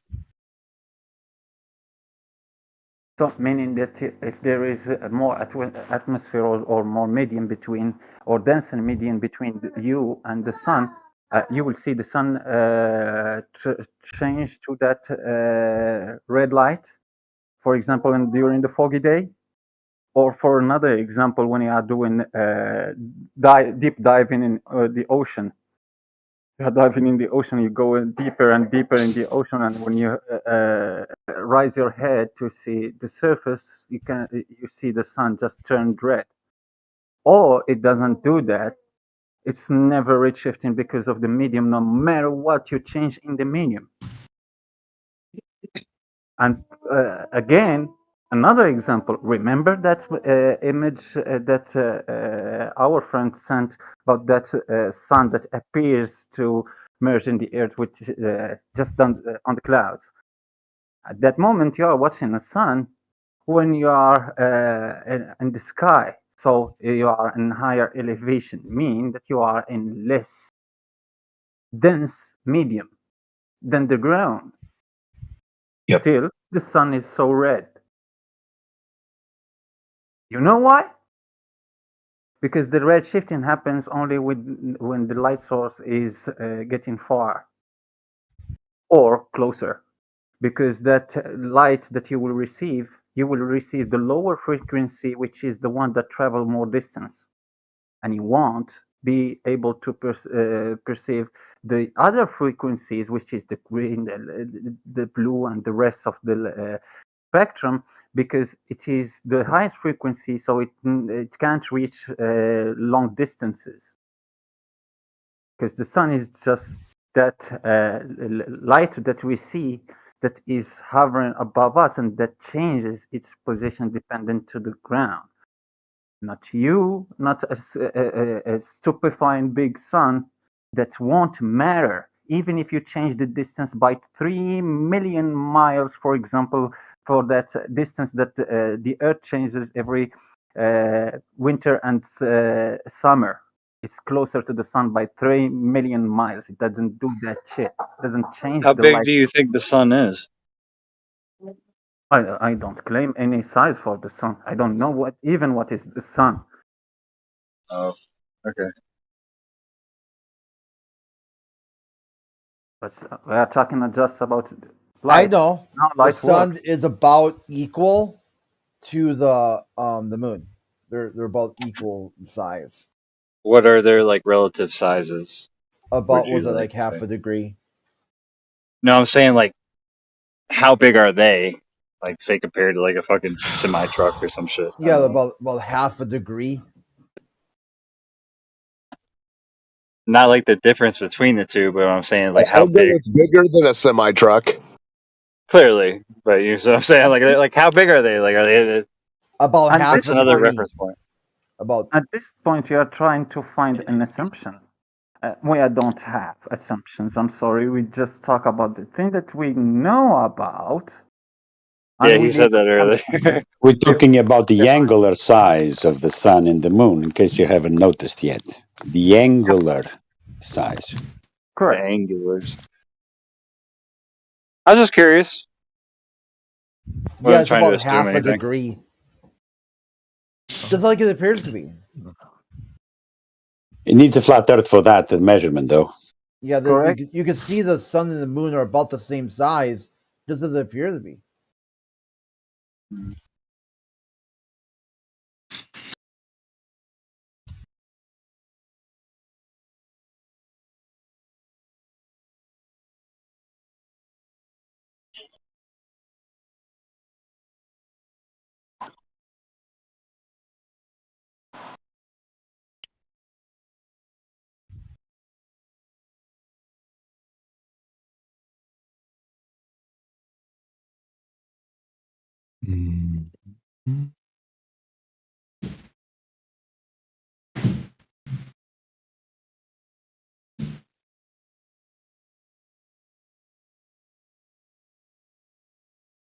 So if it's a half a degree, what does that even mean? Right? So if the sun's a half a degree and it arcs on the, I guess if it was the day where it's half day, half night, like 12 hours, does that mean that the sun there would be 360 suns in the sky from A to B? If 360 degrees in a circle, and now it's 12 and 12, it's half a degree. Two sun widths would be a full degree, right? So now it's 50-50, 180. So it'd be 360 sun segments. And let's go. What the hell is a half a degree of what? Of a circle? The Earth is round, you fucking retards. Round, like a coin, like a pizza. Yeah, like a coin. Yeah, like a circle. They already let you. This is another Trump supporter just coming in calling people retards as his only debate tactic.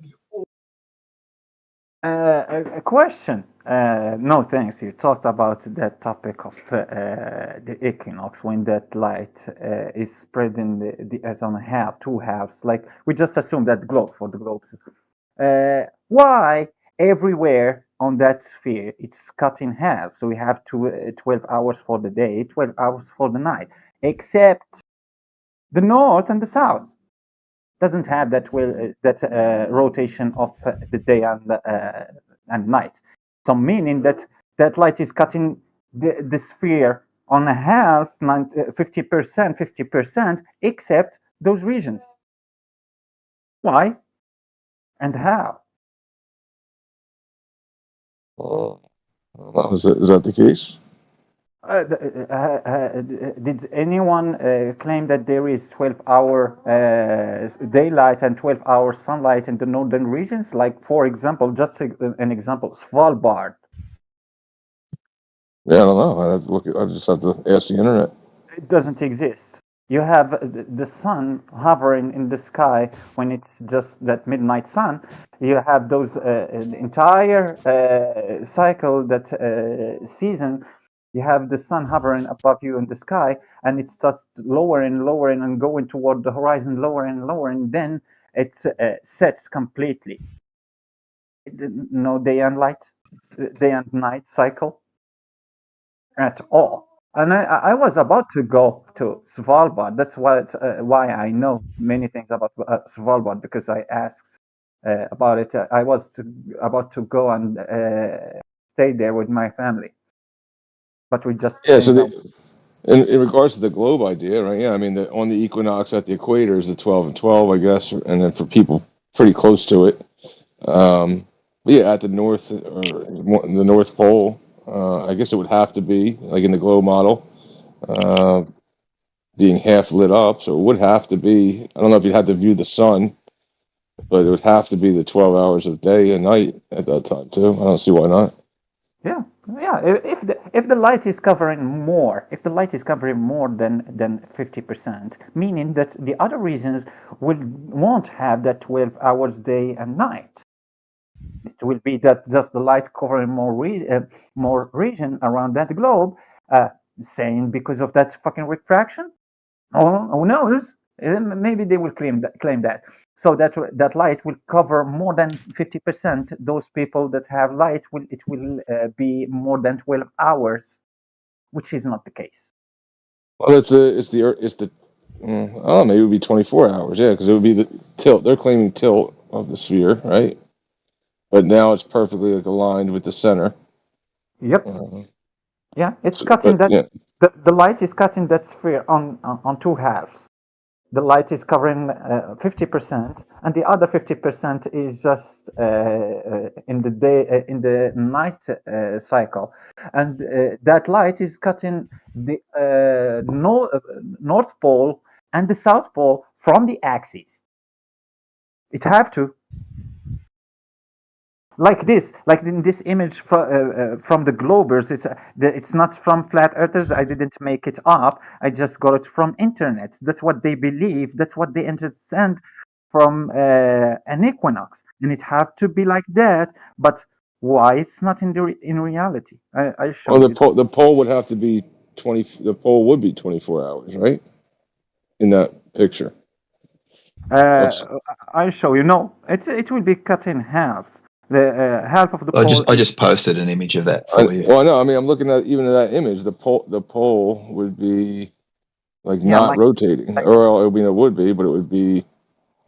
I don't know. I think it would, up towards the poles, you're gonna like this one sort also, of almost not see any. Like this one. Look at the poles.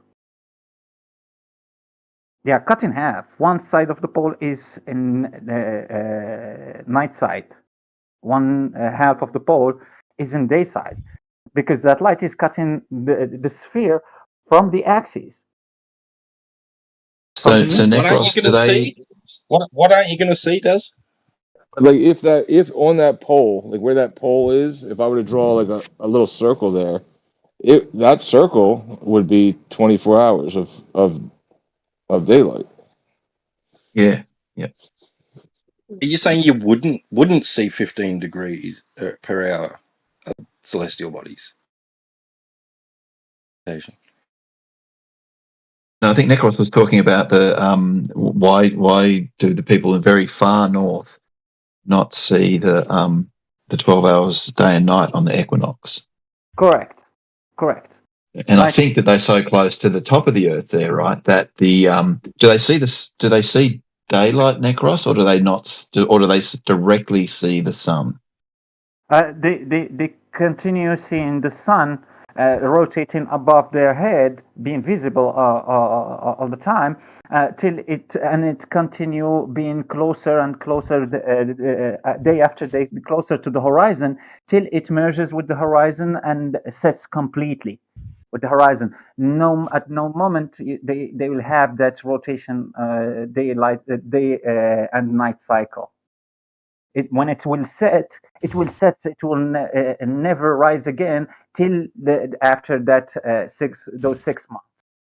Then it will start rising. You will see that light in the sky. No sun in the horizon, but some day after day, it will start appearing little bit by little bit, till it go above the horizon. Yeah, so that's what's expected, right? No, it's not. That's what they see. See the image that I sent, the equinox. You will have that. The entire sphere is cut in half. 12 hours daylight, 12 hours night. So meaning that sphere is really cut in half. No refraction of the light covering more than 50%. It's literally 50% of the day and 50% of the night. Why? it will just make an exception for those people living in the north and living on the south. Have you got a specific location in the north that you're talking about here? For example, Svalbard. The northest town in the world. And what it gets the wrong amount of daylight. Is that the idea? They never have that equinox, that day and light cycle, day and night cycle during the equinox. But the rest of the world is just having equal day, equal night, because that's cut in half by the light. I'm not sure you've got equal days and nights, except maybe. Did this turn into a sun server all of a sudden? What's going on? There's no equal days and nights of anything that I've ever fucking seen. I don't know what. Yeah, if the day has 24 hours, how many hours has the night? If the sun is shining on the earth, is it okay? It's Do we on call the that earth. daytime or do we call that nighttime? But it's on the earth. It's touching the earth. It's always on the earth. Should be shining around the earth. It should be showing more than 50% of a ball. Matter of fact. But it doesn't. And there's no reference that we have for a ball, so I don't know what we're trying to figure out here. We can see what it does in reality, but what the fuck does that mean for a ball that nobody's got? Any Globers got any handy balls to show us what the fuck a sun can even look like in any of these places at any time? I know what your cartoons show us. I know the cartoons show us half, but we don't got none of that shit. Ain't nothing perfect like that. Let's do the show and tell. Let's try to roll this back. Instead to look and see and then never show or tell. It's just like, what are you talking about? Huh? Like in grade school, kindergarten, we had show and tell day. Yeah, show how your ball works. The day and the night cycles with the ball, not a computer. Show us how the globe works without a computer, boys. What does that even mean? It means show. Exactly. Show then tell. I guess it means nothing to you, non-physical, no globe seasons, nothing. I guess it means nothing, flat earther. He got Go back to your flat earth. You got no globe? The globe means globe. Can you demonstrate it? The night and day cycles with a globe. I don't know what the fuck that means either until you demonstrate it. What does a globe mean in the day and night cycle on a globe? What does that even mean? Exactly right.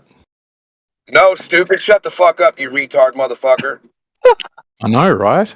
Shut the fuck up, you idiot eggshells. You're a fucking idiot. Shut up.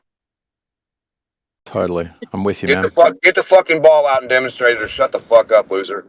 Somebody needs to get their balls out. Yeah, you I got big hairy gorilla nuts. That'll help. We're always right. Oh, there's Saudi you don't even man. listen to our arguments, man. Saudi. We have had the best arguments since the beginning of time. Saudi man. I don't know why you keep changing your name, dude. Your voice is unique. You can't sock this, dude. You can't. It's not going to work for you. He does the same picture. I mean, I don't think that's helping. A picture of how they got a picture of how the sun and moon works. No, it was like a cat with the sunglasses. Okay. He's like, it's not me Oh, under this name. Yeah. Oh, okay. I'll have to look at it next time. Any Glober ever seen a demonstration by any other human on how a ball can have the day and the night cycle on it without a computer? Any Glober ever seen what a real ball can do with its day and night cycle? No, it does. Exactly. I've seen a demonstration, but it falls apart as soon as you change the day.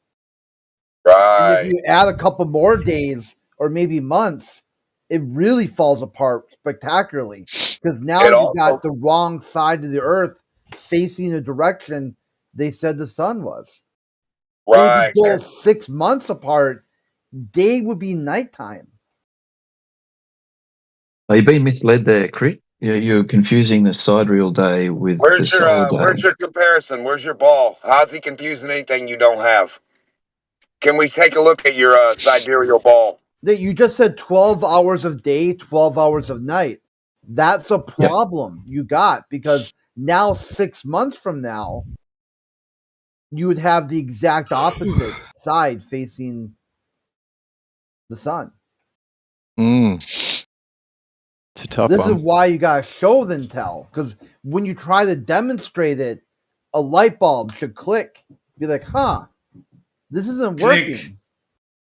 This is one of Eric Dubé's arguments, Crit. I thought that was old school. No, Eric Dubé doesn't have You don't have a ball to demonstrate a ball. He rebranded a book written about this topic by Dr. Robotham.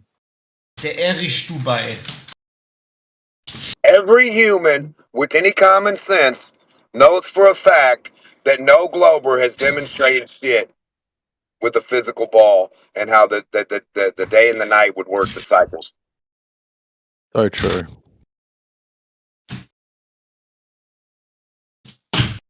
Still don't know what he's asking. It'd be just an argument. I mean, it wouldn't be anybody's particular argument. It would just be on the merit of the argument itself. Well, it shouldn't matter who makes it, right? Yes, see here, it's really easy. You show, then tell. I don't know what he's asking me to show. Half Then of a don't show. globe lit up? Your magic beliefs, your cartoon comic book sunrise, sunset, your comic book belief religion. Show us it. You can't figure that out yet, religious boy? Your religious day and night on the ball. Demonstrate, please. Pretty please. Half of it's lit up and half of it's not? Half of what? Your words? We'll need a ball and a light source. I don't know what that is. We'll need a ball and a light source. You don't know what a globe is. No, I don't. Fucking retard. That's your problem to start with, then. Yeah, I don't know what you have. You don't know what one is either, because you're not getting one. You're just talking, Mark Twain. You gonna tell us more stories about how Huckleberry Finn's a ball? You must know how big it is to know that half of it is lit up, so how did you get that? It's called scale down. Make a littler model of the model. It's called scale it down and show us what the boys can't do. Scale nothing down and show it. Showtime. Come on, it's showtime. Let's see it. Yeah, it should have always been showtime. Let's see some entertainment. We got these retard Globers in here talking about what do they mean? Show them. What are they talking about? Show them something real. What do you mean they can't use computer? What do you mean we're not computer people? What do you mean we're not just fake computer? Yeah. People. Do you know that the ball model has more than half of the Earth being lit up? So your 50-50 doesn't even work. So heretics retarded. How much does it have 50-50? Their refraction would say more than 50-50, but they're fucking too retarded. They don't even want to add their own refraction in. Now it doesn't work. Now there's no refraction of light. Now it stops. Yeah. True. They do say that. I've heard them. So anyway, you're gonna have Yeah, go ahead. I was just going to say, at any rate, you're going to have at least two observers, assuming that they know the distance between each other, et cetera, right? And you're going to have them describing where the sun appears to be in the sky, right? And that's going to be the basis of the inference to how much it's illuminating or whatever, or at least a start, and that is going to be described in reference to horizontal and vertical. So you're going to have an amount of degrees from due east or north or whatever you're using, and then you're going to have an amount of degrees above the plane that you're viewing. So you're just using the flat Earth to try and say that it's illuminating half of our ball anyway.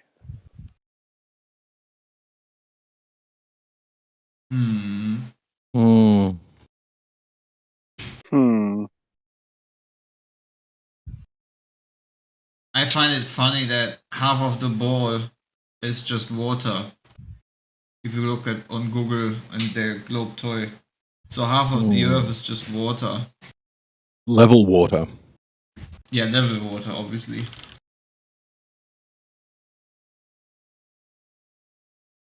But actually, what do you think about it? Like when we look at Google Earth and like half of the Earth is just water, like there's like nothing literally. Well, I mean, the Google Earth is just a reification of the the flat Earth map centered on the South Pole. So And can you just no, imagine? we can't have any expectations that it's going to be true. Why would Google Earth always have to be a flat map? Exactly right. Well, even when it's spherical, it's on a flat screen. To be And we know that that is not a right. No, because you can. No, we as humans, we as people with reasoning, know that that's obviously not a reification fallacy. That's because the land is flat, so the maps are flat, and the houses that are built with blueprints are also flat. You could zoom in from your ISS and use a live fucking video or camera and blow that bitch up, and that will be its own. I know, right? You guys are forgetting that on the Red Bull jump, half of the sphere is New Mexico. That's true. They lied about the size of New Mexico. Focal lengths are a lie, and they lied about the size of New Mexico. We are uncovering some important things now. Yeah, Santa Fe is the capital of the whole world. Yeah, old boy Felix said he could see the curvature of the Earth. He was right at the edge of space, the highest anyone has ever been. And he jumped. He pronounced it like it was like curve or something. He didn't pronounce it correctly. It's like big. Only until deGrasse Tyson came in and said they've lied to you because at that height, that stuff is flat. Yeah, and we know that Neil deGrasse Tyson tells the truth always. Or if he lies, then we know that why they would lie. That answers the question.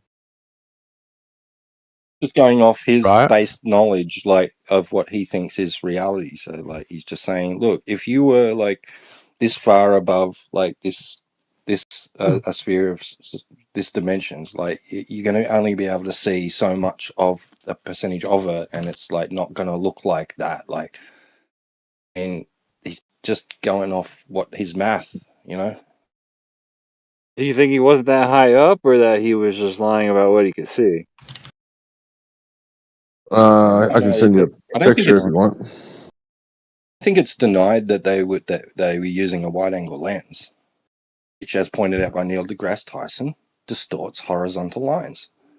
Sure. I mean, they had two different styles of lens right on the thing, didn't they? The internal one doesn't depict a curved horizon.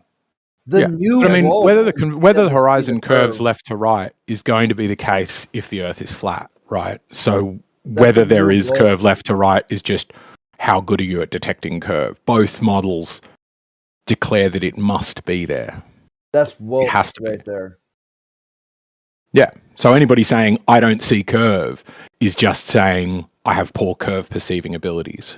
They're not. Because the curve definitionally must be there. Well, it's the zero slope, horizontal line, zero slope. That's what we observe and measure. Exactly. Welcome to Flat Earth. Yeah. Because you know it. Because we. Right? Because we. If there wasn't a we, then there's not a who or a huh or a you or an I. Oh, so then shit. it's not woke anymore. It would just He sent me a whole package. What's in your package? Is it globe proof? No. We're not going to degrade to male reproductive It's organs. pictures of the Red Bull dude. Oh, yeah. 76 feet.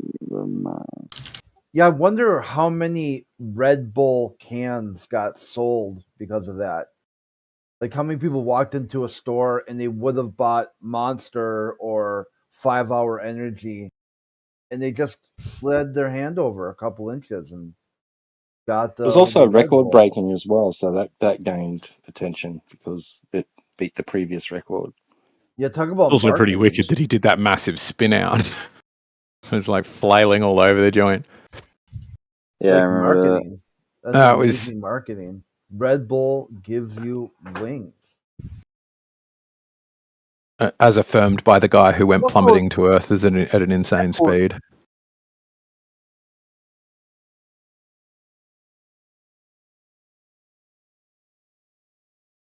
It brings into question, because if he actually did it, he would have been honest about what he saw. But since he didn't really do it, he came up with some bullshit. You don't think he jumped at all? No, it looks like a dummy to me. Like a crash test dummy.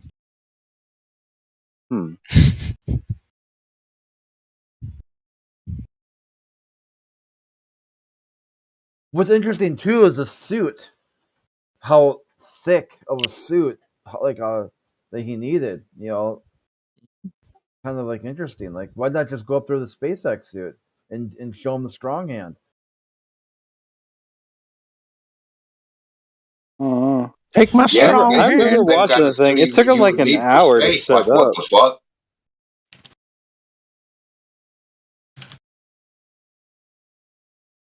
I definitely don't And think it guess was a what? dummy The Earth because I isn't watched like the spin. whole process of the While it setup. climbed and jumped out of the capsule, the Earth hasn't spin.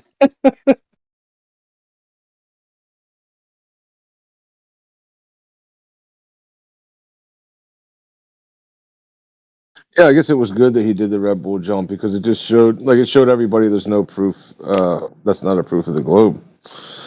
Right. Like, well, I gotta search deeper. I gotta find this proof. It's proof that you can get 250 miles up and wear your t-shirts and pants and no mask. And when you get a couple thousand feet up, like 70,000, 60,000, 40,000, whatever willy-nilly number they just want to make up, you got to wear your space stuff.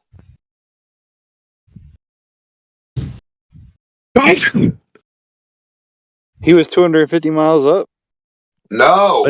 No. The 400,000, people on I the think it was. ISS that wear their khaki shorts and look like they're going to Florida tomorrow, they got a t-shirt on the ISS. They're 250 miles up, brother. The dude that's only going fucking 80,000 feet like a balloon has to put on space gear. But the people that are 250 miles up aren't putting on space gear, and they're in space. You don't get it? Kinda. Why don't you guys put on space gear and get on a fucking airplane? Gear if you are on a spaceship. Yeah, it's almost like whether you're exposed to the elements outside the craft is going to determine what you wear. But, like, I still think Demok's onto something.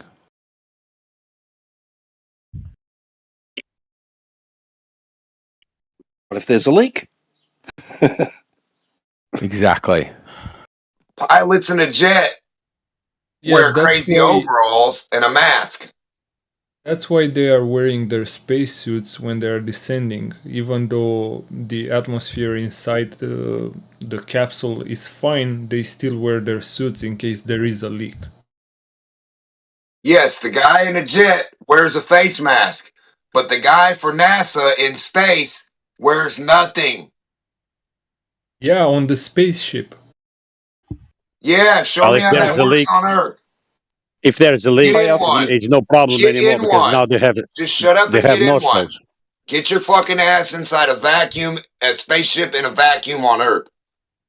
You're kind of Get asking a inside lot any of tin people can you now. want, and then get inside a vacuum chamber, and we'll talk about it live. In the Air Force, high altitude military aircraft pilots have to wear a suit in case of cabin pressure loss. And they go through training involved in wearing the suit inside low pressure environments before they actually experience it. We also do not wear a suit when we fly a plane, and the atmosphere outside of the plane would kill you in seconds. But he's giving an example where you do use it on a plane. But it is a plane that a sudden loss of pressure you could survive, right? If the cabin suddenly depressurized, but you had a pressurized suit and a pressurized oxygen supply, you could make it back down to Earth, correct? Whereas the ISS in this second law of thermodynamics violation out in space, if they had a sudden loss of pressure, they'd be fucked, suit or not, right? Absolutely. Just use a big piece of chewing gum, right? Still got to plug the hole, deorbit and burn through the atmosphere in something that can handle that. Like they're just gonna die. So I don't think they really. Like the safety protocols. Look like they're ready to die. What's his name? Smarter Every Day guy. He asked his face. What's his name? Representative for NASA. Destroyed the technology. Bob. I can't remember his Don't bet it.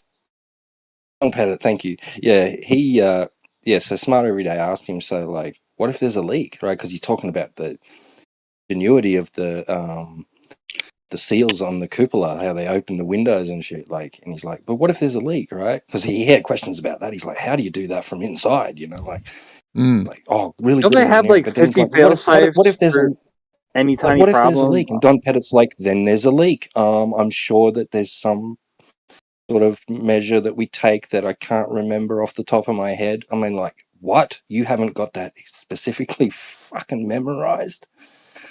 Like, man, you should know that. I don't know. You should know what to do instantly.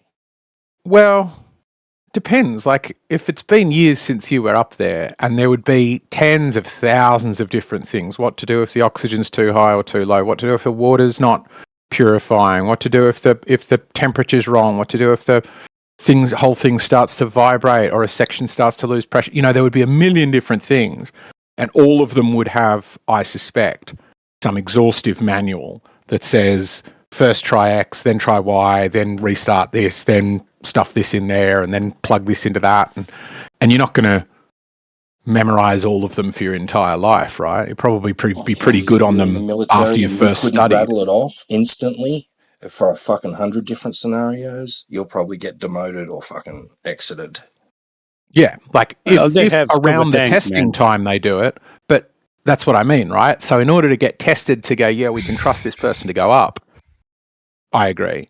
But like, what kind of demotion do you get once you're Don Pettit? Like, isn't he like a astronaut, actor of yesteryear? Yeah, but I mean, has he been up in the last decade? No, he's their spokesperson. He's like the boss of all the astronauts. But my question is, when's he last living in? When was he last spending multiple days on the ISS? Oh, he's going up again. So he's like 68 or something like that. Not nice. Not a bit 69. He's 69, and he will be going back up to the ISS on. Thank you. Fresh. الباب ديال البيت. French person is hot miking. Sacre bleu. Oh, he's on there right now. Apparently Don Petit's up there. Yeah, he's up there right now. He's in the International Swimming Station. Not that How come bad. he's not stuck? How come those other two are stuck, but he's not? People aren't stuck. I don't understand that. What do you mean? That, you know, like, because Boeing got two so-called astronauts to the ISS, right? Claimed it. So, and then now they're stuck. They're stuck. Like, listen, how come the other ones aren't stuck? Yeah, because if you get stuck, you just get stuck, or you just get unstuck, and then you're not stuck. Stuck means there's only a certain amount of space to get these astronauts back to Earth with the shuttles, and so they have to wait until one's a number ready. of seats per thingy. Couldn't they do like Felix Baumgarten, just jump? What is that? What's that, Senor? You think that? Did you make that up, or it's just reasonable? Yeah. That's interesting. Don Pettit is on the ISS time now. Didn't know that. There you go. Yeah, what a coincidence. It's a conspiracy. No, listen. You were wrong. You were making an argument saying, "Come on, now, how much would you really have to teach somebody who's never ever going to be on there? He's retired." That's not what I said at all. You're making that argument that why would you have to teach? Very far from the argument I made. Okay, I didn't say never ever, did I? Did I say never ever? Science, and I'm a repair guy. There's lots of science and repair.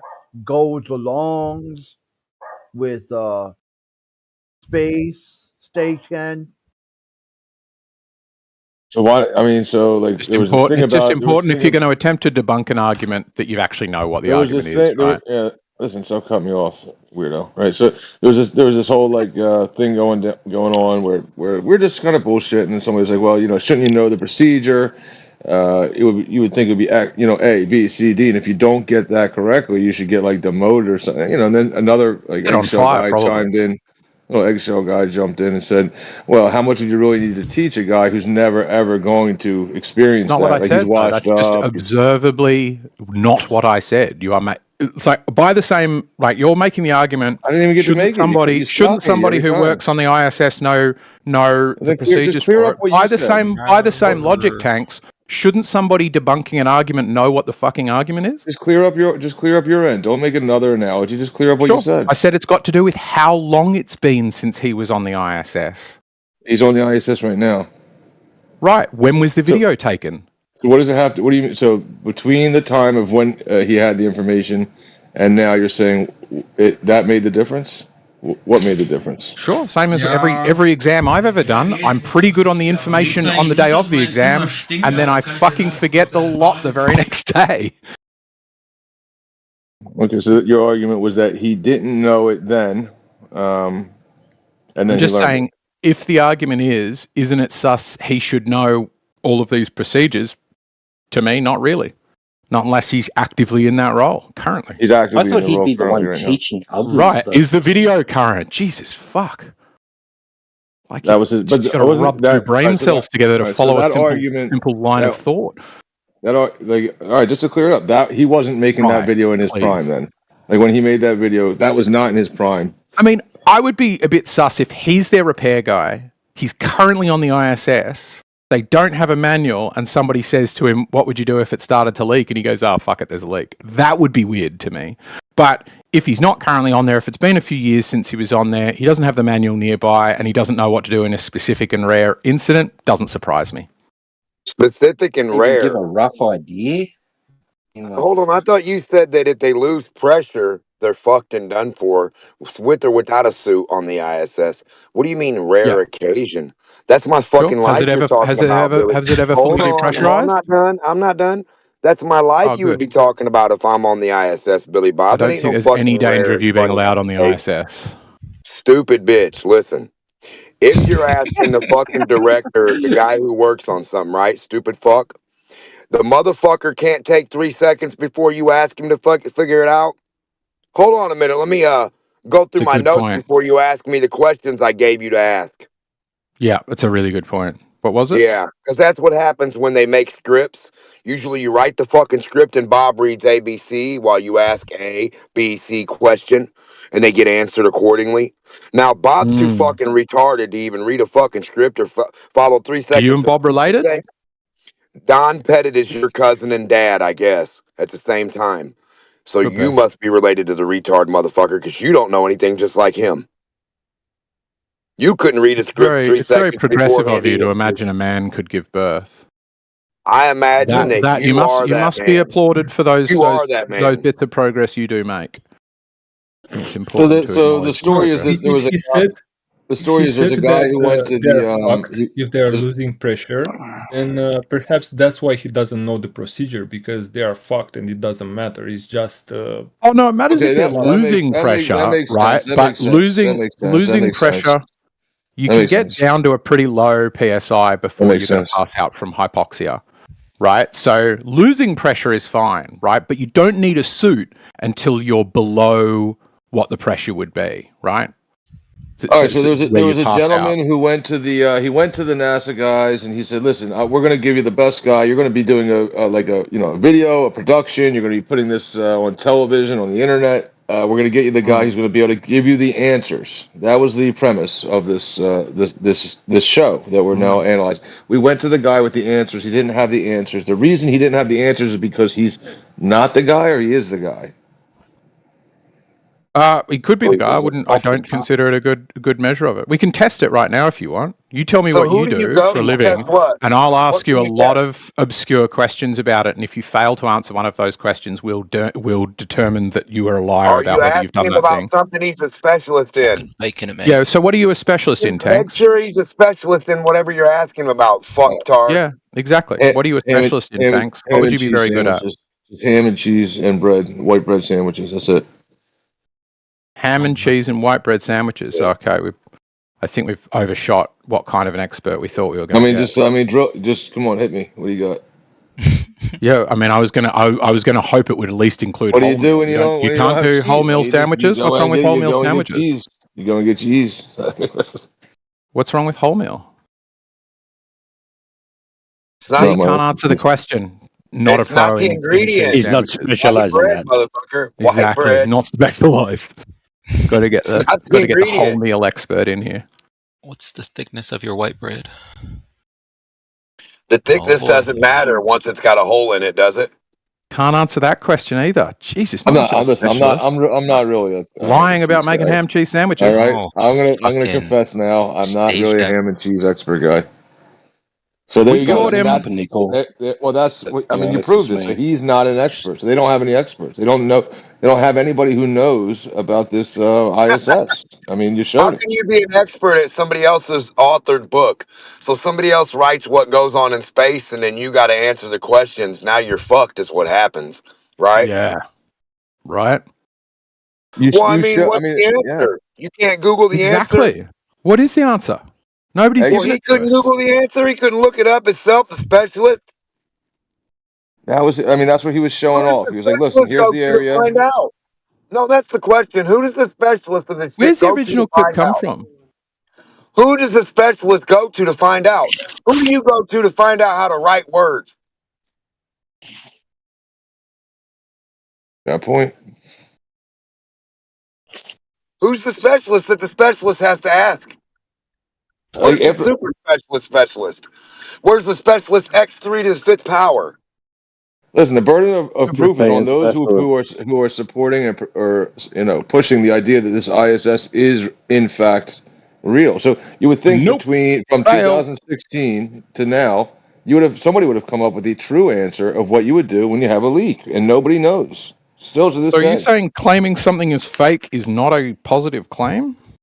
Interesting. No, it's not. Yeah, I mean, it is a. Claiming it's real is. Making Claiming it's positive claims real is now is. not positive claims. You don't have to worry about people claiming fake shit. You have to worry about people claiming it's real, you fucking idiot. There's a monster Yeah. under your bed. Are you going to go get prepared? No, because you know it's fake. You don't have to worry about fake shit, you dumb fuck. You're ass Exactly. backwards in your thinking, always. Yeah, you were asking somebody to prove a negative. I guess I don't. Listen, there's a positive claim that this thing exists and that there is a Positive manual claim. with instructions. Both the positive claims. With instructions. That it's real and that it's fake are both positive claims. Gotcha. So there's this claim that this thing exists and there's an instruction manual on how it was built and what you should do in specific situations. I'm just asking, after all this time, do you guys have that information? Exactly. Then do you have it? Yeah. Claim is Exactly. positive. But If the thing strangers you're on the claiming internet is don't fucking have real. the niche information I require at this moment, it's all fake. No, that's what I'm saying. It's not the Right. It's I been love a it. while. That's what I'm pointing out. It's been a while. What was that year? Like 2015? Oh, This is 9 years ago? Make it 1905. Siri 9 years doesn't ago. know? Make You it mean you couldn't ask 100 Siri? years ago. Hey Siri, I'm in a pressurized container. What do I do when it leaks? Ask Very her. true. Hurry up and ask Siri. Ask Siri. See what she says. I bet she's smarter than Such a you. good point, Demok. But you're not going to do it. It's been 9 years. You don't have the answer? At any rate, right? Exactly. At any That's rate, what I think. it's interesting that the ISS needs containment for a pressure system, but the Earth doesn't. Right. Just got mass. Just stuff. Magically collecting other stuff gas to Is it itself. perfectly contained? Or is it leaking? Are you trying to get in I there, don't know Dork? of many perfect containers. We haven't heard from Dork for a while. What do you think about all this, Dork? Oh, the Earth is leaking. That's Is quite the the positive ISS claim. leaking? How much is the ISS leaking? It is Probably a little. leaking. I've got that it leaks. I just don't have the amount just yet. Paid actor. So this is how you guys know that the Earth is a sphere, because high pressure systems exist within containers. I did. I heard somebody say that. Who was it? Who was it that said that again? Remind me, No Tank? It was Dork. Was it? Dork did say that. I heard him. Don Pettit the Dork. Me. Well, if we'll just we need to get some duct tape.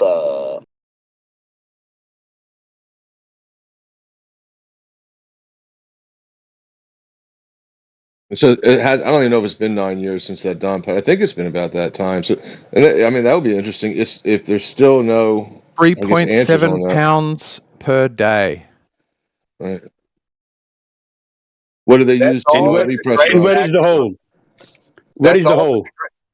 How does the great vacuum of space exactly work? It's good. It's good that you only wanted to answer one question. It wasn't like that question was inevitably going to lead to another demand. It's not like it's sea lioning, is it? It's just interesting. Like somebody, like earlier, made the claim that the Earth is leaking. Like the whole Earth is leaking, right? Like how do you know that? Right? That's an assertion. Well, right? So flat Earth is leaking. Kind of evidence. That's okay, right? So that must be based on some kind of evidence. And then if you say, well, it's losing exactly like this, the ISS now we also know is leaking. It's losing this much pressure per day. Okay, so you then must know the measurements for that as well, right? Like I would imagine, not you, but the person who put out those numbers. Yeah, that would be how they go. I don't think that's the case. I think that if you said to me, what pressure are your car tires at, I'd be like, the machine says 46, so it's probably 46. Can you produce the same? Listen, it's not like I'm going to have gone and measured it myself. If I've got something that says it, that's good enough for me. For like 99% of what I'm saying though, Tanks, is everything except flat Earth, you don't apply that standard, do you? No, I definitely apply it all around. Why do you not apply that in other? If this is a good standard, give me an example. Figuring out what is true, we don't got right. That you've got to go and measure things yourself personally. We don't got then why do you think China exists? Oh, I don't think you need to measure China personally, or do you think China doesn't exist? Yeah, I don't think you need to measure personally. I don't think you need to measure. Hello. I don't think you need. No, I don't think you need to personally measure. But if these people are putting out the information that they've taken this measurement, I'm asking, how do they know, or where are they finding the leak? Oh, it is just sea lining. Measuring to find the leak, right? And then you're admitting I'm not expected to know this information. You're just making more and more and more and more demands for more information. You're admitting that this isn't a reasonable demand, and you're making crazy. No, there's a reason that you're saying this bit out loud. Unless you're violating, you meant to keep this bit inside your head and pretend that you're being reasonable. Buddy, settle down. Unless you're violating PSR, there must be some type of sufficient reason that you're asserting that the Earth is leaking. Is this some kind of God cause, like an uncaused cause? No, we know the Earth is leaking because we can observe how some elements behave. For example, helium will accelerate through the atmosphere and eventually escape it, right? Because it reaches such a high speed that it won't come back ever. Right, it just shoots into the atmosphere. That's why when you're so now he's asserting that we measure this high speed of helium racing in the atmosphere. And it goes where did we get that? 24,000 miles an hour to break the orbit. Helium balloons, they go about 24,000 miles an hour, right, guys? That's what he says. 17,000, and then they got to break free of gravity, right, at 24,000 miles an hour. That's pretty fast helium. You're right. So are you an idiot or on purpose trolling? How does helium get to space? I didn't say helium balloons, man. I said helium. So the helium element, it's very small. It has only we put it in balloons and neutrons, right? It's very small. Yeah, we put it in balloons and we watch it go up. Sorry? We put it in balloons and we watch it rise. Right, but the atoms themselves, because they are so small. 17,000 miles an hour. Because the atoms are so small, they can accelerate through the atmosphere, right? I don't know what an atom is. Do you have one handy?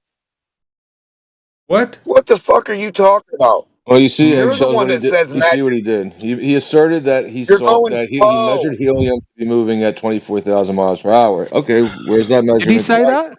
Yes. Yeah, I was wondering, could he demonstrate that, bro? It must be if it's Did you say you've measured it? I didn't hear you say that, Uriel, but obviously you did. They wouldn't just make it up, would they?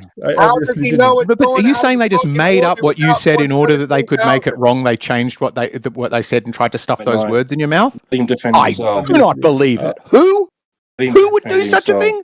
Okay, so then you didn't. So then you don't have this measurement of your helium assertion. balloon It's just an will do assertion it. with a baseless assertion. That's what I mean. Either you have the measurement or you don't. And if you don't have the measurement, then it's just a baseless assertion.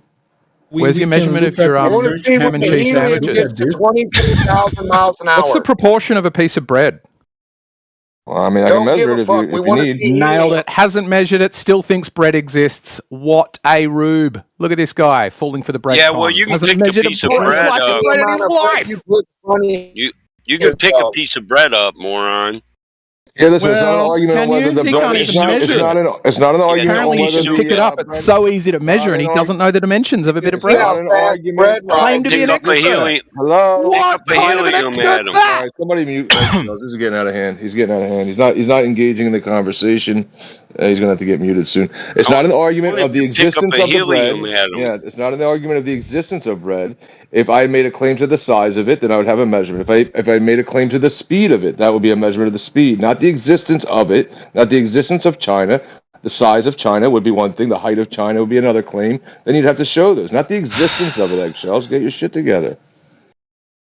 Well, look, at least it makes sense to you. This seems like So some fuzzy how standards fast that are the change helium balloons going? fluidly. How fast does the helium Well, they balloon didn't go? argue We all helium know doesn't we can time this. exist. So now helium doesn't exist, and it In order to doesn't go understand our fast, position, and it you've got to doesn't kind of. So now it doesn't leave the planet at breakneck speeds of 17,000. The speed you need to leave the fucking planet. Well, I can't hear you, Demok. Can you speak up a bit? It's like 23,000. You must be joking. We're Demok, looking can you for just the like helium balloon. project a bit? You've still got Yeah, some we voice want to left. protect the helium balloon speed at 17,000. That's a fast balloon. Who I got paid to mute? Yeah, how's it break in orbit? I thought you had to go 17,000 am I to get out of homeboy? orbit of Earth. Yes, you are. I got Cash App, homeboy. So now you don't have to break What's up? orbit. So now you can go take an offer. like a butterfly. Make me an offer. Guy. You can fly to I'll space pay like a 20 butterfly, cents to boy, not mute me. because of helium. Well, you know, even the gentleman's price would be $1. That's more than 20 cents. Shit. That would make it a legally binding contract. Well, we could make it a bidding war. I'll tell you what. Hey, But good to hear your I think voice. in the end, Michael. you probably get muted. Hey, mate. Good to hear your voice. Thank you. Good to hear you. Good to hear you, bro. Oh, both of you guys. Who was it? I was talking to But I Michael. wonder, why do they I always thought we were having a grand? love in here. You too, Why- my bad. Listen, why do you guys always grandstand on a rebuttal about nothing in the statement? So you rebuttal about the existence of a thing when nobody argued that helium doesn't exist, and I don't know how you can fucking grandstand on that moronic move. Who did? You're talking about something Tanks said. Are you taking Tanks to task now, or are you mistakenly thinking No, one of us said that? Taking you went to the I never said existence helium of- doesn't exist. Hey, Nobody listen, did. you went to existence when existence wasn't even part of the equation. Nobody We're talked about asking that. if dude I don't know measured what you're it talking or about now. measured. He made claims about the size and the speed. So how did you measure it, and can you demonstrate it? Those I would add mine question That's to it. for Uriel, not for eggshells. That's for Uriel, right? No, You man, didn't measure it. you went to the existence of things. Yeah, but eggshells wasn't the one. Eggshells is just running. I mean, and I know I'm smoking marijuana, dude, but we're in Right, the same hold on. conversation, and you can't keep up sober. Now hold on, listen. Eggshells is Early in just the morning over obfuscate. here. Eggshells is not even doing nothing. He's like pointless at this point. That's what we're saying. The other gentleman was actually trying to answer something Yeah, and I'm be tired of coherent. his chatter, bro. I don't like it. And So- you need so to the do other something for gentleman- your throat. It's rough, bro. Uriel, they want to know how you know that helium exists. Yeah, I got them disses all the way around, That's bro, not- man. That's not what we asked. We don't ask how it exists. We ask how is helium going fast enough to get to space when supposedly you have to I have would a just super like a speed. demonstration of helium reaching escape velocity in the atmosphere. Right. Please. That's all. Right. It's just a demonstration, a simple demonstration, collection of data, a study. But not from a satellite? How would you like that done? We want it from a helium balloon. Why do you reference things nobody mentioned? What are you a fucking idiot? We want the How do you want it helium done? balloon. How would it be done except with a method that you would say is impossible? It doesn't matter. Very possible. Listen, you can't speak for me. A demonstration is a demonstration. If I got to define the fucking word, Christ, we don't even speak the same language. You just put a speedometer on the helium balloon and watch that bitch go. Hear from Uriel? And we watch it. We put a camera on it. We go 10, 20, 30, 40, 90, Your 100. inability to demonstrate a thing doesn't make me unaccepting of your inability.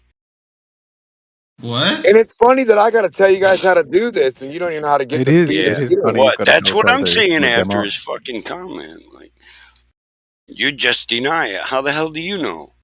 You don't Fucking even know where I NASA needs to live. hire You've never me. been to Sunday dinner. NASA needs to hire me because I'd put eggshells in a Man, vacuum. go get you some cough syrup or something, bro.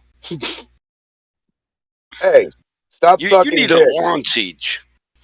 Yeah, said the guy who sounds like a broke lawnmower. Shut the fuck up. Yeah. You sound like a fucking broke down dog shit. Anyway, is there any Globers here that have any questions or they have a claim they want to make about the nature of our reality that we can discuss? Or, what's the go? Any new people here? Welcome in. Yo, what's up? Who's that? Welcome in. Cupcake. That's a username. Oh, Cupcake. So, what do you know about the Earth? That it's flat. How do you know that? Because I looked at the ocean. Okay. What have you seen? Good start. I love this bit. This bit's always my favorite when there's a new flat earther and everybody's trying to suss out whether they're legit or not. Yeah, but let the guys talk. Yeah, go for it. My name is like a troll name, like, so I guess it would throw you off. But I hope like, so, Cupcake is not a serious name, bro. That's like obviously not my real name. Where's That's Jedi? okay, but, Because he just calls people Cupcake anyway, so it would Or just... Princess. Shut up, Princess. Damn it, let him talk, man. We're trying to check out the new guy. Can you put him Okay, so I've seen the oil rigs. I've seen the oil rigs and how they claim like that it's like a reflection, but you can see them really far away, right? And so they just claim it's a reflection, but it's more like a mirage. So that's how you know it's flat. Oil rigs. You talking about the two oil rigs? Good. It's good. Yeah, I'm talking about it. Yeah, he just black swaned you. You know what's up, eggshells. Because if it was round, right, you wouldn't be able to see the oil rig far away, but you can see it. It's not about the oil rigs. Argument isn't about the oil rigs. They're just a distance demarcation, like. No, he's talking about the horizon. It's not a mirrored image or an illusion. Yeah, that's what I'm getting at. Yeah, I'm with you, bro. Eggshells, I think, he hasn't woken up yet. He's usually more swift than this. What, me? No, I'm flat now, man. I know the Earth's flat and the South is the center. The South? Eggshells, are you trolling? He's a famous movie star, so he has to just pretend he's kidding. I'm not even sold on the North being the center, so how the hell did you get sold on the South being the center? Oh, it'd take a while to talk you through it. But wait, why would there be a center? Essentially, the sun has to be circling some point, and the south has a better claim to it, and the north is already built up for military, and there isn't a set North Pole. Everybody just brings their own little flag and claims they stood at the North Pole, where at least in the south there's a permanent fixture and a base and a thing that everybody takes their photo in front of. So if one of the two is a fixed singular point, then it's more likely that it's the south and that so they're going to go down in December. See that just fluctuates in between the two. The eggshells hour, is it, or something? It's eggshells decade, baby. Flat-smacked by the North Pole. Go on, Cupcake. What changed your mind? When were you last a Glober, and what flipped you over to the flat side? What helped you see through the lines? I was watching this video on Instagram, and it was actually related to the moon landing. And some guy wouldn't put his hand on the Bible and claim that one of the astronauts who went, he wouldn't claim that Buzz Lightyear. It was even true. So it seemed that was Buzz, and then he punched a guy. Yep. And if somebody harasses you and your wife for a significant amount of time and then you don't swear on a Bible for him and you punch him, that obviously means that your whole life is a lie and not that some man was accosting you and your family. Trolling. If they offered me $5,000, I would definitely swear on it. What about if the guy was harassing you in the street while you were with your wife and daughter? Because if you were with your wife and daughter and you're in the street and some guy demanded you swear on the Bible that you really were a steel worker and you didn't punch him in the face, I would think you're a massive pussy. Listen. If I have the truth and Now I'm I'm telling the starting to truth, like eggshells. I would gladly tell him because it's the truth, and I wouldn't need to swear on a Bible. But if he needed And that, don't come up then pressing sure. me in front of my daughter. But that's not the question, APOC. The question is, if you were out with your wife and daughter, and I said, you're not really a steel worker, you didn't work on the LAX project, and I was accusing you of being a liar, forcing you to swear on a stack of Bibles, I would do it. Are you saying you would? I would do it swear on that because I'm stack telling the truth. I would do it on one. I don't need a stack because I know I'm telling the truth. I would They whoop offered your right ass, and I would tell my daughter, that's how you do it, honey. I would look right at my daughter and say, this is what you do to a moron. Exactly. And then wind up and punch him in the face? No. So Battle Mod would beat him up. I will say this. Warn him at least. I will say this. That's eggshells. That's apples to oranges because he wasn't with his wife. He wasn't with his wife or his daughter. He was just by himself in front of an elevator. Remember that. Nope. His wife and daughter are there. If you look at the longer video, that guy chases him down the street for about 20 or 30 minutes. And Buzz keeps going, please leave me alone. I don't want to talk to you. I'm out with my wife and daughter. It's a nice, like they're out for a birthday or something. And then he goes into a hotel to try to get the doorman to stop the guy from following him. And when the guy doesn't say swear on the Bible, he turns around and punches him in the face like a boss. Yeah, who's the one that got offered face is fake and gay? He still punches him if he does that to you and your wife and kids. Who's the one that got offered $5,000 and didn't do it? Because that's an idiot. Well, which one got offered? No, dude. No, bro. Go ahead, Aaron. Who gives a crap? Because whether they swore in the Bible or not doesn't change the facts about the moon has nothing to do with the surface of the earth.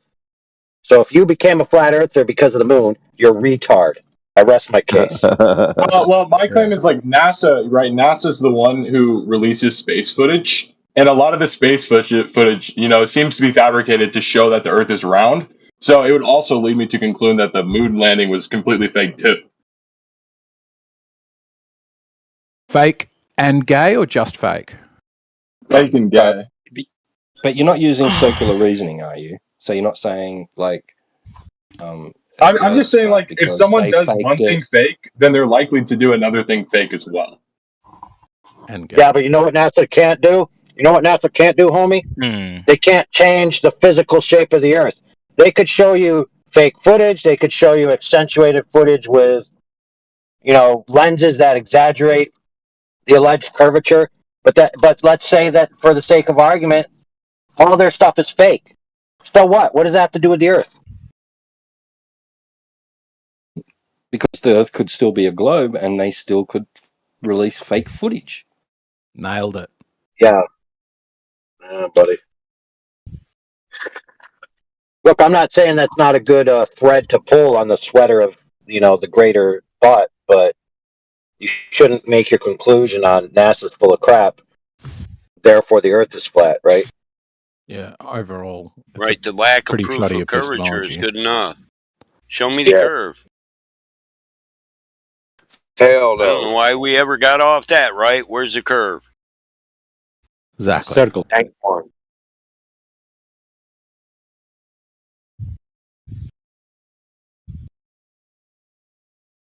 Put that in a jar right next to space-time. Come on. Show it to me. All you have to do is just look out at the ocean. Like, clearly... Yeah, that's what they say, yeah. Okay, Cupcake, can you furthermore maybe please explain what you mean by that? No, that dude's we're not going to play. Hey, bro, we're not going to play any more games. We're just going to do it like we always do. Give us your 3 best proofs that the Earth is flat. It's all you, brother. Anybody that interrupts you, I'm gonna yeet into the nether realm. Go ahead. That's me? you. We talking about Yep, me or go someone? ahead. Okay, so first of all, you could look at the oil rig incident. if the Earth were round, then the curvature of the Earth would have occluded the faraway oil rig. And like what people who think like the Earth is round, they'll make some claim that like the light is like physically like rotating with the Earth, which is just ridiculous. Like, but then also you could just look out into the ocean and see how flat it is. Like you could just observe that. They'll say like that's number one. That just sounds. All right. Hold on, friend. Hold on. That's number one. All right, move on to number two. Go ahead. Okay. I've seen that some of the mathematics for proving that the Earth is actually round depends on some unit that they made just to make it work. Like they made up a radius value just to make it work with the system. All right, that's inconclusive. Right, next. Arc minutes and nautical miles, bro. Oh man, that was a close one. You almost those are my two. Those are my two. True. You don't got a third one? Going against other claims. All right, brother. Here's your chance. Just wing a third one. There you go. Go ahead. Okay. Hard today. To wing a third one, you could just look at like how satellites work. Like they claim like the Earth is just going in a circle, but you could easily just the more you put something up in the air, the more reach it has. So when they say like, oh, because satellites, the Earth has to be round, clearly you could just make a net of floating objects in the sky that are super high up, and that way you could reach everything. Okay. So you got two inconclusive things and one thing that might be conclusive, but you're not arguing it properly.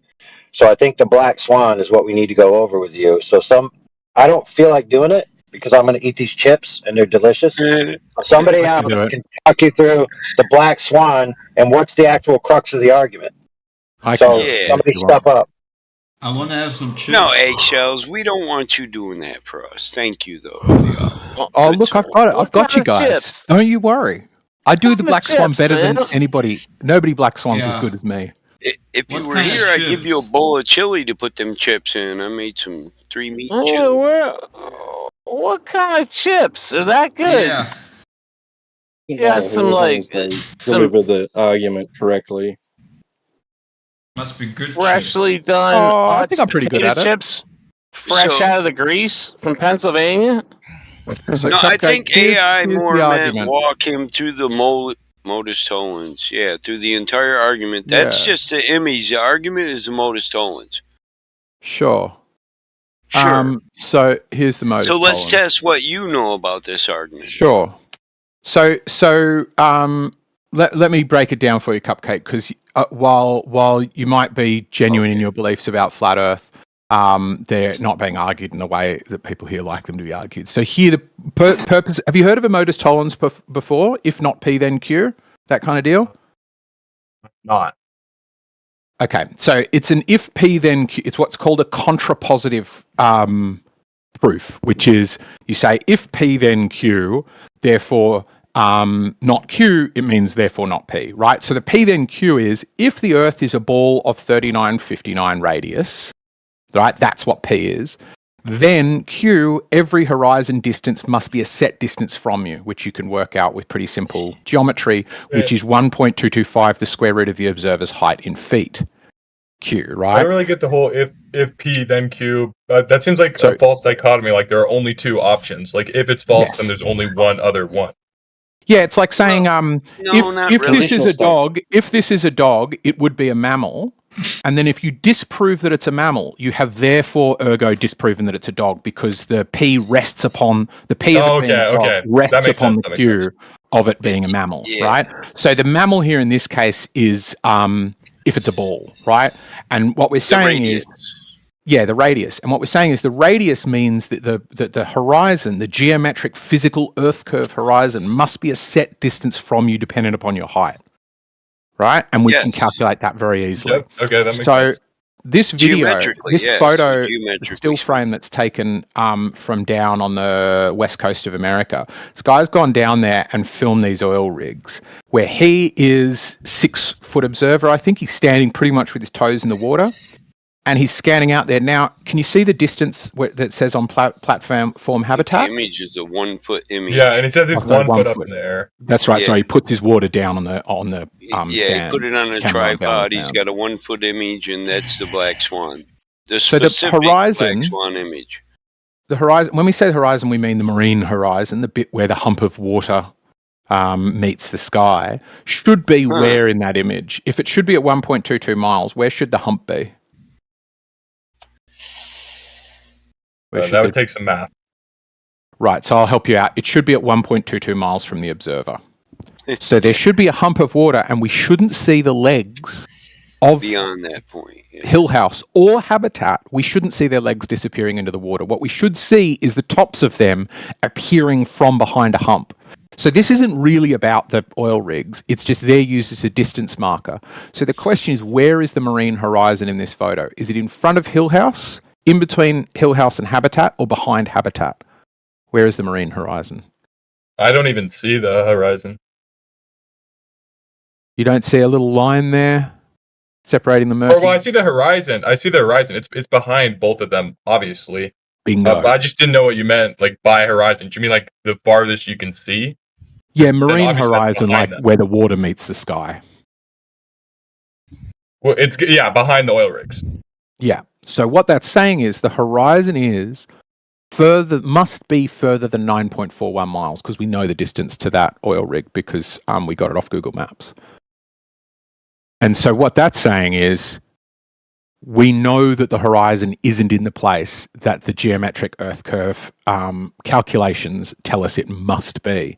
And if it's not there exactly where it should be of a ball of that radius, then we can't be on a ball at all. Because something. To me, this doesn't actually disprove. My joke here is this doesn't disprove ball. What this does do is disprove a ball of 3959 radius. Which is why we are here arguing that the Earth isn't that. Congrats. You don't have an horizon on a sphere. Yeah. There's no horizontal lines on the surface of a sphere, only in the center of them or a third up, or you have to cut into it. Let's just see if Cupcake is tracking with what was presented. I think I was tracking with what he was saying. So the crux of the argument is that because the horizon is appearing behind both oil rigs, when it should be occluding the second oil rig to a degree, that proves that the radius is incorrect. Yeah, it should be occluding the first, just to clarify that. It should be blocking the first platform, and it's not either. Yeah. First platform is 6 miles out. Should be a 1.2 miles. Should be a relationship, like a set relationship between the furthest you can see of the surface, aka the horizon, and those oil rigs, right? But yeah, that's basically what you're saying. But regardless of the oil rigs, like if you're able to determine the horizon distance without that, it'd still be a valid argument. But you obviously can't. But yeah, the oil rigs are just used as an indication that the horizon is not in its fixed geometric position according to the geometry of the claimed ball. Yeah, I posted a picture with side by side. One is the black swan. Actually, they are both black swans. Because in one, the second platform is obstructed and the first one is not. And the second one, they're both platforms not obstructed by the horizon, that is. Now, both pictures are black swans. Because the picture on the right, even though it's blocking the second platform, the first platform is 6 miles out. The horizon is not the leading edge of a sphere. Preach. Tell him. Well, I'm confused about how we can disregard the second horizon, the second oil rig that's being included. Go ahead. You know what he's doing. Yeah. What's up, Alpha? Sorry about last night, bro. I crashed out hard. Did you see what I put you in a DM? We're gonna have to dock your pay. That's merit. Oh, there are flat Earth shills confirmed. Hey, does that mean there are open positions? Yeah, we're making room, Mike. So yeah, join Battlewood. Hell yeah. I don't, Mike. Hey, the X crowd is a little bit different than this one, but I think you would appreciate it. I come with baggage. Yeah, we all do, don't we? But have APOC, APOC, can you shoot Mike a DM? Yeah, for sure. Yeah, you know I'll check you out, bro. Yeah, there's Mike. There's recordings on there. You could just look, like, listen, skim through them or whatever. See what's going on. I'll check it out. All you gotta do is drop me the link. You know what's up. All right, man. I need to ask you a question. Like in your space, Alpha, how do you put your hand up? I don't know how to do that. Oh, that's you just do it in reality, and it's on the right. That you want to speak. It's on the right side, all the way on the right. There's a hand, and you click on it. Yeah. Oh, you could request to speak. I can't see request. Just request to speak. That's usually the fastest way. Like the co-host and the host can see that whenever you request to speak. There's, I don't know. Do you know how to do that? Tap on the mic. Tap on the mic. There's no symbol. I have a bubble, a speech bubble. I have a friends, like two people. It's where the emojis are, like where you can respond. And there's the little symbols you can use to, like, same for love Android and heart Apple? Is it the same? Yeah, they both have it where it's to the right. There's a hand, like one of them is a hand, like just to like to wave high, but all the way to the right, there's like a hand that's just like there's no blue lines next to it showing movement, and that's to raise your hand. I don't have it. It's not. It's not visible for me when I go on there. But anyway, it's all good. Mike, I just sent you the link. I DM'd you. Oh, by the way, yeah, last night was kind of in between. It was a shit show, but like towards the end, there was a lot of good shit, man. I was getting some DMs this morning about like people that were reviewing it. They liked the stream last night. They said it was pretty good. So nice. What stream are you talking about? On X, we do the same thing we do here on X. Essentially, I'll post it in the that chat. Was painful, bro. I was like half asleep, dude. Oh, AI, you there? Yeah. You remember like Kyrgyz that was in there? He got dispatched last night. He did like the final. He went in for all in on the you can't know anything. Like reality is kind of a discombobulated kind of argument. Yeah. I shredded. In the end, I shredded his argument. You should listen to it. He got upset. He rage quit. So he might be back, which I don't really. That's up to him. But dude, that Shark, what's his name? What's that dude's name? Shark something or Star Crunch or whatever his name. Dude, he is DMing me constantly, bro. Dude, that dude is bricked in the head, dude. He is. I told AI, he posted on the Nest, the Jumbotron. He posted like a formula that he asked AI to put for him. Dude, it was a hot mess, dude. AI is like, I don't know what this is. Like, and he was telling AI, I have 137 IQ, like as if that helps, dude. Like, we don't understand what you posted in the Nest. That's you saying you have 137 IQ doesn't make it any better. Like, I would have loved to have seen the standoff with him and AI. Oh my goodness. AI couldn't understand what he said. That's the reason why he's like, I don't know what this means. Like, what the fuck is this? But he was listening. I was just listening to it. I'm not done yet, but I heard a little bit of AI and Star Crush, but it was I couldn't hear because they were all talking over each other. Yeah. So he said. So I figured out, or at least someone told me that he made a question for an AI to create the answer for him to pose to us.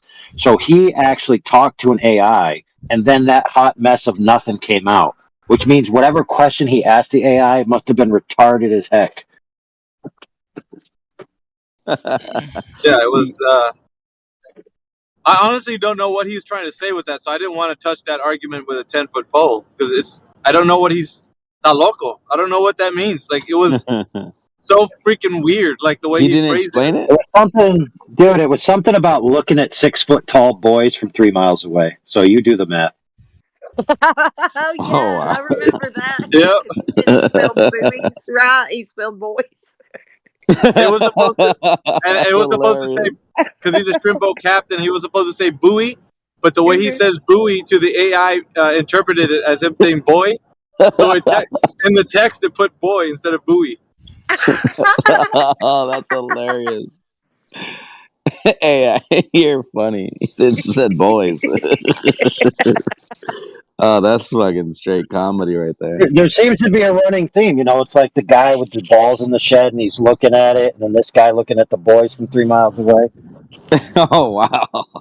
What the? Right? Look, I'm just trying to say there's a lot of innuendo and Freudian slips in the globe paradigm. Yeah, that sounds like enough to get you charged. Yeah, like for example, I'll give you one. This is a great example. You got Back when balls we in the had the shed, bro? doctor. Hold on now. You got balls in the shed? Get an Looking at boys from investigation. 3 miles away? What the fuck? Get an investigation going or something. What the hell? I thought I'd get out there, bro. So back when we had the doctor, I was taught to pronounce it though. Sorry. back when we had Dr. Science Show, we reviewed an article, and this is what it is. So I'm going to say the organization and then the article.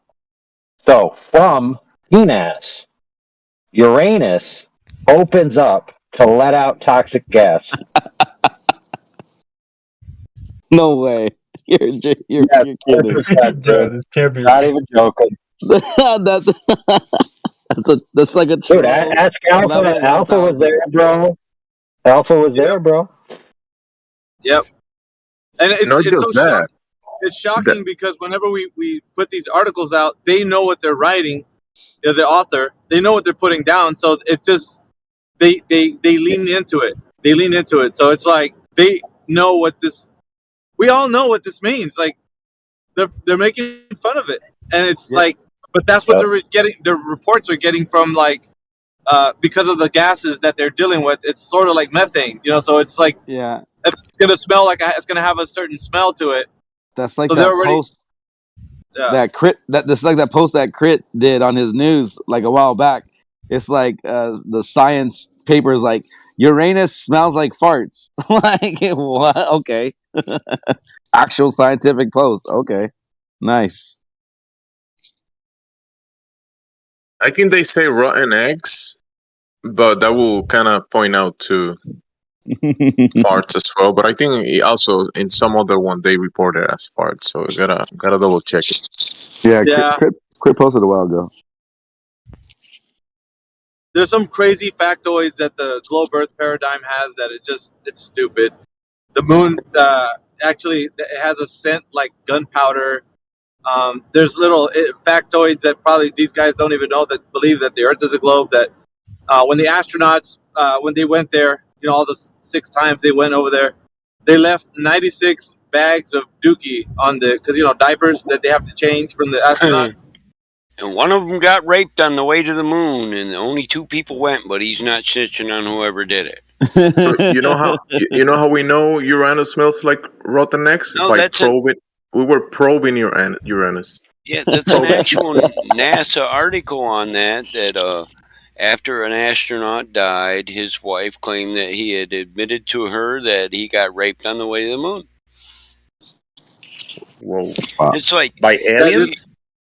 No, by the other astronaut. And there's only 2 of them. It's like if you can't think it's somebody else, it has to be this guy. You read the article, it's crazy. It's talking about he's ejaculating all the way to the moon and is just floating around in the cabin, and then finally ejaculation wasn't good enough for him. Whoa. It's a crazy article. Did that guy know Harvey Weinstein? I don't know. I didn't know they left that much shit up there. Hell, we could have started a cornfield with that. Compost. Yeah, I guess. I mean, you have you got people in Discord here, but over there, X is just like it's like a swinging door, dude. People just they walk in, they walk out like this. It's crazier, I think.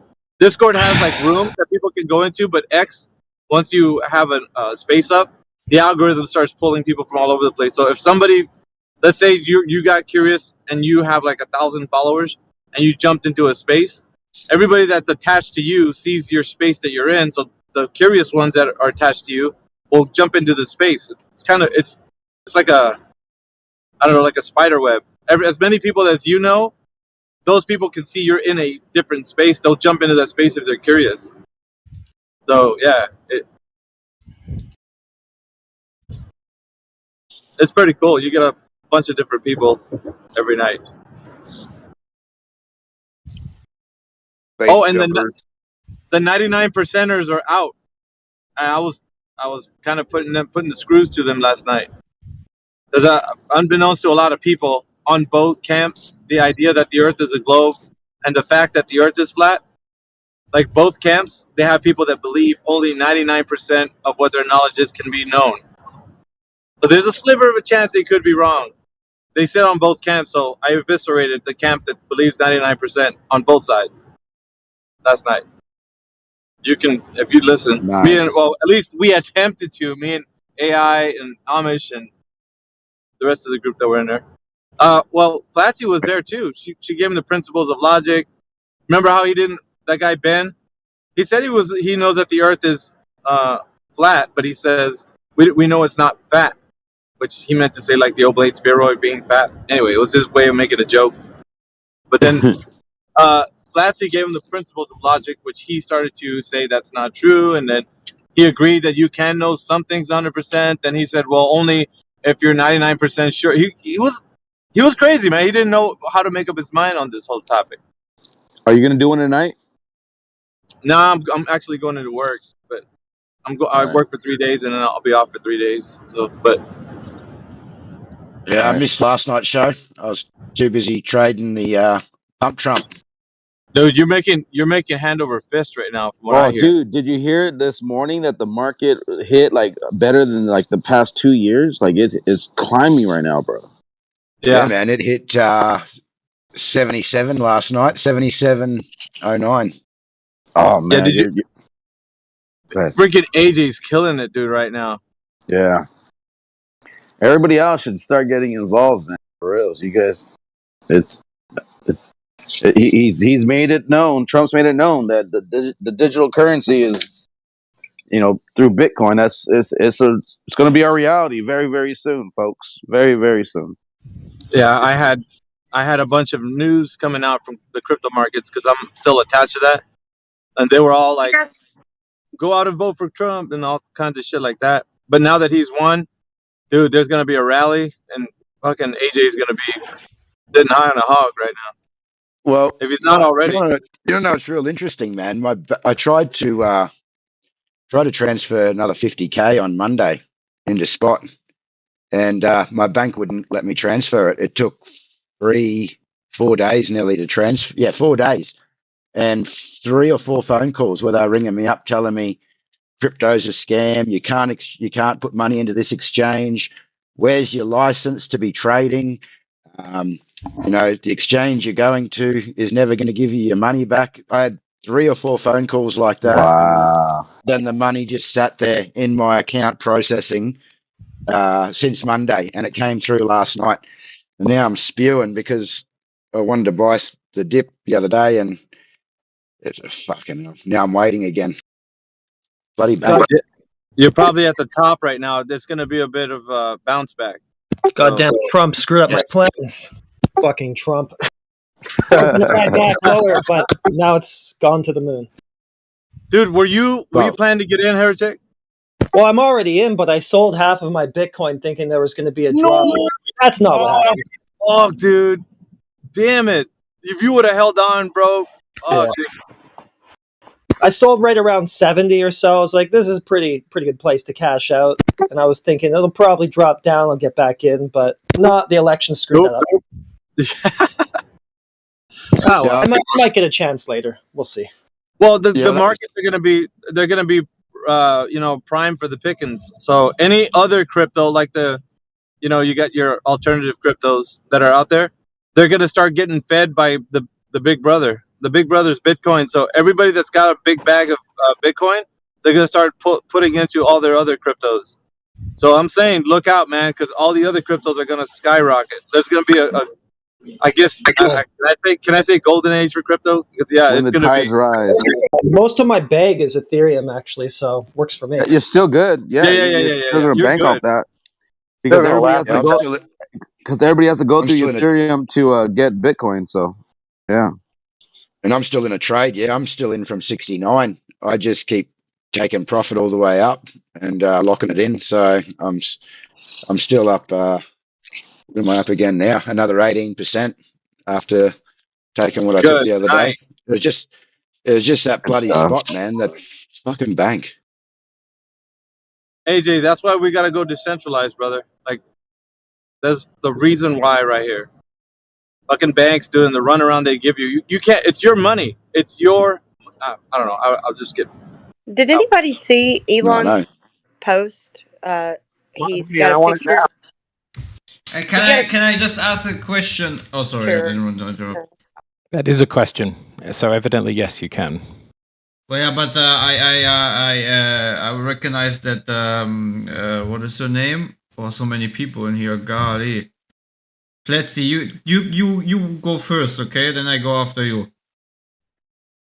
Yeah, I was gonna ask if anybody saw Elon's post where he's got a picture of him and Trump at some country club, and he labeled it Novus Ordo Seclorum.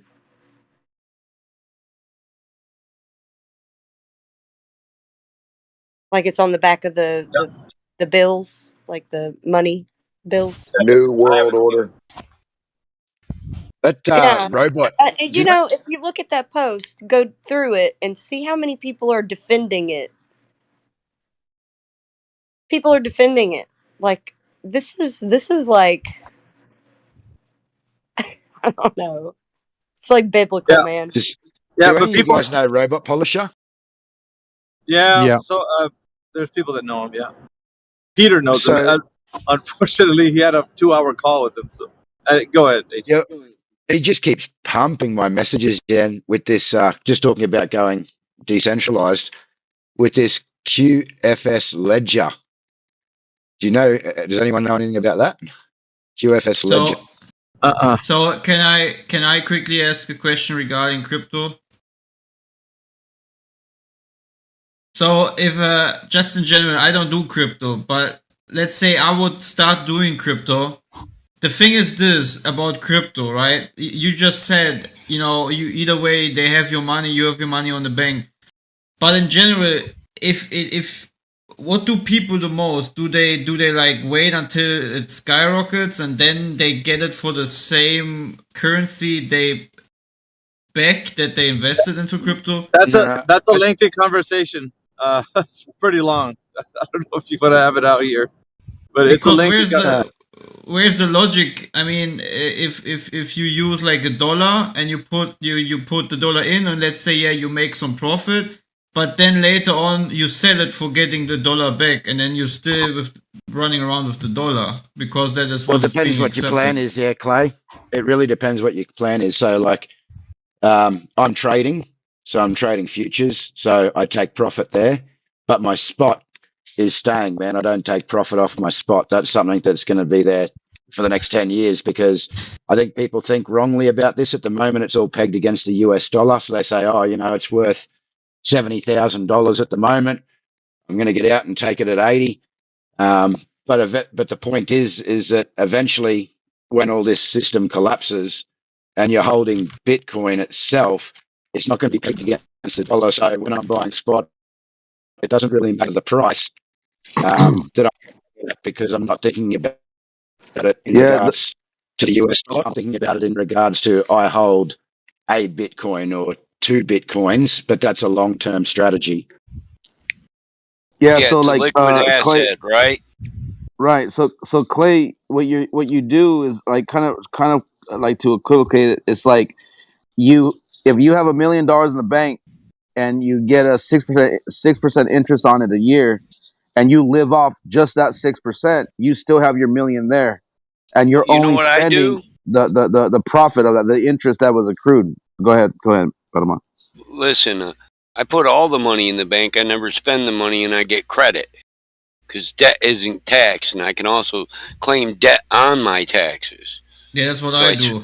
I spend credit and I build capital, and I call it all liquid, which means it's all option to go at any time. Right.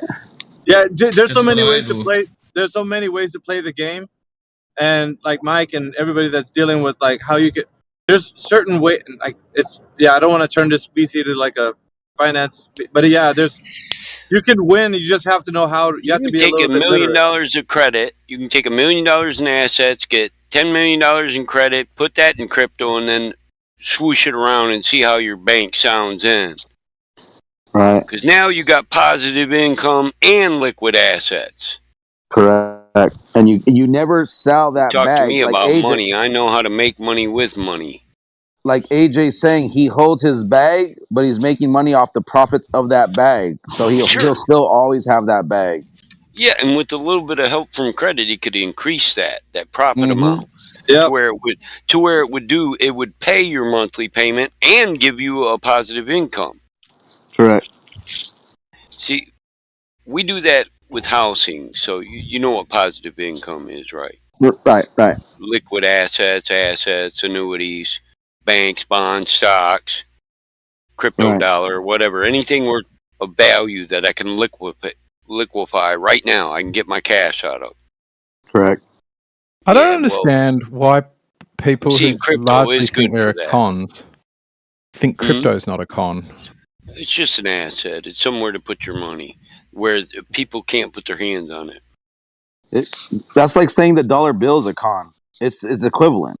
It's what you put value to, and if the market is giving it a value, then it's a reality because people are actually putting this invisible number to it. But you can spend that invisible number in stores and online, and you could cash out and you could put it in your pocket. It could become a physical thing, but it's I mean, you can call it all a con at this point because it's just all fake. It's fake money. It's a fake. What's the word? I forgot the word. Every money is fake. Fiat. It's all fiat money. Fiat. There you go. Yeah. It's a fake. It's fake fiat because the value that you put to it. It's not the same thing because crypto is more a technology. It's a code that will.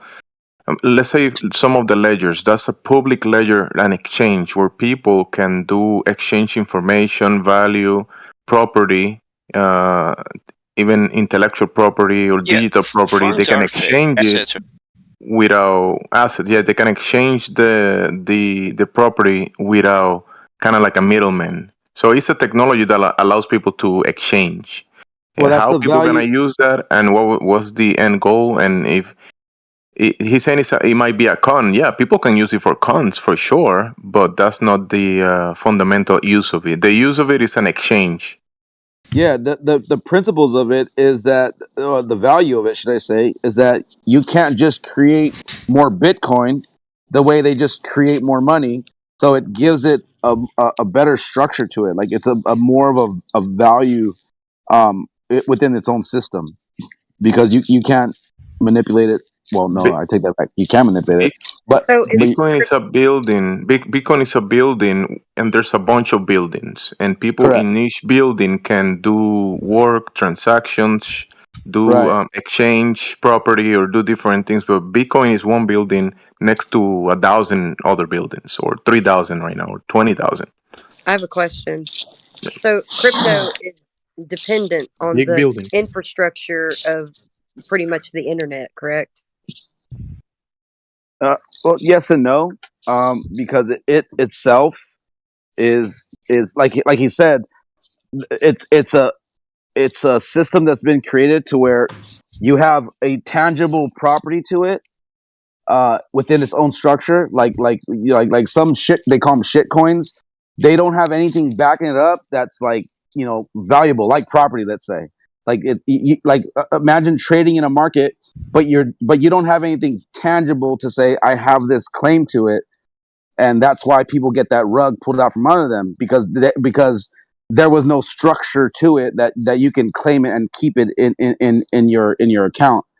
And so like that's why it's way better than, you know, than the fiat systems that exist. Well, hang on. The fiat systems at least have something backing them, right? Not necessarily. Conceptually claimed to be a piece of paper, but that's not. You use the ledgers to exchange the fiats as well. So the fiats can be exchanged within the public exchange that are the ledgers of the. Generally, with but the point is whether controlled it's ones, they're backed by the creditworthiness of the country that controls it. Yeah, so there is a backing to it, right? Whereas the problem with these is it's not just that some of them are scams; it's that with nothing backing it, it's like non-fungible tokens. You know, it legitimately has no value if people say that it has no value. Whereas at least, like, sure, there's that a bit with currencies and companies and stuff, but like if you've got shares in BHP, it's still got stockpiles of gas and machinery and something physical. Yeah, that you can liquidate. Yeah, you can liquidate. Yeah, it exactly. Yeah. Whereas these ones where it's like, oh, some of the cryptos are scams. It's like, well, more likely some of them are not, but the vast majority, whether they intend to be initially or not, end up being scams because once everybody works out it has zero value and the market can't support having 45,000 different crypto coins. 99% of them are going to go bust. There's not going to be 45,000 at the end of the day. There's going to be maybe a handful or maybe 10 handfuls of. Why would you have any crypto? Well, I can see it having a value for by the way, things you I'm want to gonna hide buy from my the government. first crypto now. Actually, it has no Drug value in dealers. hiding you in any way because everything is tracked. Like it's more tracked than regular money. That's true. That bit I don't understand why the criminals like using it.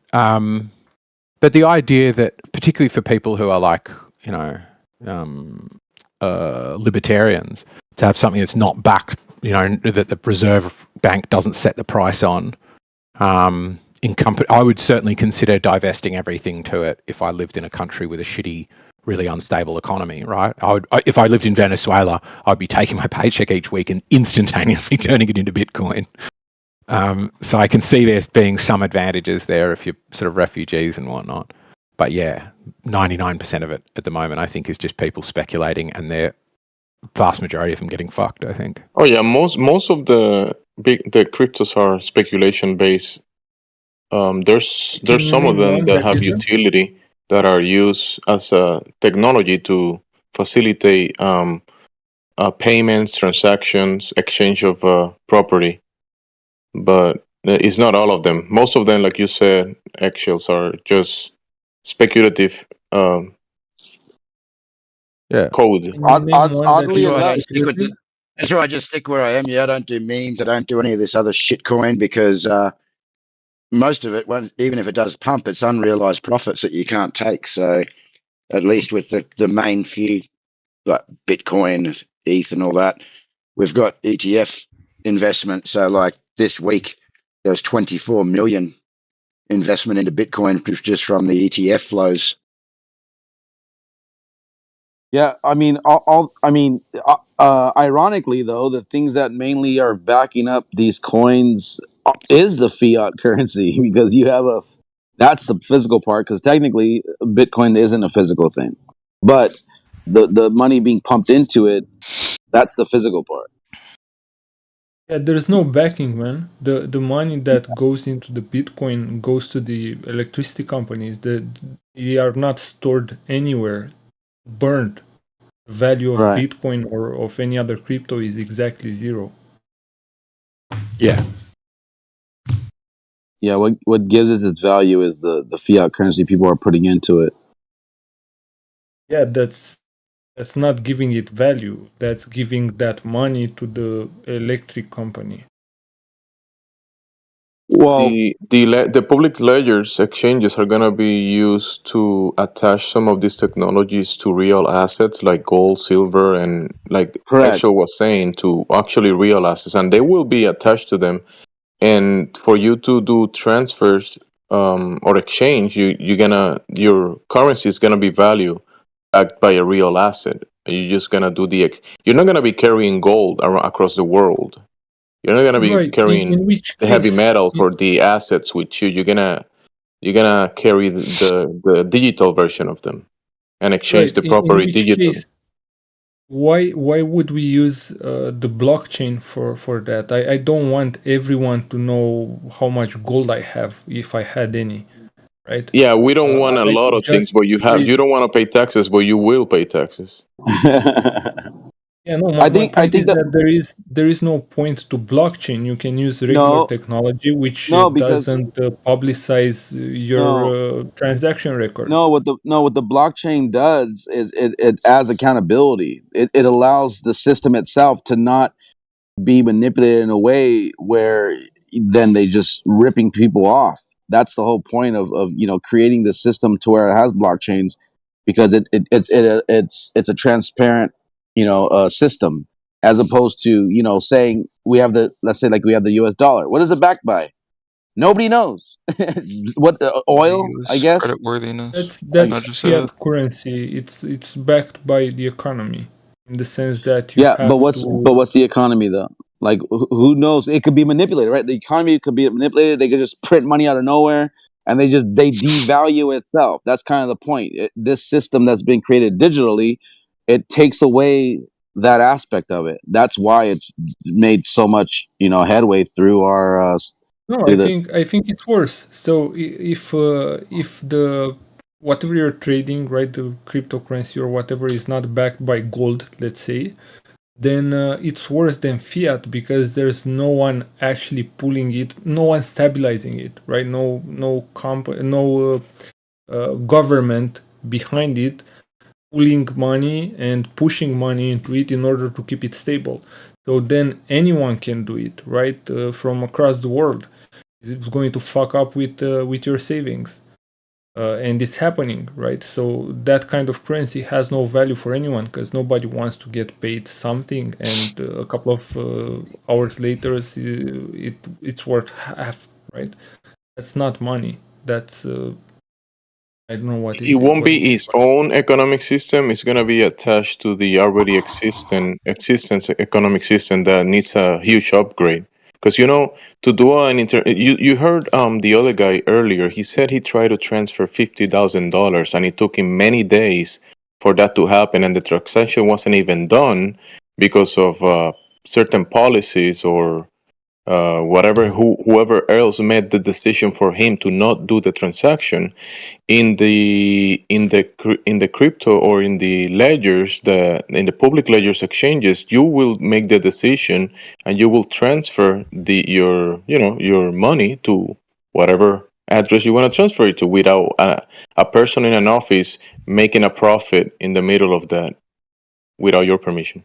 Yeah, so that was I'm my not sure bank, that. and I just think the banks don't want you to invest in it because I'm pulling money out of their accounts.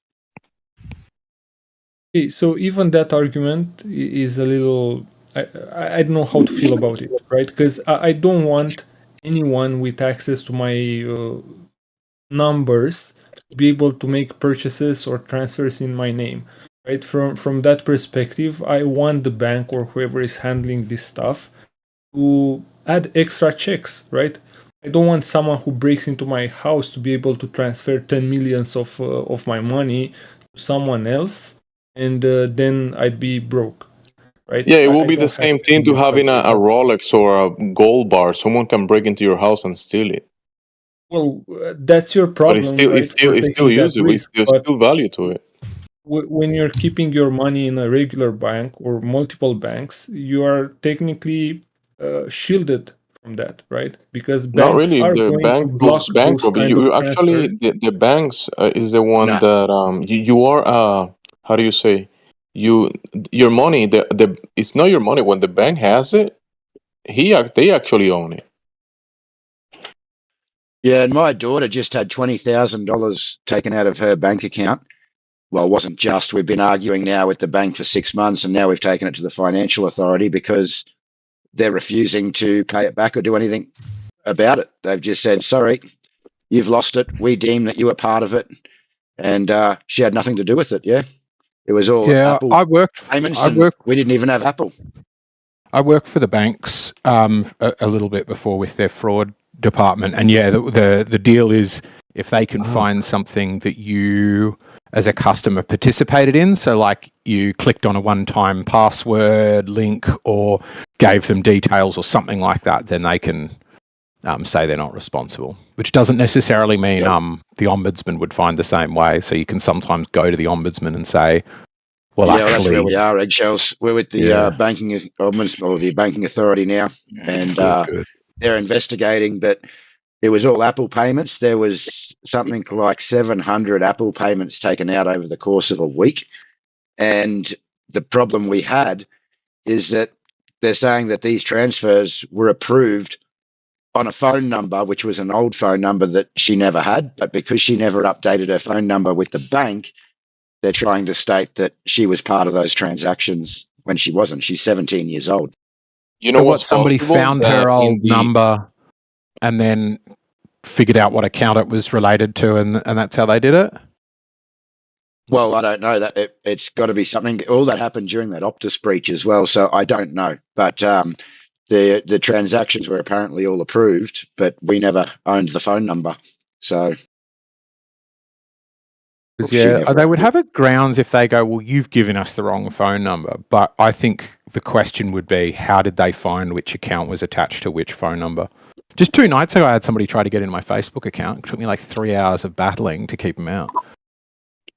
But yeah, I often think they must have some information about, because you can't just, I mean, what are you doing? Unless you're buying recently used phone numbers or just getting new phone numbers, testing to see if they were recently used with all of the banks and then giving them back. But that would be such an expensive and time-consuming way to do it. Surely they've figured out. I don't know how it happened. Somehow. I got no idea how it happened, but it happened, yeah. And that sucks. She just thought her money was safe in the bank, and she's been saving for a few years because she's only a kid, and this is what's happened to her. Yeah, the banks are fighting tooth and nail that they're not going to do anything about it. They offered her $100 compensation for $18,000 something.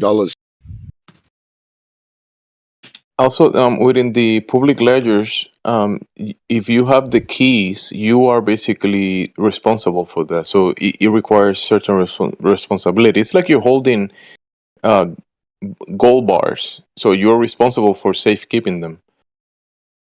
If you give it to someone, they can just walk away with it. That you're done. If you give your keys to someone else, yeah, they can walk away with it. Yeah, just like gold bars. But the thing is, to do the transactions, yeah, there is a layer of responsibility for sure. But there's ways to secure your funds. There's the technology can be used to secure the funds and to even share it with family members in certain ways. So the technology allows for a lot of usages and facilitate the transfer of information or data or money, even with your family or whatever markets are available for you to spend it. So the technology is there for do a lot of things, but obviously it has a learning curve and it takes responsibility, and you got to know what you're doing, because if not, it's you can lose your money, just like losing cash. Yeah. And the thing is, there is scams happening all the time, and I think the banks need to do more and fix up how they help people who are making those mistakes.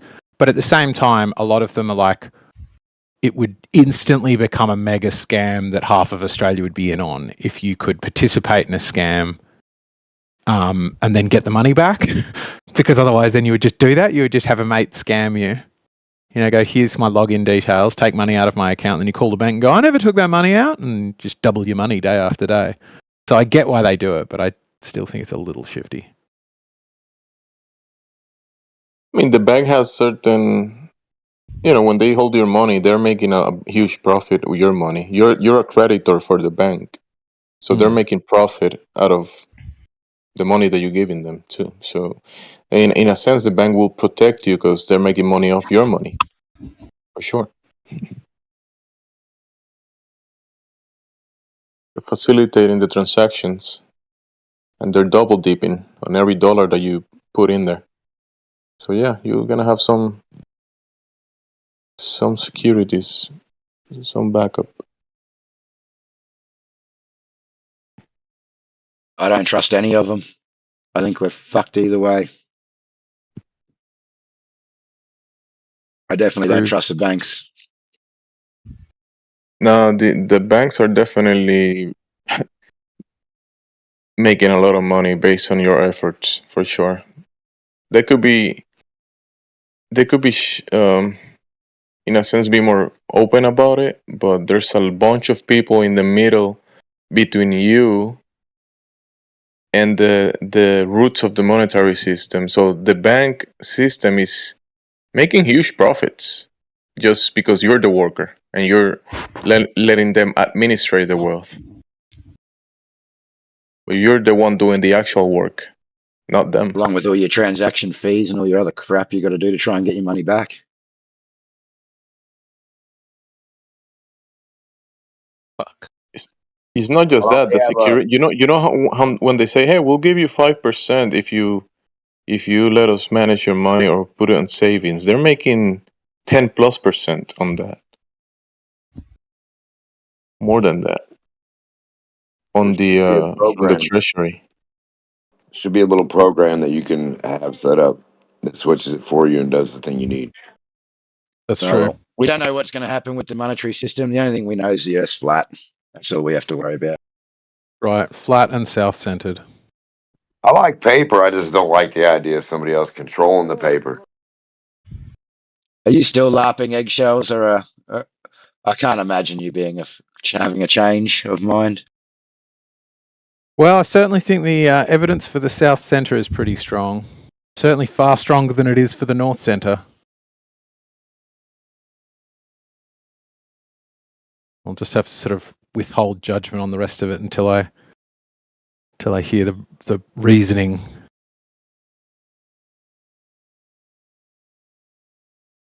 Because you can't have two centres, right? Sun can't circle 2 points, can it? Sure. It could be two suns, according to some. Two suns? That's a fun one. A circle in one place and a circle in another. Yeah, I don't see any issues with observing the phenomena of the sky doing the two circles. I don't see the big issue with that. People denying it or some people asserting it. I mean, either side is not going to change much of anything. Two suns, are you saying, though, as well? No, I was joking, man. I don't believe that. I've heard people recently stating that, but yeah, you know, that's not something I believe. Good, just checking. Because from the sporadic meteor research, they call it south toroidal. So it's kind of like a circular movement that is happening in this, whatever people call celestial north. And the opposite of that is north toroidal, which is celestial north. And that is some phenomena that is, reported, but that wouldn't change anything in the case of the ground below our feet or the waters across. Well, often people just do it based upon the sun circling, but I mean, you could also do it by like the equator. What is the equator wrapping around? What are the tropics wrapping around? Which but that is the celestial. That will be the celestial equator. I don't think. I think there is clearly a relationship between the celestial and the terrestrial, particularly in the temperatures. Right, temperatures at the equator average hotter than they are at the poles. Yeah, temperatures on the ground are not the temperatures between heaven and earth or in the luminaries above. Supposed to be you by now. What is that? Hot micing or ranting? Can't quite tell. It's resolved. So either hot micing or trying to speak. Well, they sound like they're hot micing. He doesn't speak, so it's definitely. Bless you. Yeah, it's resolved. Resolve your hot micing. You're about to get muted, Brosephine.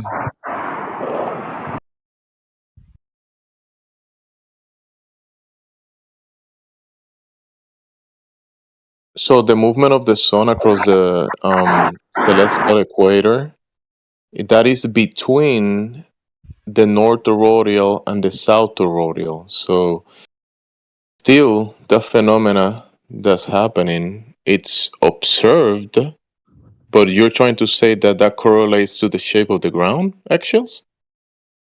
Well, what I'm saying is, if you look at what Miguel has just posted in the chat, every time something's tested in one model, it's only tested with one of these toroidal models, right? Just the north-centered, right? The one that doesn't appear to have a fixed pole. Everybody goes and stands at a different point. Already has a massive military build-up. Where did this, can I ask where the north-centered A map, I know people don't claim it, but I would say people use it a lot. Where did it first come from? Did it come from a flat earther or from some measurements, or was it like what he fed to the community? You are not paying attention to the. You are not paying attention to the temperatures. You are just running from that.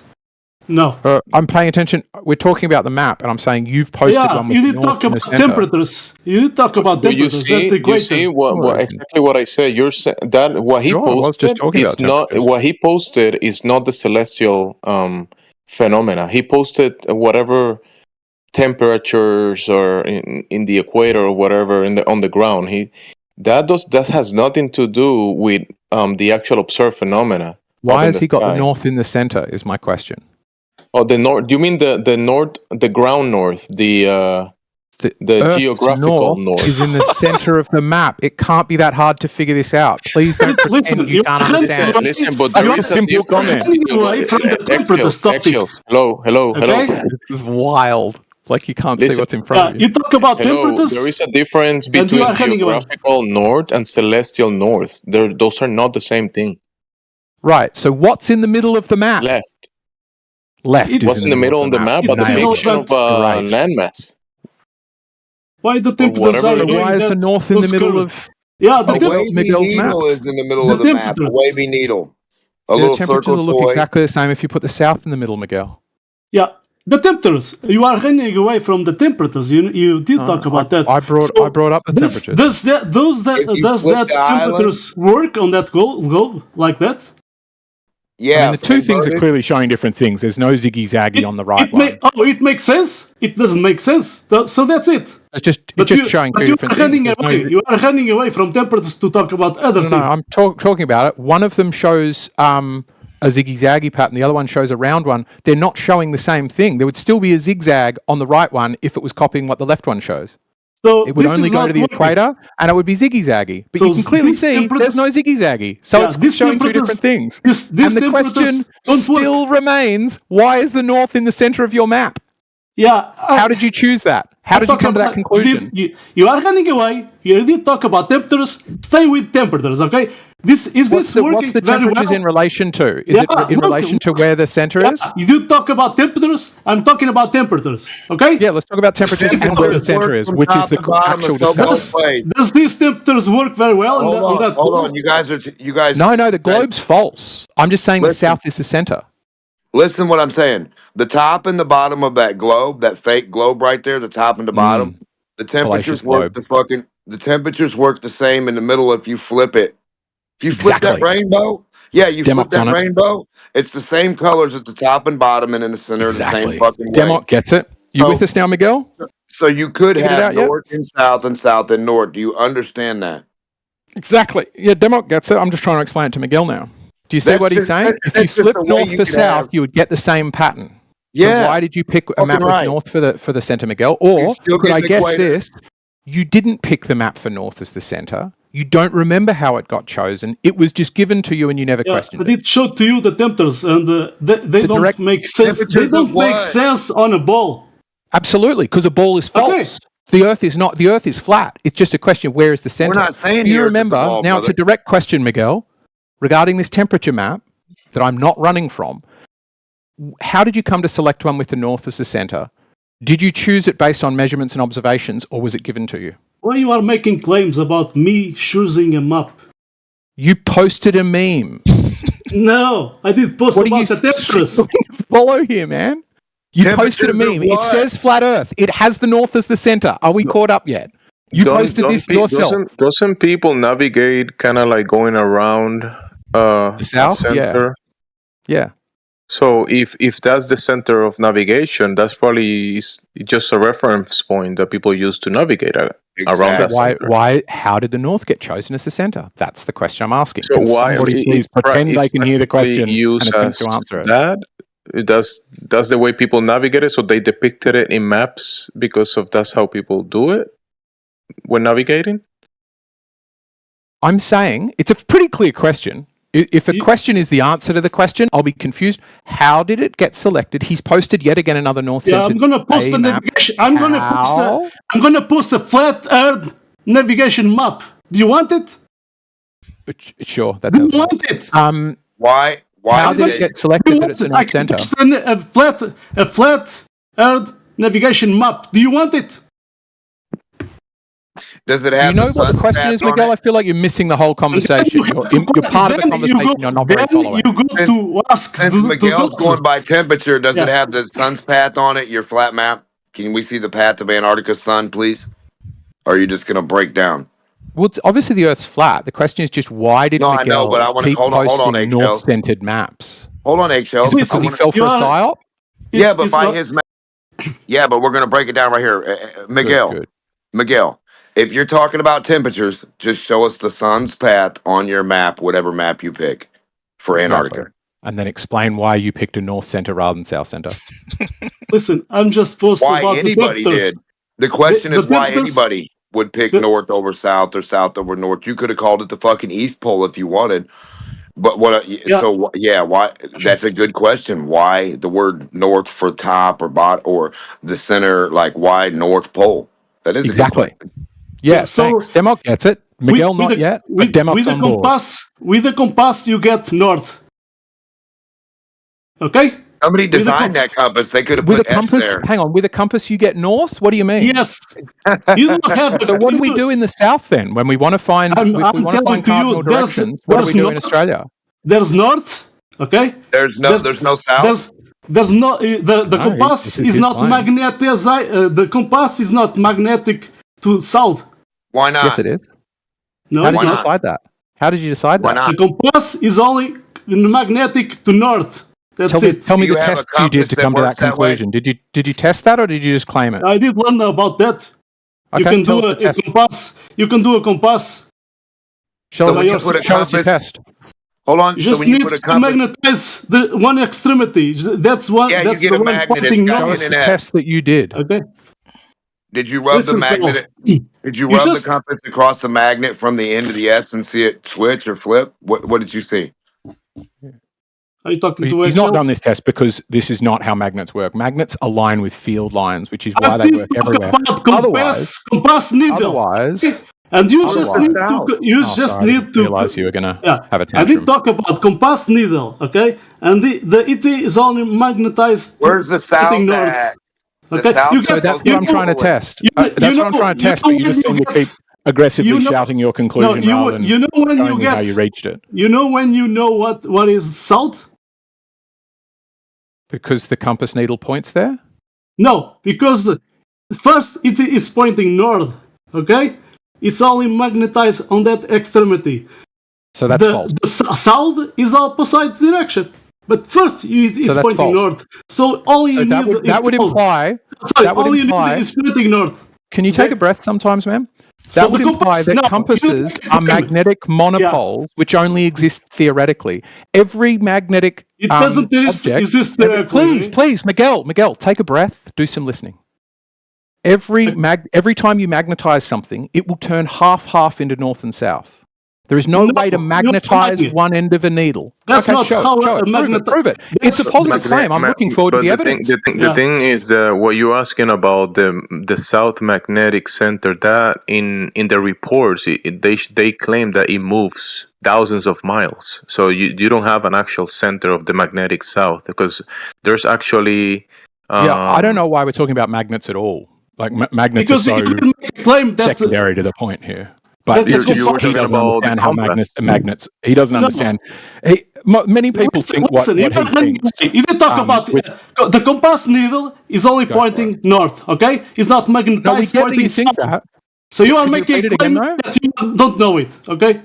Right. Say it again, though. Compass needle, not talking about magnets. You are talking about magnets. How do compasses work? Compass needle is What's a pointing compass both work off ways, of? man. Yeah, it Pointing aligns with both the field lines. It points north as much as it does south. Otherwise, No, you are lying about that. Go search it about compass needle. Sure. Go search it. How many links do you want? Life science. There we go. There's one. You can make one, and you only need to magnetize one extremity. Needle's pointing. Where's the compass? That's just point? not possible. Who made the compass and where's it point to? So it aligns with field lines. No, a compass needle is only magnetized pointing north. Okay? Just where's north? Show me how you concluded that. No, I've shown you. I've posted links. Show me a link showing only the north end is magnetic. Yeah. This magical monopole magnet. Yeah. Why you don't and how search they work in the south? compass needle and you learn about it? Okay? Because I did learn about it. You can make one. Evidently not. You can make a compass needle. Okay? Yeah, so he thinks that the north is the center because compasses have that end pointed red. No, you the are south making end of the compass needle. Now you are making other claims, okay? That's a good argument. Anybody else got any better arguments for the north center? No, don't run away. First, you go to citation that the compass needle is magnetized to south. The plastic toy is so great. He's gonna pray to it. You're all wrong. Earth is concave, guys. Where's that needle pointing, concaver? Now we have a troll. Where's the needle pointing? It's just how magnets. What about we put it in a perplexity, shall we? In the sky. Needle is not magnets, okay? You're just running away and making up shit, okay? So how do you want me to word it? Don't run away. Go find citation. I'm right here. Stop over talking. We're not worried about citations. Go find citation. Sorry. Go find citation of that you make a claim that the compass needle is magnetized pointing south. Okay. Okay. Sure. Here's a perplexity answer if you want. We can go through the links if you want. The compass Our claim needle is not that it's pointing south. Our claim is that you don't know where the fuck it's pointing. Can I read out? You were asking me for a quote. I'll read it for you if you want. No, both ends of a compass needle are magnetic. Here is the key points about how a compass needle works. A compass needle is a small bar magnet that has both a north pole and wait for it, a south pole. The entire needle is magnetized, not just one end. Here we go. Here is a quote saying the opposite of what you said. Will you change your mind? I bet fucking not. Let's see. Compass needle. It is a quote from the AI, so it might be lying. It could be lying. Look, it could be lying. He could be. Here's some experiments he could do. That's interesting. This is from Iowa State University. That's one of the sources. Yeah, here's another source. The live science one. I already got that one. Right. Get a real magnet and put it to the south. Put it to the north. Towards the center of the Earth. What's the center of the Earth? Where's that at? So his whole claim that it's north is basically just because that's the red end on the needle. So now the core is the center. Hold on a second. Demonstrably untrue. You going to change your view on it, Miguel? Hold on, eggshells. So the core I'm not changing. You can make. The center. Okay, the core of Earth isn't the center. Now, so disagrees with Iowa State University and Perplexity and Live Science on how magnetic compasses work. No. And he thinks they're a monopole, which are, to my understanding, only theoretical. In physics, they can get a monopole to exist for a couple of seconds. I'm talking about the compass needle. The navigators did use it, okay? Yep, that's what we're talking about. The one thing, last half hour, same topic. Hasn't changed. Yeah. Go find that compass needle is magnetized pointing south. Go find it. Yeah, so here's the thing, man. Everyone here probably has learned in school that the compass is pointing north, right? But Eggshells is right. It's pointing both ways. We just picked north. In fact, the south end of the compass is the one that points north because that's the way compasses work. That's the way magnets work. So it's actually the south end is painted as if it's north. But I mean, it's even simpler. Just do it, Miguel. Just get a bar magnet that's only got one end. I'm going to post so citation. Not Iowa State University? Stop the bullshit, okay? I did learn it at school about that. Right. Well, look, some people learn dumb things at school. Some people are taught we live on a globe with a north center. So I'm going to post it, okay? Go for it. Non-destructive. A compass is a device that shows the cardinal directions used for navigation and constantly consists of a magnetized needle or other element. None of this speaks to the difference in our two arguments. I'm saying the whole thing is magnetized. You're saying only one end is.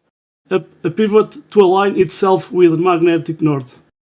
Sure. I think it's poorly worded, but I agree with all of the statements in there. That doesn't say how it works, does it? So it doesn't say it's magnetized pointing to the other directions, okay?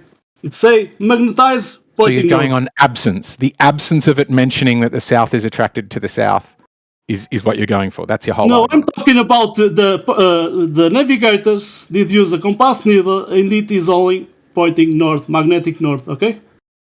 But you didn't. Your quote doesn't say that. Yeah, put citation about that. It's pointing north.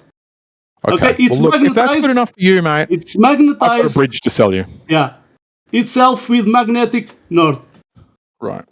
So one misunderstanding of magnets. Any other arguments we've got for the north center?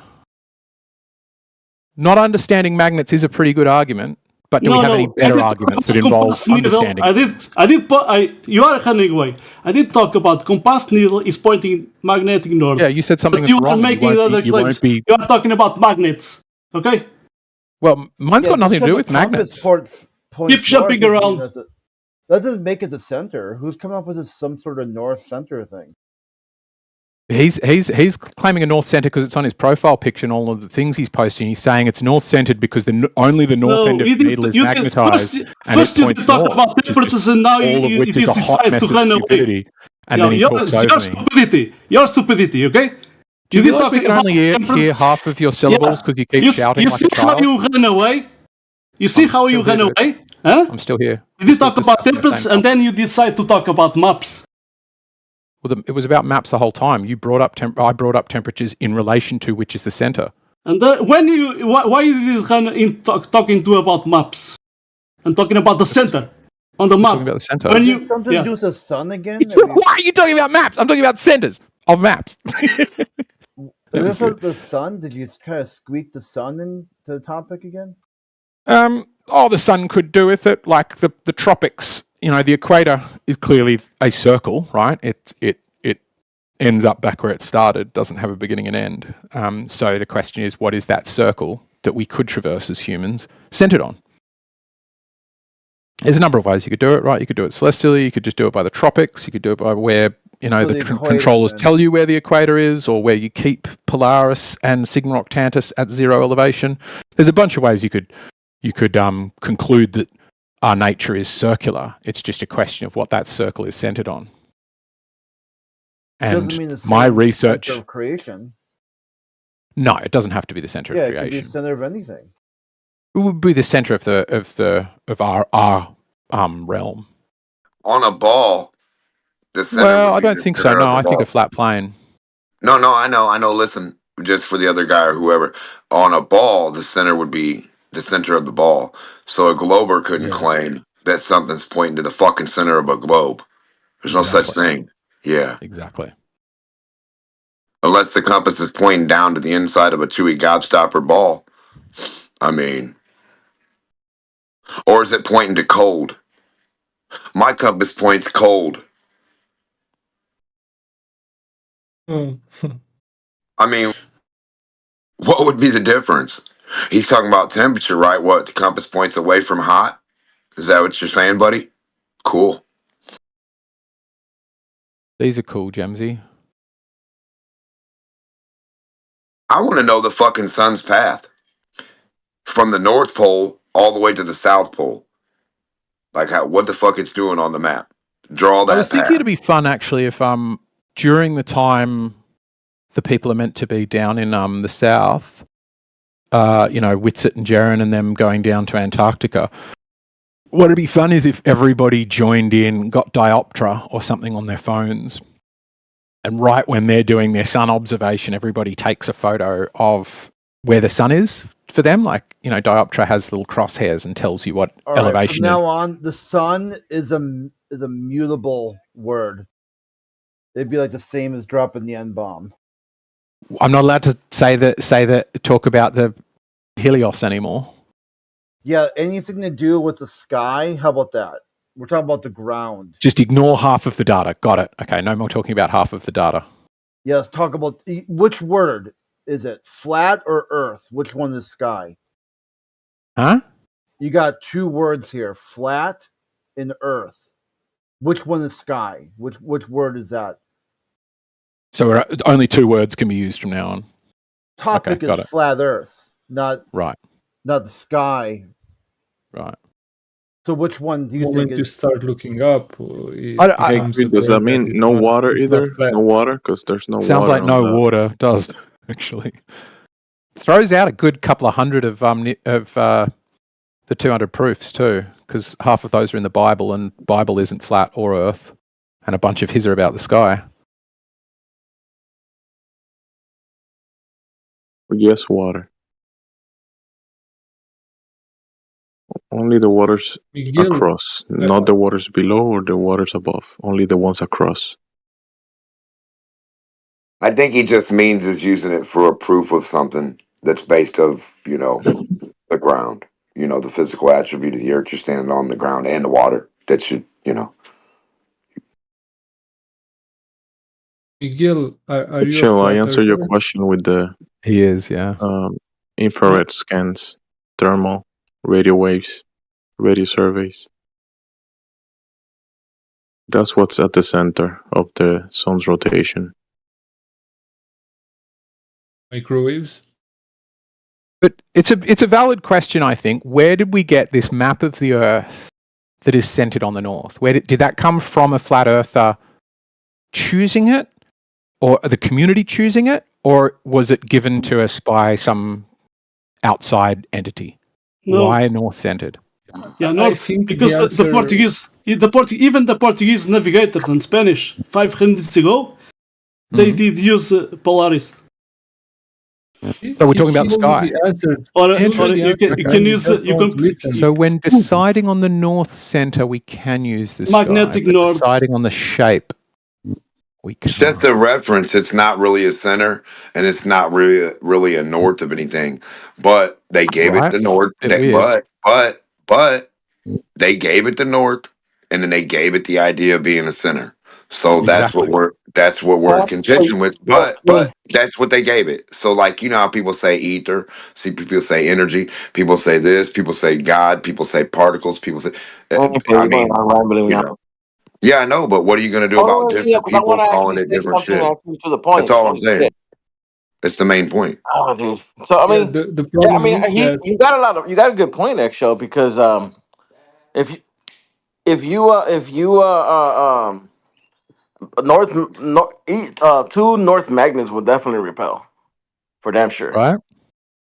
So the south end of our magnet points north, and that's how we know that the north is the center. Is like not good reasoning, right? Whereas the question that Flat Earth asked, that I think is a great question, is like, where did you first get this globe conception from? Was it given to you by NASA?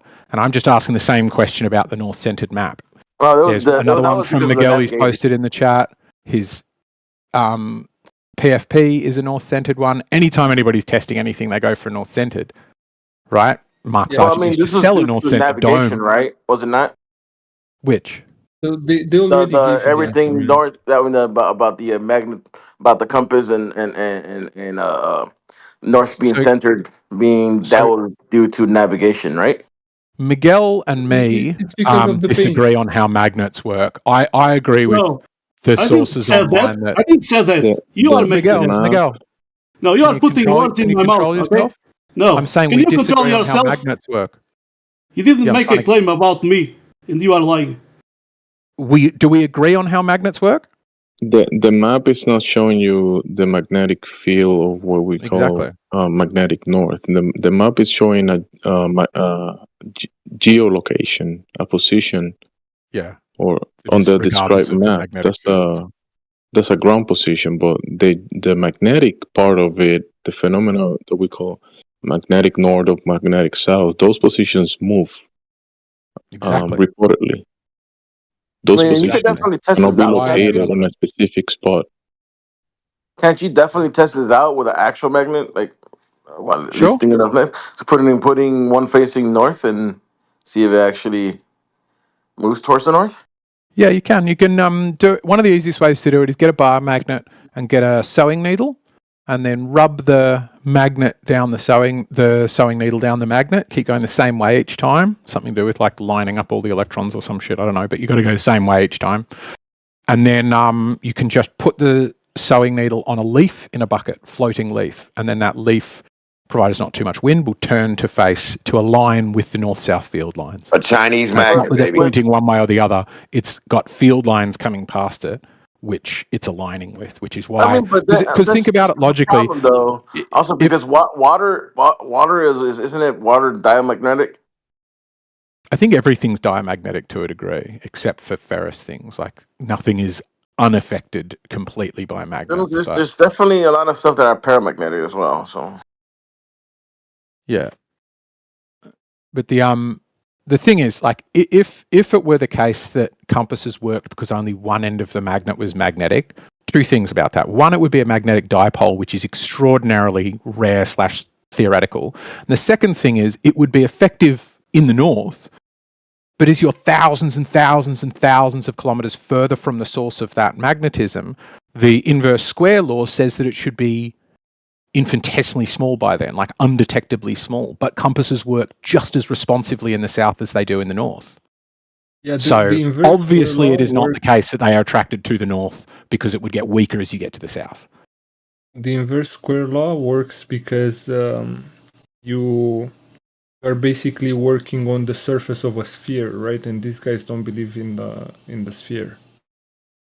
I'm talking about the fields expanding, right? They're expanding across the surface of a sphere, and that's why the inverse square law works like that. Yes. That's certainly the globe claim.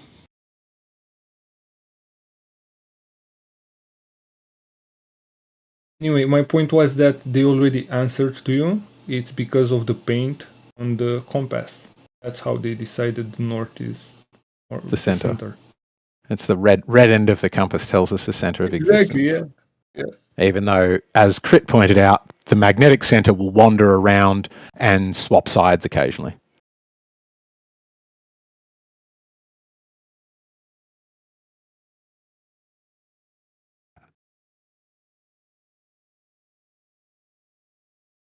And that's the thing. I'm not faulting you for it, Miguel. I think most people haven't ever thought, hey, why is it we got given these maps that still claim north as the center? If there are psyops, if there is controlled opposition, then how could I be confident this isn't some of it? Yeah, you did talk about temperatures. I did post something talking about temperatures on the globe. You are talking about the maps. That's for concept, you know. Yeah, I didn't talk about maps. Okay, temperatures when the sun's over. Yeah, but the sun supposedly goes over the south for 24 hours. Then it supposedly goes over the north for 24 hours. So where's the temperature at when it's wintertime for you and the sun's gone for you, or whatever the fuck? What temperature are you following? When the temperature thing that brings the temperature, the sun thing, supposedly that word we're not supposed to be talking about, is supposed to be over the south part. Mm. How could you see a 24-hour sun in the south? There's an issue though, actually, because I've seen people use north-facing magnets and put it on compasses, and it'll attract to it. So they're either they're making believe that they're putting a north-facing magnet on the tip of a compass, or they're actually putting a south-facing magnet. So the end of the compass that has red painted on it will be the south end of that compass. So if you get a north end of a compass, it will attract because opposites. Yeah, and it'll repel the south. It should turn the other way. As soon as you hit the south, it should flip like zoop.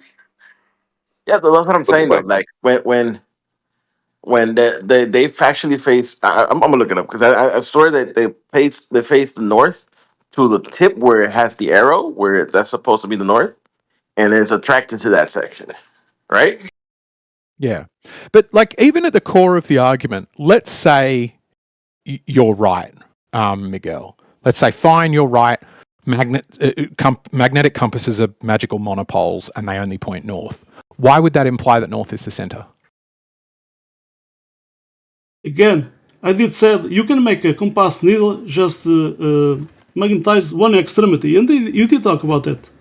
Yeah, now you want I'm to saying talk, it's theoretical and doesn't happen. Why would that mean that you that's want the to talk center? Is the about question. yeah, you want to talk about the center. Yeah, Yes, that's the whole the conversation. navigators did realize, not only the navigators, they did realize that the Polaris was pointing to the center, geographic center, magnetic. So that's it.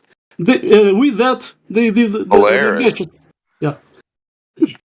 With that, they did use compass needles. So, just let me know. Are you going to get to answering my question anytime, or is this like just a So make with the random center, comment after a direct with the question? center, you can do circumnavigation. Right, and okay, that's it. Could you circumnavigate if the south was the center? Yes. Thank you. No further. So you are claiming that south is the center? Is the center? The conclusion of this conversation is that it's a speculation and it needs to be saved for Sunday.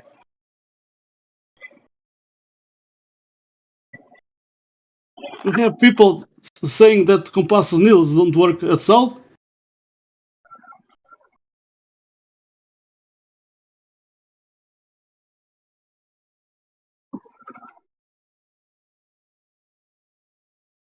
And we have a guy, he did work 18 months there. He never saw the sun circling around him, 360 degrees. So that's it.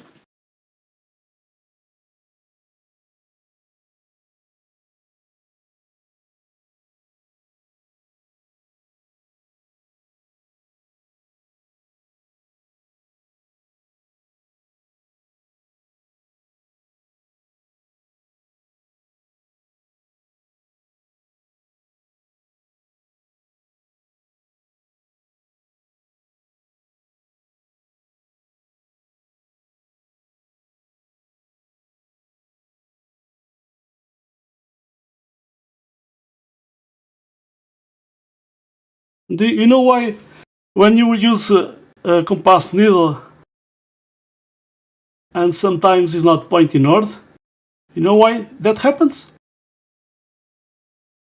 Like it's pointing at an island? Because there's basalt, volcanic. It has basalt, and that influences the change of direction of that compass needle. It's not from me. I did read about it. So sometimes they couldn't use compass needle because it was pointing to an island, a volcanic island.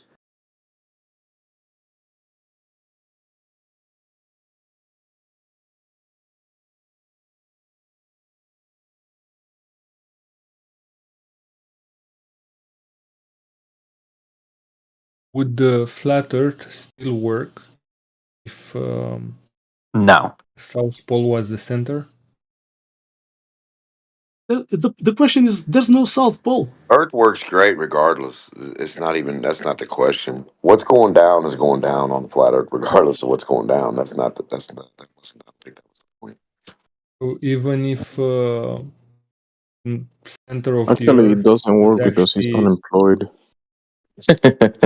The only thing that wouldn't work with Earth being flat is that if you could measure curved water. Right. You can measure the rate of curvature at least 8 inches after a mile. I mean, damn, why is this so hard?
Regarding the center of the Earth, I would like to pose a question in the spirit of this channel.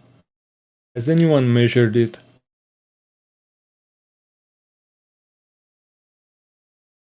No. So we have this geophysicists, they collect some data. So you've never seen it? No. How do you know it's there? As I was saying, these guys, they collect some data and they make a model. And then they found another data. And so that it shows that the model is not working. So they are just jumping from one model to another model, and that's it. And this is not from me. Is this a geophysicist guy from Brazil saying about that? So it's based on assumptions. They collect some data and they do assumptions. In the geophysicists, they use globe models. In seismology, they use flat Earth models. Isn't that interesting? Well, it's interesting that they use they literally use flat models for everything.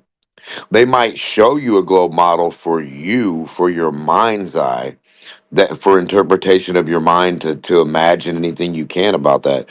But in reality, everything is based on that flat.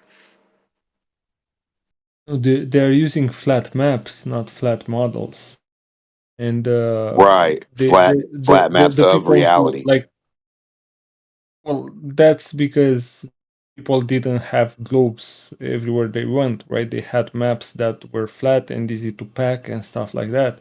You can't use a globe. Smart people who are supposed to use them know how to use them properly. And they're showing you the round model because they don't expect you to be able to wrap your mind around it. Right, you could only use the globe for like long fucking distances, or to get lost, or to go explore something new. To start out with, it's like a globe. If you go anywhere, where the fuck are you going to? You're going to like Columbus. He was trying to go explore or find something new. And he did. So the guy I was talking about is this guy.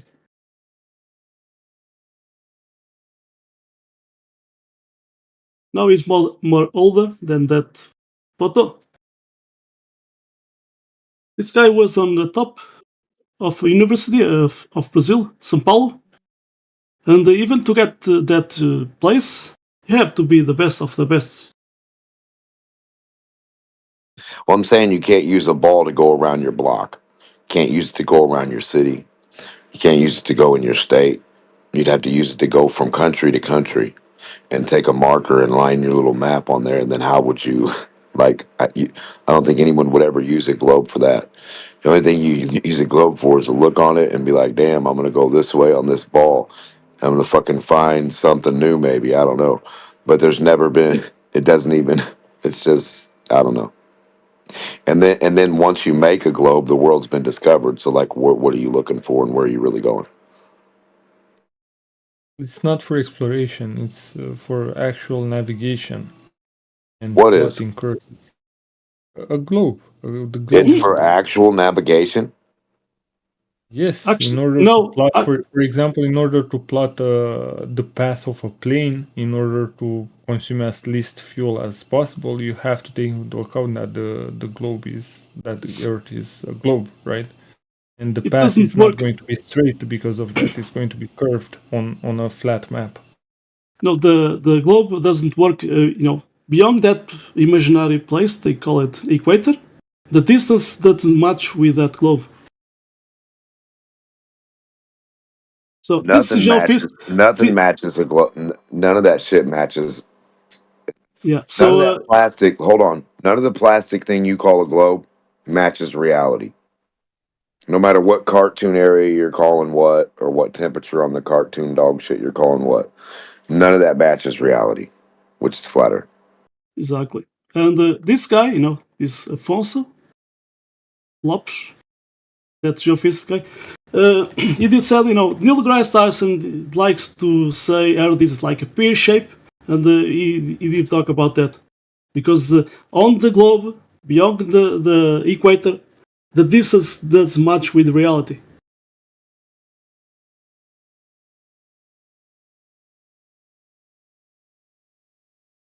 And this guy was a glober, and now he's a flat earth guy.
So this guy has a team of seismologists working inside and outside of Brazil, and one of his friends talk about flat Earth, and he did ask him to go watch these videos, and then he did look, and the first ones he had the answers, but when he was watching more videos, he was getting angry because he didn't have any more answers. And so he was getting furious about that. And he did ask to himself, why I'm feeling this, because he didn't have any more answers. And then he did ask, who did tell me the Earth was a ball? So my teacher, the television, NASA. Yeah, that's using critical thinking. So actually, they did tell to him that the Earth was a ball, but they don't present evidence. So it was just a belief. And then he did his own research, and he did found that ball Earth is impossible.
That's not true. Matthew learns. All the people at NASA believe the Earth to be a globe, not flat. So I'm going to post one guy. He did work at NASA, and now he's a flat Earth guy. How about that? Are you going to accept that guy or not? Does he work at NASA? He did work at NASA. No, does he work at NASA? sorry, you did said all people that work. So he NASA, doesn't work at NASA. So, no, yeah, you are running away now. So you did make a claim that all people at NASA believe the Earth is a ball, not flat. Okay, so it's a big organization. Maybe I should say 99.5%. No, it is said all the people of NASA. So if I post a guy that did work there, and now he's a flat Earth guy, do you accept that guy or not? So it's not all the people of NASA. You are making a claim, a stereotype fallacy.